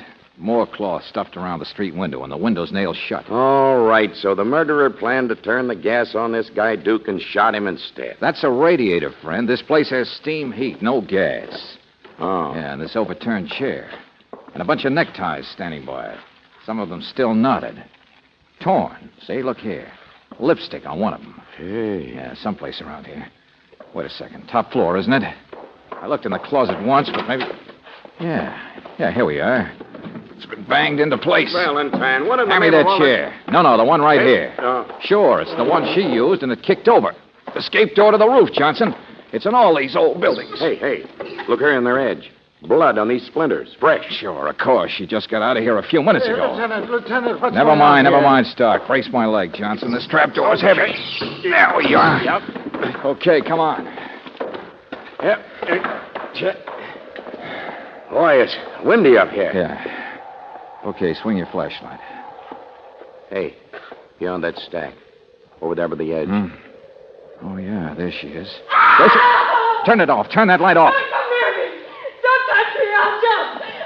Oh, it's her, all right, Mr. Valentine. It's my manicurist, Miss Castor. Only what in the world is she... Yeah, I know, Joe. Turn the flashlight on your badge, Johnson. Huh? But come on, let's... No, stand still. The flashlight on your badge. She knows me, Mr. Valentine, knows my voice. Miss Castor! Miss Castor! No, Joe, stand still. You too. Oh, but that girl That over there... girl over there's so scared she's out of her mind. Stand still, Joe. Yeah, she must have finally clawed her way out here when she heard us coming upstairs to Duke's apartment. Must have thought we were somebody else. The same guy who left her there with Duke's body. Left her tied up in that chair with those neckties. Mr. Valentine, she's not moving. Maybe you... No. She's frozen there, you idiot. Better keep watching us. Maybe it'll finally sink in we're all right. And if we're lucky, there won't be any more deaths. Any more music boxes. What do you mean? I mean, Duke has a sallow face, doesn't he?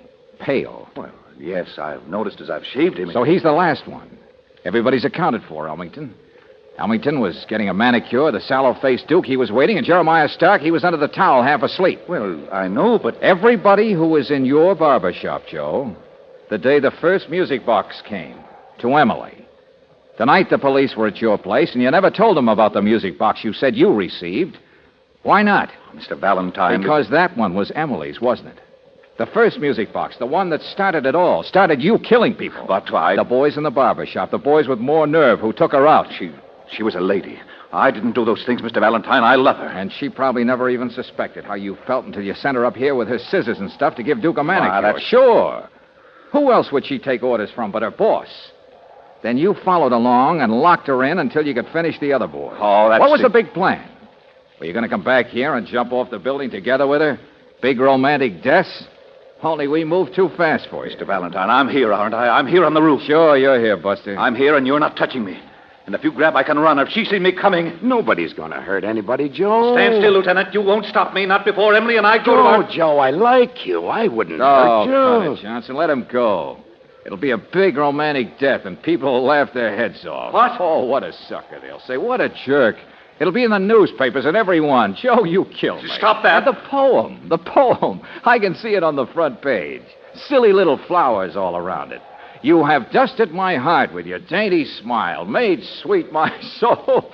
Oh, my sweet soul, they'll say. That Joe Murphy's a car. I laughed, didn't I? I laughed at the poem, too. Sure, because you had to, because you said it. Corn on whose foot, you said, and it killed them. You got the biggest laugh of all, and no wonder. A guy like you dreaming about a blonde manicurist. Stop laughing. Just a gal, but what a laugh you'll get this time. Stop laughing, all of you. Stop it, I'll kill you. I'll kill you. Hey, I got him. Oh, good work, Valentine, getting him sore enough to rush us. The girl, can you see her? She okay? Yeah, she saw what happened. She's crawling from the edge. Why, that poor kid. She's been near this same abyss for months and never knew it.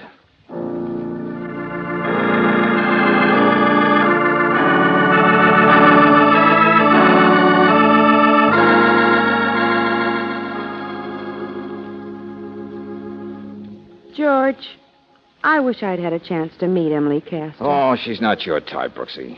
Besides, she'll need a week or two in the hospital to get over that scare. Oh, the poor thing. Hadn't she ever suspected how Joe felt about her? No, just her boss, that's all. Quiet, polite, didn't talk much. Only the longer she was there, the higher he put her on a pedestal. The crazier his dream got. Until he finally got up courage and sent her the music box. Yep. And then she laughed. And the boys laughed. And the dream blew up. And just because of that, all those murders. No point trying to explain a guy like Joe, Brooksy. But he happens sometimes. Too much loneliness, too much under his lid. Makes you wonder, doesn't it? But she shouldn't have laughed. Hmm? Well, she shouldn't have. I know some girls like to go out a lot and have a good time and be happy and everything, but, well, she shouldn't have laughed. I mean, listen. You have dusted my heart with your dainty smile, made sweet my soul with your own sweet glance. Now, what's funny about it? What if it is sentimental?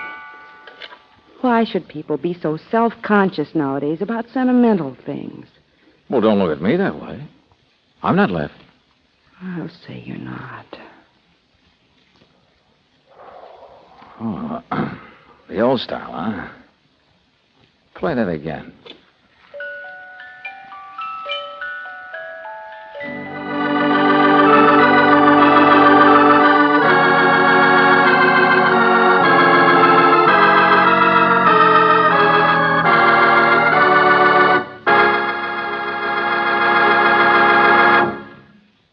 It may be very cold or rainy where you are, but you may be sure your car doesn't mind what the weather's doing so long as you use premium quality Chevron Supreme gasoline. Based on year-round weather records, it's blended for each season and for the West's different altitude and temperature zones. So to get the best out of your car all winter and wherever you drive, go on Chevron Supreme gasoline. With the first tank full, you'll notice right away how much better your car performs. Faster starting on cold mornings, smoother pickup in traffic, powerful ping-free performance on hills. You can't buy a better gasoline for today's high-compression engines. Try Chevron Supreme tomorrow. Get it at independent Chevron gas stations and standard stations where they say and mean we take better care of your car.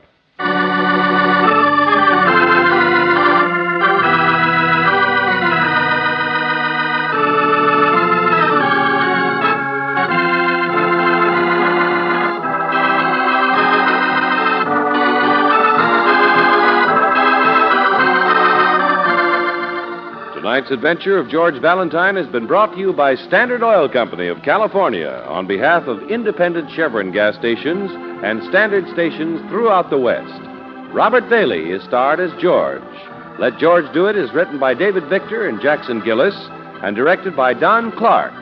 Virginia Gregg appeared as Brooksy. Ken Christie was heard as Lieutenant Johnson. Ed Begley as Joe. Bob Griffin as Stark. And Frank Hale as the landlady. The music is composed and presented by Eddie Dunstetter.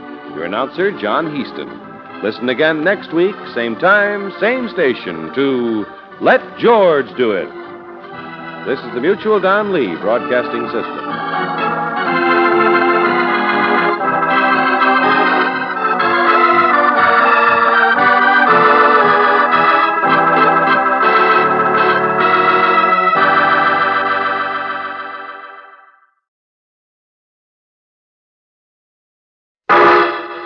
Personal notice. Danger's my stock and trade.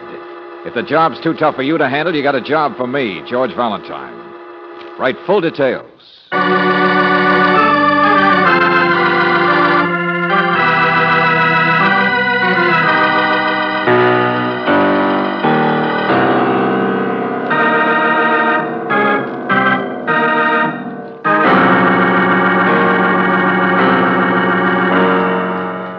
Standard Oil Company of California, on behalf of independent Chevron gas stations and standard stations throughout the West, invites you to Let George Do It.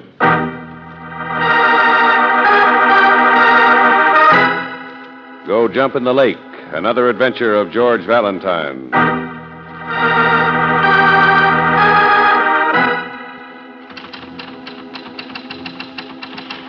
Dear Mr. Valentine, or rather, I should say, dear Miss Brooks, because if you're anything like I am, you open all your boss's letters. And now that you have, it's really you that I'm writing to, Miss Brooks. I need your help to get Mr. Valentine's help. You see, I work for the same kind of a man you do. He likes trouble, and so he's always in it. His name is Terrence Doyle, and he's vice president of the Consolidated Machine Tool Company. Of course, he would never admit how desperately he needs help, and right now. So please, Miss Brooks, bring that help quick. Otherwise, it won't be long until I'm taking dictation from a corpse. Sincerely, Miss Mona Chandler.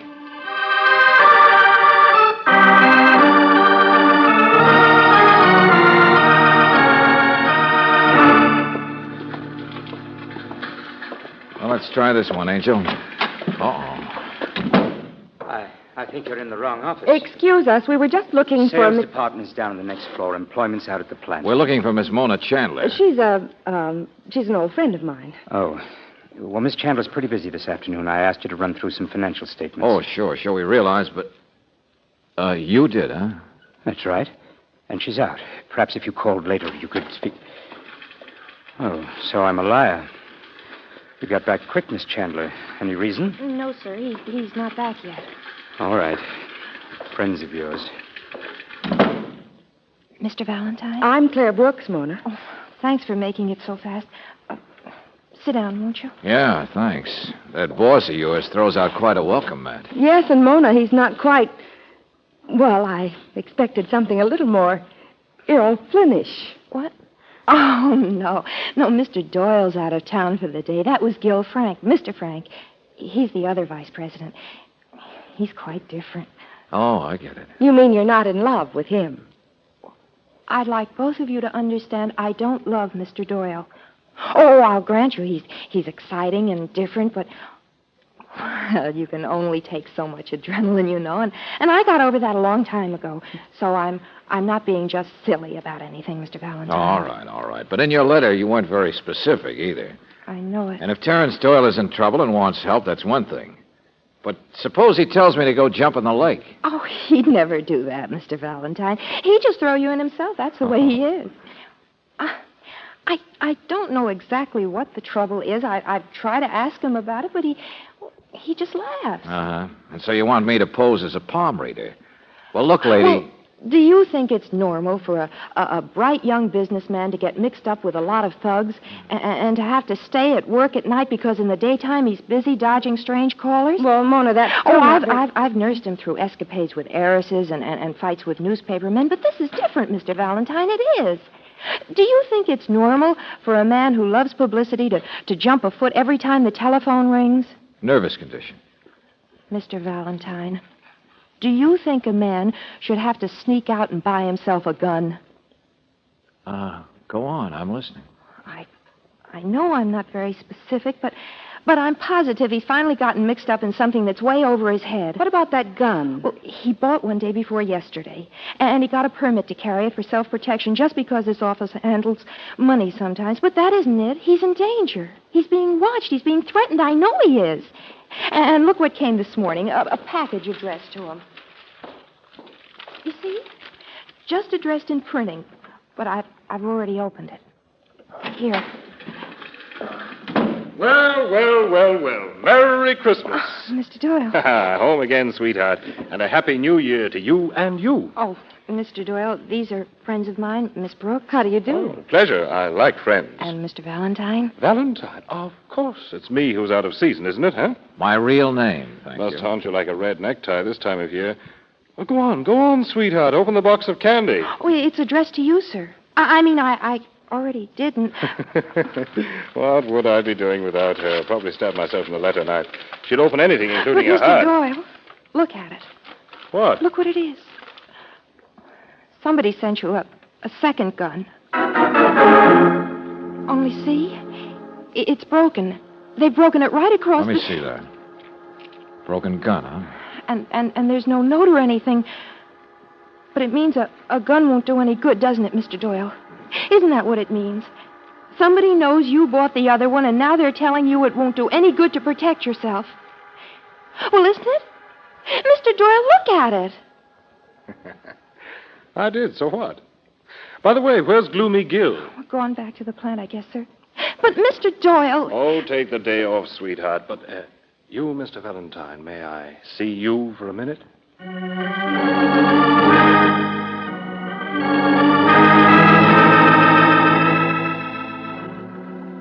My secretary thinks I'm in trouble, doesn't she? Never mind the understatement. What's this all about? She's in love, you know. That stretches a woman's vision. Carries a torch for a blind man. That stick of a man, Gil Frank, only he's too sober to I look said, at it. what's this all about? What's with you? No reason I should tell you, of course. No. Except I like to keep ladies happy. And I'd rather stop trouble before it happens than pick up the bloody ends of it. Gambling. Yours truly is a few thousand behind in meeting his gambling debts. Now you have it.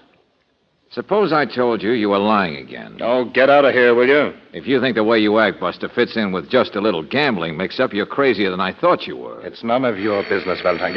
Give me that phone. No, I've got it. Hello? Hello. This is Mr. Doyle's office, isn't it? That's right. Then let me speak to him, please. Who shall I say is... If you please, I said, will you let me speak to Mr. Doyle? All right, Valentine. Now let me have it. Thanks. Hello? Yeah, this is Doyle. Hang on a second, will you? Goodbye, Mr. Valentine. Okay, sucker, be the big shot. Be the one-man band. Now, look here, Valentine, I'm sorry. I wish I could tell you, but I just... Well, I don't want to spread this danger, that's all. That's how people get a quick spread on a tombstone. What if it is? I can take care of myself. I can take care of everything. Now, beat it. Go jump in the lake.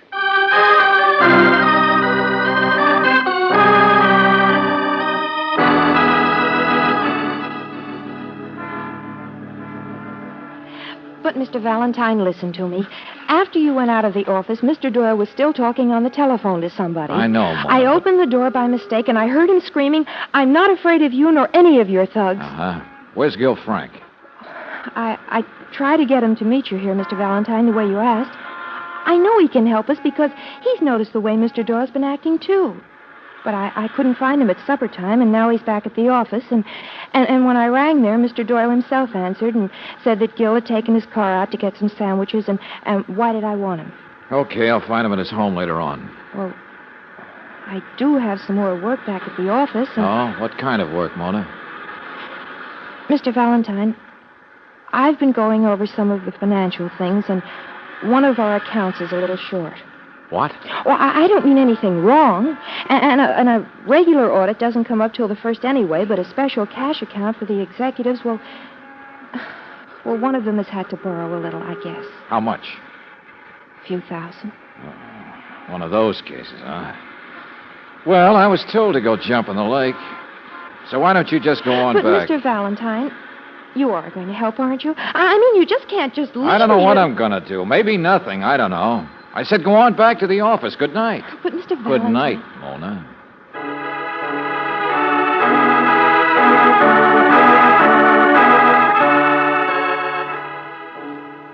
But, George, I thought you said you weren't going to handle the case. The fewer people know I'm crazy, the better, Angel. Now, listen. Guy phoned you. You can hear a Roomba band in the background. The guy talking might be a gambler. Question, where is he phoning from? Oh, a Roomba band. Well, the only place I know, the Club 50? Uh-huh. So the guy who telephones just might be the owner of the Club 50, Starkey Bennett, one of the biggest crooks in town. That'd be trouble enough for anybody, even Doyle.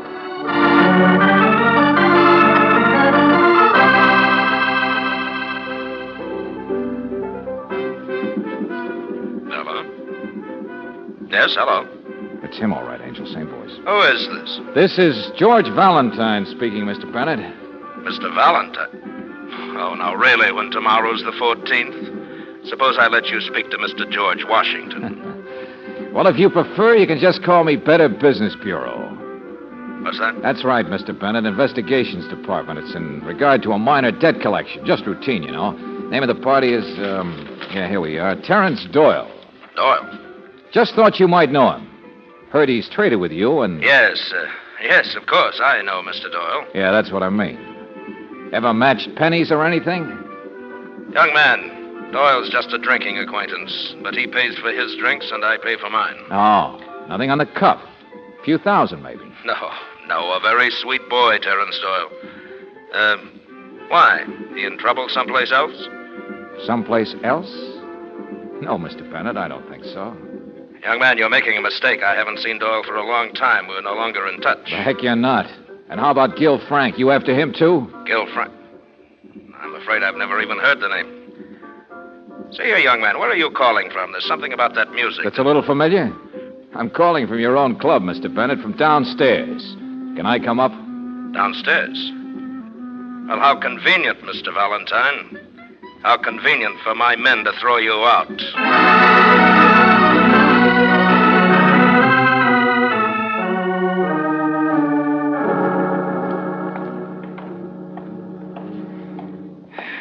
I guess it's just that nobody wants a Valentine, Angel. Here we are, number 316. Yeah. At least Gil Frank shouldn't have any reason not to talk, unless he's already asleep in bed. You mean if he knows anything? George, that Starkey Bennett must be really mixed up with Doyle. Sure, but how? Who'll tell us? Apparently Bennett would like us to think it's nothing but a little minor debt or two. Not the way Doyle's acted, and the gun and everything. Because Starkey Bennett is mixed up with a lot worse things than gambling in this town, and maybe... Yeah. Maybe nobody's answering the door. I wonder if there's a chance we could... George, listen. Huh? No, outside, coming up the street. Huh? Oh, no. Mr. Frank. Mr. Frank. George, look at him. His face, there's blood on it, and his clothes are torn. Yeah, here, I've got him. Oh, this guy didn't just tie one on, Angel. Mr. Frank, can you hear me? I'm going home. Let go. That's my home there. Been beaten up. Yeah. Well, at least he needs help. It's Mr. Valentine, Gil. Do you understand?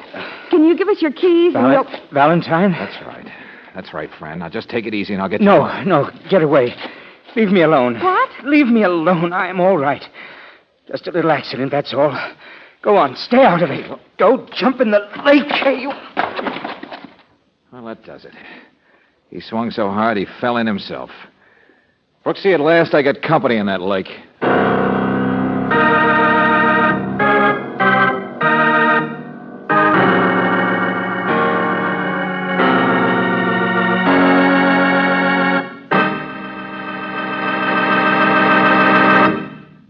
In just a moment, we'll return to tonight's adventure of George Valentine. If the family car is a sweetheart and you want to treat it like one, give it Chevron Supreme gasoline tomorrow and every day. For this premium quality gasoline is climate-tailored.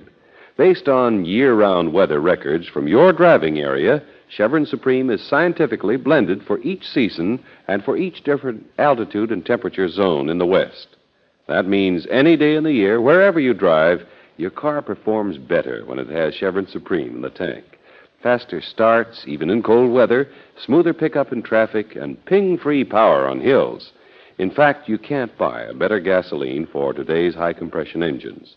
Get Chevron Supreme tomorrow at a standard station or an independent Chevron gas station where they say and mean, we take better care of your car.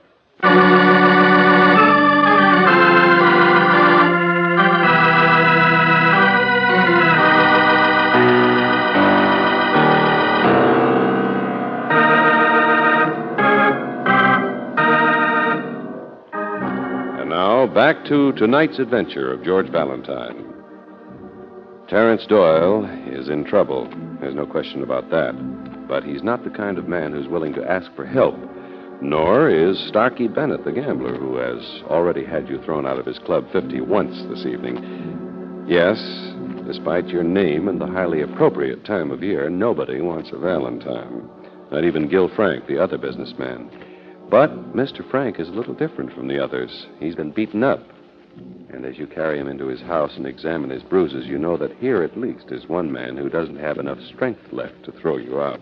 You don't like Doyle, do you, Mr. Frank? He's big and flashy. I hate him. We have the same job, but he gets all the credit. He's faster than I am, sharper, more guts. Oh, look, I feel horrible. What am I saying all this for? Because you're toying with the idea of being a heel, a real first-class heel? But they told me they'd kill me if I said anything. All right, then. Die a hero. In concrete. Concrete? What are you talking about, George? That's cement dust all over the back of your coat, Mr. Frank. Most alleys don't have that. Simple. I wanted you to go away, Mr. Valentine, to let things happen. It'd be so easy. I don't know what Doyle's mixed up in, but he's always in trouble, and I have to help protect him. And this time you were going to let him die. No, I would have told the minute I got around to my senses. Well, then start telling, Buster. You left the office. It was night. Doyle's known to be the one who works at night. You went out to the alley where his car was parked. It was dark. And you walked right up to his car, hauling out his keys. Probably Sure. They thought I was Doyle. There were two men, Mr. Valentine. I never did get a good look at them. Just guys in overcoats. Midwestern accent, though. Anyway, I put up a pretty good fight until one of them got me over the head. Next thing I knew, I was in the back seat of a car. A big convertible it was. My pockets were inside out, and I heard them talking. They were mad about something. They had my wallet and stuff, identification card with a picture. I remember one of them said something about a mistake. Then they slammed down the brakes and kicked me out of the car into the gutter. That was it. That's what happened. Uh-huh. What else was in the back of that car besides cement? Some baling wire, a couple of chains. George. Yeah. A concrete coffin designed for Doyle. All right, Buster, you were pretty lucky. Taken for a ride, only they gave you a transfer. I intended to tell, of course. It's what happened. Say, what are you doing? You believe me, don't you, Mr. Valentine? What difference does it make? I'm calling Doyle's office to see if there's a... Hello? Wow, Mona. What are you doing there? Mr. Valentine? Well, I told you I had work to do. Only there's a policeman here, a friend of yours, a Lieutenant Johnson. What? Where's your boss? Where's Doyle? I don't know, Mr. Valentine. We just found his office is empty. He's disappeared.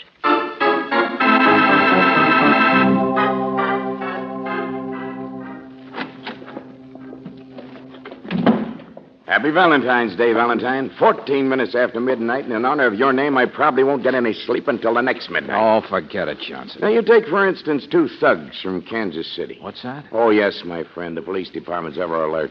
Two of the roughest monkeys in the Midwest showed up in town today. The two guys who kidnapped Frank, huh? Who else? Hired hands. Do any kind of a job without disturbing the local boys' manicures. Explains how they made a mistake. You mean the first time? And something else in honor of your name day. The girl here finds some more money missing. That's right, Mr. Valentine. From several of the accounts. Okay, Johnson, I didn't tell you this was a peanut case. Who in this town would hire thugs like those two? And who'd like to get a businessman all mixed up with him so he could engineer a pipeline into a rich company's books, sweat a man into dipping into the till for maybe a few $100,000, then have the thugs rub him out before any link between them was found? All right. Send some boys out after Starkey Bennett. I already have. But where's Doyle? He's the kingpin. Let's find him while he can still talk. Mr. Doyle is down at the plant. Huh? Yeah, he's all right for a while. Noticed his car was gone, didn't you? Well, after you called, we found a note. He went to meet the plant manager about something. It's just business. That, Miss Chandler? Yeah, take a look here, Mr. Frank. Mona, somebody at Harbor Plant phone says plant manager wants to see me. Urgent. Tell Gil where Here, please. What's the matter, handwriting?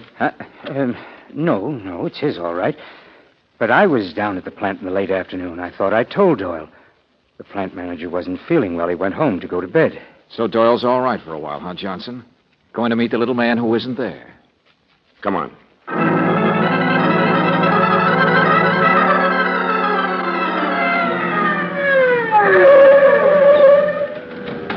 Any sign of him out front? Nobody's car's out there with the side entrance empty. The night watchmen are all inside. They didn't see anything. Well, there's no reason they would, Lieutenant.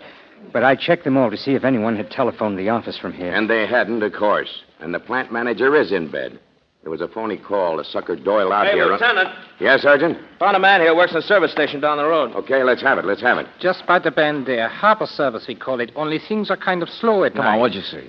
Well, there was 2 cars, sir. I mean, just a little while ago, that car of Mr. Doyle's came driving by. I see him stop there by the plant. Yeah? But there was this other big car parked there already. And when he drove up, a couple of men got out and went over to him, and they put him in their car, a convertible, and drove off. Oh, go on. I saw they had him sitting in the front seat with the driver, and the other 2 guys were in the back seat to watch him, I guess. Which way to go?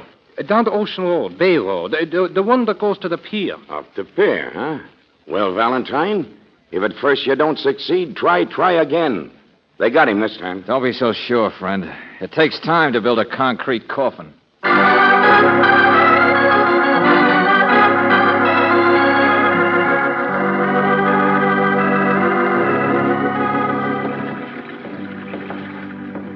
Hey, you see? Dry sand where they walked out on the pier. Steps go over to the side there. Pretty shallow water to dump a guy. Oh, wait a minute now. Take a look down here. Huh? Easy. Bastard slippery planks. Look, the boat was tied up. They cut it loose. They got him out there someplace where it's deeper. Let me see that line. Sure. The rope's still dry where they cut it. Not even wet from the fog yet. Only we'll never be able to see far enough with a searchlight to... Listen. Hear the motor out there? Huh? Well, Johnson, there's a big live bait boat here on the other side of the pier. What? Well, why didn't you say so? Let's steal it. Sergeant, where's the rest of that crew? Come on, Sergeant.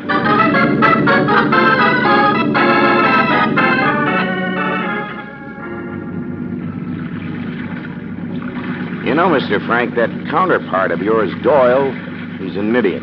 I suppose so. Yeah, the big, strong boys who want excitement. Want to take care of everything themselves, don't want help.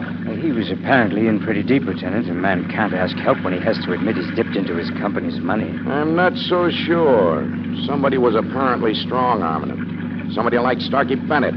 Gets a hold on him through gambling and then twists his arm for some real money. We picked up that motor again, Johnson. The guy aboard can hear it. Oh, you mean so now the other boat can hear us? Sure, they're running all right, but we're faster. Oh, cold, isn't it? It certainly is. 14th of February, Mr. Valentine. I wonder how many smart people will come up to you today and ask He's you... tired of the gag already, Mr. Frank. Yeah, listen. Yeah, we're getting closer now. But closer to what? Is Doyle dead or alive? Valentine, Starkey gave you a lot of double talk, but somehow I don't think he'd have done that if he was the guy who hired 2 killers in Kansas City to get rid of Doyle this very same night. Yes, that makes sense. But if Bennett didn't hire those killers... But he'd make a great fall guy, though, wouldn't he? Hey, wait a minute, hold it. There goes the searchlight. A lot of fog. Lieutenant. Hey, they're shooting. Duck down. Don't cut that motor. Get him, Sergeant. Look, he's alive, Johnson. 3 guys in the boat. Well, they can't get away now. Those men. Those are the ones, the thugs. But he's fighting with them. Oh, hurry it up, Sergeant. Give it the gas. Look out! There he goes. He's overboard. Cut the motor, Sergeant. Cut it. Get a line out there, Mac. Come on. Hey, you can see him in the water. He's swimming. Sergeant, pull it up closer, can't you? And there goes Kansas City, out into the fog again. Can't even hear the motor. Hurry it up, will you? That guy's all right. I can reach him. I'll get him. Well, all right, come on, step on it. Come on now.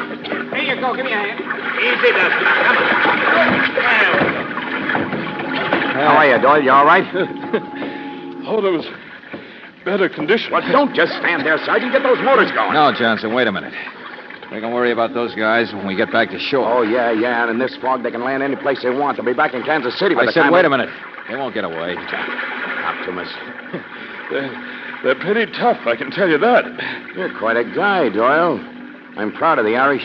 Well, I'm a little glad to meet you, too, this time. But you should have asked for help a long time ago, Doyle. Like I started to tell Mr. Frank, a guy shouldn't work alone.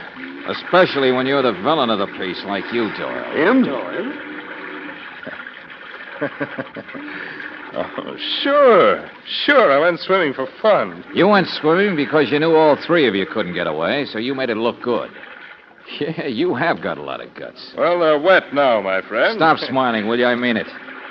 You'd have come back and still tried to face down your embezzlement. Still try to blame it all on a vague mix-up you cooked up with a gambler. But you hired those thugs. You're the pal of them. You even got them to rough up Frank here intentionally by mistake. Is that so now? Yeah, that's so. It all boils down to a convertible, Johnson.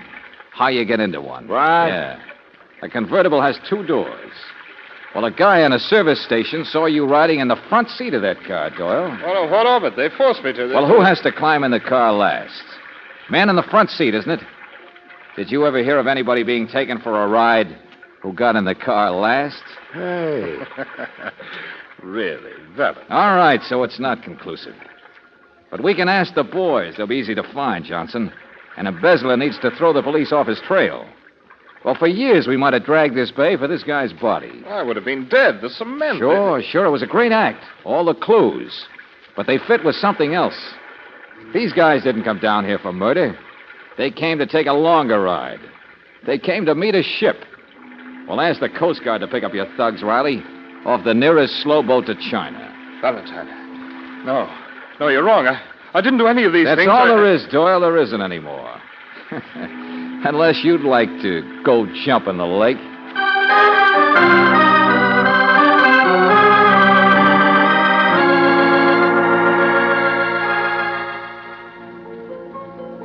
Yeah, you see, Angel, Doyle did the whole thing. Intentionally got himself in trouble with Bennett. Got Bennett after him over a small gambling debt to set up a fall guy. Then he bought himself a gun and sent himself a broken gun as a threat. And then got those thugs to almost kill Mr. Frank. Sure, they admitted it when Johnson hauled them off that ship to South America. Oh, it was a neat, exciting plot, all right, up to the point where he pretended to be suckered into going down to the bay to his own death. And in concrete shit. Well, at least now I understand why he didn't want you around. No, I'm not so sure, Angel. I just made it more exciting for him, that's all. Well, maybe prison will cure him of his yen for thrills. But, George, it isn't finished yet. I mean, I've noticed all night people have been starting to say something else to you besides jump in the lake. They've beaten around the bush, sort of, and said it was the 14th of February. Why, Brooksy, what do you mean? But maybe none of them really wanted to say it. Only it is the 14th of February, and, well, I've got to get it out of my system, so. So? George, will you be my Valentine? Why, George!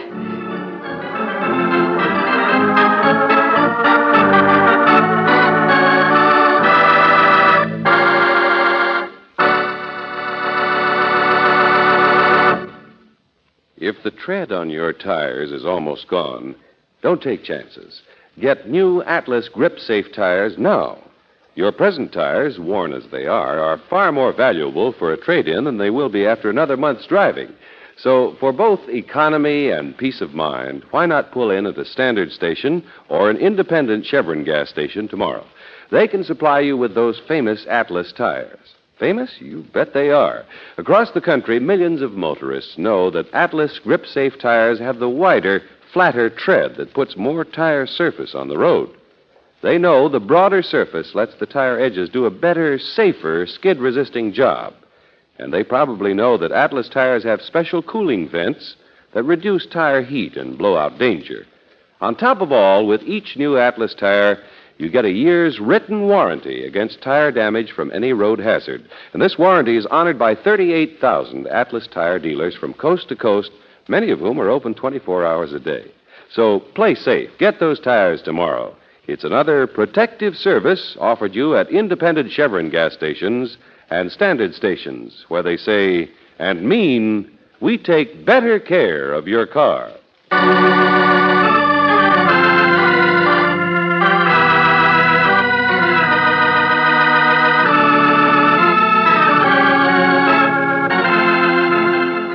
Tonight's adventure of George Valentine has been brought to you by Standard Oil Company of California on behalf of independent Chevron gas stations and standard stations throughout the West. Robert Daly is starred as George. Let George Do It is written by David Victor and Jackson Gillis and directed by Don Clark. Virginia Gregg appeared as Brooksy, Ken Christie as Lieutenant Johnson. Michael Ann Barrett was heard as Mona, Walter Burke as Gil, Dan O'Hurley as Doyle, and Bill Conrad as Starkey. The music was composed and presented by Eddie Dunstetter, your announcer, John Heaston. Listen again next week, same time, same station, to Let George Do It. This is the Mutual Broadcasting System.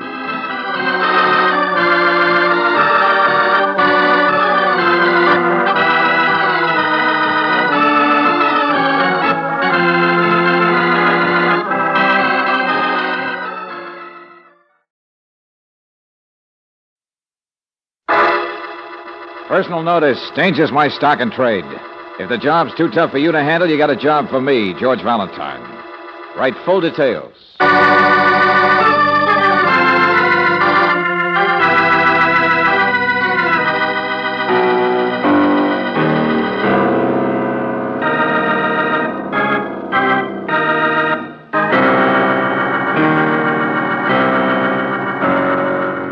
Standard Oil Company of California, on behalf of independent Chevron gas stations and standard stations throughout the West, invites you to Let George Do It.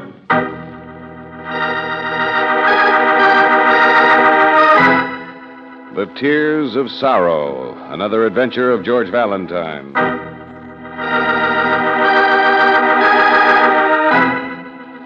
Dear Mr. Valentine, you ever hear a little Malayan with black earrings and white smiling teeth bust out laughing like he just won a lottery and say, "Look at me, boss. I'm so happy. Yes, yes, I got tears of sorrow."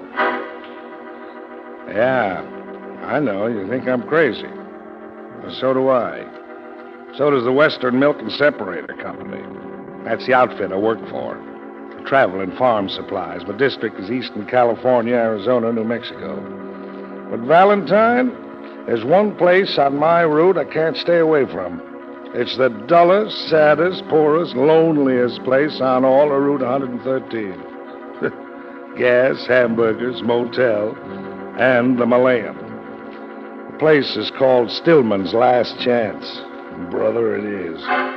Now listen, last time I was there, I bumped into the wrong cabin by mistake. I never see what happens except I get a knife in my face, a foot in my stomach, and a fist on my jaw. The next thing I know, I'm waking up between my own proper sheets, and nobody will say who put me to bed. Nobody will explain a note I find in my pocket which says, "Stop asking questions or you'll have a worse accident." Valentine, I'm going back to that place. But I'm no hero. I need your help. If you could come meet me there, drive out on Highway 113.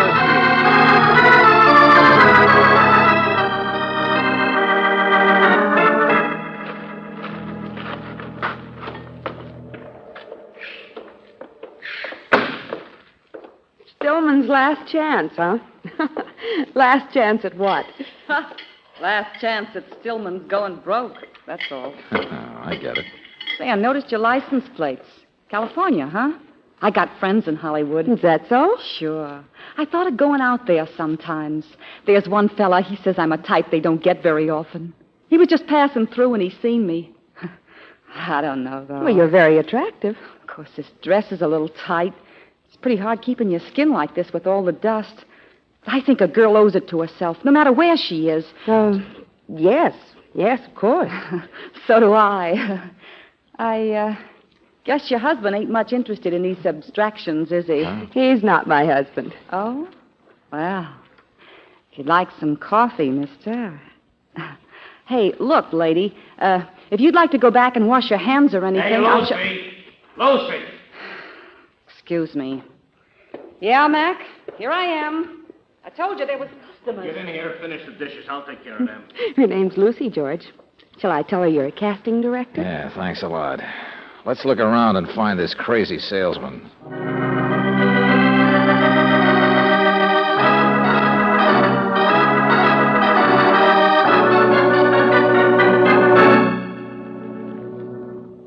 Well, Mr. Guthrie, I've seen what the attraction is here. Lucy. Yeah. No wonder you couldn't stay away from this place. Now, just because I'm a traveling salesman.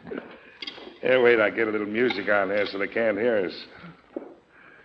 That, Lucy there, she's his wife. His what? You mean that older man is... Sure, yeah, the sourpuss. That's Max Stillman. He owns the place. Makes no bones about it, either. And don't forget he owns the girl with the wandering eyes, too. It's like the movies, isn't it? Middle-aged man with a frizzle-top young wife way out in the middle of nowhere. You wouldn't be wanting to rescue her, would you? She could be talked into running away, I imagine. No. Whatever made you start getting me wrong? Now, look, we drove a long way, Buster, just on the basis of some double talk and your letter, so let's start getting you right. Double talk, nothing. It's even worse than when I wrote you. We'll sneak out the side here while the music makes them think we're still in the bar. Okay. But Stillman, he watches me like a hawk this time. Where are we going? Here. Outside, up the path there. See, I figured out which cabin it was, that one I stumbled into before. And Stillman, I think it was him wrote me the note telling me to stop being nosy. All right, Mr. Detective. Valentine, I got beat up. I could prefer charges, but we're going to figure it out instead. Here, turn right. Now, this place is broke, see, not a penny. And those two in there, they hate each other. The only other person, the only one who's happy, it's the cook. I'll swear they never paid him a penny. Wait a minute. The cook? Charlie George Washington. What? He's been here 6 or 8 months. Malayan. Little guy takes an awful beating from Stillman. He always comes back with a grin, just like he owned the secret of the world. The tears of sorrow, huh? So all that stuff wasn't just a gag. Of course not. The Malayan. And you also mentioned a knife in your face. Yeah, Valentine, it was Charlie's cabin that I stumbled into. Here, this is it. The curtains are all drawn. Yeah. Always are. Long time ago, Stillman told me Charlie'd never let anybody near his room. I should have added 2 and 2 faster. Hey, wait a minute. Where are you going? Isn't Charlie here now? It's his day off. Some big chicken ranches down the valley. He always goes over to visit with his Oriental friends. Curtains all drawn. Doors locked tighter than a drum. This morning, I found that if you squeeze in the space between this and the empty cabin next door... Come on. Yeah, okay. We're still with you. Watch those nails there, Angel. Yeah, I'm all right, George. If I just had some idea of why we're squeezing... Miss Brooks, there's a window in here with curtains that are frayed. You can see through them. What? Yeah. Hey, you see? Inside Charlie's room there. A coffin. A casket. Yeah. Look at the way it shines. And the fancy carving on it. George, it must be solid silver. A silver casket. Where would a little cook like that ever get enough money to buy it? It'd take plenty to buy it. But there's something else. Doesn't it make you kind of wonder what's inside the casket?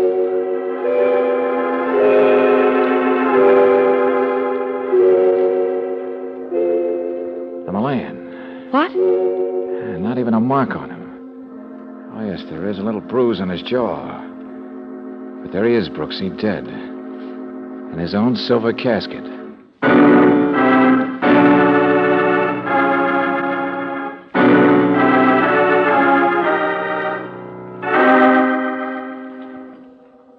Well, Mr. Valentine, Charlie George Washington was not a young man. Look, Doctor, look. You've seen the coffin. I've told you how the people acted, and there's that bruise. So somebody hit him, or maybe he bumped into a door. I treated this man once, Valentine, and the coffin fits in. Surely he must have bought it for himself. A philosopher, I guess. You see, his chest was weak, his heart was worse. He acted like the lord of the world, and at the same time knew darn well he was dying. Quite a guy, all right. But, Doctor, you can't kid me that last now, night... get me straight, Valentine. I think he was murdered, too. But my testimony won't help you much. I can't prove the shock of a tap on the jaw did it any more than you can prove that he had a buried treasure of some kind.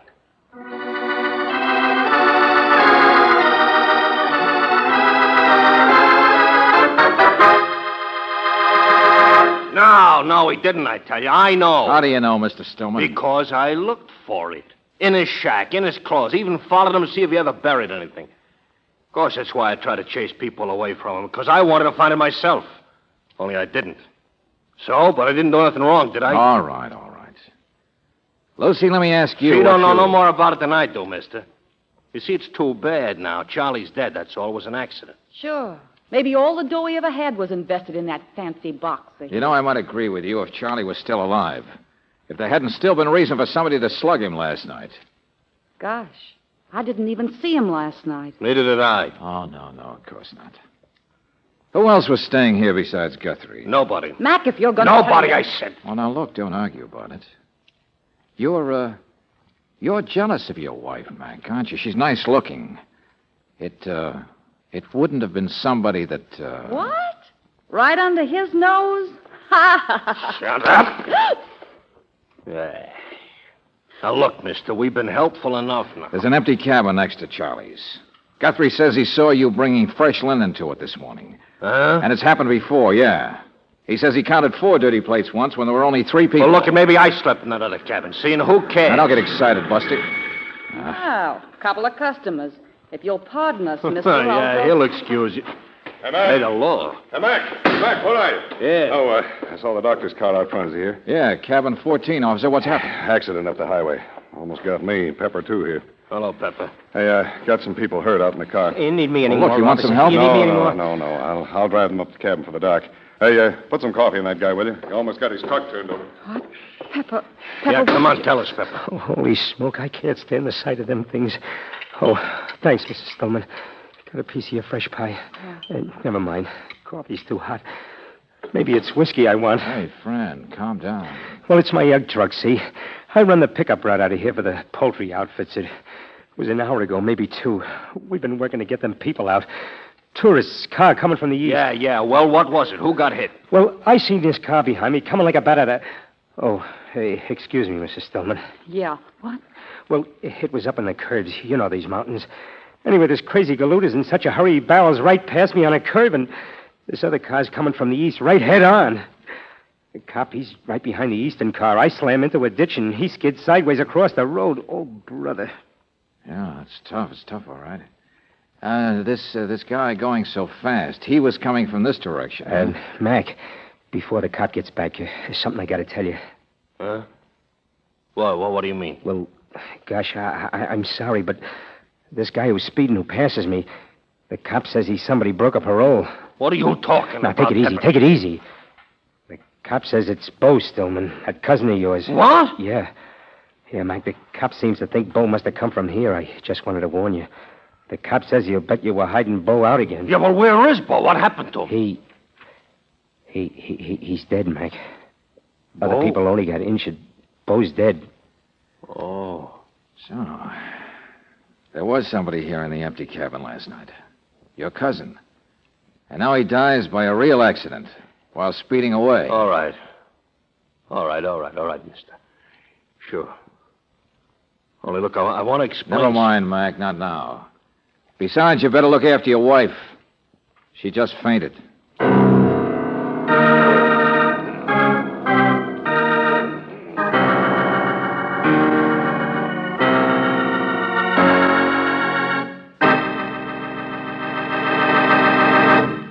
We'll return to tonight's adventure of George Valentine in just a moment. How come neighbor Brown, who has a car several years older than yours, drives past you with a big, broad smile on his face? Well, looks like he's got that new car feeling. And how did he get it? Not by using a gasoline that contains engine-sticking gum, that's for sure. So it's a safe bet that neighbor Brown is using Chevron Supreme, the gasoline that's super refined to get rid of engine-sticking gum. This troublemaker, gum, comes from the impurities that are naturally present in most raw gasolines. And Chevron Supreme is the gasoline in the West that's super refined to eliminate gum. Just try it on your own car. You'll get and keep that new car feeling. Try it tomorrow for fast starting, smooth pickup, ping-free power on hills, and for full mileage in the kind of driving you do. Ask for super refined Chevron Supreme at independent Chevron gas stations and standard stations where they say and mean we take better care of your car.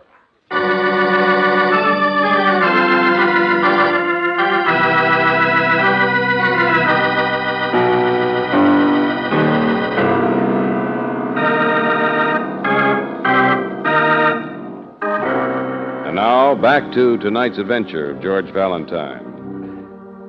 I so happy I got tears of sorrow. Those were the words of Charlie George Washington, the enigmatic little Malayan cook who was the only happy person at Stillman's last chance. The only happy person, yet in his room he had an ornate silver casket waiting. But now that Charlie is dead, you can't believe, somehow, that he wasn't murdered. But by whom? Max Stillman? His wife, Lucy, with the wandering eyes? Jeff Guthrie, the salesman who hired you? You settle on the prime suspect, a cousin of Max Stillman's hiding out from the law. The only trouble is that cousin is now dead, too. This time from a real accident out on the highway. And so you talked to the highway patrolman who was there. Well, Mr. Valentine, I told you how it happened. Oh, and Pepper here saw it better than I did. Just streaking up the road he was, come past me just What like I he want to was... know is why he was in such a hurry. Well, the law wasn't closing in on him or anything, if that's what you mean. Yeah, we didn't even know what part of the state he was in. Yeah. Somebody said he broke parole. That's right, in Tucson. Yeah, he was one of those guys that's always in trouble. Max Stillman in there claims he was surprised to see Bo show up here. Yeah, just pulled in late last night and asked for a bed, then drove off first thing this morning. Uh-huh. Harboring a criminal. Well, yeah, sure, to be technical. Oh, but Mac's all right. He never done anything himself, I know of. Uh-huh. Pepper, you know these people pretty well, the Stillmans. Well, I've been making egg pickups for the big ranches over here for a couple of years, out of Williams and Flagstaff, only, well, I never... All I mean is maybe you know some gossip about them. Well, what are you driving at? Well, how about Lucy Stillman and Mac's cousin, Bo? That make any sense? Remember, she fainted when she heard about this. Huh?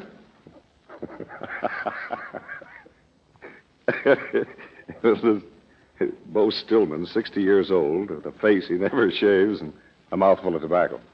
Oh, okay, we'll throw that one out. Mrs. Stillman, well, she smiles at just about everybody, mister. That's right. Well, now, that's what intrigues me. That'll be the best cover-up for the fact that there really is some man beside her husband. Well, gossips haven't got it pegged yet, and, well, I tell you this, I don't hang around enough to find out. My wife sees to that. Yeah, and I'm in the same boat. Wait a minute, Pepper. Where are you going? Well, gosh, I got a load of eggs standing out in the sun there, you know. Oh, I'll run Pepper back up to where we left his truck and then get back to my job on the highway. Doc's getting an ambulance for those other people from the accident. They're taken care of, so... So you think the law isn't needed anymore, and I'm just stalling you, huh?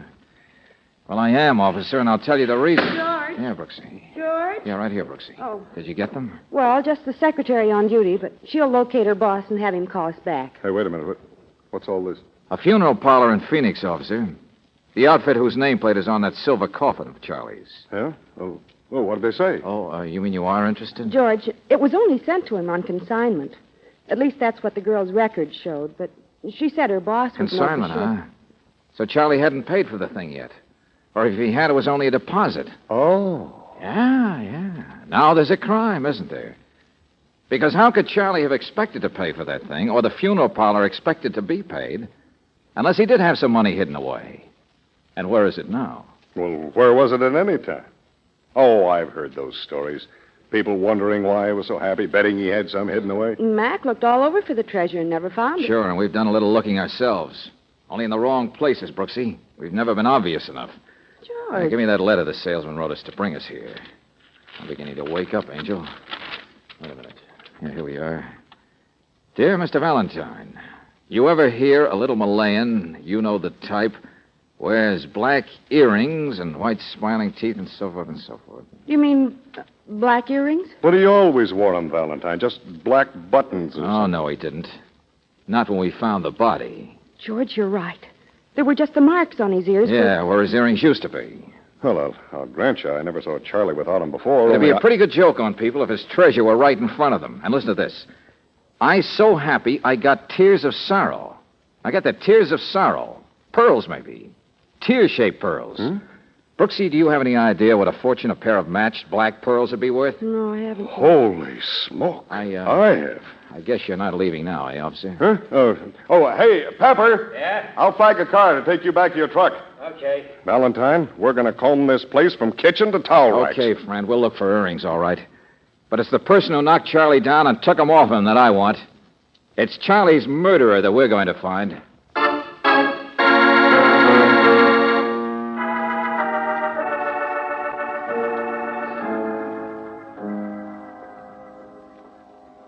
little out of my line, Miss Brooks. The old-fashioned swoon. No, it happens to anybody.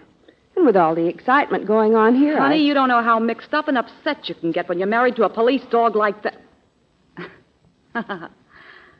I guess that isn't any worry of yours. Did you see Bo Stillman when he was here last night? Gosh, no. I mean, it was a complete surprise when I found he was here. But I didn't talk to him or anything. Sit down, won't you? Oh, thank you. This is a nice room. You didn't see Charlie last evening either, did you? Not after dinner dishes. Then I did some baking. Mac, he was asleep already. I went out for a little walk. Mm-hmm. Gee, poor little Charlie. Mac was rough with him sometimes, but I never was. Hey, why'd you come in here? What do you want? I told you. Just to see how you were feeling. No, you didn't. You thought I was up front in the lunchroom. All right, have it your own way. Well, what do you want? What do you come snooping here for? Lucy, what's in the little bag behind the door there? Hey, you get out of there. You get out of there. Put that down. Oh, not so fast. Well, we nice girls, though. Oh, I'm sorry, Miss Brooks. Only please don't open that. There's nothing important in there. I'm sorry, too, Lucy. You're right. There isn't what I was looking for. I just thought what gaudy decorations a pair of pearls would make for... For a gaudy girl, is that what you were going to say? No, Well, anyway, they're not here. Only a change of underwear, slip, roll of $30, $40, $50. Extra stockings. When were you planning on running away? None of your business. It's none of your business. Well, saved by the bell, George. Why, Mr. Valentine, we was just having a talk no. when Come she on, said... Brooksy, never mind. What? Mrs. Stillman, a deputy sheriff's going to stay here until we get back. To make his job easy, we'll take Guthrie with us. George. We're going for a ride with the highway patrol, Angel. Lucy, that husband of yours got away. He must have taken out of here faster than his cousin ever drove.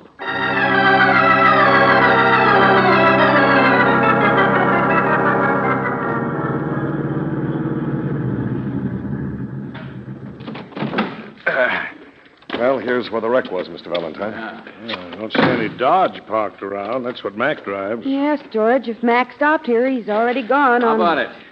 You see any tracks, officer? I can't tell a thing. The wrecker and the ambulance that picked up Bo must have backed all over the shoulders here. Well, that's what Mac must be following. The wreck itself and the ambulance. The body of Bo. Yeah. If the pearls were in the wreck, I don't see how they could have got thrown clear. Must still be in the wrecked car someplace. Or in Bo's pocket. Halfway on to Mountain View by now. Valentine, maybe I'm just a thick-headed You know, I salesman, think it's a but- very simple crime that's piled up like a snowball. Simple. With silver caskets and mullions. Still, it all boils down to this. Charlie had something worth money, and one or more people figured that out. Well, I grant you that... Bo Stillman spent the night in the cabin next door to Charlie's. Oh, I get it. The window. He could have looked in, spotted the coffin, got curious, and gone over Obviously, that's what Mac thinks happened. Come on, let's get after him.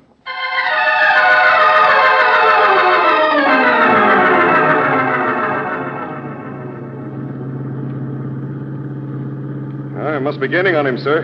There's Pepper's egg truck up ahead. Well, come on, officer. Step on All it. right.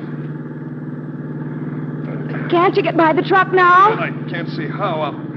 I'll give Pepper a touch of the siren so he'll let us pass him. You know, I've been thinking about Lucy. The way she's been acting all day. Nervous Nellie. Oh, I doubt if she'd tapped Charlie on the jaw herself. But suppose her accomplice did. Her boyfriend. Valentine, I told you once before, I never so Can't you much get past that guy, officer? Shoulder's too soft for Pepper to pull over and let us by. Listen, Guthrie, listen. Suppose Lucy's nervous because everything's gone wrong. A tap on the jaw didn't just knock Charlie out, it killed him. And then there was Bo Stillman, the cabin next door. And suppose he didn't do it himself, but suppose he saw it done. Look, I'm still telling you, A little crime with everything going wrong and snowballing. And the ones who did it scared to death, running. These blasted curves, these slow trucks. There. Pepper's waving you to come on. He can see. Yeah, it's a nice guy. Hey! Give me that! Let go of that wheel. George! Hang on, hit the brakes. It wasn't Charlie who was murdered, it was Bo Stillman. What? Pepper's a nice guy, huh? He can see if there's any cars. Oh! No cars coming, huh? Well, it's not the kind of a murder you could plan.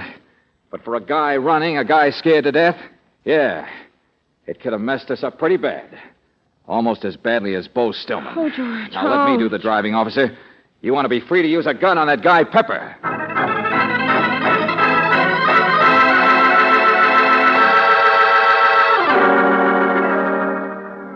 Yeah, I'll get out, Mr. Valentine.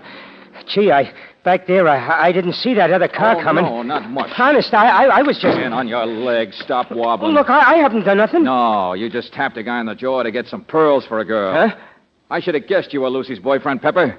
You've been on this run for a couple of years, you said. Pick up fresh eggs, so you have to come out at night. Lucy said she went for a little walk last night. Did some baking, too, she said.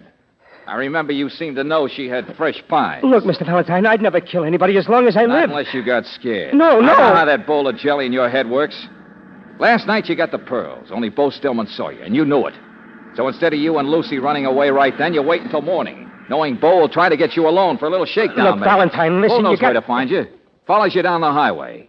You know he'll try to pass you so he can flag you down. Well, now, maybe you didn't plan it that way, but you got the nastiest idea I ever heard of. You waved him to pass on when you could see another car was coming. Look, Valentine, you gotta believe me. You gotta. What else could I do? When I hit Charlie, he died. When his day off was over, what people would have gone in and found he'd been murdered. You're wrong, Pepper. They wouldn't have. What? It never could have been proved. What's that? The doctor told me that.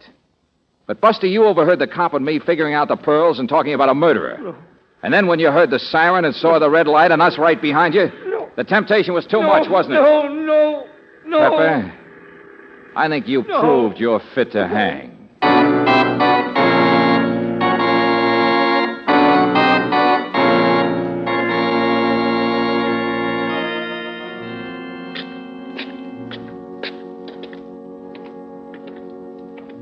George, that service was really something. Yeah, it sure was all right. People wearing top hats. The works. None of these people even knew the little guy. Charlie George Washington wasn't quite the usual man. A little, lonely, sick fella.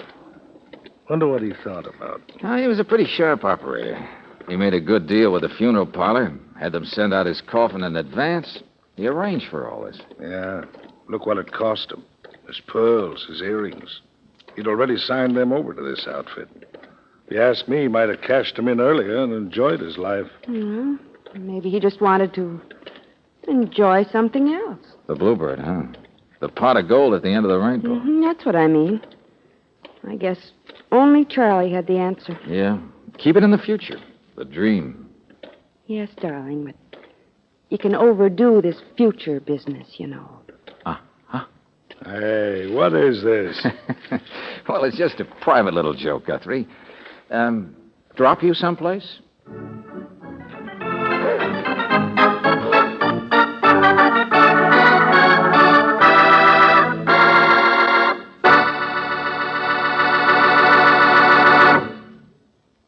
If your car has an oil filter, don't forget that it's a real money saver for you, but only if it is serviced every 6,000 to 8,000 miles. Neglect the oil filter beyond that mileage, and it readily becomes a liability by letting dirt, grit, and carbon circulate through precision-fitted engine parts. You can actually see and feel the difference by comparing a new filter element with one that's used up. You'll find the new one weighs less than a pound, and the old saturated one may easily weigh 4 or 5 pounds. A new oil filter element, by the way, is not only the surest way to keep fresh oil clean longer and to protect your motor, it's also the most economical. So if you haven't had that wear-saving filter cartridge replaced in 8,000 miles, why not do it tomorrow? It's another protective car saver service you can get at independent Chevron gas stations and standard stations, where they say and mean, we take better care of your car.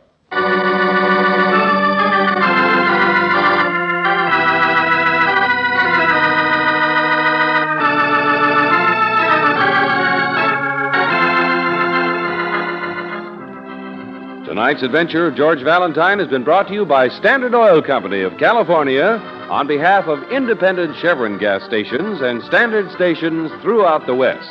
Robert Bailey is starred as George. Let George Do It is written by David Victor and Jackson Gillis and directed by Don Clark. Virginia Gregg appeared as Brooksy. Alan Reed was heard as Guthrie, Louise Arthur as Lucy, Larry Dobkin as Mac, Bill Boucher as the officer, and Walter Burt as Pepper. The music is composed and presented by Eddie Dunstetter, your announcer, John Heaston. Listen again next week, same time, same station, to Let George Do It. This is the Mutual Don Lee Broadcasting System.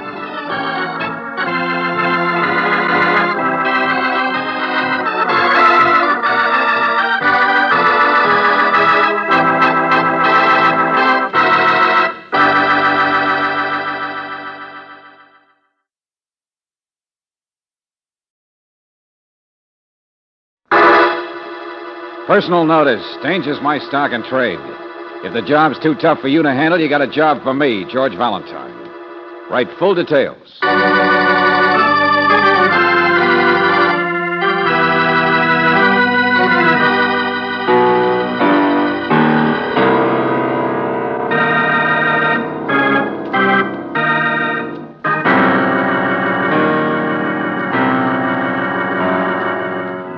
Standard Oil Company of California, on behalf of independent Chevron gas stations and standard stations throughout the West, invites you to Let George Do It.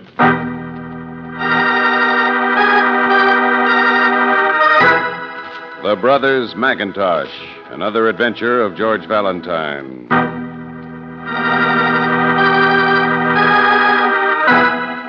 Dear Mr. Valentine, I am a butler in a very fancy house, though perhaps I ain't the usual type for butling. My bosses are two brothers, the brothers McIntosh. I've been with them ever since I was a busboy in the first cafe they ever owned. What a joint that was. But now they're a success so big it hurts your eyes. Bill McIntosh used to be a cook, and it must have given him a sour stomach, because there's a guy what hates everybody. But I mean everybody. And it's plenty mutual. Bill's brother, the sweetest guy in the world. This Mervyn McIntosh is a prince, a real gentleman, with good words and a wide-open pocketbook for everybody. Friends, I tell you, Mr. Valentine, there's nobody who ain't. Except, that is, of course, whoever is that wants to kill him. But how can you ever get a man to admit he's in danger? When he's so big-hearted, he'd slap the devil himself on the back and say, have a cigar.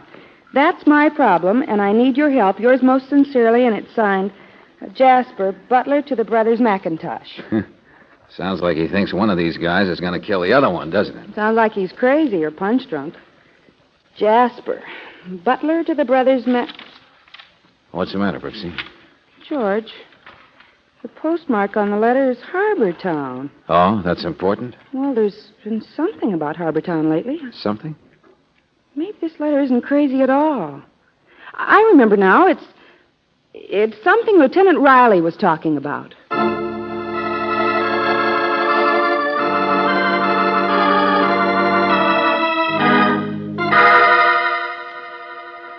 Riley's out of town, Valentine, but I checked up for you. Thanks, Devlin. There's some kind of an investigation going on down there on the QT. Uh-huh. Small-time rackets of some kind.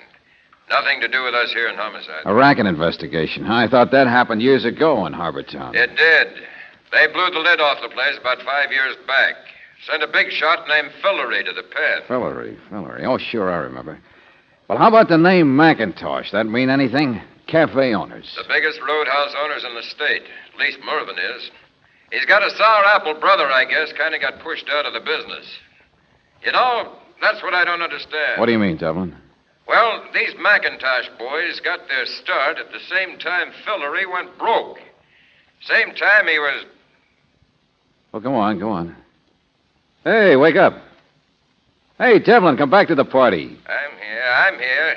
I'm doodling on the morning traffic report. Huh?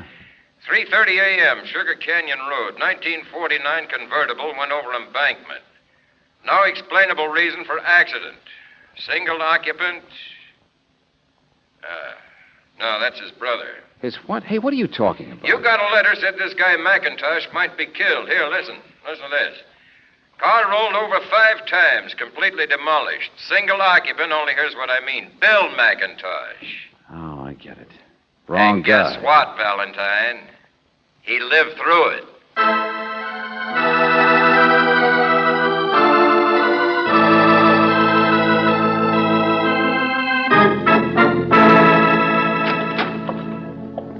No, I don't want to see you. I don't want to see anyone. Get out of here. Lie still, will you please, Mr. McIntyre? That goes for you too, Doc. I don't need all them bandages. Emergency hospital already slapped enough Look, on Mr. me. McIntosh, we don't mean to intrude, but your butler here, Jasper, tells me I can't see Mervyn unless I first see you. So you want to see Mervyn? Well, that was the original reason for coming here, but... We don't like to bother you when you've just been in an I'm accident. all right. I just got scratched up a little. Doc, you're all finished. You poked around enough. I'm going. You too, Jasper. Go on, go on. Sir, I'll show you to the door, Doctor. Friend of my brother's. Sucker won't even send us a bill. Your brother seems to have lots of friends. Maybe. But you're not one of them. Maybe. I know all about you, Valentine. Jasper told me about that letter he wrote you. He's an idiot. Yeah, well, he's worried about your brother. Follows him like a dog, the idiot. Anybody who ties strings around people or lets other people tie strings around them. Mr. McIntosh, maybe the doctor shouldn't have left. Nothing wrong with me. Driving alone, car flipped over. I was thrown clear. Scratches and bruises, that's all. I want to see you. I want to see anybody who hasn't been given a glad hand or a free cigar or a slap on the back. Jasper out there is worried, but he hasn't caught on yet. You don't know what I'm talking about, eh? Well, Jasper thinks my brother Mervyn is just sleeping late today. What are you talking about? Look, last night I answered the phone. And then Mervyn came home and went out. And then afterwards I drove and I looked and I looked. I got more and more scared at what I'd done. Mervyn keeps a cabin cruiser down in the harbor, but she was anchored in the same old spot with no lights. I looked every place.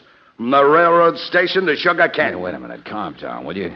Get back to that part. You got more scared at what you'd done. What had you done? Do you understand a man having enough to drink and being scared enough that when he sees a sharp turn coming, he just plain doesn't make the turn? Just lets the car go over? Your accident. You mean you were trying to kill yourself? I mean, I've always hated my loudmouth brother. No, I was just excited, and I had some drinks, and I was scared, and Maybe I did. He is my brother. Abel and Cain, that's us. You better clear this up pretty fast, Buster. Know how to take dictation, miss? What? Oh, yes, I do. Oh, go ahead. A confession. Yes, a confession. To keeping quiet when I could have spoken and prevented my own brother's death. His death? Yes. My brother, the great Mervyn McIntosh. Friend to everybody. Well, he seems to have one enemy.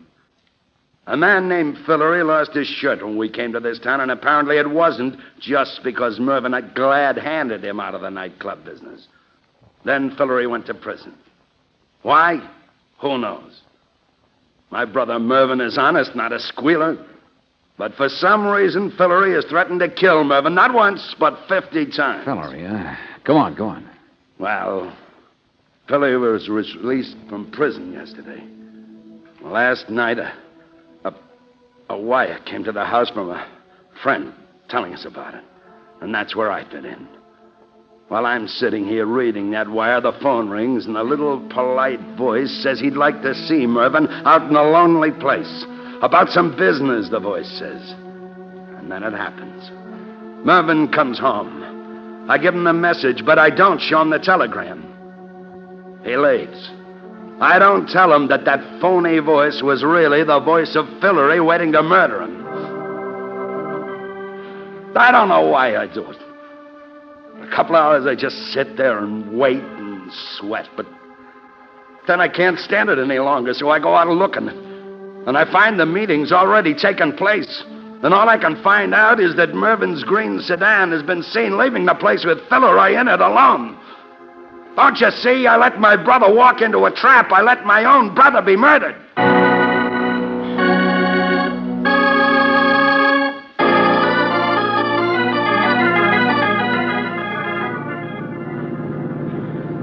take a week to find Mervin's body in all those woods. It'll take you a lot longer than that to find Fillory. Brooksy, Fillory did come in on the train, and we confirmed the part about his making the phone call. And afterwards, the kid in the service station was pretty sure of the description. Green car driving away quickly up this road. George, certainly the police... Well, we got a head start on the police. We might as well use it. George, I wonder why that butler Jasper wasn't at home last night so that... Sure. We'll ask him sometime. Hey, notice how the traffic funnels through just a few roads here. Uh-huh. Boy, what a town this must be when there's a parade. You know, Fillory's had such a head start, and the highway patrol's already looking for him in the city and beyond. Yeah. So suppose you hop on a bus and tell the rest of it to Lieutenant Devlin. What, George? Brooksy, the guy in a green car is supposedly running like mad across the country, only the trail dies in every direction. So maybe I got an idea. I'm going to take a little drive right around here. Up the country road right by the beach.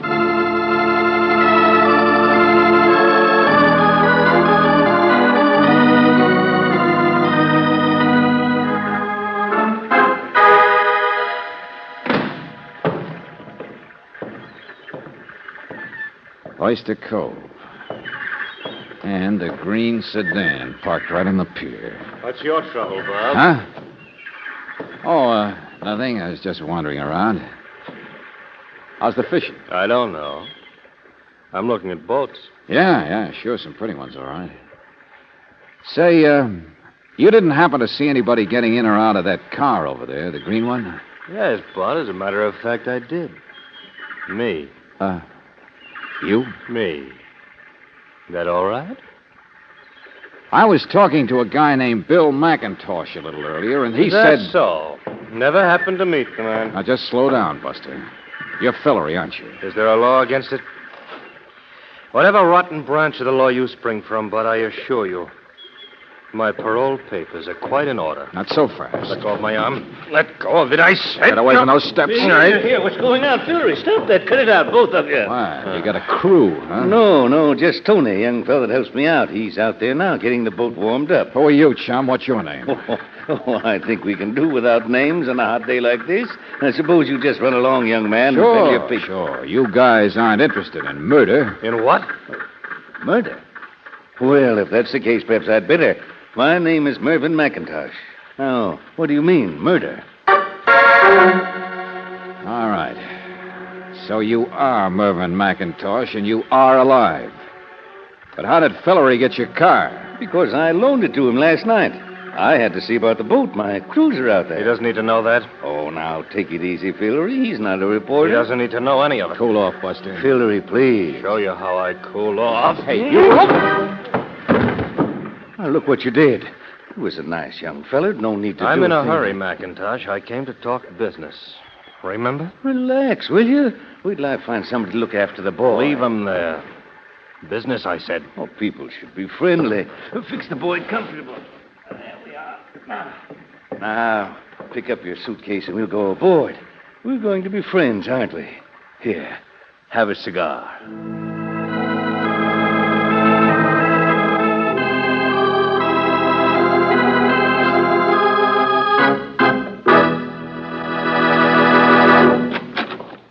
George, where on earth have you been? Oh, don't even ask me, Brooksy.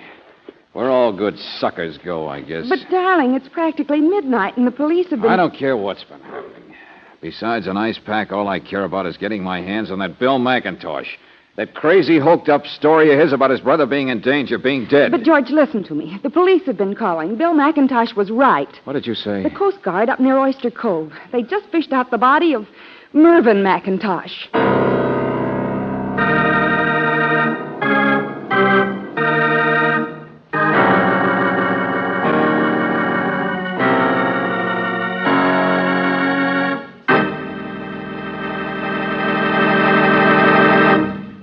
We'll return to tonight's adventure of George Valentine in just a moment.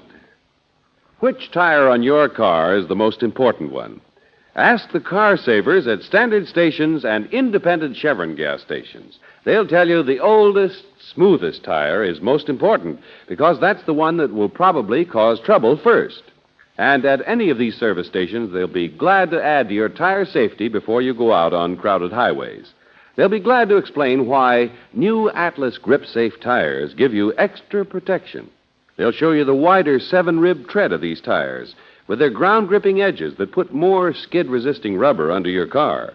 You'll be both money and miles ahead by turning in risky tires for new Atlas Grip-Safe tires. Because a new Atlas tire is a protected purchase. It carries a double-written warranty for 12 months. 1 against tire damage from any road hazard, and 2 for workmanship and material. And this warranty is honored on the spot by 38,000 dealers from coast to coast, many of whom are open 24 hours a day. Friends, why gamble with your own safety? Ask about new Atlas tires tomorrow. Ask at your independent Chevron gas station or standard station, where they say and mean, we take better care of your car.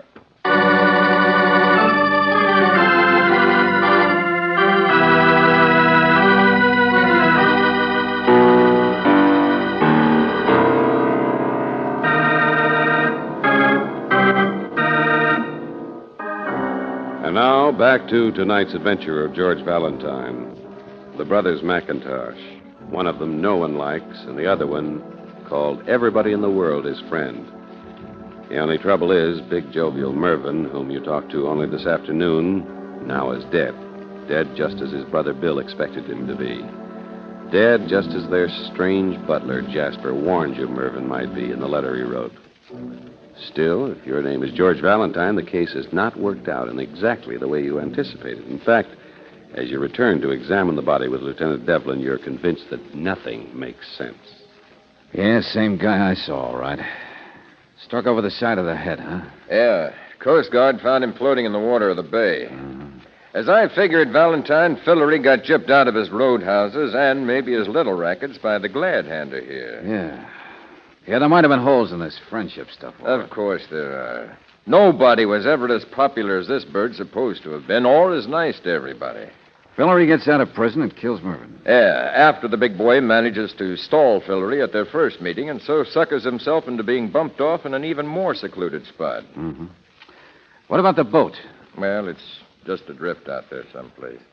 All this fog and so many little bays along the coast, it'll take us a little time. Why adrift?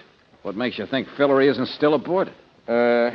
You haven't looked back at the road at the end of the pier, have you? Why, what do you mean? What's the...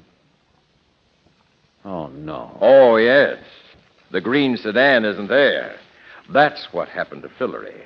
He's got away again.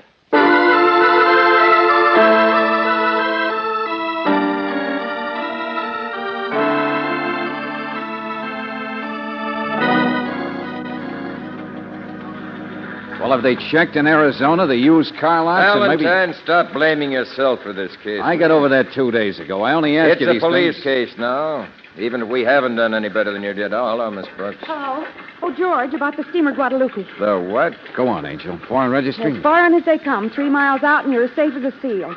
It's a freighter, so no questions asked. When's she leaving? This afternoon, 4 o'clock, Pier 73. That's the other side of Harbortown, so there's plenty of time. Will somebody please You tell finally me... persuaded me Fillery's the kingpin in this case. That's all, Devlin. What? If he'd really planned on killing Mervyn, then he's also smart enough to have planned how to get away, how never to be caught.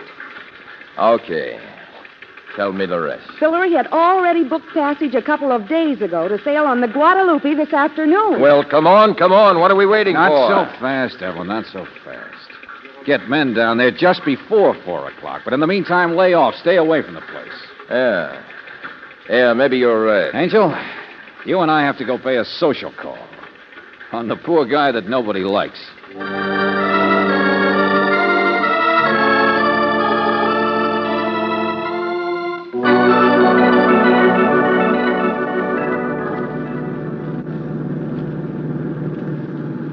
Harbortown. Great. Bottleneck streets, bottleneck murder case. But they'll certainly be able to make Fillery talk No, when they he shows won't. up at the boat. What'd you say? I said no, they won't. Brooksy, this is the right street, isn't it, for McIntosh's? Well, yeah, just up the block. But Angel, hey, look. Just parking in front of the house there. My nemesis, the wild goose I George. chased. And let us park right behind. Good, that's it, Brooksy. Yeah, the green sedan, the special job. Now, George, be careful. Never mind. You stay behind me. But he'll see you first. I don't care. Let him. It's a 50-50 chance, Angel. And from where I sit, that's good enough. Well, hello there. Oh, hello. You looking for me, mister? Maybe I am. You had the car, didn't you? Well, yeah, sure, George, but I... what on earth is... The wild goose, Angel. I finally remembered something Mervyn said about a one-man crew. About a boy who was out warming up his boat. Well, that was you, wasn't it, Buster? You're Tony, aren't you? Yeah. Yeah, I'm Tony. Look, I've always worked on that boat, only... Well, I didn't even know anything was wrong until I just read yesterday's newspaper, and Mr. Mervyn loaned me his car. You mean you stole it, Tony? Hello, Valentine. No, I didn't. Honest, Mr. McIntosh, your brother said that This kid's been in trouble before, you know. Go on, kid, you tell it. Well, a couple of days ago, Mervyn came down to the boat at night. He'd had a meeting with some guy, giving him the car. And... Hillary? Well, I didn't know who it was then. Just somebody who didn't want to be seen coming through the public pier at the yacht club, I figured. Anyway, Mervyn had slept on board that night, and... Why didn't he call the house, the blasted inconsiderate... Well, look, I didn't think he wanted anybody to know where he was or what he was doing. Next morning, he told me to pull out, and we went up the coast to Oyster Cove, where it's quiet, to pick up the same guy. It was Hillary. Yeah. They were going to go out fishing for a day or two, fishing and talking, I guess. Only they didn't want me along, so Mervyn, he said I could take the car for the weekend. Gee, he was like that, you know, always giving you everything. It's like I used to be in trouble, see, until he hired me. Kid, the police of 10 states have been looking for that green car for 2 days. Where'd you take it that they couldn't find it? It was in a garage, mister. My girlfriend's garage. Gosh, it's the first weekend we've had off together in a year.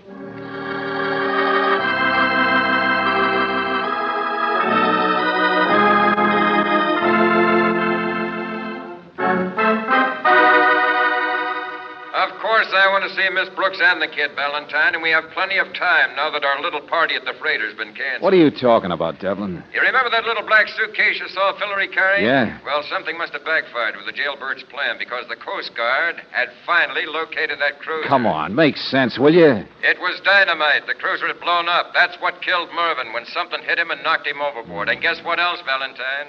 You got another body aboard the boat. Yeah. At first, I thought it might have been a deckhand. Only now you'll have to check the fingerprints We and find out... already have. It's him, all right. It's Hillary. The guy whose plan to blow up Mervyn blew right up in his own face. So there you are, Valentine. The end.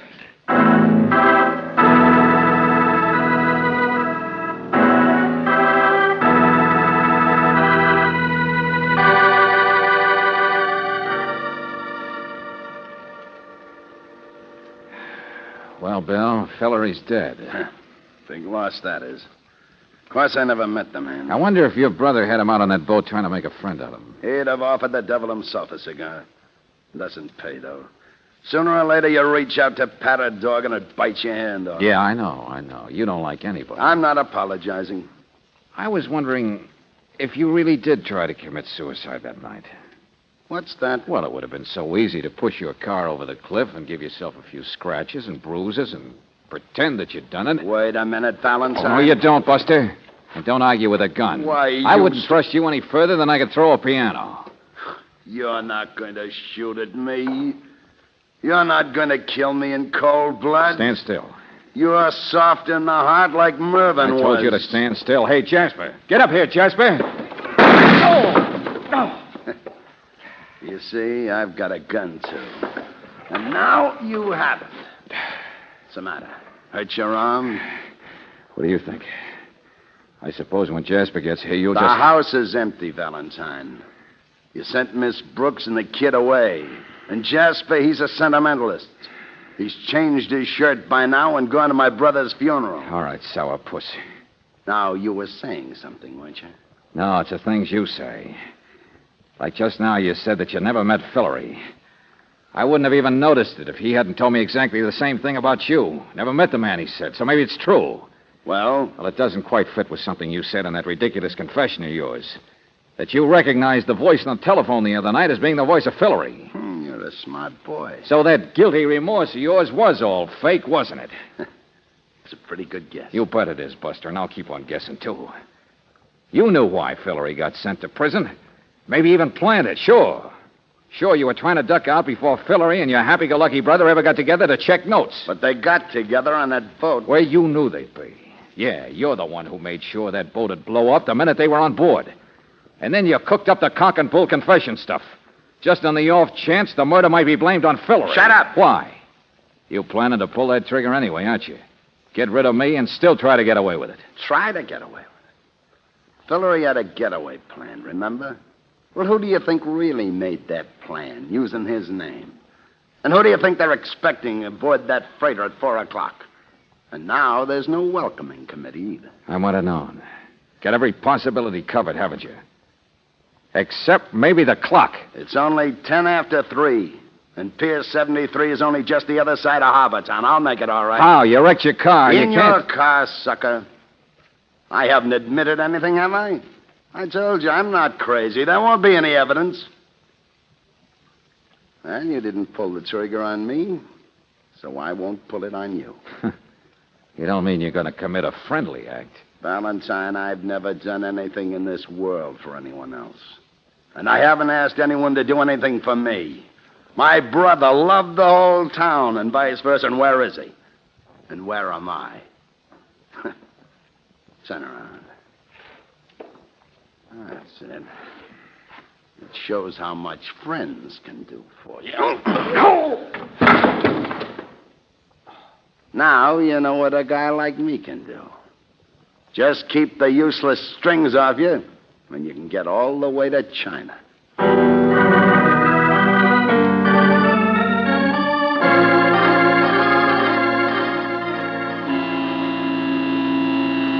Get your thumb out of that horn, buddy. I'm sorry, officer, but what's the matter with that man up there? He won't move. And I won't let him move. Can't you see there's a funeral going by? Keep your shirt on. But I've got to get across town, you idiot. My boat sails at 4 o'clock. I'll miss the boat. I said cut it out. Take your hand off of that horn. Hey, Joe. Joe, what's the matter? Some kind of jerk, that's all. Can't stand to wait for a funeral to go by. Ever see such a crowd? It'll keep on all day. That Mervyn McIntosh was quite a guy.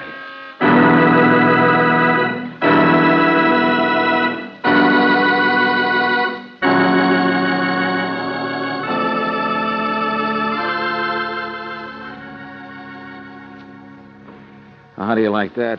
Bill gets caught because he can't get by his brother's funeral. George, are you sure you're all right? The doctor said... Don't let the bandages scare you. Valentine, I don't want to say anything, but...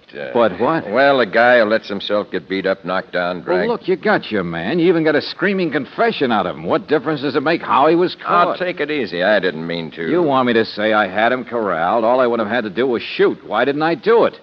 Sure, I know. I'm some hero. Darling, now, please. Well, maybe it's the kind of guy I want to be, Devlin. Not a hero, just a sucker. Valentine, all I started out to remark was fearless Fosdick may stop a lot of people from eating beans, but me, well, I wouldn't have shot either. Good for you, darling. Huh? Hey, what is this? She's kissing me.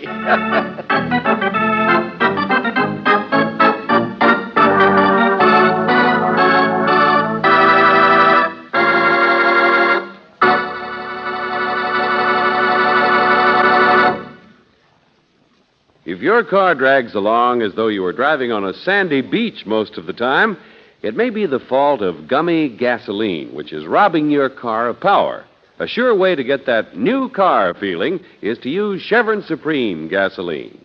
Most raw gasoline contains impurities that form power-robbing gum. Chevron Supreme is the gasoline that's super refined to remove engine-sticking gum. So to get and keep that new car feeling, ask for this premium quality gasoline. See how it gives your car new power and full mileage in the kind of driving you do. Ask for super refined Chevron Supreme gasoline tomorrow at independent Chevron gas stations and standard stations where they say and mean we take better care of your car.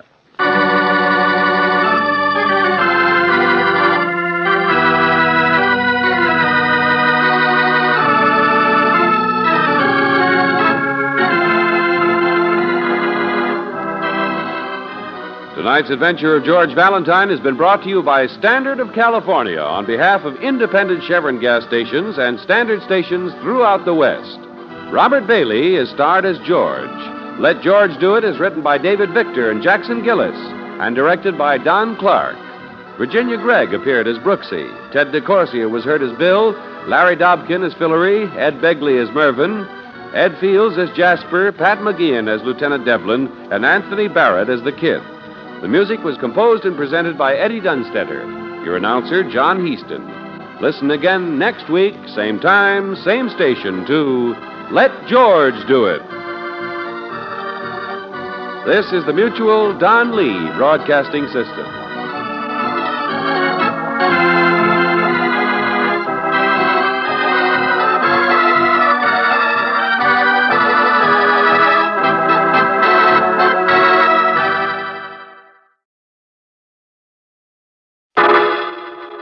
Personal notice. Danger's my stock and trade. If the job's too tough for you to handle, you got a job for me, George Valentine. Write full details.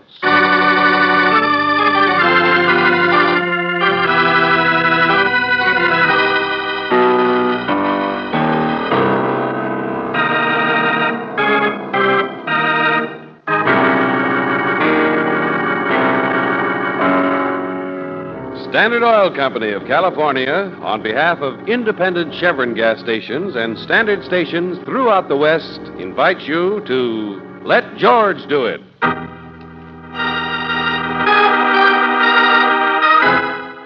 Portrait by Priscilla, another adventure of George Valentine.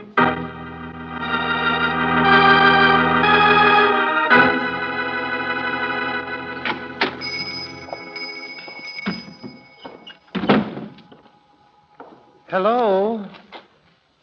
Hello? Is anyone here? Is anyone... Oh! Look out, you clumsy ape. You'll knock over the scrub bucket. Oh, I'm so sorry. I was looking for the proprietor of the art store here. How should I know? Look around yourself. But I haven't much time. I'm from Get Fairview. your foot off my mouth. Oh, I'm sorry. Back room, upstairs, after lunch, maybe. Look around. Steal a picture. I don't care. Oh, I do a legitimate business with the shop. Supplies, prints, and reproductions in the $1.95 class. My department store in Fairview sells quite a few of those. Oh, well. I say, is anyone up there? No.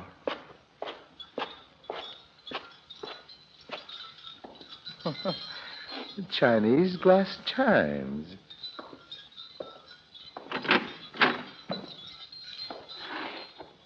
Well, would you look at that? Well, it's not bad. Portrait by Priscilla. Huh? Who's that?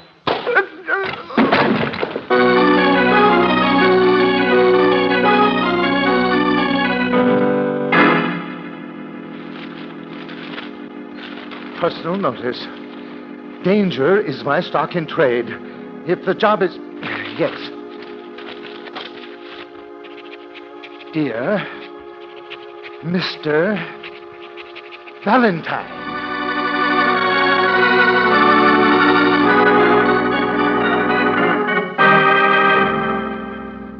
But couldn't you see who it was? Couldn't you see who hit you? Well, no, Miss Brooks. It happened so fast. I was struck from behind. I have a terrible lump on my head. All right, Mr. Simpson. I understand that part of it. Whoever it was probably hiding behind the door. Yes, that's what I thought. What kind of a place was this, the Grafters Clay and Art Shop? Well, they sell mostly artist supplies. They're in the Bohemian section of town. But the owner, Ben Grafters, does a mail order business, too. That's how I happen to be there. You mean he sends pictures to this department store of yours in Fairview? Yes, just prints, reproductions. It's very modest. But I've always wanted to meet Mr. Grafters. His letters have always been so friendly. When I order pictures, I tell him about the fishing up there, and he answers with gossip about his wife, his car, or his opinions of the art world. He's quite an authority. I always wanted to know more about art. And so you decided to look him up this time when you came to town? Well, he knew I was coming. He wrote and asked me to. He asked me to meet him for dinner tonight at the Romney restaurant. When I found a moment's spare time, I thought I'd run around to his shop and meet him in advance. That's all I was doing there. But nothing of mine had been stolen. I was carrying a great deal of money, too, $500. Oh. So you come back to your hotel here and you didn't report it to the police. Where do I fit in all this, Mr. Simpson? Well, I thought Graftis has never actually seen me. I thought perhaps if you went in my place tonight to meet him. Are you suspicious of Graftis? Yes, the first thing I would have done would have been to get in touch with him. Well, Mr. Valentine, I'd written this man from Fairview that I would enjoy some excitement.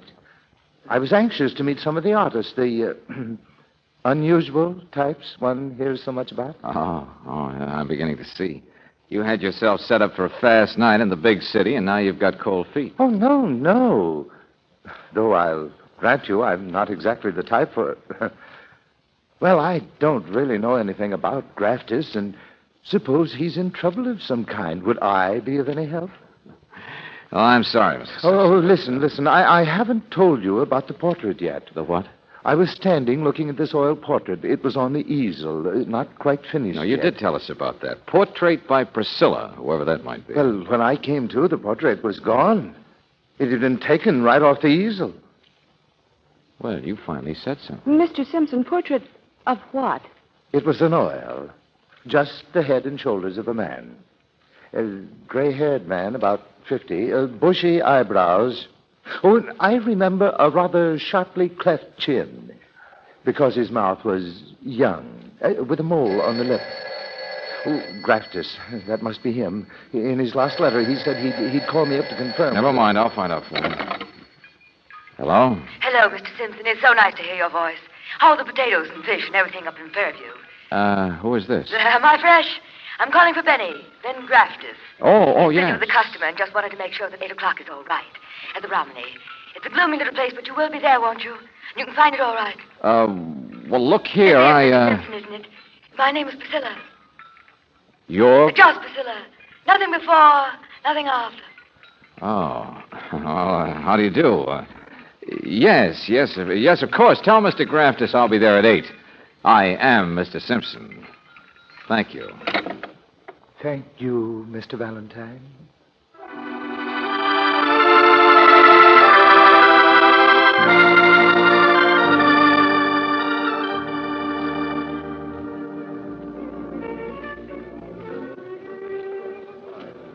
I beg your pardon. You're, Mr. Simpson? Yes. It's not so easy to find anybody here. It's rather dark. Sorry, I should have waited at the bar, but Hello. Mr. Simpson, this is Miss... Priscilla. We've met. Oh, on the telephone. What's the matter? Haven't you ever shaken hands with a girl who wears black nail polish before? Violent reaction to the name Priscilla, I suppose. Well, it's very attractive. Oh, but you're going to be alone, don't worry. 2 men in the town.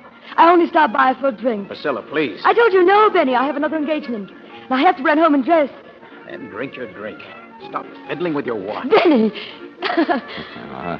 That's a very unusual watch. Oh, isn't it, though? New. It even strikes the hour. See? And it's 8 o'clock and much too late. And goodbye, Buster. Oh, no, please. Gee, I don't get to meet artists every day up in Fairview. I mean, well, I've heard of you. Your portraits I'm not a good painter, Mr. Simpson, but you're sweet. Oh, no, please sit down. Look, this is my night in the city. But you know, Ben here is kind of a surprise. I expected an older man. Gray hair, bushy eyebrows, cleft chin, maybe? Or a mole on your lip? Well, the mystery is solved, Benny. Did you steal my painting, Mr. Simpson? No. But who was the old guy, the cleft chin? A very dull painting of a very dull man. Good night, Priscilla. What? But Benny. I said good night. You've got a date, haven't you? Hey, no, wait a minute. Oh, please, Mr. Simpson, a lady can take a hint. It's not important anyway. Bye-bye, Fairview. Provincial people up now. What's the matter? Well, it was pretty easy to figure out what had happened upstairs there. Picture missing, blood on the floor, little signs of struggle. There'd been somebody up there besides whoever it was that took that picture. But I had no idea that it had been you, Mr. Simpson. I hope I didn't mess up your store too much. I rent the upstairs to Priscilla as a studio. Oh? You would have known that if you were really Mr. Simpson. I mentioned it in one of my letters. Oh, I see. Well, suppose Mr. Simpson doesn't feel well and asks me to come tonight in his place. Would that be anything for you to be so pale about? I'm not pale. Waiter. Now, just take it easy. Look, my name's George Valentine. I've looked you up, Mr. Graftus, and you seem to be okay. Come on, now, what's this all about? Well, I don't quite know. That's the crazy part of it. Maybe it's, like she says, not important. Well, okay, Mr. Valentine, or whoever you are. It's in the budget to entertain a customer from out of town tonight, so let's go. Order a steak. Tell me the story of your life. You in love with this painter, this Priscilla? Mr. Valentine, don't try to solve all the riddles. I've got a wife. She's not very well. I work hard for her. Okay, I'll try again. I said don't Aren't you try just and... as curious as I am what it was all about? Isn't that what you yourself are doing here with Priscilla, trying to find out who might have stolen the picture and why? That is, unless you did. No, I didn't. I don't know, Mr. Valentine. Priscilla's strange. All that gaudy manner and, well, not really a very good painter. Yes. Yes, I suppose I am a little curious. Okay, then what do you say we skip the steak and try to find some answers?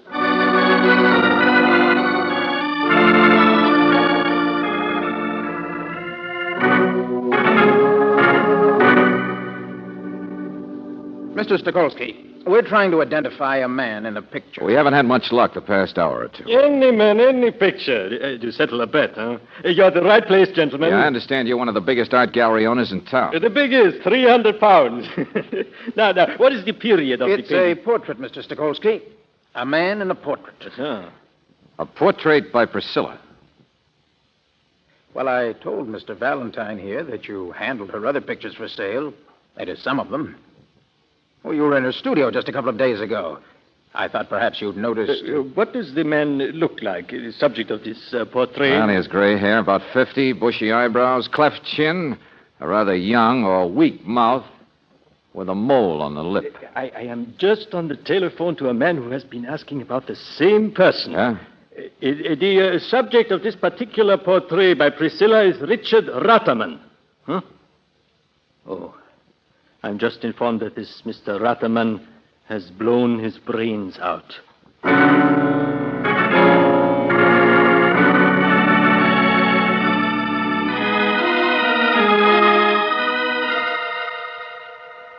Yeah, that's right. He's a big shot broker, and now he's stone cold dead on the market. Lieutenant Devlin, you sure it's suicide? Of course I'm sure. Every test proves it. What about the picture, the portrait? It's lying on the desk in his study. He's lying on top of that. So maybe he's the one who slugged Simpson. So maybe a lot of things. So maybe there's a lady I'd like to talk to named Priscilla. All right, Devlin. I'll meet you at her place. Only I told you she had a date. Date with whom? What kind of a social secretary are you? Graftus, you sure you don't know who her date was with? I'm sorry, Mr. Valentine, but she has an apartment uptown. Valentine, you still there? We could wait for Yeah, her okay. there. We can look around, Devlin. Maybe she keeps a diary. I'll see you there.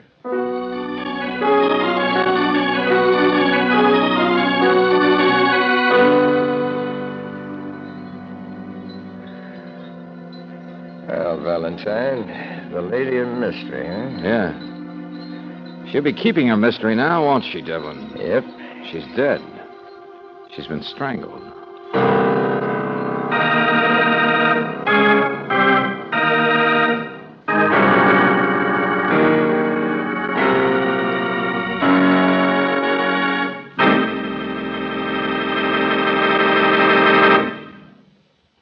We'll return to tonight's adventure of George Valentine in just a moment. You've seen even older cars on the highway that have lots of pep in traffic, that take the hills as if they had lots of reserve power. Well, that's the kind of performance that gives you that new car feeling. But you'll never experience this feeling if engine-sticking gum is robbing your car of its power. Gum, every motorist should know, is formed by the impurities existing in most raw gasolines. And the only way to get it out is to refine it out. Chevron Supreme gasoline is the gasoline that is super refined to eliminate power-robbing gum. So to get and keep that new car feeling, try this premium quality gasoline. You'll like your car's new, improved response and the full mileage you get in the kind of driving you do. Ask for super refined Chevron Supreme at independent Chevron gas stations and standard stations where they say and mean We take better care of your car.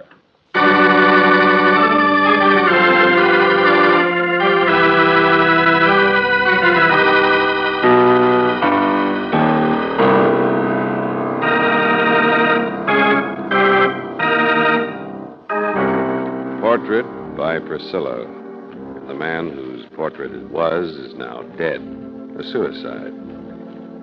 Well, of course, if your name is George Valentine, you'd like to have another talk with the artist, Priscilla.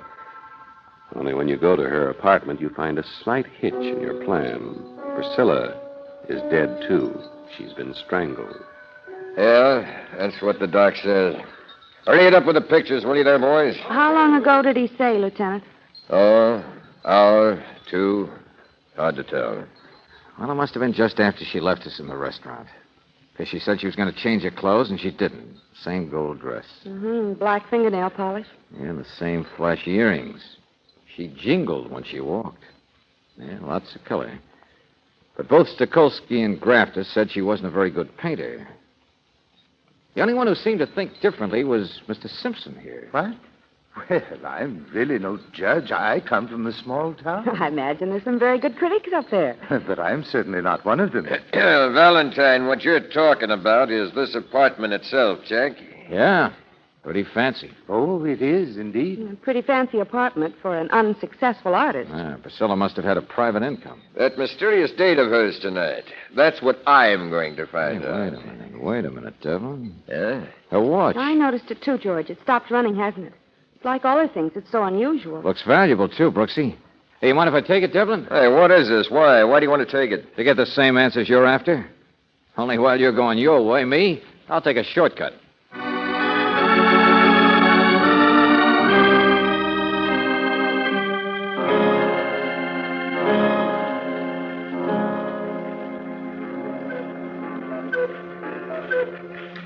Monsieur Valentine, you are in general not stupid, but there is nothing wrong with your watch that a little winding will not fix.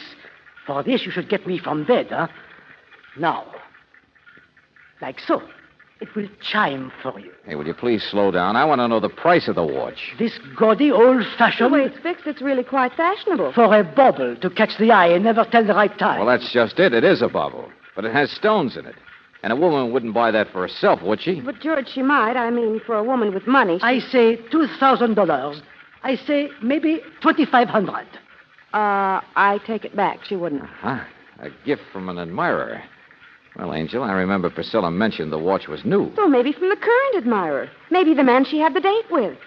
Who'd sell a thing like this, friend? Only an idiot who would sell gold paddles for canoes. An ignoramus who has never seen the Alps. Look, Buster, I know it offends your good Swiss taste, but will you please... It is a custom job, monsieur.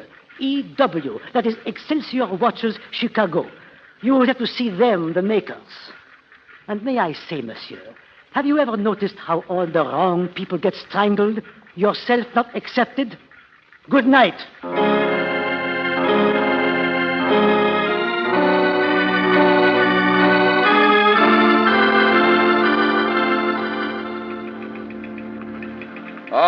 All right, Valentine. You got your wire off to Chicago, now you're happy, are you? I still say that in a murder case, you should never overlook the obvious. Like what, Devlin? I rechecked on the times of death, and I found definite... Oh, you mean you finally figured out that maybe Mr. Ratterman killed her and then went home and shot himself? Miss Brooks, I got Mrs. Ratterman on the griddle. She admitted she told her husband she was going to leave him because of this Priscilla who'd been painting his portrait. He'd been spending plenty of money on the girl. Well, it was too much for the guy, and later on he pulled out his gun, and that's that. Wait a minute. If Ratterman was Priscilla's one and only, would she have made the crack to me that it was a very dull picture of a very dull man?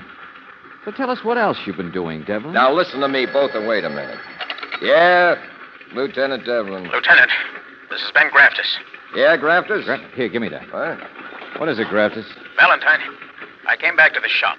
It's where my wife picks me up in the car to drive home, only... Well, go on. What happened? There's a light still on upstairs in Priscilla's studio. I didn't go in because I think there's someone up there.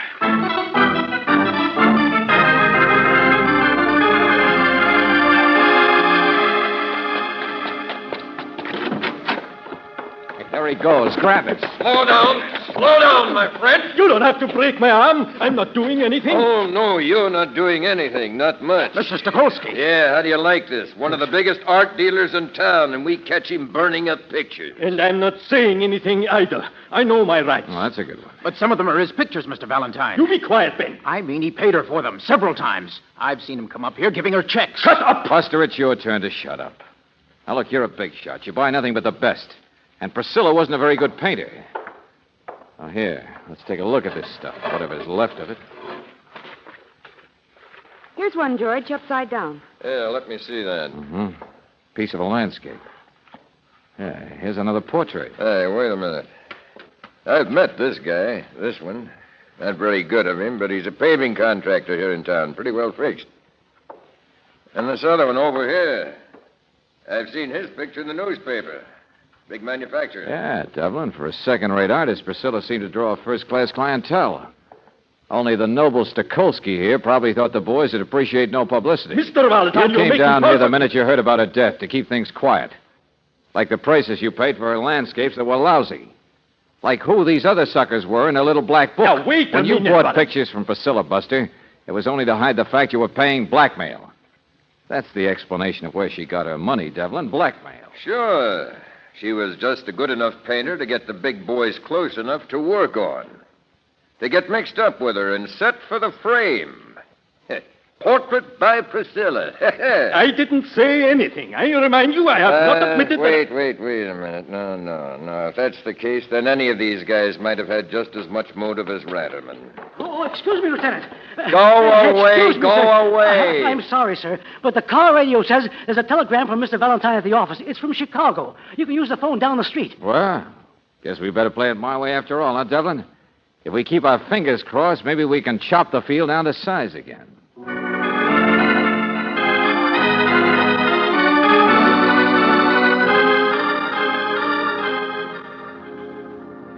Mm-hmm. Yeah? Yeah, I got it all. Okay, thanks, Sergeant. What was it, Mr. Valentine? Oh, not exactly what I expected, Graftus. What do you mean? Well, maybe it wasn't that. Only, we'll have to work fast. Now, look, you said your wife was waiting for you around here someplace. Well, yes. Right out here by the car. Darling. Darling, this is George Valentine. Oh, how do you do? Hello. This is simply awful about poor Priscilla. Look, please excuse me, but we haven't much time, and I think it'd be safer if your wife came back upstairs to Priscilla's studio with us. Well, sure. Whatever you say.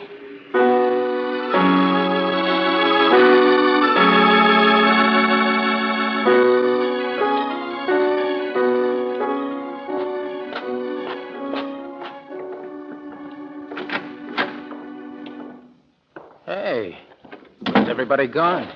Outside. That's part of it. Here, Mrs. Graftus, sit down, won't you? What? Oh, thank you, but I don't understand. Well, it's really pretty simple. I need your help, both of you.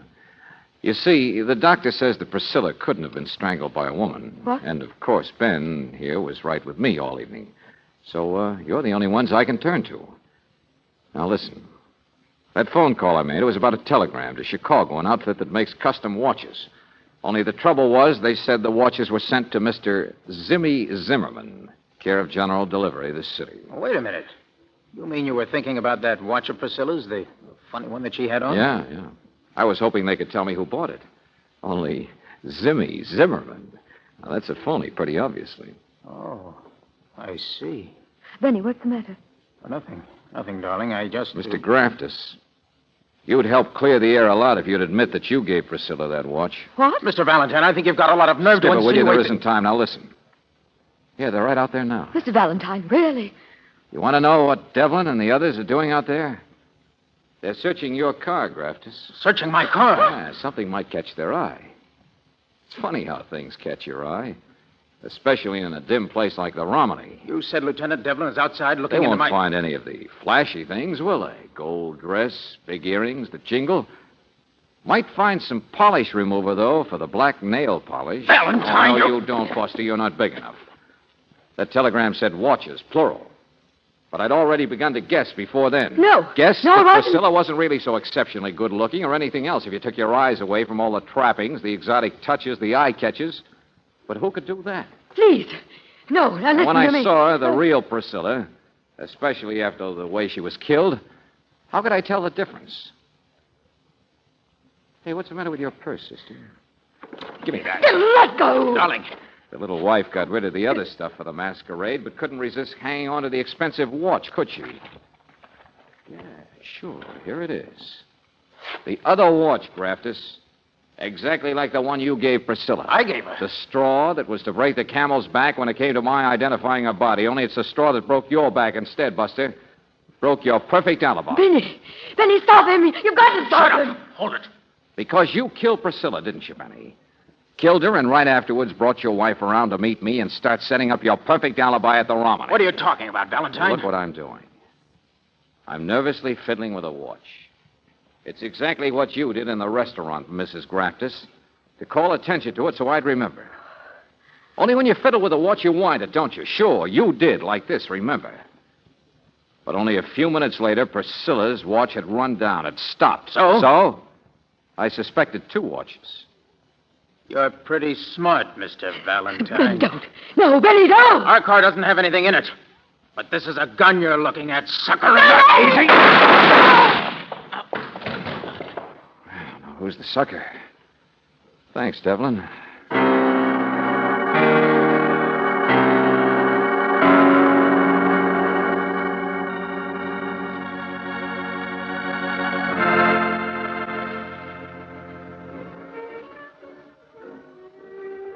You know, the thing that still keeps bothering me is this poor Ratterman fellow. Oh, that was just coincidence, Mr. Simpson. His messing around, feeling sorry for himself, and the picture being stolen. But it might have been blamed entirely on him. I know. That would have been lucky for the Graftuses. There were a lot of men mixed up with the real Priscilla, Mr. Simpson. Any one of them could have been suspected. But wasn't Ben Graftus mixed up with her himself? No, he just wanted to move in on her blackmail. Up in the hospital, he admitted he'd already swiped a little black book, the notes she had on the boys. So, since his wife was the same general type as Priscilla, they dreamed up what they thought was a perfect way of getting rid of her and taking over. And inviting me, a man who'd never met them, inviting me to dinner here was part of their plan. Mm-hmm. You would have been the alibi from Fairview. Yes, here at the Romany. My, it's a dark, mysterious place, isn't it? Oh, well, there's nothing wrong with it. I like it where it's dark. People can't see you when you... Oh, Angel. Yes, darling. When you take your shoes off. Oh, that feels so good. Oh, George.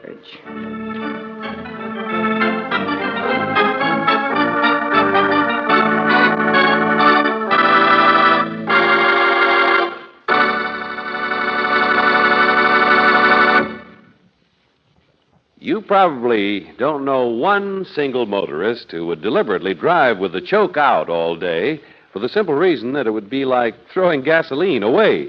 But if you listen to the car savers at independent Chevron gas stations and standard stations, they'll tell you this. All too many motorists let the air cleaner under the hood get so dirt clogged that it can waste just as much gas as a pulled-out choke. Even worse, a dirty air cleaner can mean that some road grit and dust is mixing with the gasoline. And that, of course, is a serious threat to the precision-fitted parts in your car's engine. So, to avoid waste of gasoline and possible damage to engine parts, why not have the air cleaner looked at tomorrow? If it calls for a cleaning, that could be done fast and for little cost. It's another car saver service offered to you by independent Chevron gas stations and standard stations, where they say and mean, we take better care of your car.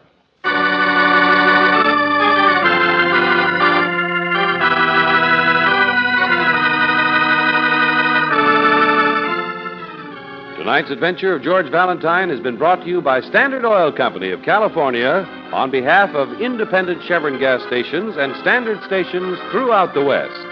Robert Bailey is starred as George, with Virginia Gregg as Brooksy. Let George Do It is written by David Victor and Jackson Gillis and directed by Don Clark. Pat McGeehan was heard as Lieutenant Devlin, Bob Griffin as Simpson, Lorene Tuttle as Priscilla, Donald Buca as Graftus, Harold Deerenforth as Stokowski, and Rolf Sedan as the expert. The music is composed and presented by Eddie Dunstetter. Your announcer, John Heaston. Listen again next week, same time, same station, to Let George Do It. This is the Mutual Don Lee Broadcasting System.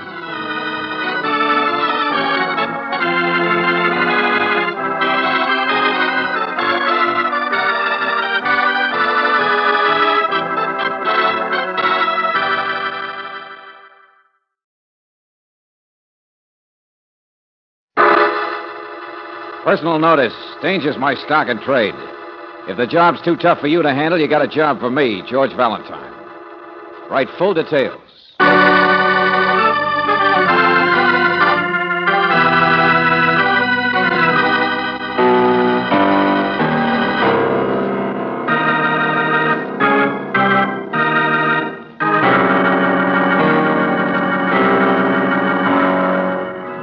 Standard Oil Company of California, on behalf of independent Chevron gas stations and standard stations throughout the West, invites you to Let George Do It.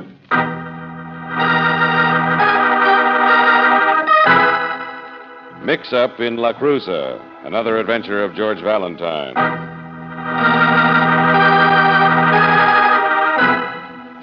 Dear Mr. Valentine, the little town of La Cruza is located on the coast of Mexico. First airplane stop to your south. In the spring, before the heat sets in, it's lovely, lovely.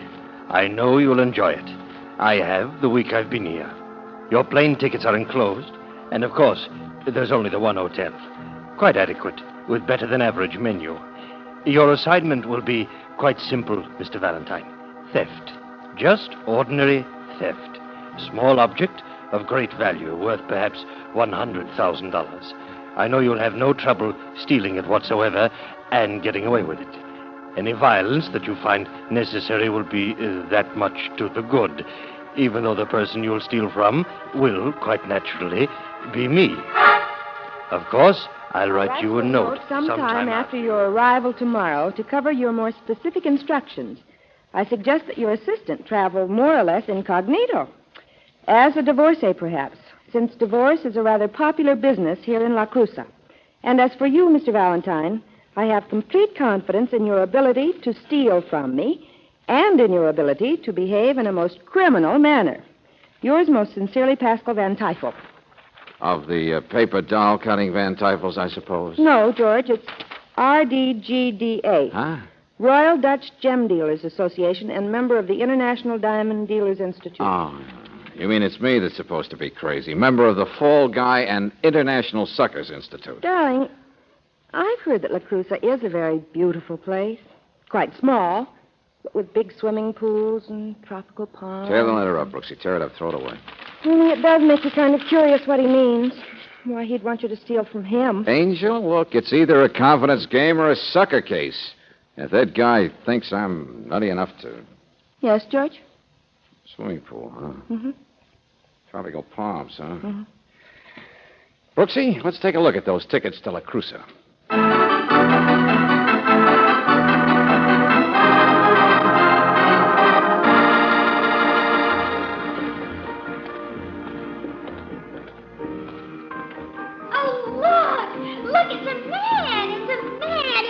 George, listen, she means you. Huh? Really? Come on.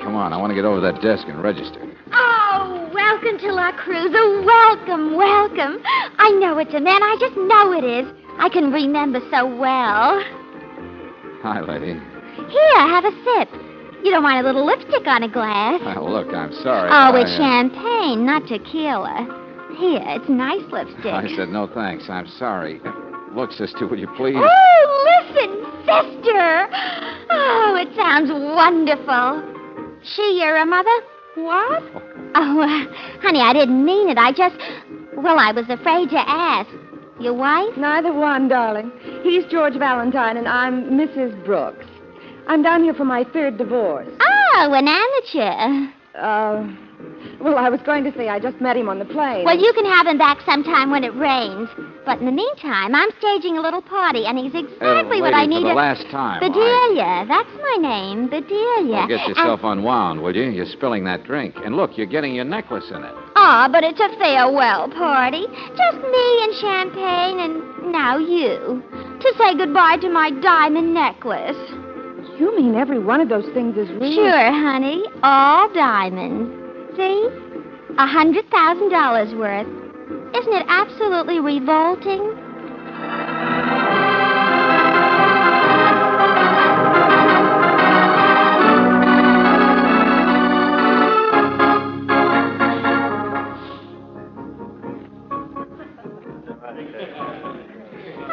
Here we are.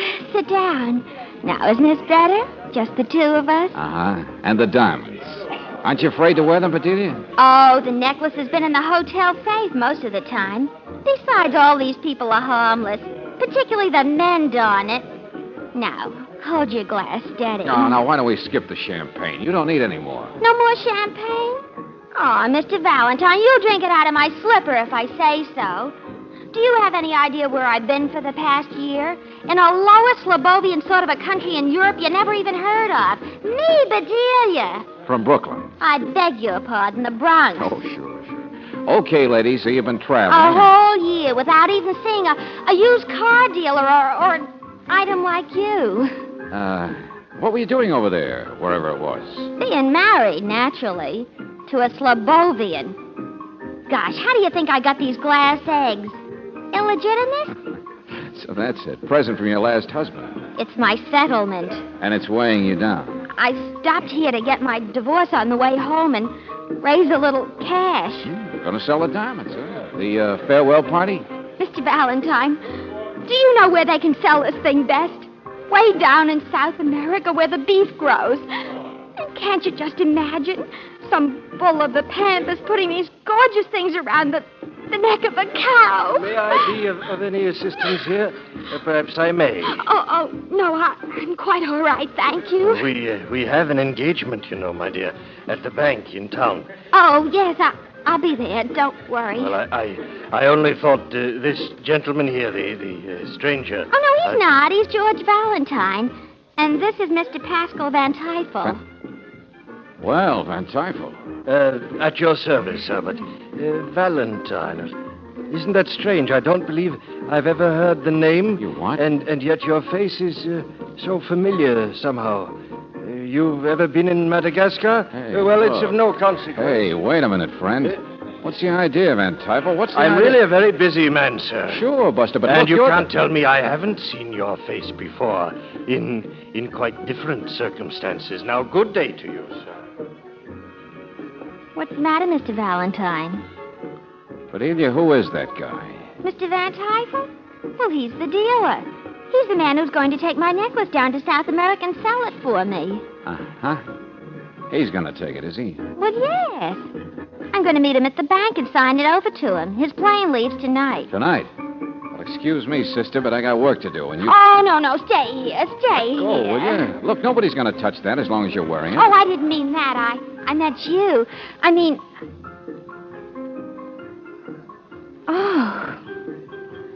Oh, you did. Do it again. Sure. Close your eyes. I'm the Countess, third time removed. Did you ever kiss a Countess before, Mr. Valentine? Mr. Well, he's gone. Well, now, wouldn't that fry your griddle?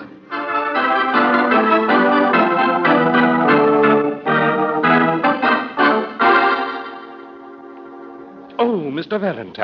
Valentine, I don't believe that you've registered yet. Oh, yes, he has. Has he? Oh, hello there, Mrs. Brooks. What did you say? A piece of Kleenex? Huh?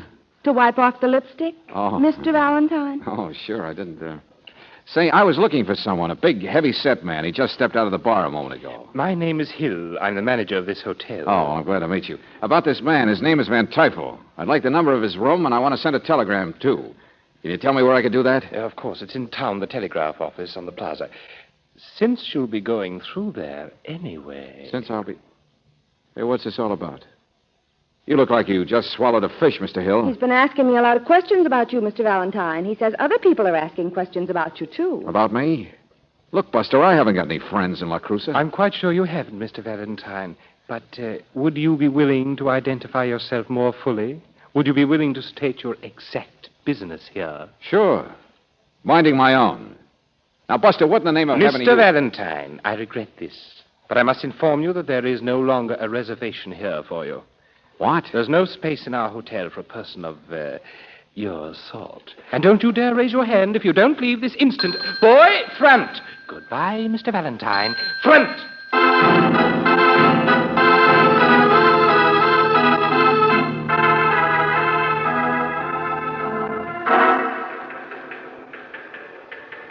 Who'd you send the wire to, George? Big jeweler friend of mine in Mexico City, Angel. A fellow named Emilio.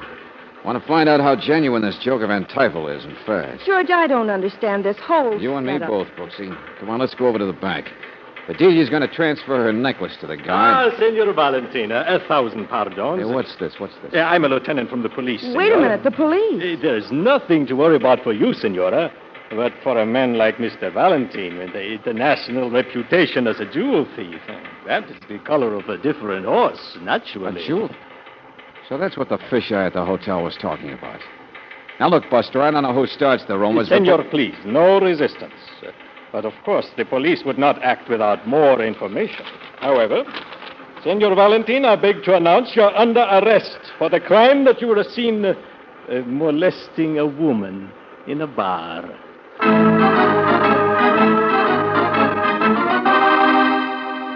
But they said you were the one I should see, Lieutenant, and I've already showed them the wires from police in the United States.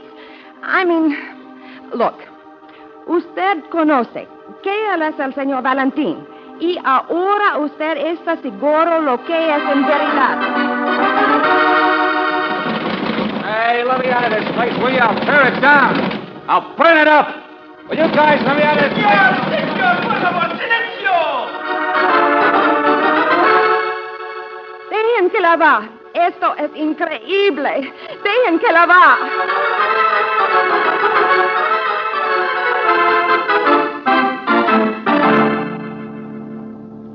Yes, of course we are releasing you, Senor Valentine. It was quite easy to verify who you really are.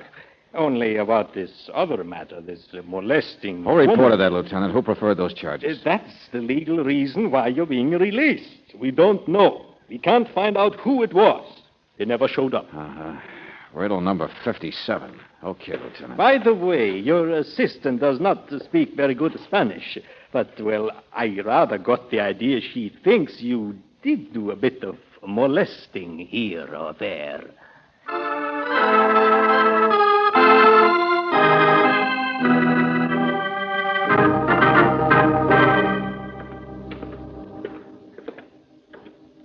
Well, this is it, room 17. It wasn't easy to find out, George. That manager, that Mr. Hill, watches everybody like a hawk. Yeah.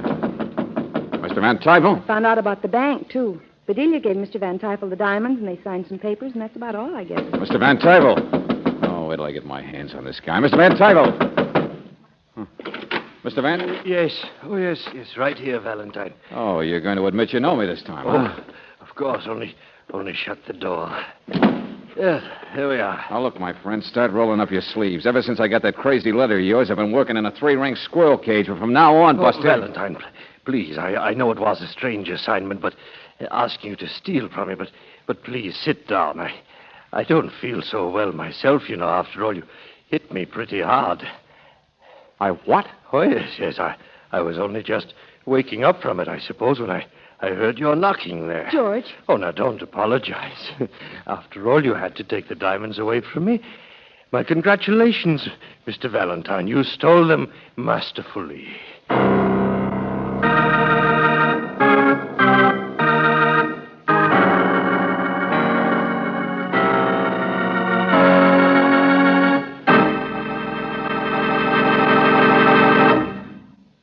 We'll return to tonight's adventure of George Valentine in just a moment. Here's good news for you motorists who have cars with automatic transmissions. When the transmission is due for a checkup, all you have to do now is pull in at your nearest standard station or independent Chevron gas station. The men at all these service stations have been thoroughly trained in lubricating automatic transmissions. And don't think this service doesn't require skill and knowledge, for your automatic transmission is a precision unit. Just a small amount of dirt could damage the mechanism. The wrong fluid level would be harmful, too. And it's very important to have your automatic transmission drained and refilled with factory-approved fluid at regular intervals. So for perfect performance of this vital part of your car, ask for the protective service you get at independent Chevron gas stations and standard stations, where they say and mean, we take better care of your car.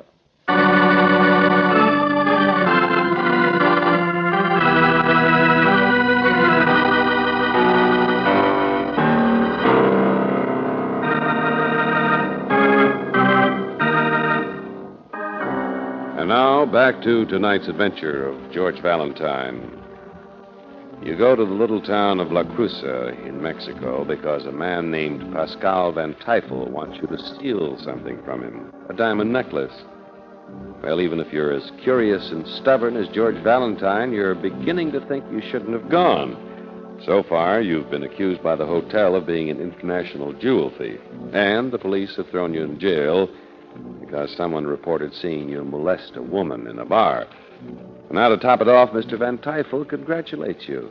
He says you've done a masterful job of already stealing the $100,000 necklace. Buster, I did not knock you on the head with a sharp instrument, and I definitely did not take the necklace. But you got my note, my instructions. What are you talking? I left them in your What your note? room. What note? What room? He doesn't even have a room, Mr. Van Tyfel. That Mr. Hill canceled his reservations, threw him out of the hotel. Oh, it's all my fault.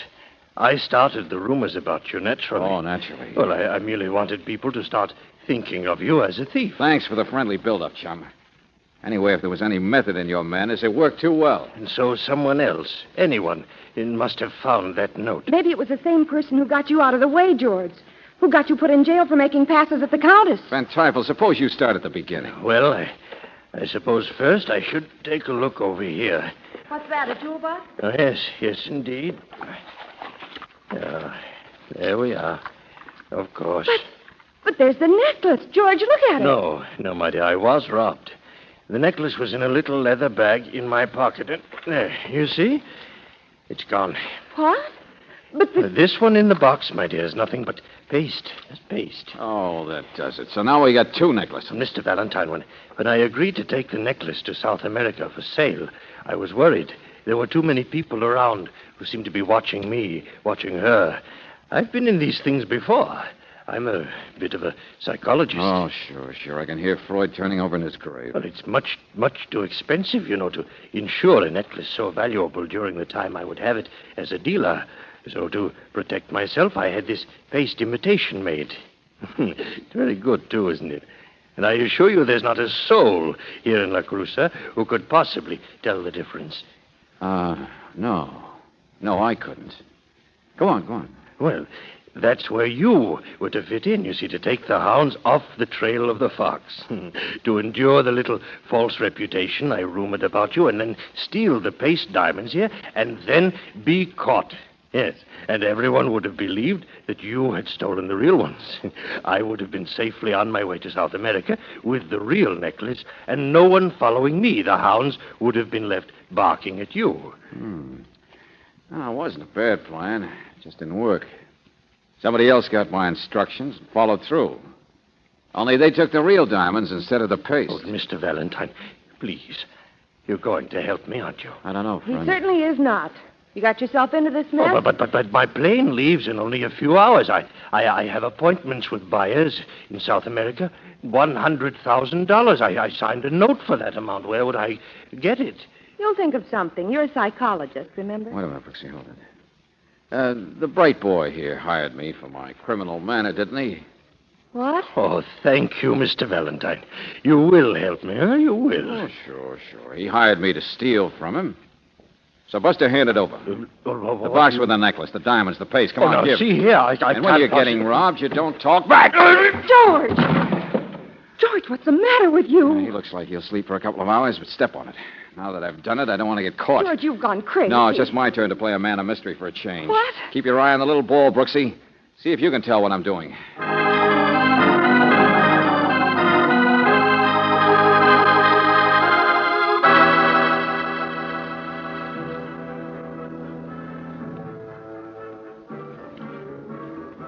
Come on, Brooksy, read me that wire. All right, George.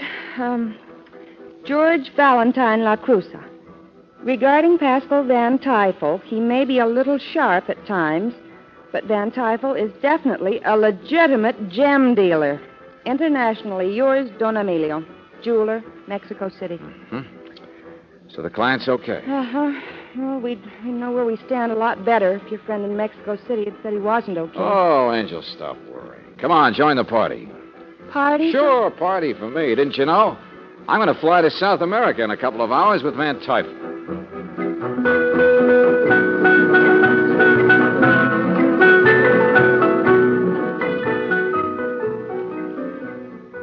Yes, that's it, Pablo. Drink up, Lieutenant.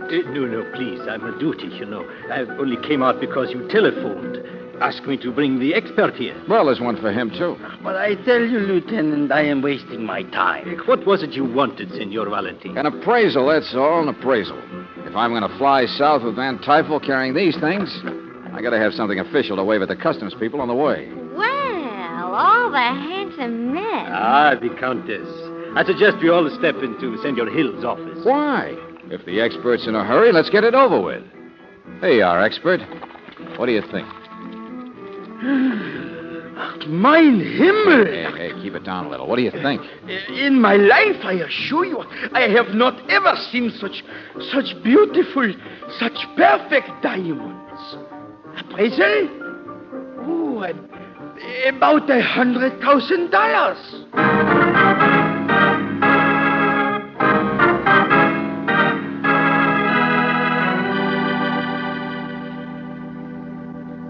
George, which are those things, real or phony? You heard the expert, Angel. These are worth a fortune. But they're the same ones you stole. Yet if Van Tyfel is supposed to be honest and he told us they were paid... Well, I can't tell the difference, can you? That's what I mean. Okay, I'm then. not... Why worry? I told you to trust Junior. Trust Junior. You wouldn't even let the lieutenant give you a man to guard the things and to... George, where are you going? Out through the patio to room 17. For a little conference with my fellow criminal.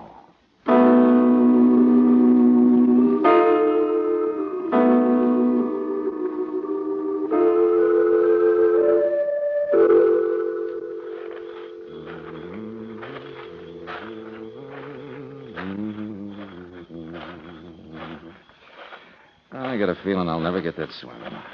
La cucaracha, la cucaracha.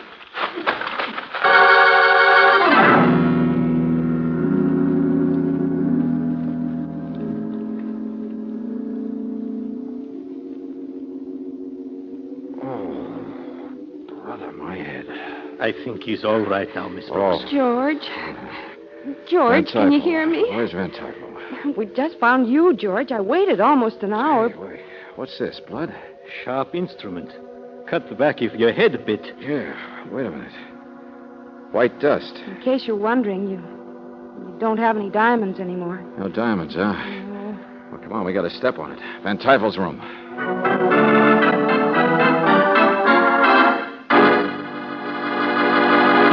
Empty, Mr. Valentine. He's gone. Well, he can't have been gone long. No diamonds in here. No leather bag, no jewel Of course not. I've been asleep. But I'm awake now. Come on, let's find him.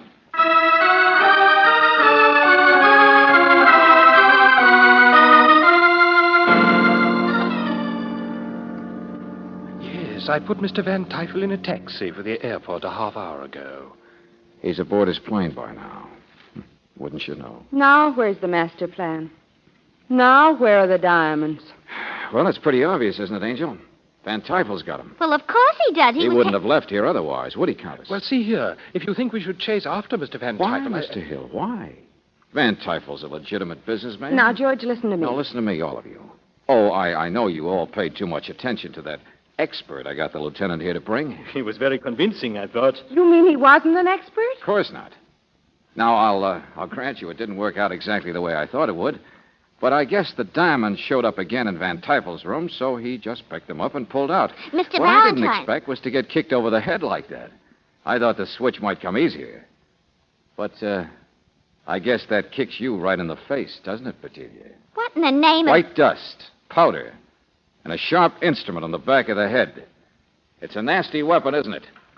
And Van Tijfel got exactly the same treatment. Stop that! I just want to Let go take of a me. look at the heels of one of those white suede shoes you tried to get me to drink champagne Stop out of. all the insulting I might have ways- known it was you when you got so nervous in the bar tonight when Van Tijfel didn't show up. Were you scared you'd hit him too hard? You mean in my hotel? She Have had your to- cake and eat it. That's her motto. They're my diamonds, aren't they? Yeah. And you just couldn't stand to kiss him goodbye. So you cooked up a bright little plan to steal from your own agent, from Van Tijfel, just as soon as he'd signed for it. I did You not. found out his scheme of using me and stole the diamonds before I could get untangled from jail. George. Sure, Angel. Sure, it's that simple. Van Tijfel was left with the phonies, and he told us they were phony. What did And he you also say? told us there was another person in La Cruza who could tell the two sets apart. Sure, that's it. I just stole the paste ones. The lieutenant and his stooge helped me give them a big buildup. And then Bedelia here fell like a ton of bricks. I what? She got panicky, came after me, took the ones I had and switched them. She put the real ones, the ones she'd had in the first place, back into Van Tijfel's. No, I didn't. He wouldn't have left unless they were the real ones, would he? So I made you beat yourself, Countess. Outsmart yourself. And someplace you've hidden a piece of junk. Oh. Well, you don't have to take it that hard, Countess. Feigning is so old-fashioned for a girl from the Bronx.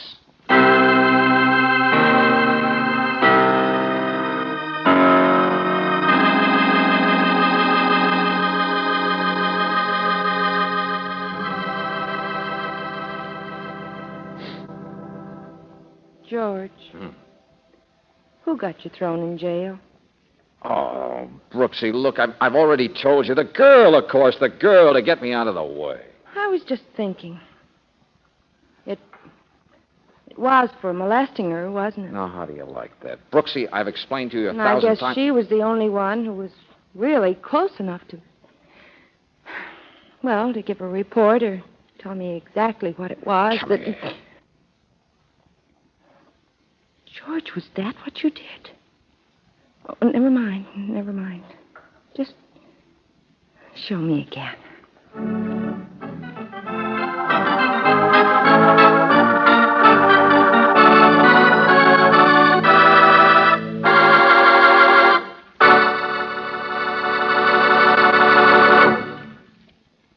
You're driving along the highway with the family. It's a nice day and everything's fine, except your car's acting a little tired. Every now and then a car behind you gives you the horn to step it up a little. What's the trouble? It well may be that gum is robbing your engine of its power. The kind of gum caused by the impurities that naturally exist in most raw gasolines. The only way to get rid of those impurities is to refine them out, and that's why Chevron Supreme gasoline is so popular in the West. For it's the gasoline super refined to remove engine sticking gum. Try a tank full and see how this super refined gasoline gives you that new car feeling. Faster starting, all the powerful pep your car deserves on the open road, and ping-free power on steep hills. Ask for super refined Chevron Supreme tomorrow. You'll find it gives new power, full mileage in the kind of driving you do. That new car feeling. Ask for it at standard stations and independent Chevron gas stations where they say and mean we take better care of your car.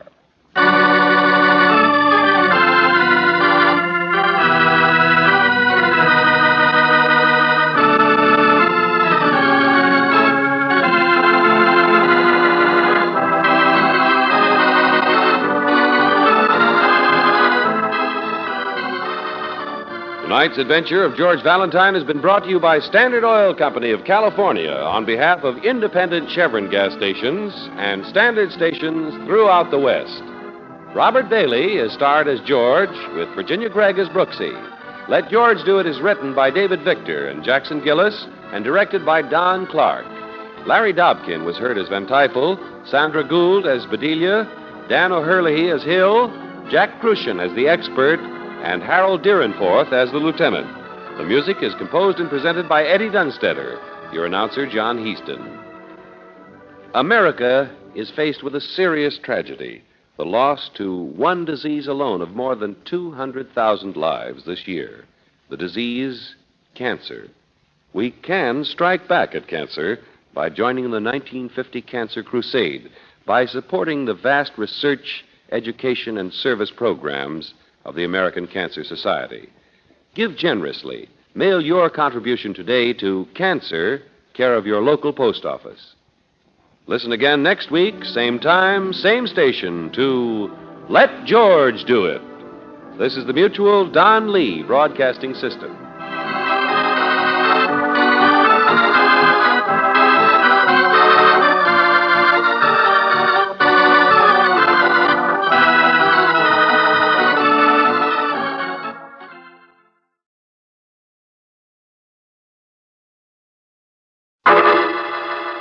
Personal notice. Danger's my stock and trade. If the job's too tough for you to handle, you got a job for me, George Valentine. Write full details.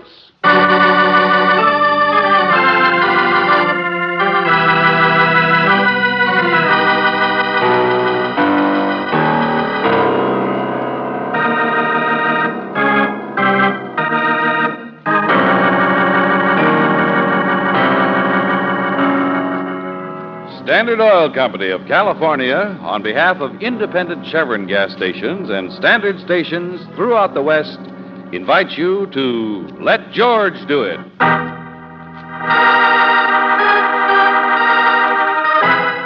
Death begins at 45. Another adventure of George Valentine.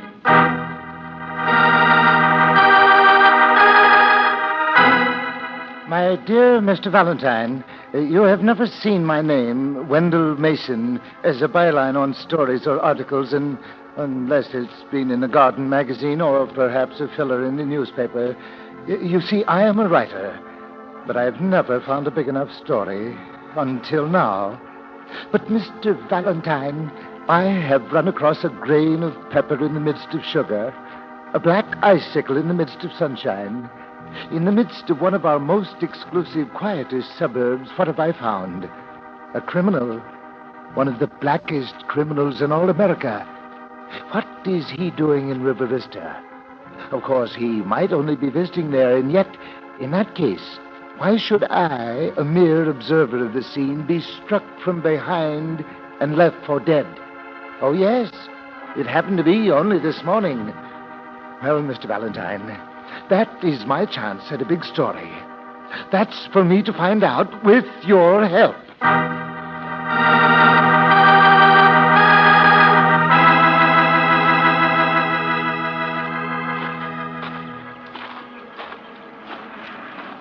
Well, Brooksy, this is where the character said to meet him, the city limits. There's the sign across the highway. Just about as fancy as everything else in River Vista. And as sleepy.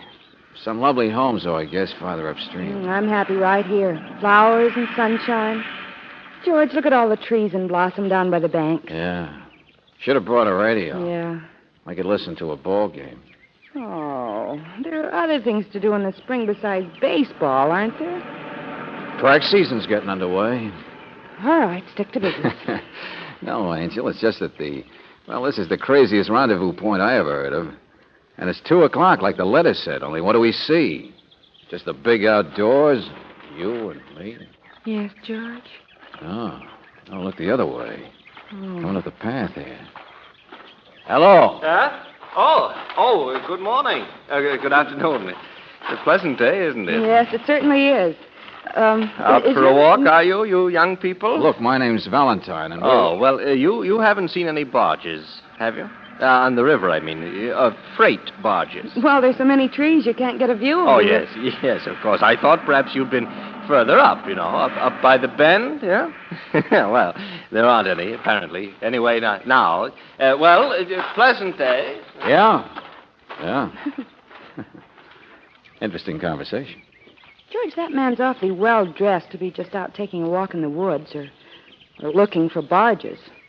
Hey, and look at that car he's getting into. Custom job Cadillac convertible. Hey, now who's working too hard? Brooksy, I think you had the right idea about today in the first place. It's spring, and the heck with business. The heck with all. All right, you two. Break it up. Huh? Go on, get out of here. Get off this property. You're trespassing. Well, what? Find someplace else for your smooching. Go on. Hey, now, wait a minute, Buster. Wait for what? Oh, a rifle. Yes, that's right, a rifle. Now just climb back in your car and drive someplace else. Suppose I argue. What's down that trail anyway that makes it cough up such different kinds of people? Such what? That other guy. The pinstripe in the Cadillac. He wasn't exactly your general type. His fuse wasn't so short. I don't know what you're talking about. Was there somebody else here? Who was it? Well, we don't know. Who are you, Wendell Mason? What's that, a gag? Now listen, both of you. The name is Tim McNeil. I'm leaving, and I want to see you get out of here first. Do it, or I promise you'll be trampled to death by cops.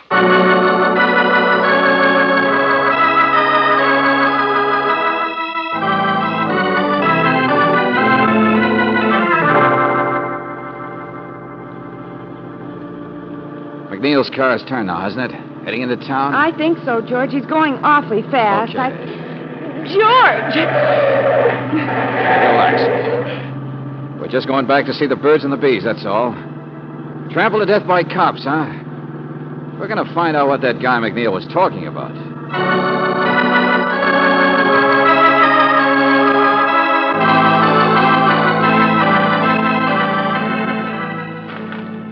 A houseboat. Sure. We parked in the wrong place before, wrong side of the sign to see it. Welcome to River Vista. It's tied up there. There's a regular pier. Yeah. Oh, it's a pretty fancy houseboat, Brooksy. Yeah. Somebody likes the good life. Here, around this side, I guess. And somebody? Yeah. The good death. Who is it, George? Just lying there. Wendell Mason, it must be. It's not Mason. Haven't you ever seen this face before? Rocco Banyan. Rocco yeah, Banyan? He's big, all right. One of the biggest criminals in America. I guess he's been dead since yesterday. Huh? Oh. Excuse me, did I keep you waiting, Mr. Valentine? I'm your client. What? Mason. So now you show up. Oh, yes. It's quite a story, isn't it? I told you it was quite a story. Well, aren't you glad you came?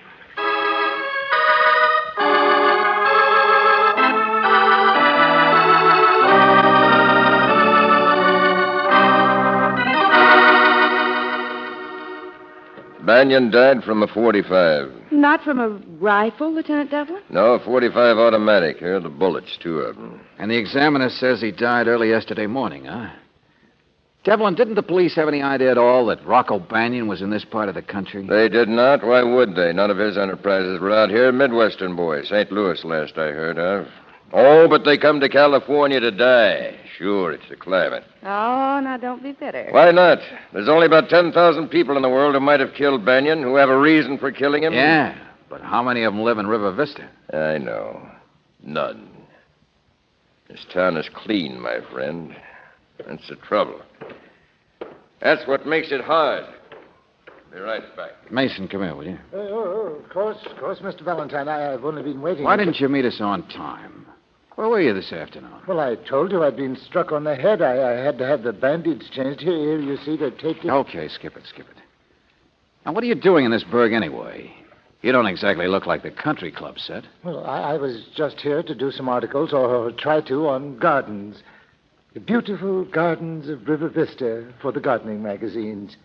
But now, holy smoke, do you know that just while you've been talking, I phoned in the story? I beat the local paper by 5 minutes. My story will be sold to the wire services with a byline. I said, what are you doing here? 2 days ago, on my way into town, I saw this man for just a moment getting off the train. And, of course, I recognized Banyan. Anybody would. All his publicity, it's a face you can't forget. Naturally, the idea of the story occurred to me, so I tried to locate him. And you did yesterday morning. That's when you got slugged, or claimed you did. And a medical examiner says that's when Banyan died. Yes, I was out here. I just walked out here. I just walked out here from the hotel, but the minute I got on the path there, well, I never even knew what hit me. A blunt instrument, the hospital said. Hey, hold it there. Yesterday morning, eh? Valentine, this guy must have come here just when the murderer was here. Maybe it was the other end of the same 45 that parted Mason's hair. Well, of course, that's what I deduced. I've already put that in my story. Yeah, wouldn't you know? Say, Mason, what do you know about Tim McNeil?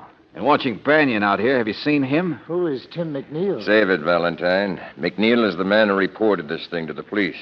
He's also the man who owns this houseboat.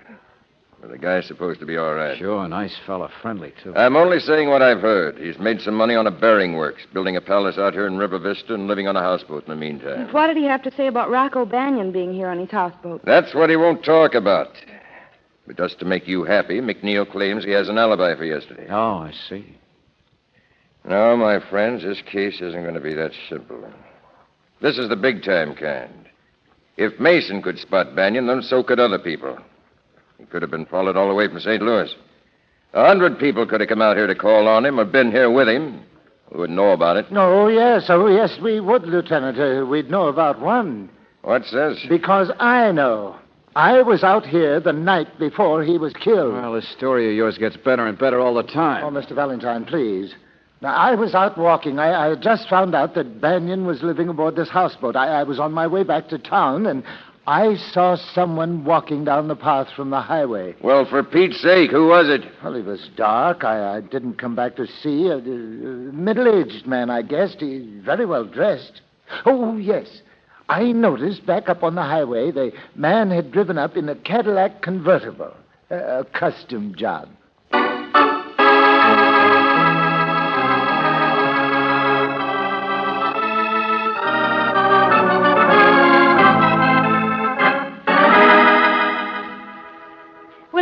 It's our car. Now, wasn't it clever of you to remember the license plates, Mr. Valentine? I'd like to use your telephone, Mrs. Reed. Hey, it's right there in the library, Lieutenant. The maid will show you. Never mind. I'll get it. Thanks. Well, go on. Tell me the rest of it. This is the most exciting thing I ever heard of. Imagine a murder right here in our own Sleepy Hollow. We don't know much more yet, Mrs. Reed. Oh, darling, you do, too. We hope you do, Mrs. Reed. That's the idea of coming here, you know. But what was this Rocco Banyan doing in River Vista? Mrs. Reed, that is a portrait of your husband up there, isn't it? Oh, yes. Of course, Huntley's really a little fatter than that, and not quite so impressive looking. Well, it's the same man we saw, right? And the same one whom Mason saw the night before. You say your husband's a doctor? Oh, I thought everyone knew that. There's nothing else he ever talks about. The Huntley Reed Hospital, that's what we have instead of children. But, it's very exclusive. I can't reach him in his office, Mrs. Reed. Well, did you try the downtown club, Lieutenant? His nurse did. I also asked her if your husband had ever had Rocco Banyan as a patient. She asked me how long have I been crazy. Oh, wait till the gossips get this one. Well, maybe Huntley's gone out to the country. Other places up the river. It's such a beautiful day. The number's right there, Lieutenant. The Riverside number. Okay, thanks. I'll phone him. Mrs. Reed, couldn't you just tell us in one sentence what your husband did say about Rocco Banyan? Well, here. This is all it was. A crime story in the picture magazine. There's Banyan someplace. Oh, there, you see? Well, Huntley said he saw him. We know that. Well, we were on our way out to the country place after a party the other night, and Huntley had to stop to see a patient, some other doctor's patient. Huntley doesn't usually do that sort of emergency business at all, but he said we'd be driving past there anyway. It was somebody with an infected leg or something on one of the river barges. But did you say barge, Mrs. Reed? Yes, isn't that preposterous? It was tied up right there at that same pier.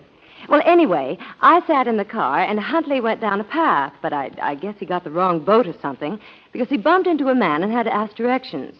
Later, when he came back up, he said, guess who I saw? Rocco Banyan. Just as if he went into a drugstore and saw Hitler or somebody. I'm beginning to get the idea. But today, your husband was out there today. Well, you said he was looking for a barge. I suppose he was just being conscientious. That's his sweetest virtue, bless him. Just paying a return call on the patient. Yeah, maybe. And the barge wasn't there anymore. Well, I can't imagine why else, unless it was curiosity. Or unless he's been holding out on me all these years. Dr. Huntley Reed, secret associate of the notorious Rocco Banyan. Oh, wouldn't that be wonderful? Little stuffy old River Vista suddenly jumping into the headlines with its most correct citizens. Oh, Lieutenant, now we can find out. What did Dr. Jekyll and Mr. Hyde have to say? What's the secret, nefarious connection between my husband and... Mrs. Reed, I only talked to a servant out there and a highway patrolman. A what? I'm sorry, but I'll say it fast. They just found the doctor's body out in the woods. George. Your husband's dead. He's been murdered, shot to death by a .45.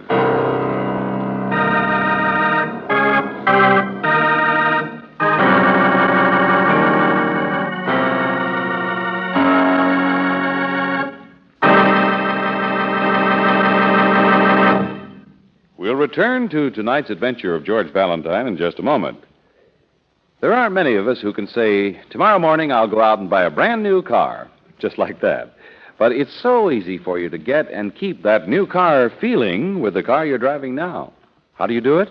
Just by using Chevron Supreme gasoline. Most raw gasoline contains impurities that form engine-sticking gum, and few things can rob a car of its power faster than gum.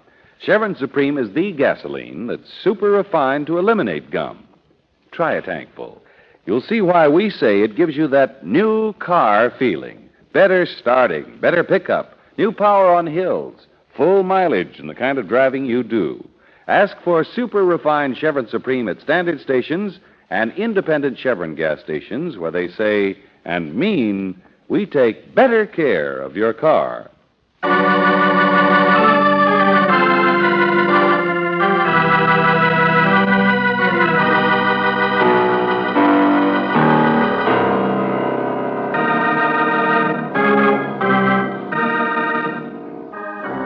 And now, back to tonight's adventure of George Valentine.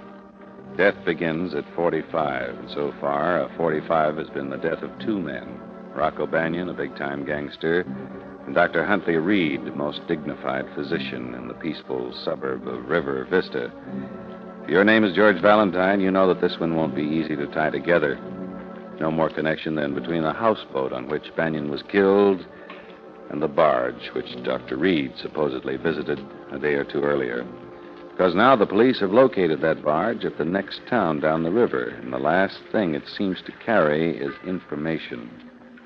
Murder? No, that's bad. Yeah, that's too bad, really. Read it to him, Brooksy. All right, George. And the police have definitely proved that it was the same gun, the same caliber .45 automatic that must have been used to kill both men. That's too bad. Well, that's been right in the newspaper for the past half hour. Here's the rest. According to Mrs. Reed's account, her husband only saw Rocco Banyan for a short moment. As she sat in the car that night before the first murder, Dr. Reed walked down toward How about the pier. that part, friend? What was your barge doing at that pier that night anyway? Well, that's an easy place to tie up. You see, my leg here was infected, and it was an easy place for the deckhand to go on the shore and telephone for the doctor. He came back to see you again a day later, and you were gone. Sure. I go. The cargo to think about, and my leg, she's better, so we go the same night. Come on, Valentine. This is a waste of time. No luck with the deckhand? No possible connection here with Banyan. Another dead end. All we do is confirm Mrs. Reed's story about her husband that night. Yeah, I know. So there's only one thing to do, isn't there? McNeil? Yeah, McNeil. And Devlin, how about letting me have a try at the rising businessman by myself?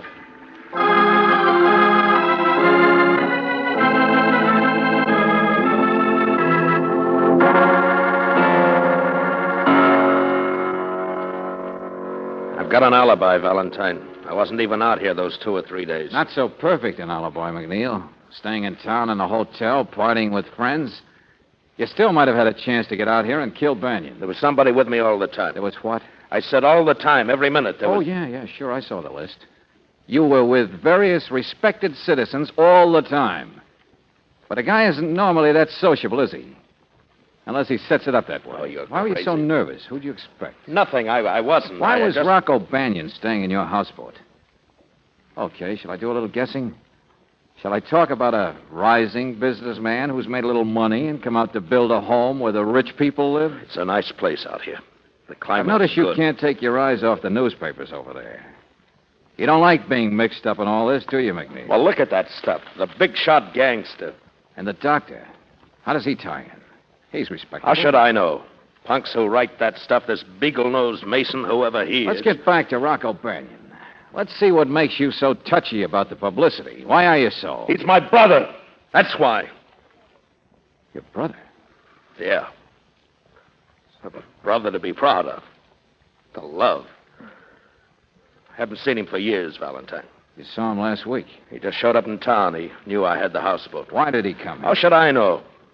Take a rest, he said. He wasn't actually a fugitive or anything. What could I do? Give him the keys and move out yourself? If I threw him out, what would happen then? I haven't liked the guy for years. I hate him. I even changed my name not to be mixed up with him. Sure, I was with people, but it wasn't to set up any alibis. Rocco said he'd just stay a few days. He wanted to rest where it'd be quiet, where he could be alone. Where he could be alone, huh? Alone. Hey, wait a minute. Where are you going? To put this together fast, McNeil. What? Yeah, put it together before somebody else gets hurt.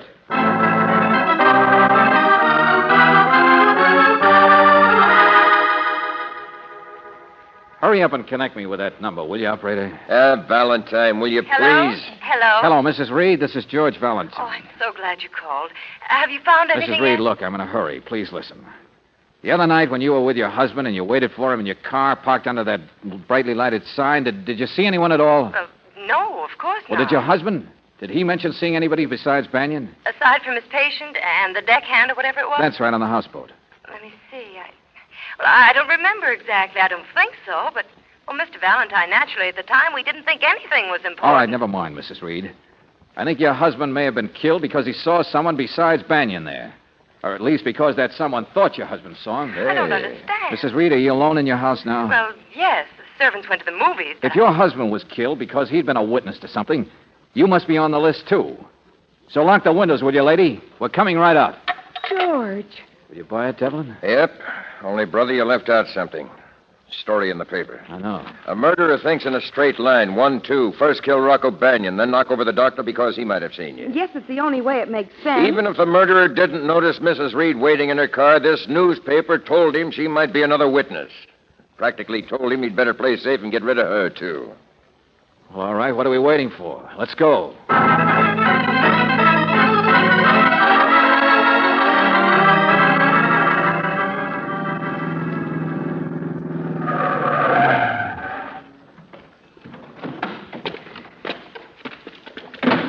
Fancy spot, isn't it? Yeah, I guess the front door's this way.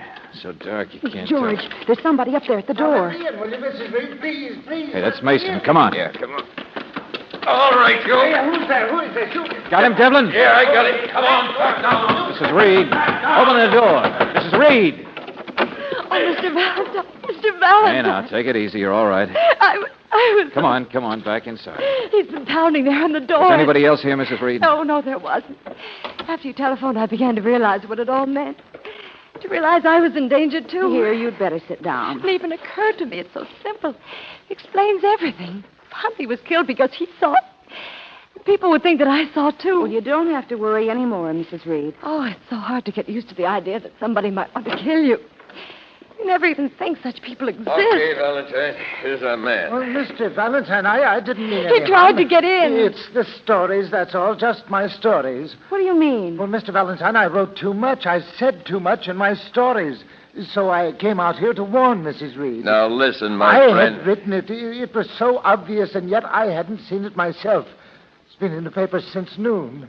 Mrs. Reed's name. About being out there with her husband that night. I was afraid my writing it might have got her killed. You mean... Yeah, that you- Devlin, it's turning into a chorus, isn't it? We're all catching on at once, all solving it the same way.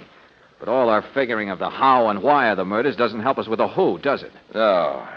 Come on, Mason. I want to talk to you some more. In there. Hey, would you take some notes, Miss Brooks? Oh, sure, Lieutenant. I feel a lot safer now that you're here, Mr. Valentine.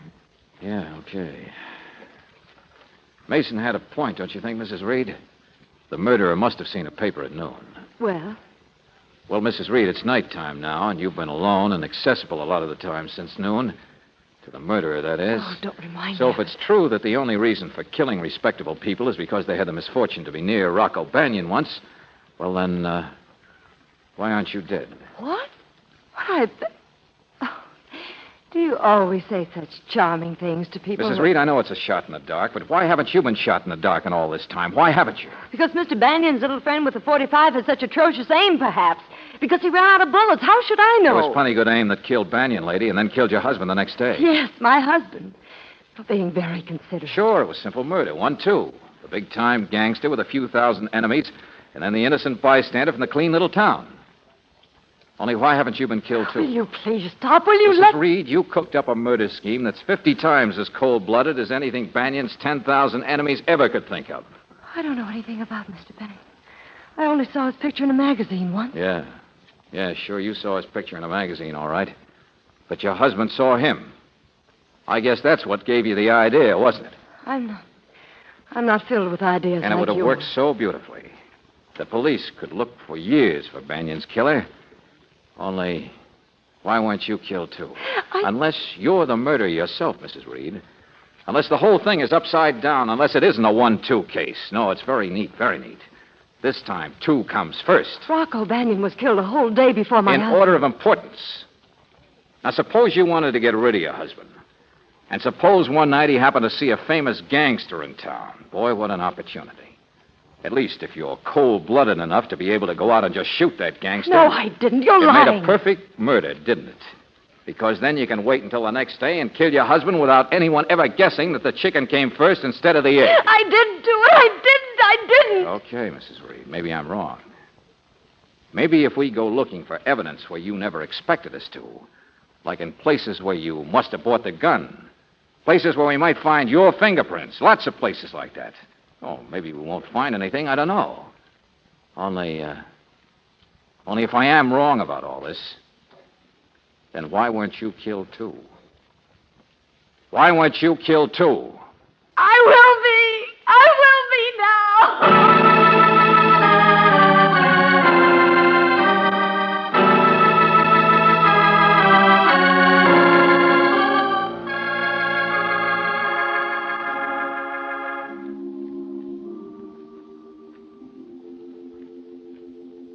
Mrs. Huntley Reed. Member of all the best clubs. One of the wealthiest women in River Vista. Charming hostess. And she talked too much, Brooksy. Maybe we should have caught on earlier. I don't know. The despairing way she rattled off about her husband. And now it seems she's been wanting to kill him for years. Oh, but George, lots of women talk that way about their husbands. It doesn't necessarily I know they mean- do. I know they do. That's the trouble. What? Oh, you mean... Well, lots of women don't, George. Depends on the personality, I suppose. Huh? Oh. If you think I'm going to rise to that bait, you're crazy. If you think I'm going to say I wouldn't say nasty things about you, you're crazy. If you think that... Oh, I don't know.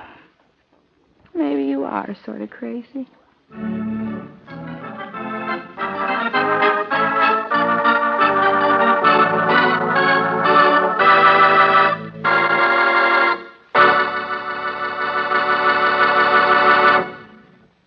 If you've already discovered that new car feeling by using super refined Chevron Supreme gasoline, why not take it one easy step further for that new car look?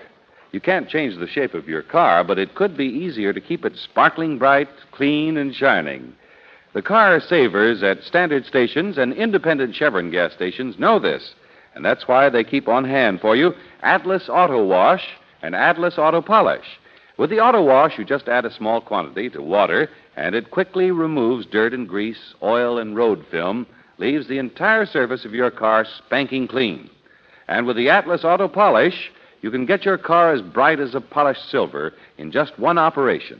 And let me remind you, besides the satisfaction you get by keeping up that new car look, don't forget that when it comes time for trade-in value, the very first thing a buyer sees is that clean, brightly polished finish. Ask for these 2 Car Saver products tomorrow. Ask at independent Chevron gas stations and standard stations where they say and mean, we take better care of your car.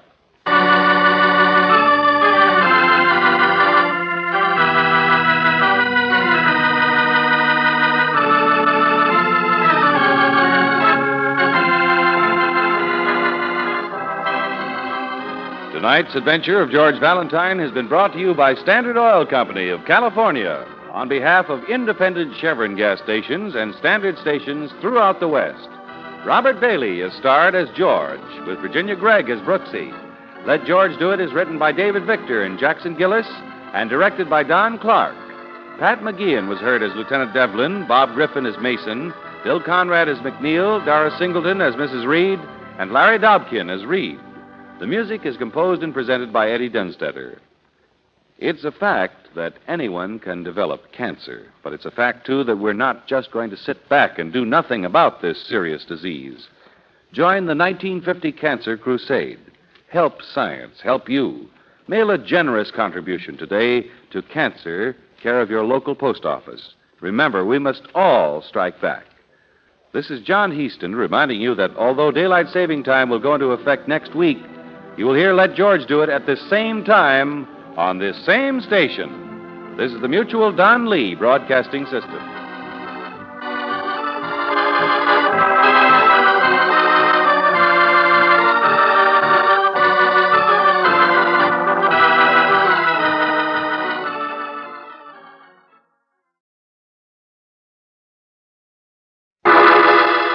Personal notice. Danger's my stock and trade. If the job's too tough for you to handle, you got a job for me, George Valentine. Write full details.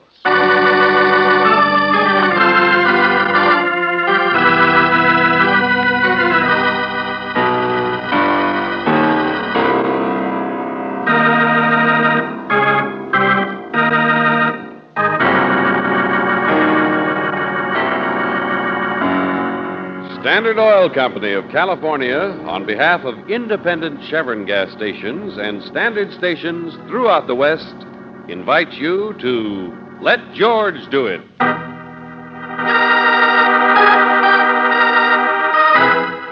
The Chair of Humanities, another adventure of George Valentine.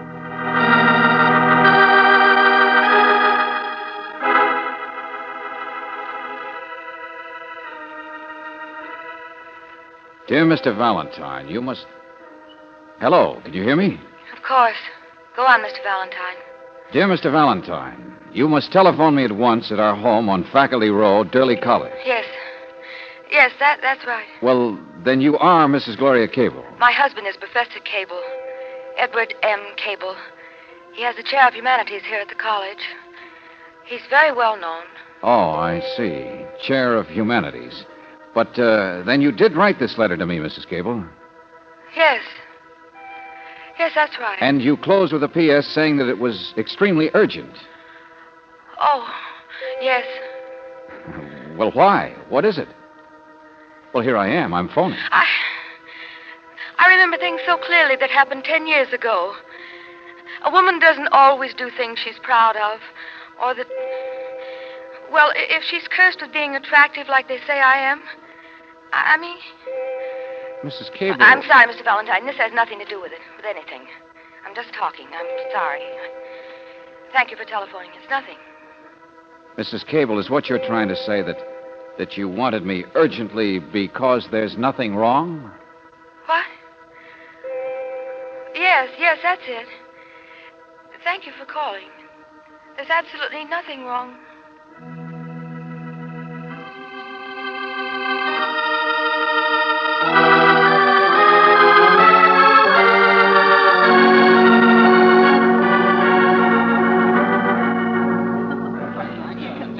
Come again, all of you. Now, Miss Brooks, Mr. Valentine, I'm so sorry if it put you out driving all the way up here. No, Professor Cable, not at all. All these young people, Monday afternoon tea, poor students with problems, are obligated to endure the professor's hospitality.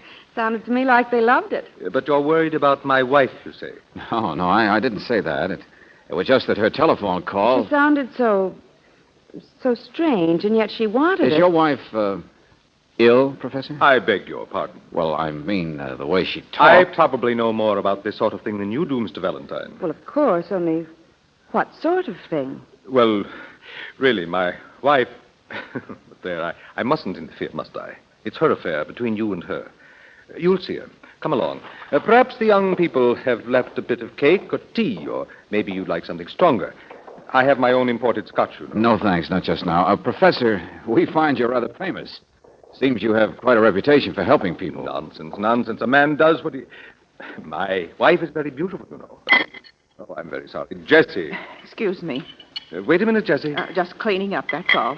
Just taking the dishes out. No, wait. This is Jessie, my wife's sister. How do you do? How do you do? Jessie's my guardian angel. Gloria's never been too strong, you know.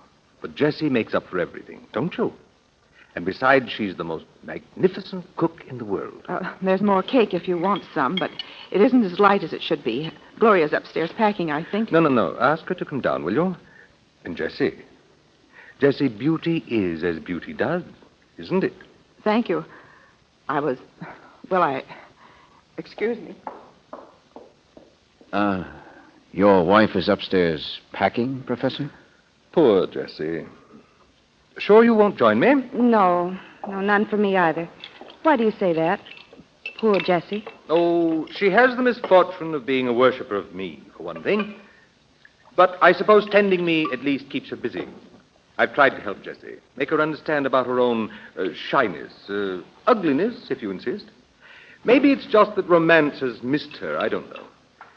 Never done anything but work here all along. Excuse me, Professor, but I'm still curious about something else. Jessie said your wife was packing. Valentine, my wife. I've done everything possible, everything for years. Money, time, attention. I'm afraid I acted like a schoolboy just now, being offended when you asked if my wife were ill. Why do I pretend? Yes, she's upstairs packing now. The doctor is already a little late. The doctor? Yes. You see, against my better judgment, today is the day that he's coming to take her away, as the saying goes, to a place where she can get some mental rest.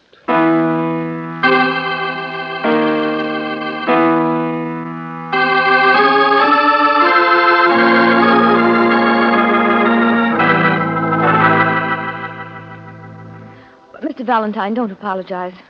I'm so sorry I bothered you, that's all. Darling, you mentioned to him on the telephone something about 10 years ago. I know. I can remember all that. And I can explain to you quite simply. Well, I really don't think it's any of our business, Mrs. Cable. No, of course not.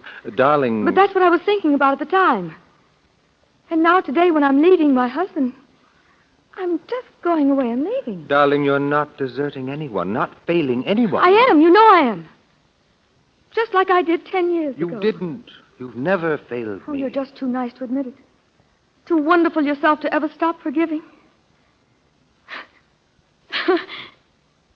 I wonder if Mary Magdalene ever failed anyone. Oh, get out of here. Get out of here, all of you.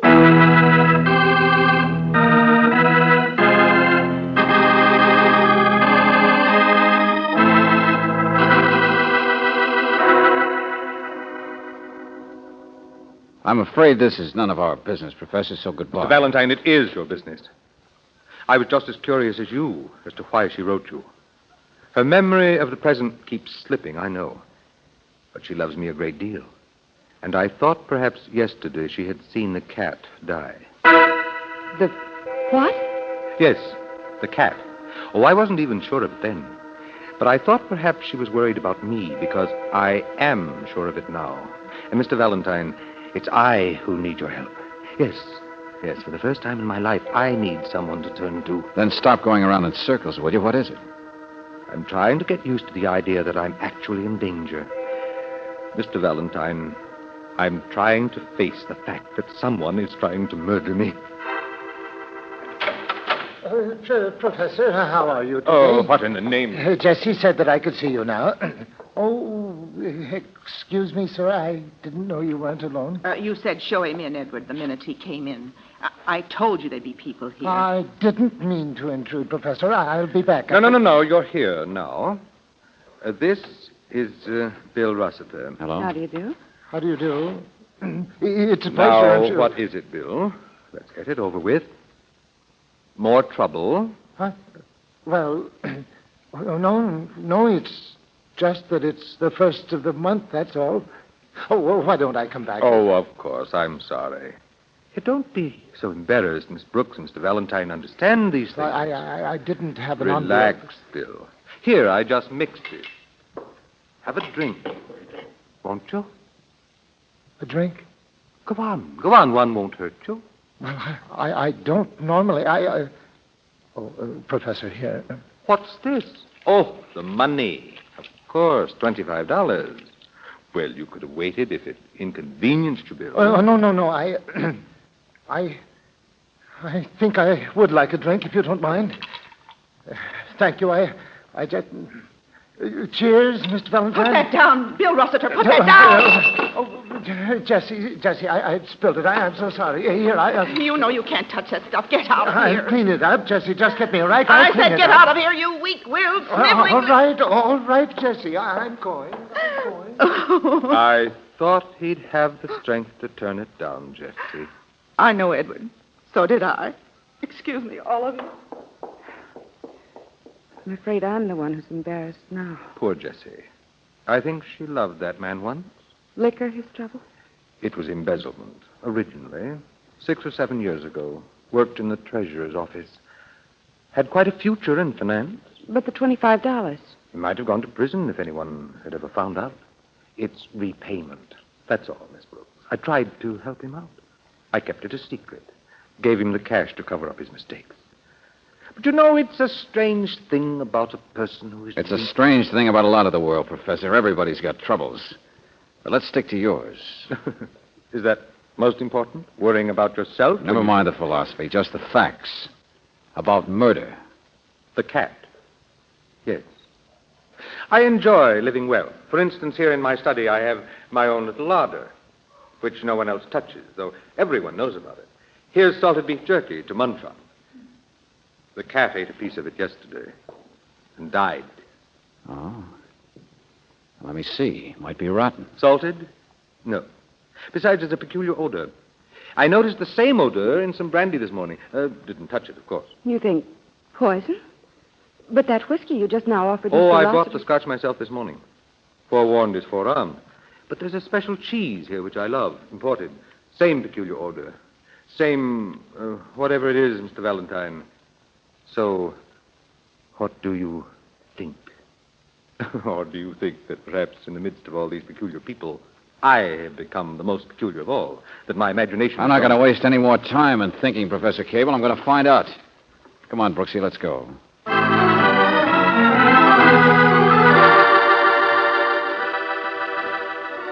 About 2 cc's mixed in with the salt there on the jerky, Mr. Valentine. You can see here where I precipitated Here's another report from the laboratory, George. Chemical analysis of brandy shows 3 or 4 cc's of a cyanic... Oh, yes, Mr. Valentine, the same thing in this report. Another cc and a half of the same stuff in the cheese. And it's deadly, all right, one of the strongest. Poison, that's what it is, poison.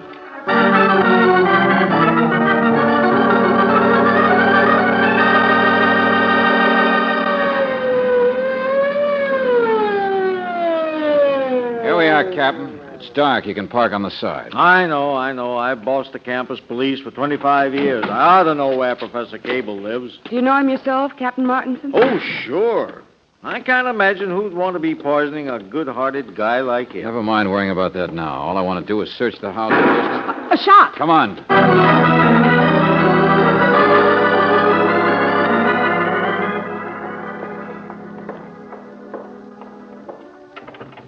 Here in this room, I think. Hey, wait. Listen. Someone trying to get out. Yeah, it's locked. We can get in through the bathroom, around the end of the hall. Yeah, here we are. In here. There's the French door left open. The gun? Yeah. Isn't that a gun there in the moonlight? Sure. Somebody threw it down when they ran out the French door. Now, the lights must be someplace. By the door that was locked. Over here. He's still alive, still trying to unlock it. Oh. George. Yeah. And it's not the professor. And I'm afraid she's dead. It's Jessie. She's the one who was shot. It's poor Jessie.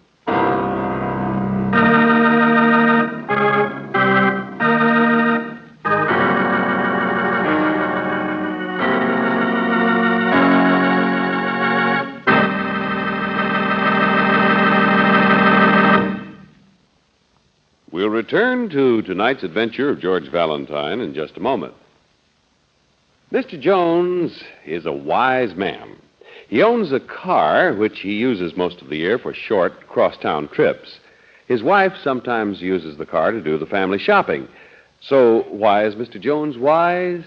Because he knows that kind of driving is tough on car engines. Short trips prevent an engine from warming up, and every time the ignition is turned off, acid-laden moisture can cause corrosive rust in the cylinders. That's why city motorists everywhere in the West will tell you more people prefer RPM motor oil than any other brand. And the reason RPM is first choice where driving's toughest is because it's compounded to adhere to all interior engine parts at all times. Even if you left your car standing idle for weeks, corrosive rust couldn't get started. RPM is further compounded to stop oxidation, prevent carbon and lacquer formations. In fact, it's the best engine insurance you can buy. Ask tomorrow for the oil that's first choice where driving's toughest. Ask for RPM at standard stations and independent Chevron gas stations, where they say and mean, we take better care of your car.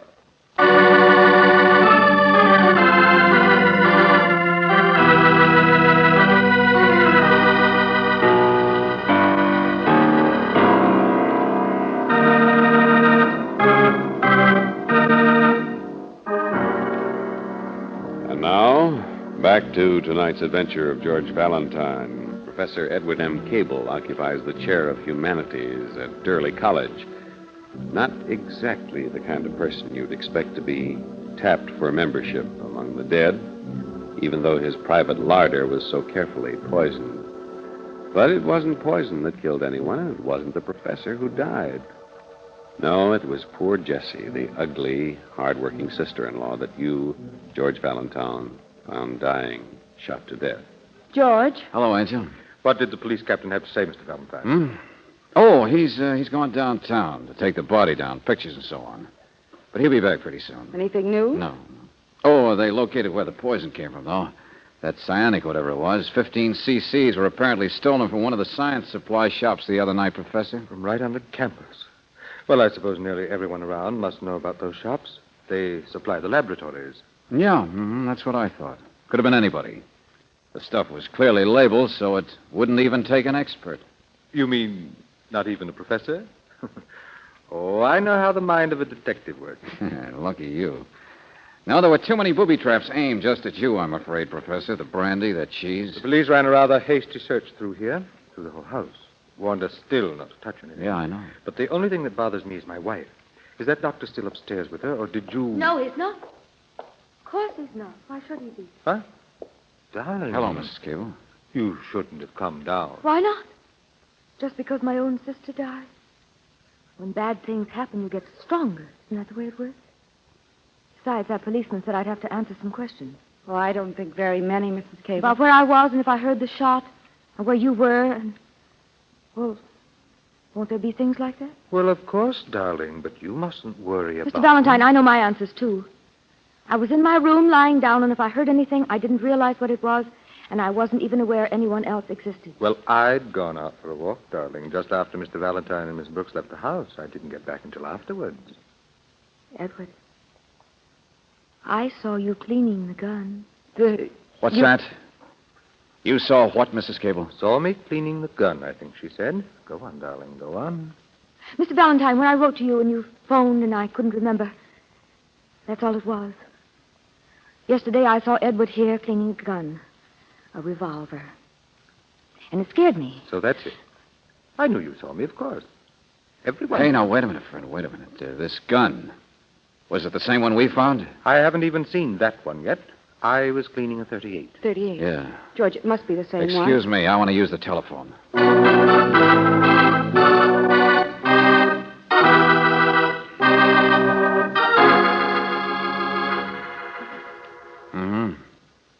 Okay, Captain, I'll wait for you.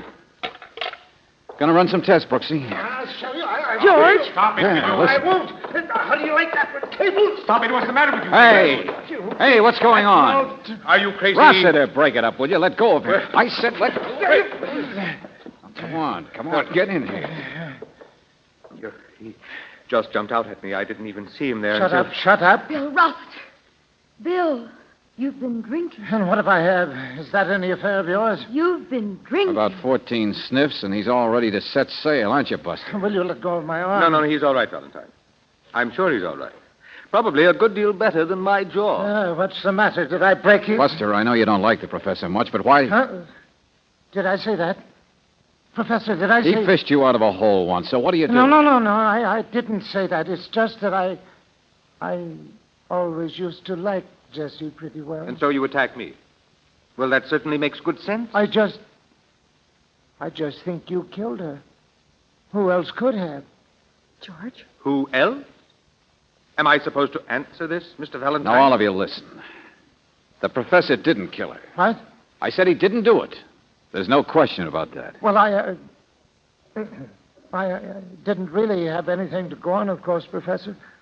I don't know what comes over me exactly when I get this way. Of course he couldn't. He's never done anything bad in his whole life. Mrs. Cable, please. 10 years ago, there was a young English instructor. Oh, he's not even here anymore. But I thought for a while that I'd married the wrong man. And Darling, it's all forgotten. I couldn't help myself. And yet you've never once blamed me. You've never once raised your voice For the or last failed time, to forgive. Mrs. Cable, we don't want to hear it. Come on, Professor. I can't stand any more of this. Well? You know what I mean. Valentine, you've just seen that when a man tries to help people, sooner or later they turn on him. They hate him for it. That's a good cliche. Do you mind if I fix myself a brandy and soda? Why? You want to take it back in there and wave it in front of poor Rossiter's nose? He's an unfortunate case. Just no willpower. You should know. Aren't you afraid you'll pour yourself some poison? Oh, no. When I went out this evening, I picked up a fresh bottle, and the soda, too. Well, you're so careful. You're so rude. Oh, I don't mean to offend, but you did just say that you knew I hadn't killed Jessie, so really... Buster, do you want me to draw you a diagram? Pardon me, Oh, no, I'm getting that. Yeah, hello. Speaking. Uh-huh. Uh-huh. That's it, huh? Okay, thanks. George, what was it? Well, Valentine, come on. Don't keep us in suspense. It's what I asked the police to check earlier. It's what everything has been pointing to and nobody's yet looked at. Buster, it's exactly what you know it is. What? Jessie committed suicide. Suicide? Yeah. It all fits, doesn't it? Who's the most likely person to have done the poisoning? Well, I know it's Jessie. She kept house. She was here all the time. And if you assume for a minute that she was the poisoner, then the rest of it falls together, too. The bright boy here got suspicious. She got scared. And then who shows up at the house? The cops. I thought she died before you and Captain Martinson got back. She didn't. I heard the shot myself, and she must have heard the siren. But, George, the open French windows and the locked hall door and the gun wasn't even near her body. Jessie stands by the open windows to see who's coming. And when she sees, she kills herself. And then her dying effort is to crawl for that hall door. To unlock it? Oh, no, Angel. To lock it. To keep us out. To keep from ever having to tell what she'd done. You mean the poisoning? Only George... Yes, the poisoning. I got him to run all the tests. Powder burns, paraffin, the works. They even got Jessie's fingerprints off that smelly imported cheese. A feeling of guilt. Well, it was a pretty weak thing to do. The poisoning. Yeah, I'm not so sure. You knew she was doing it, didn't you, Professor? Of course not. Because that's what tipped me, you know. Yesterday, you cleaned a gun and let everybody see you do it. Just in case anyone wanted to use it. Late this afternoon, when Jessie knew the poison wasn't working and the police were coming close, she must have wanted to use it on you. But where were you? I told you. Yes, I know, sure. Out taking a walk, sure. From the time we left until after we got back. And the poor frantic woman must have hoped and hoped that you'd get home first. But you didn't. And so she had to use it on herself. Just the way you planned she might. Mr. Valentine, sometimes people like yourself resent it when they come up against someone they can't understand. If you're talking about yourself, I think I can, Professor. But I doubt if your wife can, or Bill Rossiter in there. I'll say they can't. I've never met so many deluded people. They're weak. And you're strong. They lean on you, don't they? You make them lean on you until they don't even know their own mind. I'm afraid I know what's best for them, my dear. You know what's best for yourself, you mean? It's what you live on, isn't it? The missteps and the little mistakes that you forgive in others. And never let them forget that you're so forgiving. I helped those people, every one of them. If it weren't for me, they Yes, would... if it weren't for you, they might have faced the music of their own actions and now been able to walk around like human beings. But I've seen how you do it. I saw you make Bill Rossiter pay his little installment money in front of us, in front of strangers. The big, kind protector who loaned him money, who kept his crime secret and then waved a drink in his face to make him smell his own weakness. Well, he is weak. Yes. And I saw you throw digs at poor Jessie about her ugliness. And your wife about her condition that you must have caused. And a million more things to make them all worship the tin god professor of humanities. You're as mentally sick as your wife. Brooksy, cut it out. Will you stop it? Doesn't do any good. We can't ever prove anything about him. We'll never get back at him any better than Jessie did. The one person who could see through him, whose life he'd wrecked, and who could see what he'd done to the lives of other people. She tried with poison and she lost out. She wasn't smart enough to pull the trick. So let's get out of here before I just plain pull his wings off.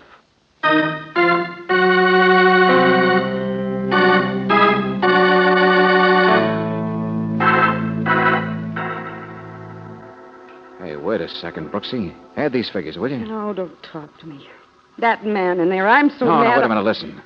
2 cc's plus 3 or 4 cc's plus 1.5 cc's. About 7 or 8, isn't it?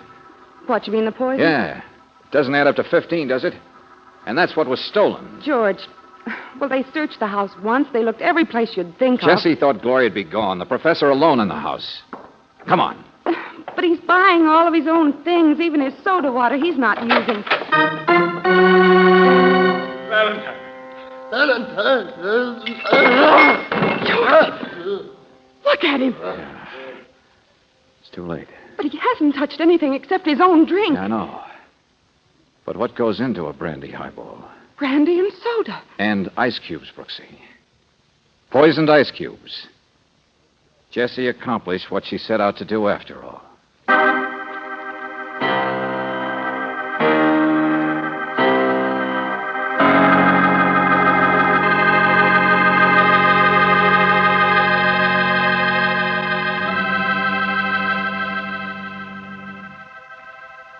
George, Hmm. in a way, I'm sorry for a man like Professor Cable. Oh, yes, you're a great guy. Help old ladies across the street and then push them into a manhole. George, what's a chair of humanities? I don't know, search me. Covers a lot of subjects, doesn't it? Why, you thinking of applying for the vacancy? No. No, darling. I don't want a chair. I'd be happy with just a lap.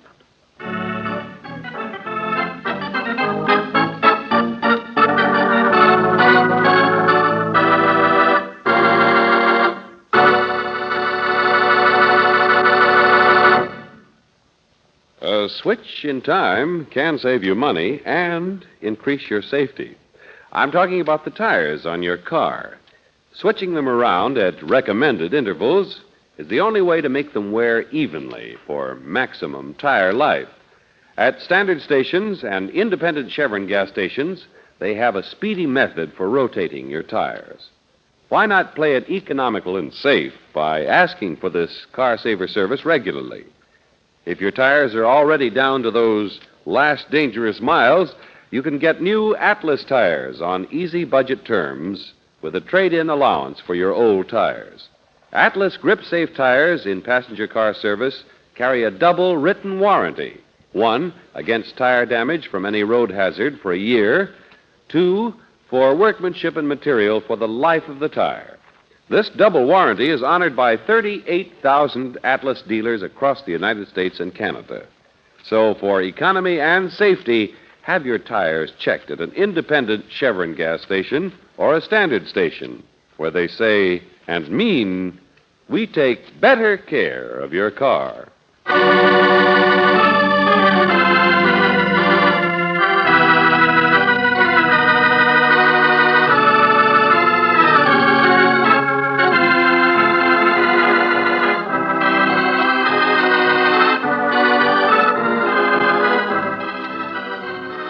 Tonight's adventure of George Valentine has been brought to you by Standard Oil Company of California on behalf of independent Chevron gas stations and Standard stations throughout the West. Robert Bailey is starred as George, with Virginia Gregg as Brooksy. Let George Do It is written by David Victor and Jackson Gillis and directed by Don Clark. Ted Osborne was heard as Cable, Lorene Tuttle as Gloria, Bob Griffin as Rossiter, Noreen Gamil as Jessie, and Victor Rodman as the captain. The music was composed and presented by Eddie Dunstetter. Your announcer, John Heaston. Listen again next week, same time, same station, to Let George Do It. This is the Mutual Don Lee Broadcasting System.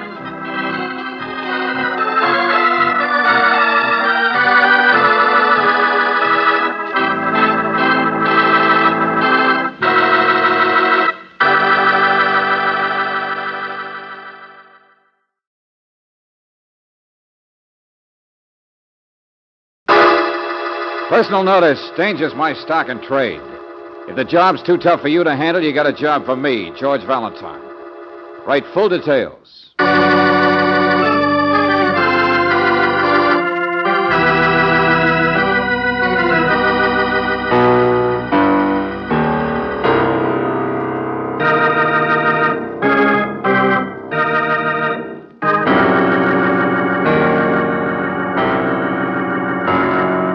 Standard Oil Company of California, on behalf of independent Chevron gas stations and Standard stations throughout the West, invites you to Let George Do It.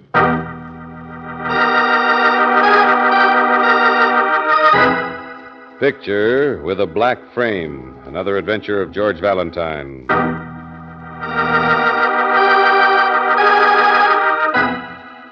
Dear Mr. Valentine, here is the opportunity of a lifetime. And this is not an advertisement. You probably have had your eye on a beautiful new car that you've always wanted. Or there's some high dramatic blonde that you've never quite been able to afford. Or maybe it's just a trip to Europe that you'd like to have. Well, my friend, you're going to have them all. Yes, sir, each and every one. Or whatever else you'd like to purchase with the biggest chunk of lettuce you ever saw. That lettuce is going to be yours, Mr. Valentine. You can just take your murder cases and stack them in the closet when you've heard what I've got to say. Because, Valentine, I got a proposition with bells on it. Bells that ring.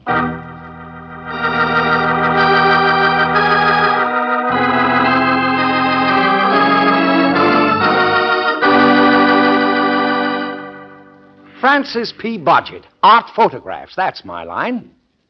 What was that? Maybe I'd better get back to my typing. Now, honey, listen to what I have to say. Every man has a vocation and an avocation. His business and his pleasure. But you've tried to combine yours. Don't get me wrong. I'm a legitimate photographer. Artistic shots of your home and kiddies with family groups especially. Yeah, I'll keep it in mind. And when it comes to Sunday and the normal busman is taking a holiday, where am I? Out at the country club taking pictures. Family group. Valentine, listen to me. Sunday I take a picture, see, because this citizen says take it. He says there's a couple of newlyweds over there behind the potted palm dancing with themselves. Take a picture. And so what do I say? 2 8x10's $5. And you're going to give me 40%. That's $2. Detective, I take the picture and I develop it last night. And now I got a print right here. You see, it's not just a routine picture. Because now I catch on. It's not just routine people. You mean the newlyweds? Honey, you just said yourself a misnomer. That's what they're not. Now, the man, I'm not too sure about him. He didn't come out too clear. But the girl, well, there's something. Of course, the photograph doesn't convey the pearls by Cartier, the dress like Eider down, or perfume... Roger, would you please stop talking and say something? Tonemaker. That's something, isn't it? Tonemaker? Like in the Blue Book, honey. Like in stocks and bonds. Like in the biggest marble palace with millions and millions and millions. The girl's a tonemaker. Now you get me? Yes. Yes, I think I'm finally beginning Or to. at least she is going to be shortly. And that's the point. Her name is Lydia, and she's going to marry Whitley Tonemaker. She's staying out at their place now, according to the society page. Oh, it's an understatement to say that little Lydia was displeased when I slapped this photo of her. So intimate with somebody else. Displeased. She practically chased me a mile before I got away. There, honey, now I can see the light of understanding on your lovely face. You certainly do. It's blackmail. That's what your picture is. Just something to blackmail somebody named Lydia with. No, don't get Victorian on me. Sure, Brooksy. Let's hear the rest of it. But, George, no, this I'm always interested in a good proposition. Where do I fit in? Every man has his limitations. This marble Tonamaker Palace isn't so easy to crash. And in my case, well, I could maybe use a little more polish or respectability. You can say that again. You want me to front for the job, is that You've it? driven the nail clear through the board. That's it. Well, come on, partner. Let's see the picture. Well, I do have it right here. Hey, but that's only the print. Where's the negative? Not so fast. My place is down at the Bedford. You didn't bring it, huh? Well, okay, hold up the print. I can't see it very But first, we got to work out an agreement. Get away from there. Oh, let me see it. I won't hurt it. No, not until you've agreed to it. Look out, Hey, you're that's an carrying open it. window, Buster. There. Scatter to the birds. All right. So you tear it up and throw it out. You shouldn't be so grabby, partner. Why don't you cool off? I'm with you. Now, suppose you tell me who asked you to take that picture in the first place, huh? Maybe I'm wrong. Maybe you're not the type to confide in. You're right, friend. I'm more the type for this. Hey, cut it out. Now, don't. Now, get out of here, you two-type. Pin type. All right, so I'm wrong. Lay off. Well, what a nice character. Yeah. Brooksy, I think I'd better trot over and crash that Tonamaker Palace. This girl, Lydia, may need a little warning. With that thing loose, I'll say she does. Wait till I get my hat. You're George. not going, just me. But You've got a it's- job picking up the pieces of that photograph down on the street, Angel. Happy jigsaw.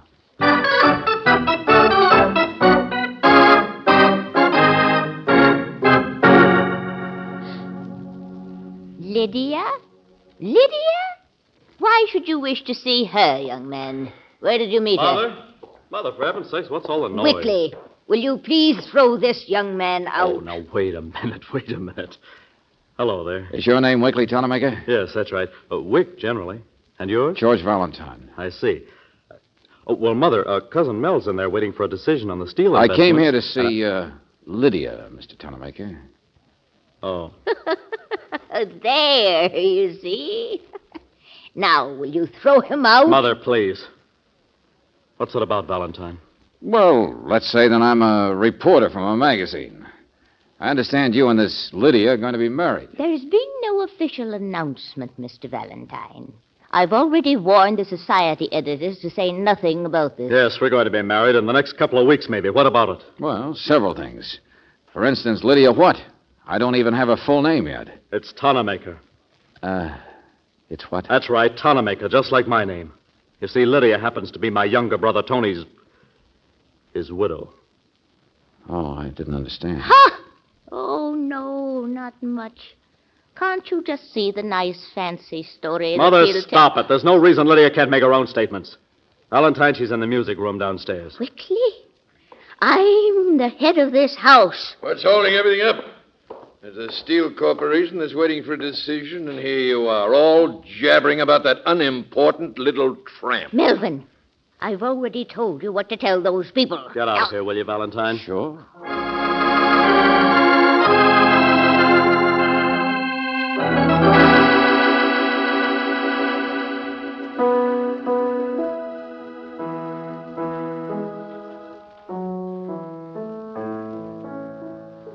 Quite a place, isn't it, Mr. Valentine? No bars on the windows, of course. Yeah. You're certain there isn't a chaperone listening in? Oh, this is my free time. We're quite alone. I assure you, I was also alone last Sunday. I wasn't at any country clubs having my picture taken. Mm-hmm. You weren't, huh? No. All right, Mrs. Tonamaker, The name's Lydia. You don't believe me, do you? Very well. What difference does it make? Look here, Lydia. You came to warn me, and I appreciate it. Mr. Valentine, do you know that I was never in this crazy place until a month ago? But I thought you were formally married I was to... married to Tony, but that was all in the East because Tony was the black sheep of the family. That was also several years ago. Tony died in 1947. Oh, I see.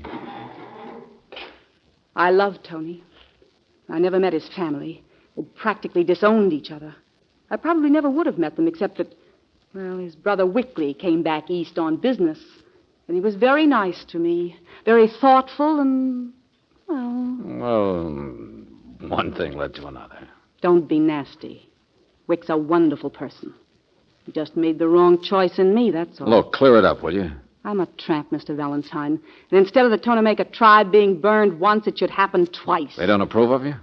Do you ever approve of gold-digging widows, of your own drinking children? Oh, Tony drank, huh? He was pretty hopeless, I'm afraid. He wasn't nearly the person Wick is. He died that way. Now, when I want to salvage something of my life with a very wonderful man, I find that no one approves. Wick's mother, Cousin Melvin, the family lawyers. All they care about is trying to prove to Wick that I'm not eligible, that I wear lipstick and speak to strange men. They want to break this up because they blame you for Tony's death? You understate it so badly, Mr. Valentine. You see, I murdered Tony. You what? Yes. Yes, indeed. Sure, I poured him full of drinks and pushed his car over a cliff. Of course, the police could never prove it. I was much too clever for that. Now, look, lady, will you But the motive was all there. It was money. Tony's peddling little trust fund. I'm the little tramp who broke into the palace grounds by marrying the black sheep. But once I'm through the Tonamaker fence, of course, I have to get rid of the little one and go for the big ones. Wickley, no less, the head of the family, the richest of them all. The one who builds the trust fund. Don't stop doodling on that thing, will you? So that's what they think. And it wouldn't make any difference if you happen to love Wick now, I suppose. Do I? Mr. Valentine, at this point, I'm really not sure that I care what any of the Tonamakers tried. No, you don't care, do you? Like you don't care that Wick's not the head of the family. He'll stand up to them. I know he will. To his old crone of a mother and his nasty-minded cousins. Will he if it turns out you're running around with somebody else? If it were ever found out that a picture was taken of you for blackmail purposes? Now, come on. Who were you with last Sunday? For the last time, I tell you nobody. Only I am upset. I'm worried stiff. I received a telephone call this morning.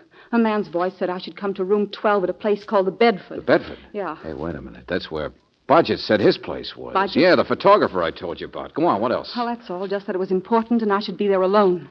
Only I'm afraid to. I thought it must be some kind of blackmail. I'd certainly be willing to pay to keep anything from poor Wick. Only I don't know what it is they could have. Really, I don't. But you'd like to find out, wouldn't you? Yeah. Because you think it's probably a frame. Well, okay, Lydia, let's find out. Let's walk right into it, see what the picture is. Oh, Mr. Valentine, thanks. Come on.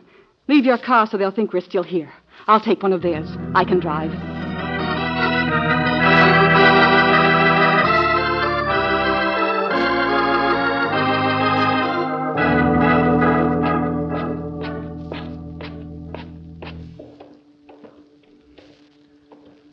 Bedford, huh? Not much of a place, is it? It's so dark in the corridor. Well, there, that's 10. Yeah, must be over here on the right. Hmm. So give me a lighter. Yeah. There it is. 12. Well, take it easy. People roll out the red carpet for this kind of business proposition. I guess we're early. I don't hear anyone. Well, there's got to be some lights on that wall. No, I can't seem to find it. Listen, Mr. Valentine. No, that was just me fumbling with the lighter. What the... Hey. Just a little flash bulb, that's all, folks. The birdie won't hurt you. It'll be a beautiful picture, I'm sure. Many thanks to both of you. Bodgett, where are you? Turn... He got away. Flash, I couldn't see a thing. That was him? Yeah, that was him, all right. Here's the lighter. Well, this isn't his place. It can't be. No, but he took his picture. And I guess now you are in trouble. You and me and an empty hotel room. We didn't just walk into this frame, lady. We dived in head first.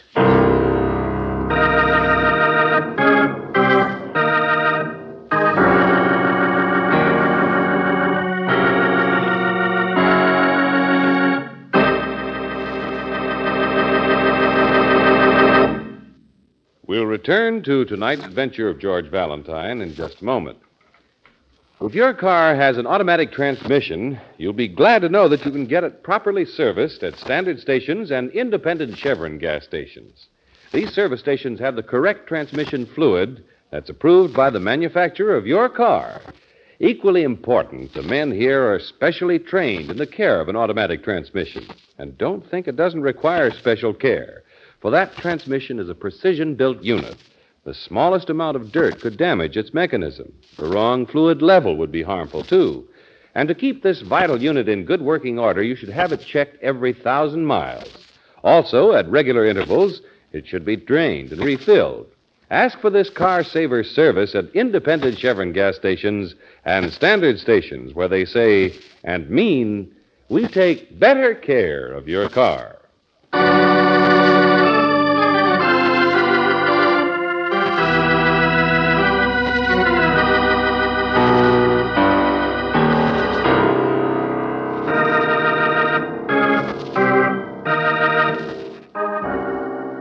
And now, back to tonight's adventure of George Valentine. You didn't just walk into a frame-up, you dived in head first. You and Lydia Tonemaker went to a certain address to find out just what kind of a blackmail offer was going to be made to her, just what kind of an incriminating picture they had of Lydia. And what happened? Of course, a picture was taken right then and there, a picture of the two of you to be used for blackmail. Needless to say, if your name is George Valentine, this is not the sort of thing that is easy to explain to Claire Brooks or to Lieutenant Riley. Oh, no. Don't even try. We understand. Okay, so I'm a sucker. Okay, And now will you don't please... make up excuses, George. You must have looked cute. All right, go on. Have fun. But that girl's in a spot, I tell you. I should hope to say so. A man with your reputation. Riley, will you please? All right. The Bedford, you say, Valentine? Yes, that's the same place Bodgett told us his shop was. Well, there's New Bedford, Old Bedford, Bedford Uptown, and several others. But it only took us about 5 minutes of checking to find out that none of those places ever even heard about Well, it. look, Riley, I had no reason to check. At least we know he's a photographer. We can't find anybody who knows anything about The first time I saw him, I was too interested in getting a look at the picture he'd already taken. Would you really like to see that first picture, George? Oh, would I? Huh? Hey, Brooksy, you don't mean you found all those pieces? Well, there's still some gaps, but I think you can tell what the picture was. The one he persuaded us was so important. Huh? Oh. Good shot, isn't it? Man and a woman. Yes, George. Hetty Lamar and Victor McCoy. Yes, I recognize him. Sucker, I believe that was the way you so perceptibly described yourself. So the whole thing has been a frame. Bodgett's letter is coming to see us. Everything was just a come-on. I guess so. To get us interested and get you out there. And to shake Lydia loose from being so careful, so decorous for the sake of that family, and walk right into it with me. Pretty feeble, though, isn't it? Feeble? Yeah, sure. What can Bodgett do with a picture like that one of you two? The girl won't pay anything for it. She might lose a lot of happiness from it. I told you what's going on in the Tonemaker dynasty. Everybody trying to break up a marriage to Wick. George, one of those people must have hired Bodgett. Yes, Angel. All I have to do is find out who hired him. Or else kick myself out of town.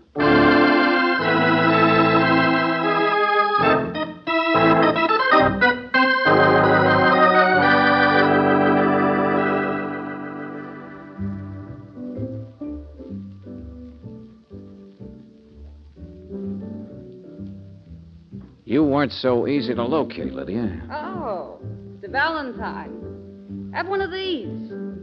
Bartender. No thanks. What happened? They throw you out already? I walked right out by myself. Why shouldn't I? I'm a gone woman now. All right, rub it in. Wasn't your fault. There are certain ways a murderess and gold digger's supposed to act. And I've been so careful not to act any of them. A soap and water girl, strictly. Ever since I came here from the East, I've walked the little old-fashioned line. Looks more like a line of old fashions now. Oh, yeah, now I'm different. Look at me. Eyeshadow, French makeup. Smell. Black orchids, imported. A huzzy's a huzzy, Mr. Valentine. Bring me another one, bartender. Hey, wait a minute. Look, you don't really want it, do you? I don't even like the taste. I'm just sick and tired of What's the trying... matter with that sissy boyfriend? Didn't you tell Wick what happened? Did you explain to him? I couldn't even talk to him alone. His mother wanted him. There's a family conference on the steel industry. Why do you waste your time in the first place on a guy like that? Because I'm a conniving little tramp, that's why. I'm out after money. I've crashed the gate, now I'm trying to get control of the whole Tonemaker empire. The whole silly... Oh. Man enough to knock your block off 5 times. All right. I'm sorry. Wick is just... Oh, well. Change the subject. Who hired Bodgett? Figured that out, too, huh? Ah, what difference does it make? If you married Wick, the whole inheritance picture of the Tonamaker Empire would change. Probably lots of people would like to see him stay a bachelor the rest of his life. I'm sure all of them would. So what? Whoever did it has plans for the picture. That's the important thing. The entire family's been involved in our conference for most of the day. They want to see me in half an hour. You want to bet they've already seen that picture of us? Of course they have. So don't worry, Lydia. I'll be there in a half hour, too. But with some facts. If I can find them.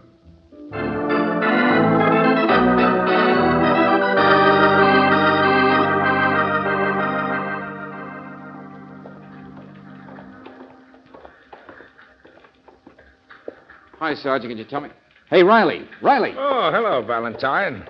Say, I sent the Tonamakers the picture. Did you see it? What are you talking about? George, Lieutenant Riley found the picture, the one of you and Lydia. Yeah? He sent it out to the Tonamaker house. You did what, Riley? Why? Give here, Valentine. Right in here.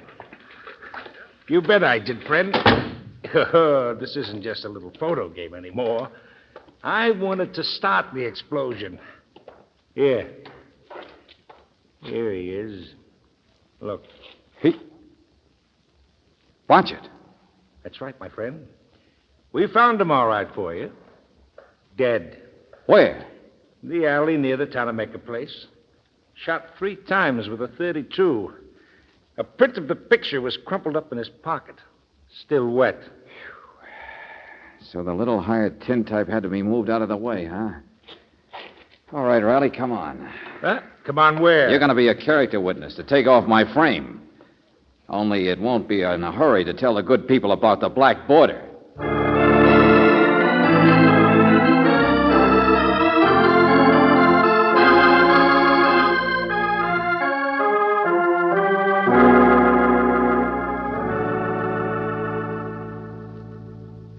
And that's exactly what happened at the Bedford, ladies and gentlemen. That explains the picture. Oh, I don't believe it. Not one word of it. Mrs. Tonamaker, Mr. Valentine hadn't even met your daughter-in-law until this morning. You will please not refer to her as my daughter-in-law. Mother, stop it, will you? I don't see why she should. I agree with her, Wickley. Shut up. Shut up, all of you. Wickley. You've all been trying to stop me from marrying Lydia ever since I met her. You've tried every dirty trick you could think of. Wickley, stop that this minute. I guess it might have worked, all your propaganda against her. I was beginning to doubt myself.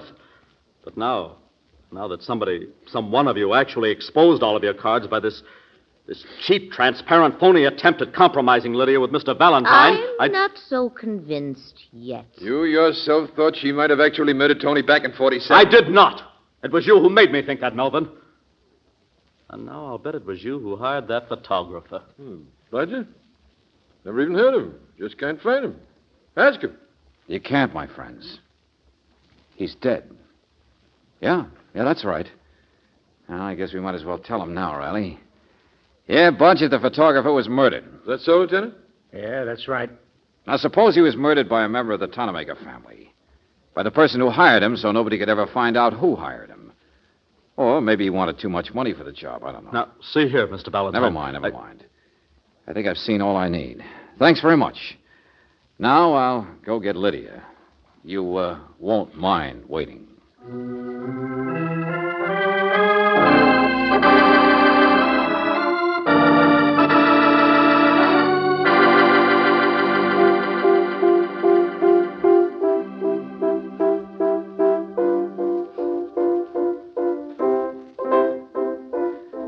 You got called plenty of names by the others, Lydia. Gold digger? Murderess? Oh, sure. The works. I told you Wickley was a man. He'd stand up... Go on playing, will you, Lydia? Lydia, whoever hired Bodgett did a crazy thing. Or, at least I thought so at first. He picked me. What? Now, why pick me for a patsy? To be framed in that picture with you? Well, you see, I finally caught on. They needed somebody who'd be able to break past the guard in this crazy house. Somebody who'd be stubborn enough to get sore after it all happened and then, like I just did, come up to tell them all off. Explain just what a transparent, cheap attempt it was. Why? He wanted the picture to be convincing. We were trying to keep Wickley from marrying the little tramp. Lydia, when they called you all those names, gold digger, murderess, you know what I said? What, Mr. Valentine? I said nothing. What's that? I didn't agree because I saw it all so clearly, Lydia. Why the picture frame-up had to be arranged so transparently. Because timid little Wickley had to see right through it. He wouldn't let his dirty old family do a thing like that, no sirree. And would he ever believe that one of them hadn't hired Budget? Not in a million years. He'd just defy everybody, including his own better judgment, and marry you. I just completely don't understand. You hired Budget, sister. You said you'd never seen the little man before. You also told me you hadn't been wearing perfume since you came to live with the stuffy makers. And yet he knew enough about you to mention that your perfume had something to do with orchids. And it does.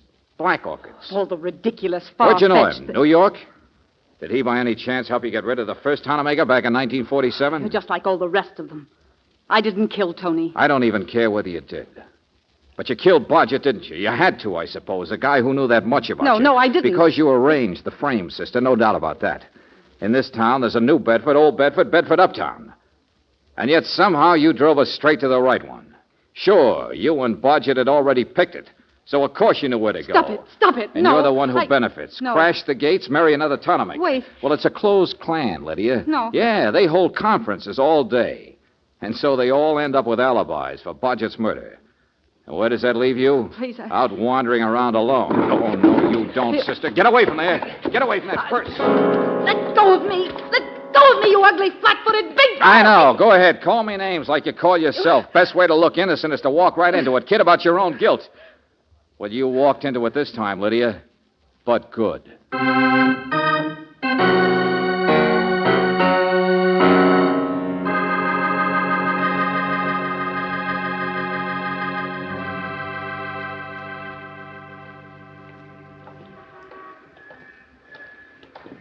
Yeah, she just fell apart, Angel. Even admitted killing Tony. Riley's writing it all down. Well, it shows what happens when a girl gets ambitious, doesn't it, George? It sure does. So, just let that be a lesson to you, Brooksy. Well, the only thing that bothers me is... Hold it, neighbors. Hey! There you are. Thanks very much. Here's your card. Mail it in to What in the name of heaven is that? Snappy photo service made in the card. That's all you have. Hey, did that guy just George, take now a... stop. He didn't do anything. He just took our picture. A nice, intimate shot. Strolling arm in arm. Hey, give me that No, card. I'll tell that guy. no. Maybe I'll want to get ambitious someday. Huh? Just wait till I show it to my family, darling.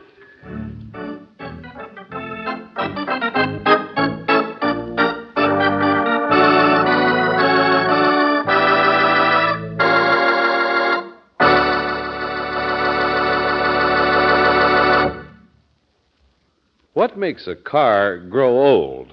What makes it lose its pep and power? Well, one of the biggest threats to your car's youth is gum. Gum that makes engine parts stick. This gum is caused by impurities that are found in most raw gasoline. The only way to get rid of these impurities is to refine them out. And Chevron Supreme is the gasoline that is super refined to eliminate gum. Just try a tankful tomorrow. Chevron Supreme gasoline will give you that new car feeling. You'll notice how your car starts faster, how much more peppy it is in traffic, and how it gives you new ping-free power on hills. Another thing you can depend on from this premium quality gasoline is full mileage in the kind of driving you do. So ask for super refined Chevron Supreme and enjoy again that new car feeling. Ask for it at standard stations and independent Chevron gas stations where they say and mean, we take better care of your car.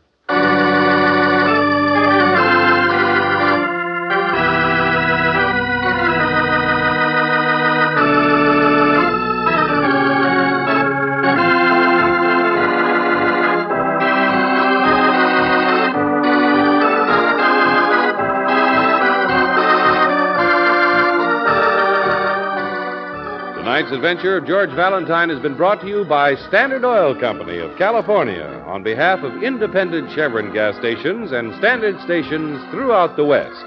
Robert Bailey is starred as George with Virginia Gregg as Brooksy. Wally Mayer appears as Lieutenant Riley. Let George Do It is written by David Victor and Jackson Gillis and directed by Don Clark. Joe Forte was heard as Bodgett, Louise Arthur as Lydia, Lorene Tuttle as Mrs. Tannemaker, Jack Edwards as Wickley, and Paul McVeigh as Melvin. The music is composed and presented by Eddie Dunstetter. Your announcer, John Heaston. If you've been putting off your contribution to the 1950 Cancer Crusade, the time is now, as time is short. Please mail your contribution today to Cancer, care of your local post office. Listen again next week, same time, same station, to Let George Do It.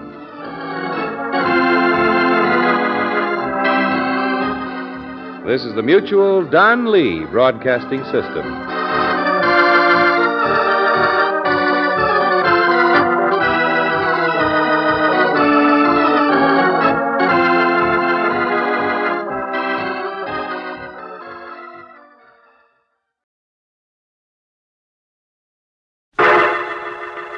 Personal notice. Danger's my stock and trade.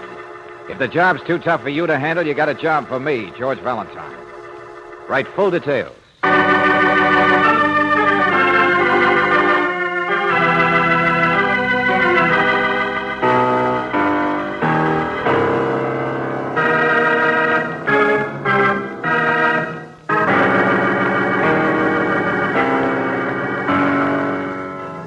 Standard Oil Company of California, on behalf of independent Chevron gas stations and standard stations throughout the West, invites you to Let George Do It.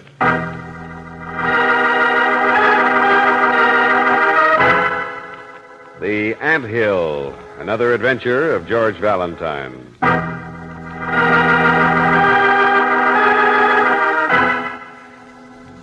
Dear Mr. Valentine, I am without doubt the ugliest man in the world. Hey, wait a minute. Who is this? However, I need your help or the man standing beside me will go crazy.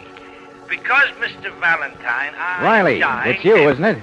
Lieutenant Riley. Yes, it's me, and I'm the one going crazy. All right, have it your own way. Only what are you talking about? Valentine, I've got a client for you. A little ugly stumblebum wants your help. A slot machine repairman, no less. He needs help, or at least he won't help me unless somebody helps him. Only he won't trust the police I don't blame him. You make so much sense. Okay, then, let's say I need your help. Sure, this little guy isn't much, but the idea Riley, is... hold it, will you? You said this guy's dying? Yeah, police hospital.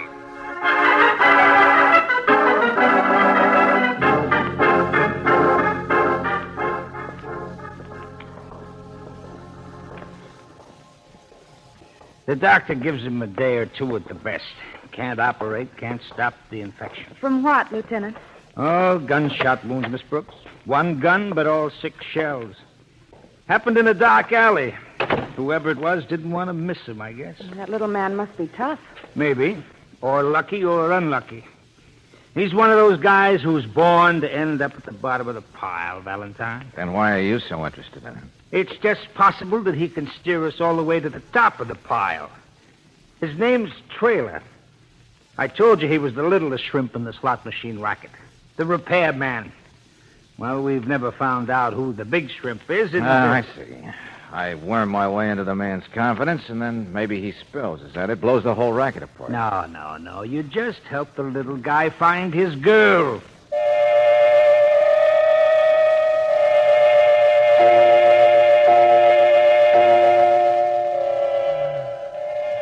Betty.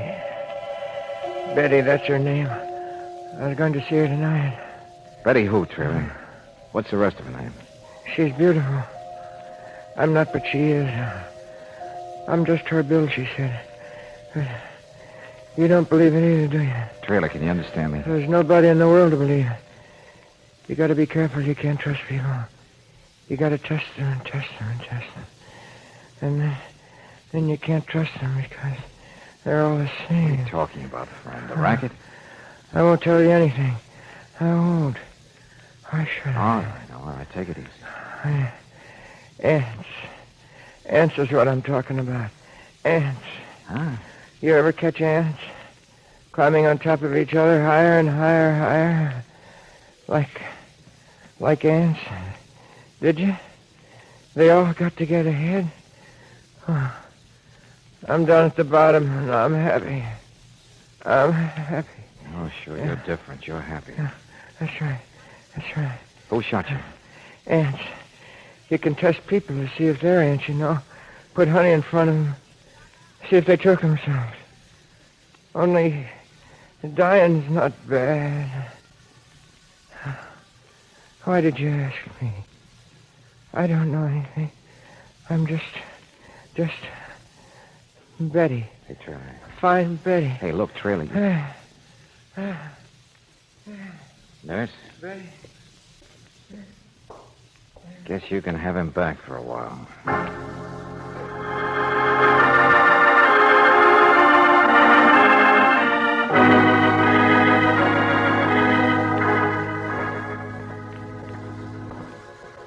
Itinerant master mechanic, fixes slot machines, drifts around a lot. Riley, I'm willing to bet he doesn't know anything that'll ever help you pry open the big time. Is that so? Well, just let me show you. Look in here. Oh, you mean the tall, skinny man over there? Yeah, Wilson, the highest-priced legal beagle in the state. Waiting to see if anybody off stage needs defending, huh? That's it. The watchdog. Ever alert. Just in case the police have a squealer who might stop worrying about the girlfriend and climb out of his delirium long enough to sing. Sing? What's this? What's all this, Lieutenant? Somebody singing? That's right, Mr. Wilson.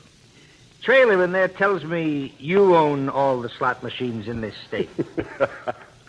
Yes, of course. It's just a sideline, though, rather a bother, particularly when I don't live in this town. Here on business, Mr. Wilton? I beg your pardon. Mr. Valentine and Miss Brooks. How do you do? Charles. No, I've been retained by a client, Mr. Valentine. Oh, who's that? The Black Company. Riley here knows about it. Oh, yeah, sure. Out-of-town corporation.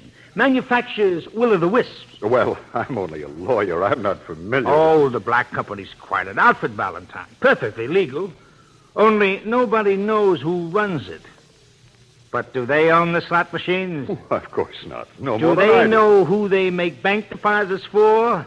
Does this bird trailer even know who he works for? Does anybody? The basis of all good organization, Lieutenant, is the pyramid. Like a spy system, huh? No one man knows enough to incriminate any of the others. Then why are you here, Mr. Wilton? Why are you worried about this trailer person?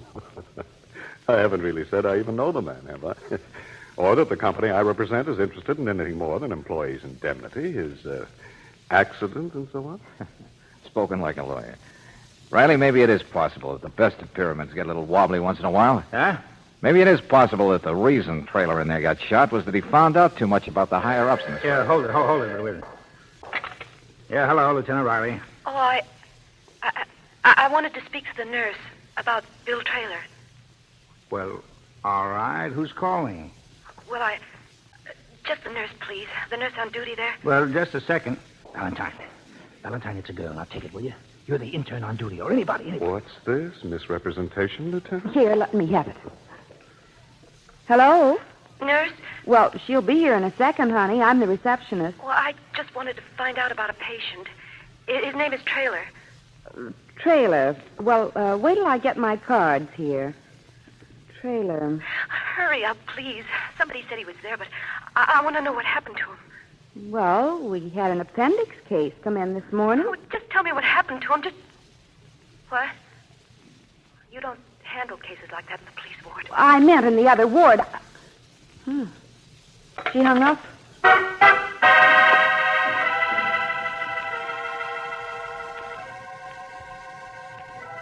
It's all right. We got the number. Call came from a phone in a bar at 1612 Commercial Lane. The old Durfee Hill section, huh? Yeah. It's quite a district. A 50-cent flop house or a $5,000 penthouse. It's what the harness boys call the ant hill, Valentine.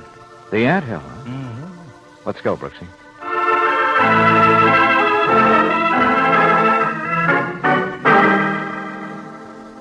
1 million people a day use that phone. My friend, every third one tries a slug. But, bartender, all we wanted to know Besides, was... if you whistle at a dame, where's it get you? Maybe your boyfriend's a prize fighter. Me, I'll take television any day. The girl used the phone only a few minutes ago. Who was she? Should I know? Should I watch the cash register and be a bulldog for the phone company at the same time? All right. You don't know. Or maybe you don't want to know. I suppose you never heard of a guy named Trailer around here either. Trailer? No, not until the fight last night. What fight? Him and Louie. Who'd you think? Nice guy, that Trailer, I guess. But he'll never amount to much, mixing it up with a guy like slow Louie. down, will you? Slow down. Who's Louie? And what was this fight about? About a dame, natural, classy blonde, lives up the street, named Betty. Fight ended quick. We threw them both out. Betty? Sure. See what I mean about whistling at dames? You mean this guy, Louie's tough? Go on, more about Louie. Not a price fighter, no, but a real sharp boy, just the same. Working his way up for a good outfit. Makes collections for the black company. That's slot machines to use. Oh, fellow employee, huh? Only Louie's higher up in the pile. He makes collections from guys like you. From me? You're crazy. Sure. What's the rest of his name? Louie what?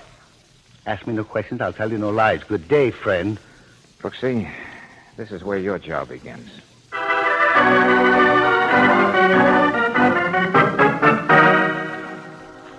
I said I'm sorry, sister. Wrong place. No Betty here. Now beat it, will you? Hi, lady. Find your party? Well, no. This gentleman... Look, what is this? The Census Bureau? Box of flowers, Mac. Sign here. What? Oh, look, all of you go someplace. I haven't got all day. Sign here and don't keep the pen. All right.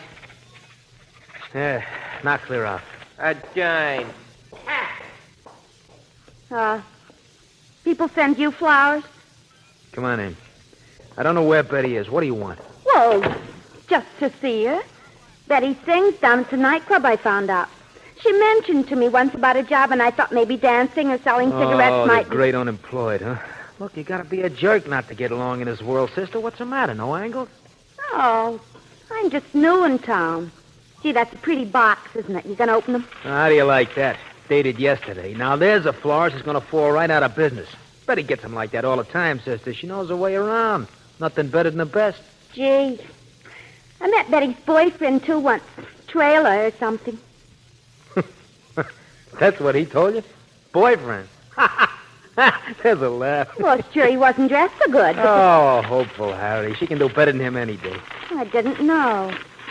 You mean you're the one she... Say, roses. Look, I'm Betty's brother. My name is Louie. Oh. Now, where did you say you met Betty? Gee, has the girl got to relieve all of her privacy? We was only in the beauty shop. I was seeing about a tent. Don't look at me that way. She spoke to me because I complimented her on a corsage she said her boyfriend gave her. Boyfriend? Look at that, sister. Those aren't just roses. A wristwatch wrapped around them, you see? Holy smoke. I'm an admirer, see? Guy she hasn't even met. Told you she was good looking. You ought to hear what they say about her singing. We're going places, her and me. You don't have to hate my wrists about it. So go be unemployed. Beat it, will you? Dear Betty, I look forward to meeting you. What's that? I'm on the level, and I don't mean just opposite your eyes when I say I'm not a masher, and won't you please telephone me at Durfee Hills? Here, give me that. Hey, let go. Just a card with the roses, that's all. Come on, get out of here. Gosh, I'm not going to try to beat Betty's time or anything. I'll say you're not. I never heard that name anyway, Mr. Black or... Black!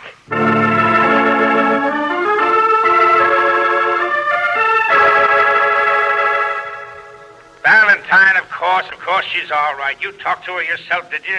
Sure, Brooksy read me the note she'd seen on the flowers, but We had a man watching him. After Miss Brooks left that place, this Louie fella took off in the opposite direction like a flying duck. But my man lost him. Now, will you please clear up what you've been doing? That Durfee Hill number in the flower note. It's a new number, Riley. Private listing and installed only a couple of days ago from somebody from out of town who just rented this place. What place? The fanciest penthouse in the whole section. Hey, Riley, people really look like ants from up here. You mean... Sure, I'm in the place. There was a loose hinge on the service door and nobody inside. You've got the loose hinge, my friend. Don't you realize it was a Mr. Black who sent those flowers? Oh, Riley, add two and two, will you? Nobody knows who owns the slot machines, who runs the Black Company. And yet a mysterious Mr. Black shows up in town, a man nobody's seen, not even the janitor downstairs. Trailer's girl, Betty, she must have seen him. No, remember? He just wanted to meet her. Probably had seen her at the nightclub or something. But that was Black's mistake if he wanted to stay incognito, giving a girl his telephone number. Because now here I am with $10,000 in my pocket. With what? What'd you say? Sure. Must be collection time in the 3 Lemon business. About 2 seconds ago, a delivery boy hands me an envelope at the door. Inside was an accounting sheet for all the slot machines on the south side and proceeds for the past month. Well, Riley, I figured out who's the man at the top of the anthill. Don't ask me how long it'll last or why it works this way. But right now, Riley, that man seems to be me.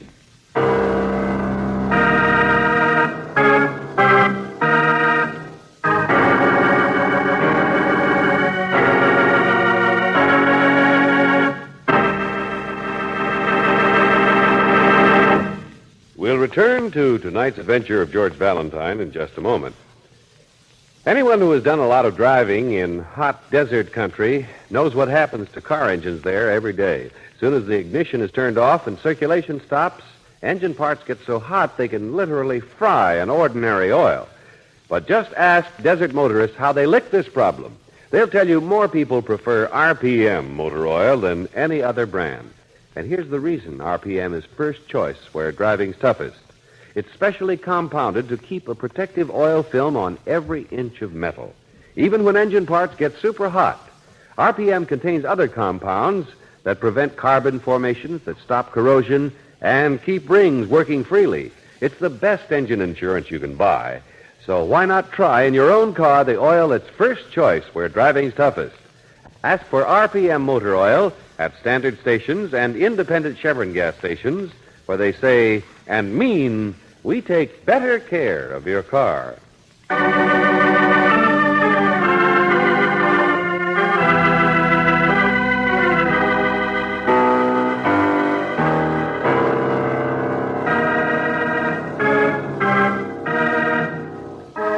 And now back to tonight's adventure of George Valentine. You go to help Lieutenant Riley because there's a man dying in the police hospital who might tell what he knows about the slot machine racket, provided somebody helps him find his girl, Betty. Well, so far you haven't found Betty, though you have discovered that there's someone else in her life. Someone a little more successful than Trailer, a man who calls himself Mr. Black, who owns the slot machines, whose identity is a secret even from his own employees. Only if your name is George Valentine, now it's you who occupy Mr. Black's apartment. It's a dangerous game, and no one realizes that better than Claire Brooks. Down at the police hospital now, she seems unable to help. I don't know anything. I tell you, I don't know. If you could just remember why you and Louie had that fight last night in the bar. Was it over Betty? Betty? Or is something wrong in the business? In the Black Company? Find Betty. Just find Betty.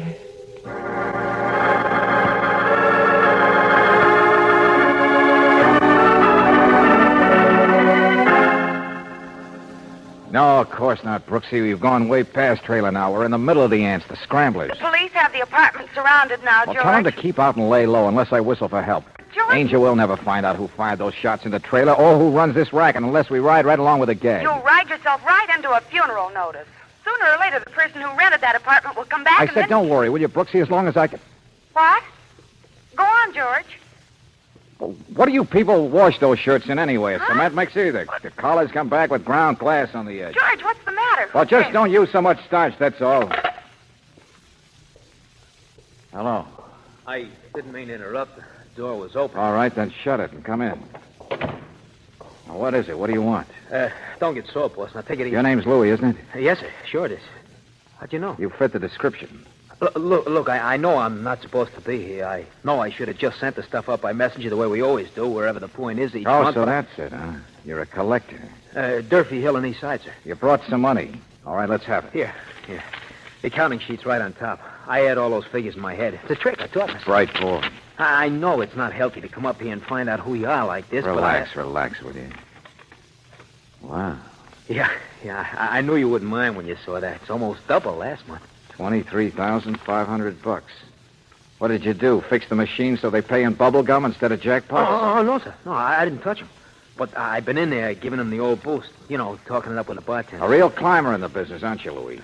Now, what's this really about, Buster? How did you make so much money this month? Well, the truth of the What matter happened to Trailer, the repairman? I don't know what you mean, happened. Who shot him? Boss, listen, he was cheating you. Did you know that? Did you? I can prove he was. He was what? Hold him out. jack up the setting on the machines and then split the rake off with bartenders. That's how he did it. You must have heard the same thing from other districts. He floated around all of them, didn't he?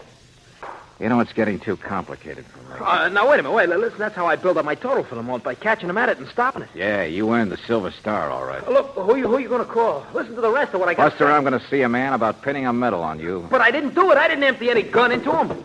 Well, everything happens at once. You want me to get it for you, boy? No, I'll get it. Go mix yourself a drink or something. Don't mind if I do. I know who it is anyway. Huh? This is great.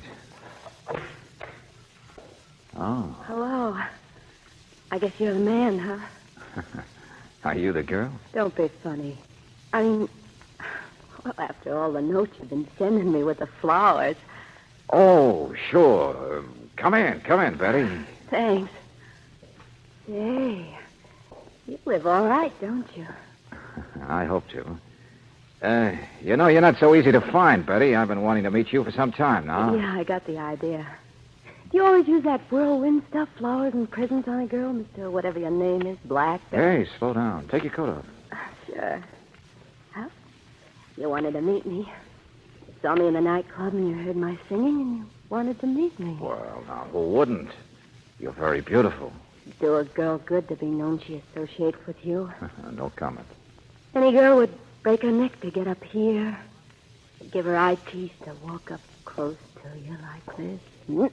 Hey, what's the matter? You dirty... Hey, sis, cut it out. Cut it out, sis. Let go. You said you'd be nice. Now stop it. Will you cut it out? I don't know what's the matter with the boss. Honest, I don't. Suppose you both be quiet. She said she was coming up here to see you. She promised you would, you know. I told her what a great guy you are. I said, shut up, killer. What? Now, look, boss, this is my sister. Say, one of the greatest kids in the I world. I know. A guy could go places if his sister associated with a big shot like me. What did you say? You called Lou. Betty, you came up here to find out about Trailer, didn't you? To slap my face and ask the big shot which one of his hired hands was responsible for your boyfriend being down there in the hospital. Wasn't that it? He's not a boyfriend. She's 10 times as good as him. He's only been hanging around a couple of months. Sure, he's not an eager beaver like you, Buster. He wouldn't try to use his own sister to get him ahead in the world. No, they just thought about it. In that bar the other night? Oh, yeah, but that was all. I told him to stay away, and he got mean and took Hey, one at a time, will you? Honestly. You live with the Yanks. Don't you know what they're like yet? Or was that what you saw in Trailer? That he was a little different from the Scramblers? It was a dope. He was stealing, holding out. You want to bet it was you who was holding out from collections, Louie, and he caught you at it? Boss, So long give him a chance to get rid of two birds with one stone. Get in the boss's good graces and cover your own tracks by being the guy. You said you didn't see Trailer after that fight. Well, all I know, Betty, is that your brother said something to me a minute ago about a gun being emptied into Trailer. Well, it so happens he was shot 6 times. Only how could you know about that little specific thing, Louie, unless you were the guy? Look, everything I've done is for you. It's for the good of the company. I'm looking ahead all the time. See, I want to... He did it if you like. What? Hey, who's that for? Got a gun. Shut up. Hello, Mr. Wilton. Party's over, huh? Yes. Yes, the party's over, I'm afraid, and besides, it's making too much noise. Next door? No, I've been in the back of a wardrobe you overlooked. Oh, sure. Well, I didn't think it could last. It never did make sense that such a careful setup as this apartment wouldn't have... Wouldn't have me. Yes, me. Not surprised. Yeah. So's Louie. So's Betty. I don't know what you're talking about. Look, who is this guy? Now, if the three of you will I'll just... take care of him. Put down that gun, Buster. Don't worry. He can't get away with Stand anything. still. Louie, stop it. You're making a mistake.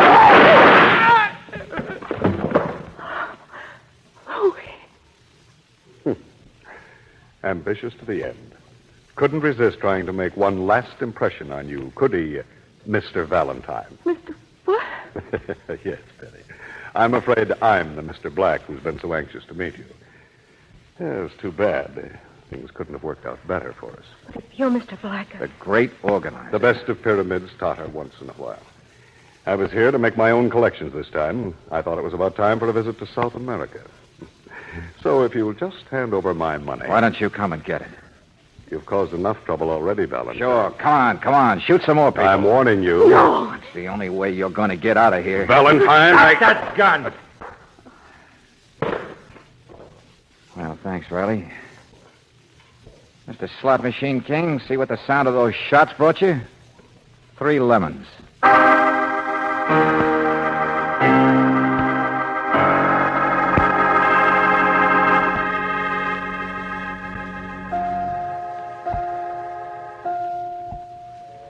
And that was it, Trailer. A gun test proved that Louis shot you. Yeah? Why? Well, ambition, I guess. Cover his own mistakes, get in good with a big boss. Can you understand me, Trailer? Can you understand what I'm saying? Yes, ants. All scrambling around. That's all Louis was. Sure. That's all Wilton is, too. But the girl's different. I think she'd like to see you, Trailer. Yeah. Yeah, we found Betty. She's a nice girl. Yes, yes, I know. Since when? What? I said, since when did you know? I mean, that she was the kind of a girl who's a little different. Who might have really meant it when she said she liked an ugly little guy like you. Mr. Valentine, I'm very tired. I'm very... Wilton isn't kidding anybody. I just want you to know that I know that, Trailer. I've begun to guess that His biggest mistake was trying to take over the slot machine empire tonight. Like the rest, he couldn't resist the opportunity. George. Think back, Angel. Wilton's tall and skinny. Would he have ever written a note to Betty, just an ordinary-sized girl, saying, I'm on the level, and I don't mean just opposite your eyes? No, of course he wouldn't. He's only a lawyer. A rat trying to grab what he can off a sinking ship. But Valentine, I had no idea. I'll say it for you, Trailer. Wilton didn't ever own the slot machines like he claimed he did at the last minute. And he wasn't the Mr. Black in the notes. No, they'd have to be a short man, probably. A little guy. Yeah. A little guy. Like maybe a man who'd made such a success out of not trusting anybody that he couldn't believe a girl liked him. He had to test her by making her think a big shot was after her. To see if she'd drop him and run for the honey. He was in town for the collections anyway. And to nose around the way he always did, inspecting the anthill he built while looking like a repairman. You mean Trailer here is really Mr. Black? Yeah, Brooksy. What would you have done, Trailer, if Betty had dropped you and chased after you, Mr. Black, the very way her brother wanted her to? I would have killed her. No, I wouldn't have. I don't... I know, Buster. It's pretty ironic. You kept your identity so secret. You did so well. That what happened? You got shot by a guy whose only ambition was to get in good with the boss. Make a big, fine impression on you. Now you still want to talk to Betty while you can, Mr. Black? No. She's... Leave her out of our anthill.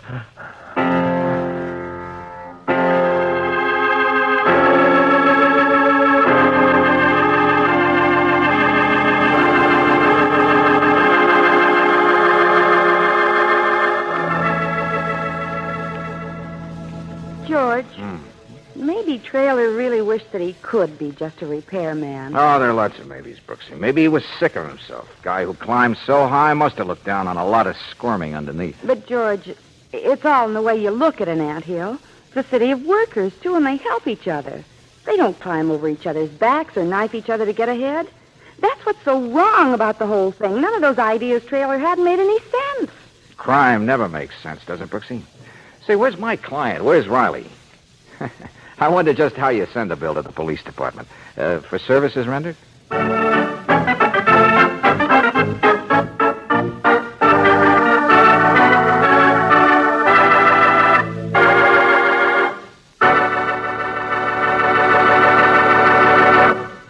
Let's pretend you're on a weekend motoring trip.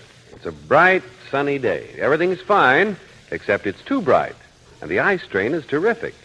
Well, you can easily avoid that discomfort for your eyes. Just stop in tomorrow at an independent Chevron gas station or a standard station and ask for Polaroid day glasses. Ordinary sunglasses merely dim reflected glare, but Polaroid day glasses are scientifically made to actually blot out dazzling reflections. The kind of glare that bounces off highways, water, beaches, and snow to hit you in the eyes. These smartly styled glasses are light and comfortable to wear. They have wide-angle coverage, and there's no obstruction of view. You can drive all day through bright weather, and Polaroid day glasses will leave your eyes feeling no strain. There's a lot of bright weather ahead, so for your own driving comfort, why not get these glasses right away? Buy them at any standard station or independent Chevron gas station where they say and mean, we take better care of your car.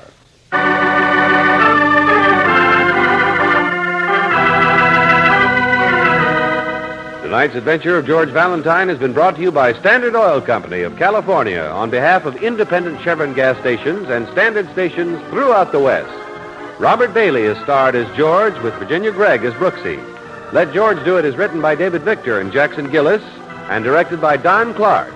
Wally Mayer appears as Lieutenant Riley. Pat McGeehan was heard as Trailer, Bill Boucher as Wilton, Gene Bates as Betty, Jim Nusser as the bartender, and Anthony Barrett as Louie. The music is composed and presented by Eddie Dunstetter. Your announcer, John Heaston. Listen again next week, same time, same station, to Let George Do It. This is the Mutual Don Lee Broadcasting System.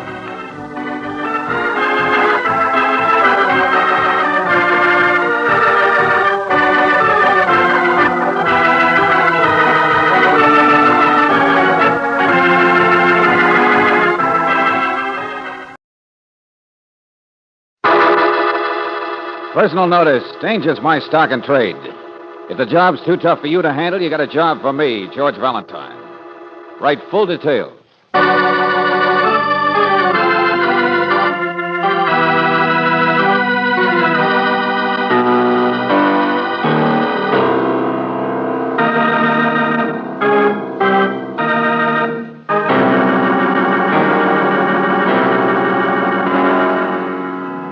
Standard Oil Company of California, on behalf of independent Chevron gas stations and Standard stations throughout the West, invites you to Let George Do It.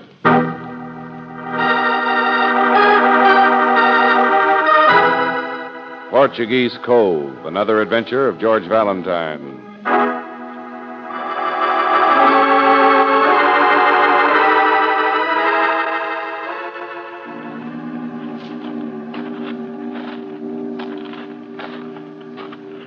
Okay, here's your mail, Captain. Hey, who sent you those letters with all the fancy stamps anyway, Captain? Madagascar, Port-au-Prince. You got a girl in every port? My name is Captain Lamego. Sometimes it's spelled with a double. Oh, here. Dress patterns for that housekeeper of yours, Mrs. Jewell. Hey, how about this? From Manila, Captain Alva P. Give me that. Put the rest of it in the box, young man. Hey, what's in it? Come on, Pop, let's see the mystery, huh? You're the only guy around here who writes to any place exciting. Trouble in the Lonely Hearts Club in Manila? You look like you lost your last friend. Hey, maybe some little native girl. Hey, look out, Pop.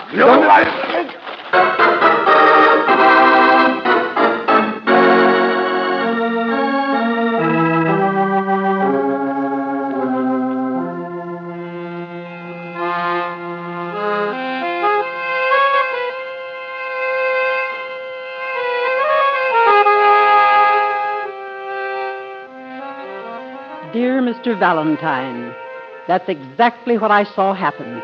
He struck him. He struck the mailman. Now, I've lived in Portuguese Cove for nearly 10 years, and for all 10 of it, I've taken care of Captain Lamego. I've kept his house and done his cooking for him in the times when he's not out on his tuna boat. There never was a finer man in all the world, so upright and good and virtuous, and he's kind. The last person who would ever just flare up and strike anyone like that. Unless, of course, it was justified. Or unless, Mr. Valentine, unless the poor dear man is in some kind of trouble, some kind of danger.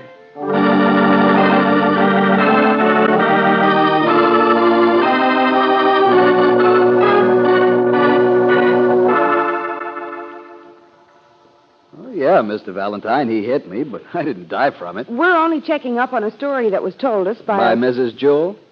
Well, I guess she must have seen it, but... Well... But what, my friend? Well, what? She mentioned she saw him crying? Crying? Fall all over himself, dusting me off, picking up my mail sack? You mean the guy was pretty apologetic for what he'd done? Well, I never saw anything like it.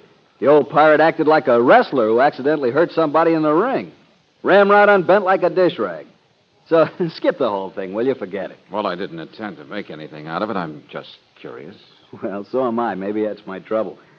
Look, I'm new on that route. The boys tell me Captain Lamego's the biggest shot in the whole district. I mean, he's the head of one of them old country families, the patriarch, you know? Everybody loves him. Well, I don't want to get in any trouble there. Besides, maybe he was justified. He explained to me why he did it. Oh, he did? Well, go on. Why? Well, all those foreign letters were from some seaman's outfit. He'd been trying to locate an old buddy, a sailor named Joe Murphy. Well, Lamego showed me the clipping. Outfit found out that Joe Murphy died of pneumonia in Manila 6 months ago. Oh, so that's it. Sure, these old fishing families, they're pretty emotional, that's all. See? This Joe Murphy wasn't a member of the family, was he? Oh, no, of course not. Only... What's the matter? Well, you won't repeat any of this. He didn't say I shouldn't tell anyone, only he said, don't mention it to the twins. The twins? Who are they? I don't know. Part of that big spread-out tribe, I guess. I wouldn't have thought anything of it, but... Well, I was under the impression that one of them was dead, too. One of the twins was dead? Yeah. But don't ask me anymore, huh? Funny place, Portuguese Cove.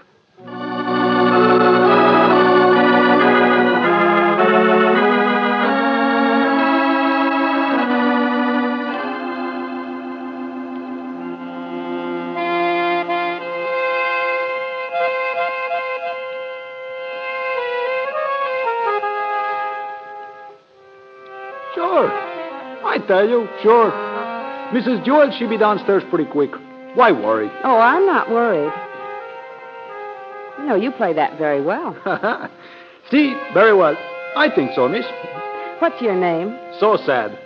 You mean the piece? No, the name. I have forgotten. What difference is in a name? So sad, they all say, so all right. Since I was a boy. Run errands, do this, do that. So sad. It's a joke, you know. Oh. But you're not a member of the family, the Lamego family. Oh, but see, who is not? Only I am not very close. I am the one way out on the limb. Still, I own the boat, the finest boat in the world. What? Yes, we all own that boat. Do you have an idea how much she costs? A deep-sea tuna boat? You own the boat? Is that the one that Captain Lamego... See? Oh, yes, the whole family owns that. Maybe I only have $10 worth, but is that important? I can cook on the boat, can I? I can play music. I can watch a man happy. I can watch a man die. What did you say? Ah, Mr. Valentine, what would you like to hear? Hello, Angel. Wait a minute, George. So sad. What was that you just said? Dinner will be ready pretty quick.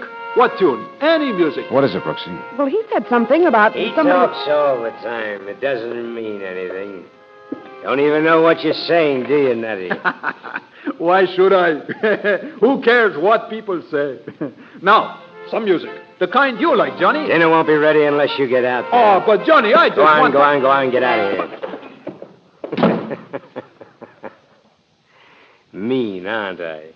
Pushing the Nettie around. A mean guy.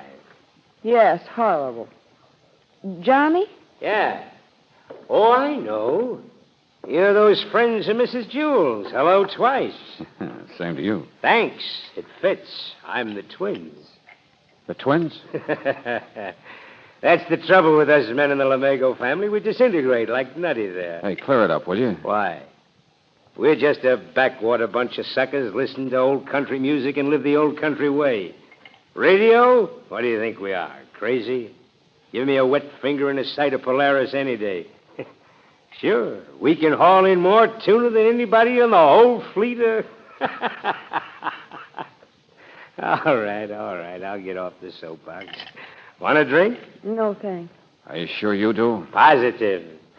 Because you're twins? Forget I ever said it. Forget it. All right. Maybe you just see double. Never used to touch the stuff, would you believe it? 6 months. That's how long I've been here. College boy, that's me. Waste your time studying the scientific wiggles of fish. Waste your time? Haven't you figured it out? Haven't you seen it? It's standing right there on the porch. Huh? Sure. See him there? Pretending he's not listening. Oh, no, I didn't. The captain. Watch this. Hey, you old ghost. Easy, Johnny. Hey, king of the sea. Big shot. Good gray uncle. Good evening, Miss Brooks. Mr. Valentine. Hello, Good evening, Captain. He can't hear me, see? Rolls off his back. Mrs. Jewell asked me to say she'd be down directly. Oh, thank you. These people don't understand about little tin god Skipper. Tell them who's the only man left in the Lamego family. Johnny, for heaven's Tell them sake. about the rights and duties of a captain at sea. Tell them about the big, strong, upright man who won't let anybody else run Now, look, anything. Buster. Let go of me. The only chance I get to talk back when I've had a few drinks under my belt and one in my hand. So give us a speech, Skipper, on the high moral code of Tough, isn't it? Well, you asked for it, Buster. Die! Well, Forgive me, Miss Brooks. now I'll have to mix another drink. You will not. Not in this house. Oh, who says so? I say so. Let's see you argue about hey, it. now, wait a minute, Captain. You're only half my age. Go on, argue. Hit me. Cut it out, will you, both of you? I'm not going to touch him.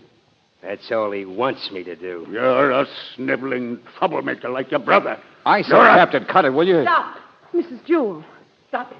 Stop those things you're saying. Yes. Yes. Good night, all of you. Captain. Good night.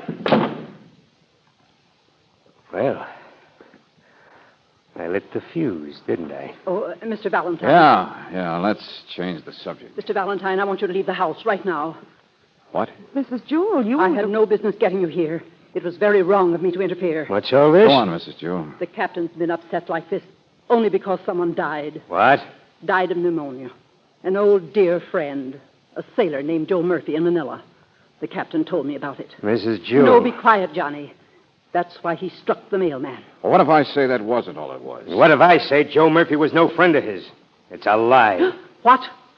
Joe Murphy was just a sailor. On a trip to Mexican waters over a year ago. Just one guy and a crew of 12. Johnny, please. I'll bet they never spoke two words together, the kind of a Captain Lamego is. Upset because his friend is gone. Ha ha ha ha! Then why was Murphy so important? Johnny, it's none of their affair. And so sad has dinner ready. You've been up in my room, haven't you? That thing you've got there. Johnny, please, not now. Give that to me. No, Give me. no, I won't. Oh, George, it's just a book. Yeah, diary, isn't it? Sure. His diary. You mean the captain's? Mrs. Jewell, I guess you found the same thing I did. There's an entry in the diary he made in the last day. But whose diary? Joe Murphy was so important because he was the only sensible witness to a murder by the great tin god, the only man left in the family, Captain Lamego. The diary was Jimmy's, Mr. Valentine. And who was Jimmy? A troublemaker like me. A mutineer, no less. That's what Joe Murphy supposedly witnessed. A righteous old swindler was defending himself from a mutineer. Sure. It was on that trip over a year ago that the disintegration of the male ranks of the family started. Johnny, don't. That was the excuse the good man used to stay on top. The excuse Captain Lamego used for killing my twin brother.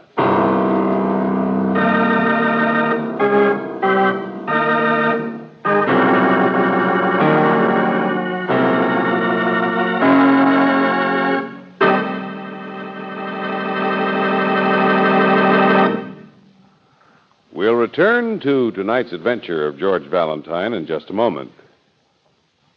Maybe you've already started a checklist of things to take along on your summer vacation. Well, there's a friendly man in your neighborhood who also has a checklist that will help make your vacation the best one you've ever had. You'll find this man at your standard station or independent Chevron gas station. His checklist includes everything your car needs for carefree vacation miles. So before you start out, let him give your car a thorough inspection. That way, there will be less chance of your wasting precious vacation hours because of a dead battery, a broken fan belt, or corroded battery cable. Once you're out on the open road, remember, wherever you go in the West, you're never far from this same type of car saver service. It's the friendly service you get at all independent Chevron gas stations and standard stations where they say and mean, we take better care of your car.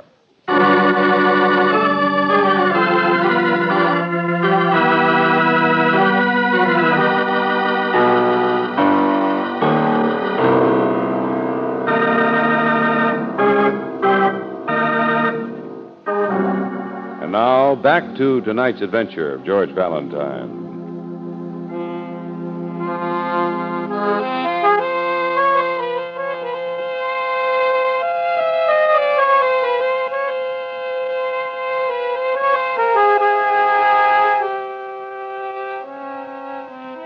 Portuguese Cove, a little old-fashioned seacoast village, the home of the Lamego family, the anchorage for the one wealth of their life, the tuna boat they all own together. But the skipper of the boat, the self-elected head of the family, is even stranger than the village itself, Captain Lamego. You first heard of him because he had struck a mailman. But now you find that a year ago he struck one of his own relatives, one of the twins, and killed him. Self-defense. That's all I know. Justified? He was within his rights. He was the captain of a ship at sea. That doesn't always mean that... I'm so stupid about these things. And the captain would never let anyone talk about it around the house. I can imagine. Yeah, the captain's still doing a lot of thinking about it. At least he tried to get in touch with that witness, that Joe Murphy. Why? There were some Panamanian boys on the crew. They didn't even speak English. Everybody understood that Jimmy had tried to use them to cause trouble. Let's see. This mutiny thing that Johnny mentioned? Well, he doesn't know anything. He was in college at the time, I mean. But Jimmy was a troublemaker. He couldn't stand taking orders from anyone. He couldn't stand not being able to run the family boat himself. That's what everyone understood. And one night, he actually tried to attack the captain. Mrs. Jewell, wasn't there an investigation at the time? No, it was a hearing of some sort, Mr. Valentine. There's a record of it. I know the captain has some papers down on the boat, but it was kept very quiet. Why would anyone doubt the captain's word? And poor Jimmy had been buried at sea. Hey, I play music for you. You like to hear some music? No. When Jimmy died, did you see what happened so sad? Oh, see. Oh, it was terrible. Can't you remember? Oh, yes, he died. Yes. Why shouldn't I remember? It was at night. I was peeling the potatoes. Always potatoes. No, look so sad. Just what happened? Well, everything happened all at once. The captain steps out of his cabin, and then I see Jimmy in the dark waiting for him. He'd been drinking. They all say that. Only maybe Joe Murphy seen him first, because he yells a warning to the captain. This Jimmy have a knife in one hand and a gaff, for the fish, in the other. And he yells something I cannot say out loud, and he swings his arm. Only the captain swings first. And the next thing, there is Jimmy on the deck, with blood where his head hits a cleat. See? Oh, yes, the captain is very strong. Self-defense. Justifiable accidental death. Only the diary, Mrs. Jewell. The boy's diary that Johnny had.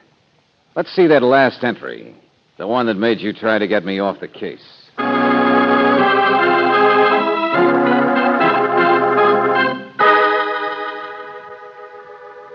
And it burns me up the way the old goat picks on me all the time. The way he keeps telling people I cause trouble. The way he keeps dragging such crazy old words as mutiny into the talk whenever I'm around. Boy, he should be in a museum, stuffed, alongside of Captain Bligh. He says there's none of us in the family fit to take over his job. There's a laugh. He's got this boat and he'll never let go. But maybe I'll go up to his cabin one of these nights and tell him we'd get along all right if he'd just quit riding me. Maybe tonight. That's all, George. Oh, now, that doesn't sound exactly like a mutineer thinking of murder. A boy planning an attack with a knife in one hand and a gaff in the other. Brooksy, I think we'd better dig out the real facts of what happened fast, before something else like this happens again.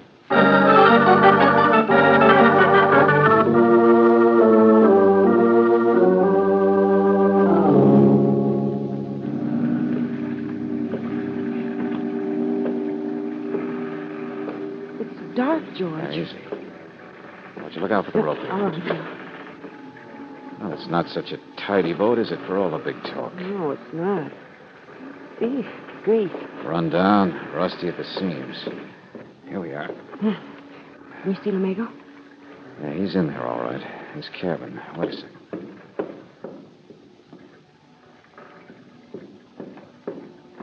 This is his desk here, George. Quiet. The captain's on the bunk, the other cabin, sound asleep. It's against the law, probably, what we're doing. I know. George, what? I expected to ask him, but, well, we're cutting corners. Save the time checking in the city for an official copy. George, right in front of us. Record of Proceedings, Maritime Let me see. Commission. He'd been looking at it himself. Why, George? Come on. Start to work. Federal court jurisdiction concerning the death at sea of James Lamego of Portuguese Cove.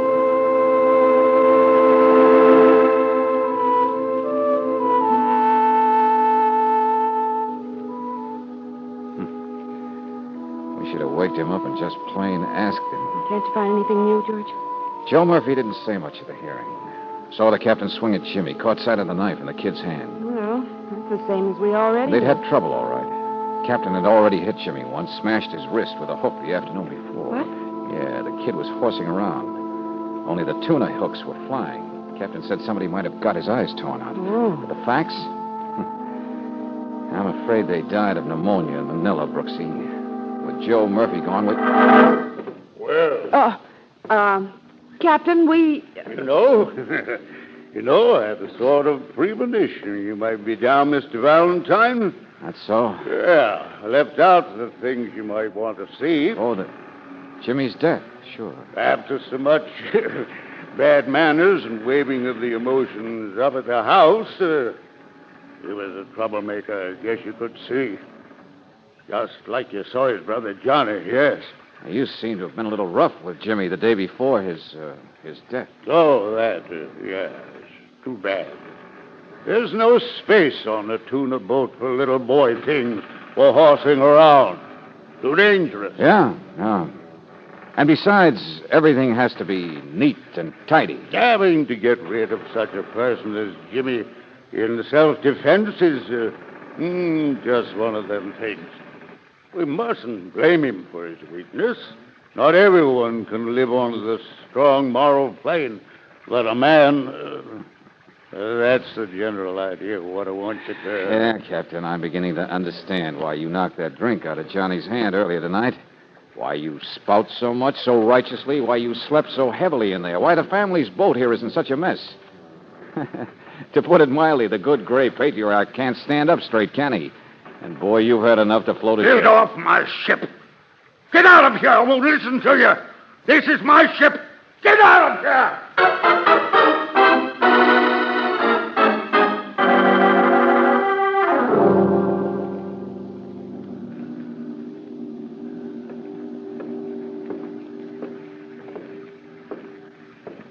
Self-defense. But, Johnny, the trouble started a day earlier. Jimmy got his wrist smashed and must have been pretty sore at the old boy.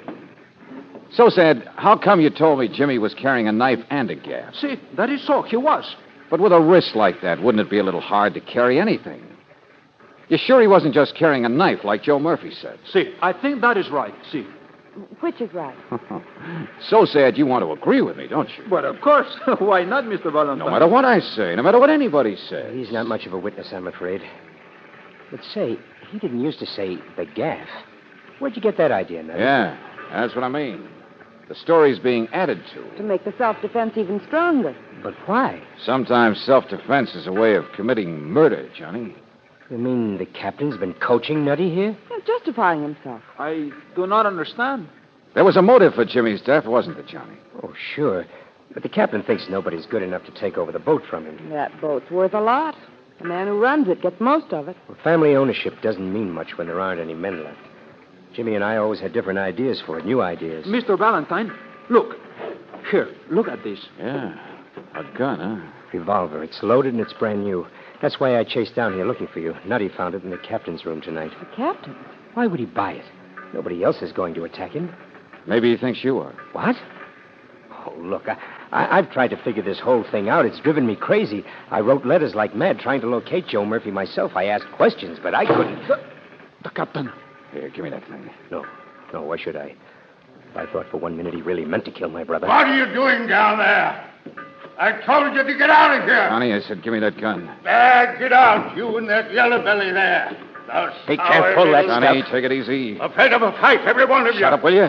Go on, hit me, both of you. Listen, you see how he does it? Go on, with my bare fist. Oh, no, you can't. Not this time. I'll let him have the gun. I'm not afraid of a gun. I told you to shut up a long time ago, Skipper. There won't be any self-defense this time. Give me that gun back, Nutty. Sure, Johnny, sure I will. You missed the captain with your first shot. He's down now. Go ahead, shoot him. What? Yeah, you heard me. There won't be any self-defense murder. You'll have to do it in cold blood. George. Try the shoe on the other foot for a while, Sonny. On who goads home. On who's been waking up the sleeping dogs around here. You trying to be funny? You're the one who primed So Sad with that gaff story, aren't you, Johnny? Just to make it look like the captain was desperately padding the evidence. You have to be the one. The skipper had seen the official record. He knew about the smashed wrist that made it impossible. Mr. Valentine, listen. Yes, Johnny. And that broken wrist also made it impossible for Jimmy to write in his diary on his last day. I guess a handwriting expert can tell me who wrote that last entry. The entry that made it seem so unlikely that Jimmy could have been really thinking about mutiny. But everybody knew how Omega treated Jimmy. Let's just believe what we know. That Jimmy was a troublemaker, a mutineer, who was killed accidentally in self-defense. Only it gave you the bright idea of duplicating the stunt with malice aforethought. I've been trying to find Joe Murphy to learn the You facts have of the... not. You've been making up the facts. Capitalizing on the captain's feelings about a tragedy. You've been doing it for 6 months. Ever since you knew the only witness was dead. No. And you had to know, Buster, because you told me you kept writing to locate him. And yet someplace I remember the postman, the mailman himself, saying that Captain LaMega was the only guy around here who ever wrote to strange foreign places. All right, smart boy. Meddle in this. Hey, Jimmy, I guess Portuguese Cove won't be having an ambitious new tuna skipper for some time, Johnny.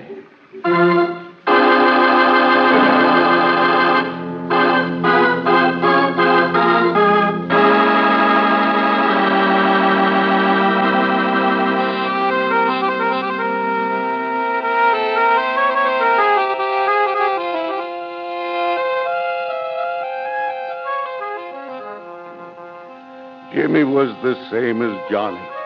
Yes, he was the same. Skipper, Johnny admitted that he was working for a chance to kill you. Now you'll keep the boat, Captain. That's what you want. It's what people say I want. Of course. Yeah, I know. You won't defend yourself, will you? Too proud. You'll just get secretly drunk and beat your head over the rail and haunt yourself with how you once hit a man. My fist is so big. It happens so sudden. And you won't admit that you really hurt yourself every time you lash out and say there aren't any more men in the family. Trying to smother that conscience of yours. The same oversized conscience Johnny kept preying on. You won't ever admit how lonely you can get being the captain, being responsible for the family, or how close you got to wanting to shoot yourself over the guilt that really shouldn't have been yours. Mr. Valentine, the poor man over there plays excellent dance music. So sad. It's such a funny name. Wouldn't you two like to dance, Miss Brooks? Yes, I'd love to. But it's all over now, isn't it, Captain? Yes, of course. Don't worry. I only wish you knew something about tuna fishing, Mr. Valentine. We could use a man like you in the Lamego family.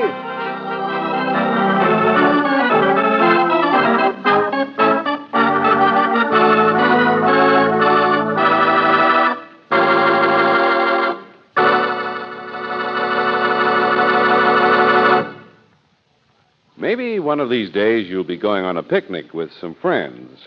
If they're going to ride in your car, you'll want more than ever to have that new car feeling. You know, fast starts, easy getaway in traffic, and dependable ping-free power on hills. Well, to get and to keep that new car feeling, go on Chevron Supreme gasoline. Most raw gasolines contain impurities that form power-robbing gum. And Chevron Supreme is the gasoline that's super refined to get rid of engine-sticking gum. But you don't have to wait for a picnic trip to get that new car feeling. Try Chevron Supreme tomorrow. Another thing you'll like about this premium quality gasoline is that it gives full mileage in the kind of driving you do. Ask for it at independent Chevron gas stations and standard stations where they say and mean, we take better care of your car.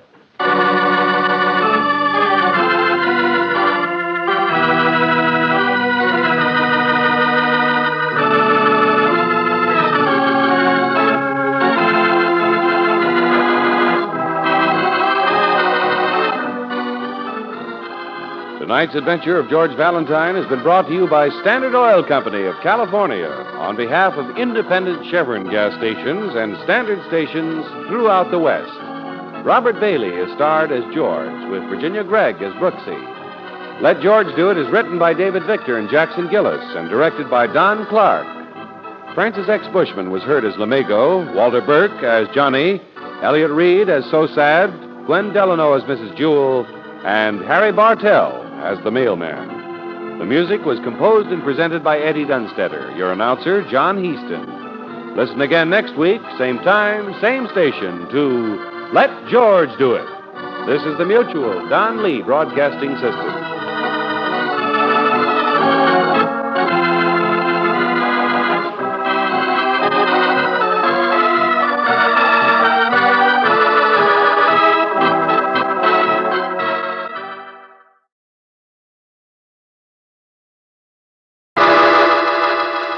Personal notice. Danger's my stock and trade.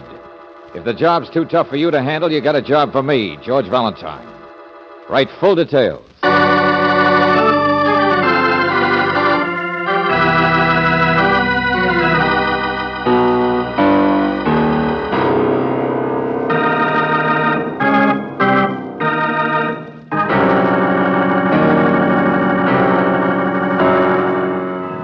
Standard Oil Company of California, on behalf of independent Chevron gas stations and Standard stations throughout the West, invites you to Let George Do It.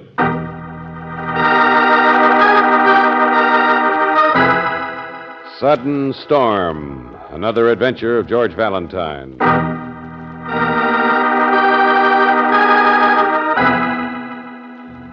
Dear Mr. Valentine, I'm writing from the most desolate place in the world, south end of Adobe Valley, right next to the bare, dead hills, where not even a coyote could be happy unless he found a rock high enough to jump off of. Well, Mr. Valentine, I've found my high place.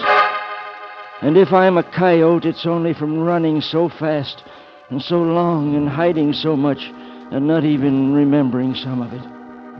But you see, right now, I'm myself, I guess you'd call it. So here goes. You read in the newspapers the past year about the punishments of the sinful that were known as the quotation mark killings. First there in the city, then several more times in towns up the valley. And all by the same man, only he was never caught. Mr. Valentine, I believe in justice. And what scares me more than anything is the idea that some hick cop might get it all wrong, might make an innocent person suffer for those killings, which I did. Yes, me. Every one of them. What? That's what he writes, George. Look, it's in longhand. Well, go on. Killings which I did, every one of them. Let me see the postmark. It's Adobe Valley. Yesterday.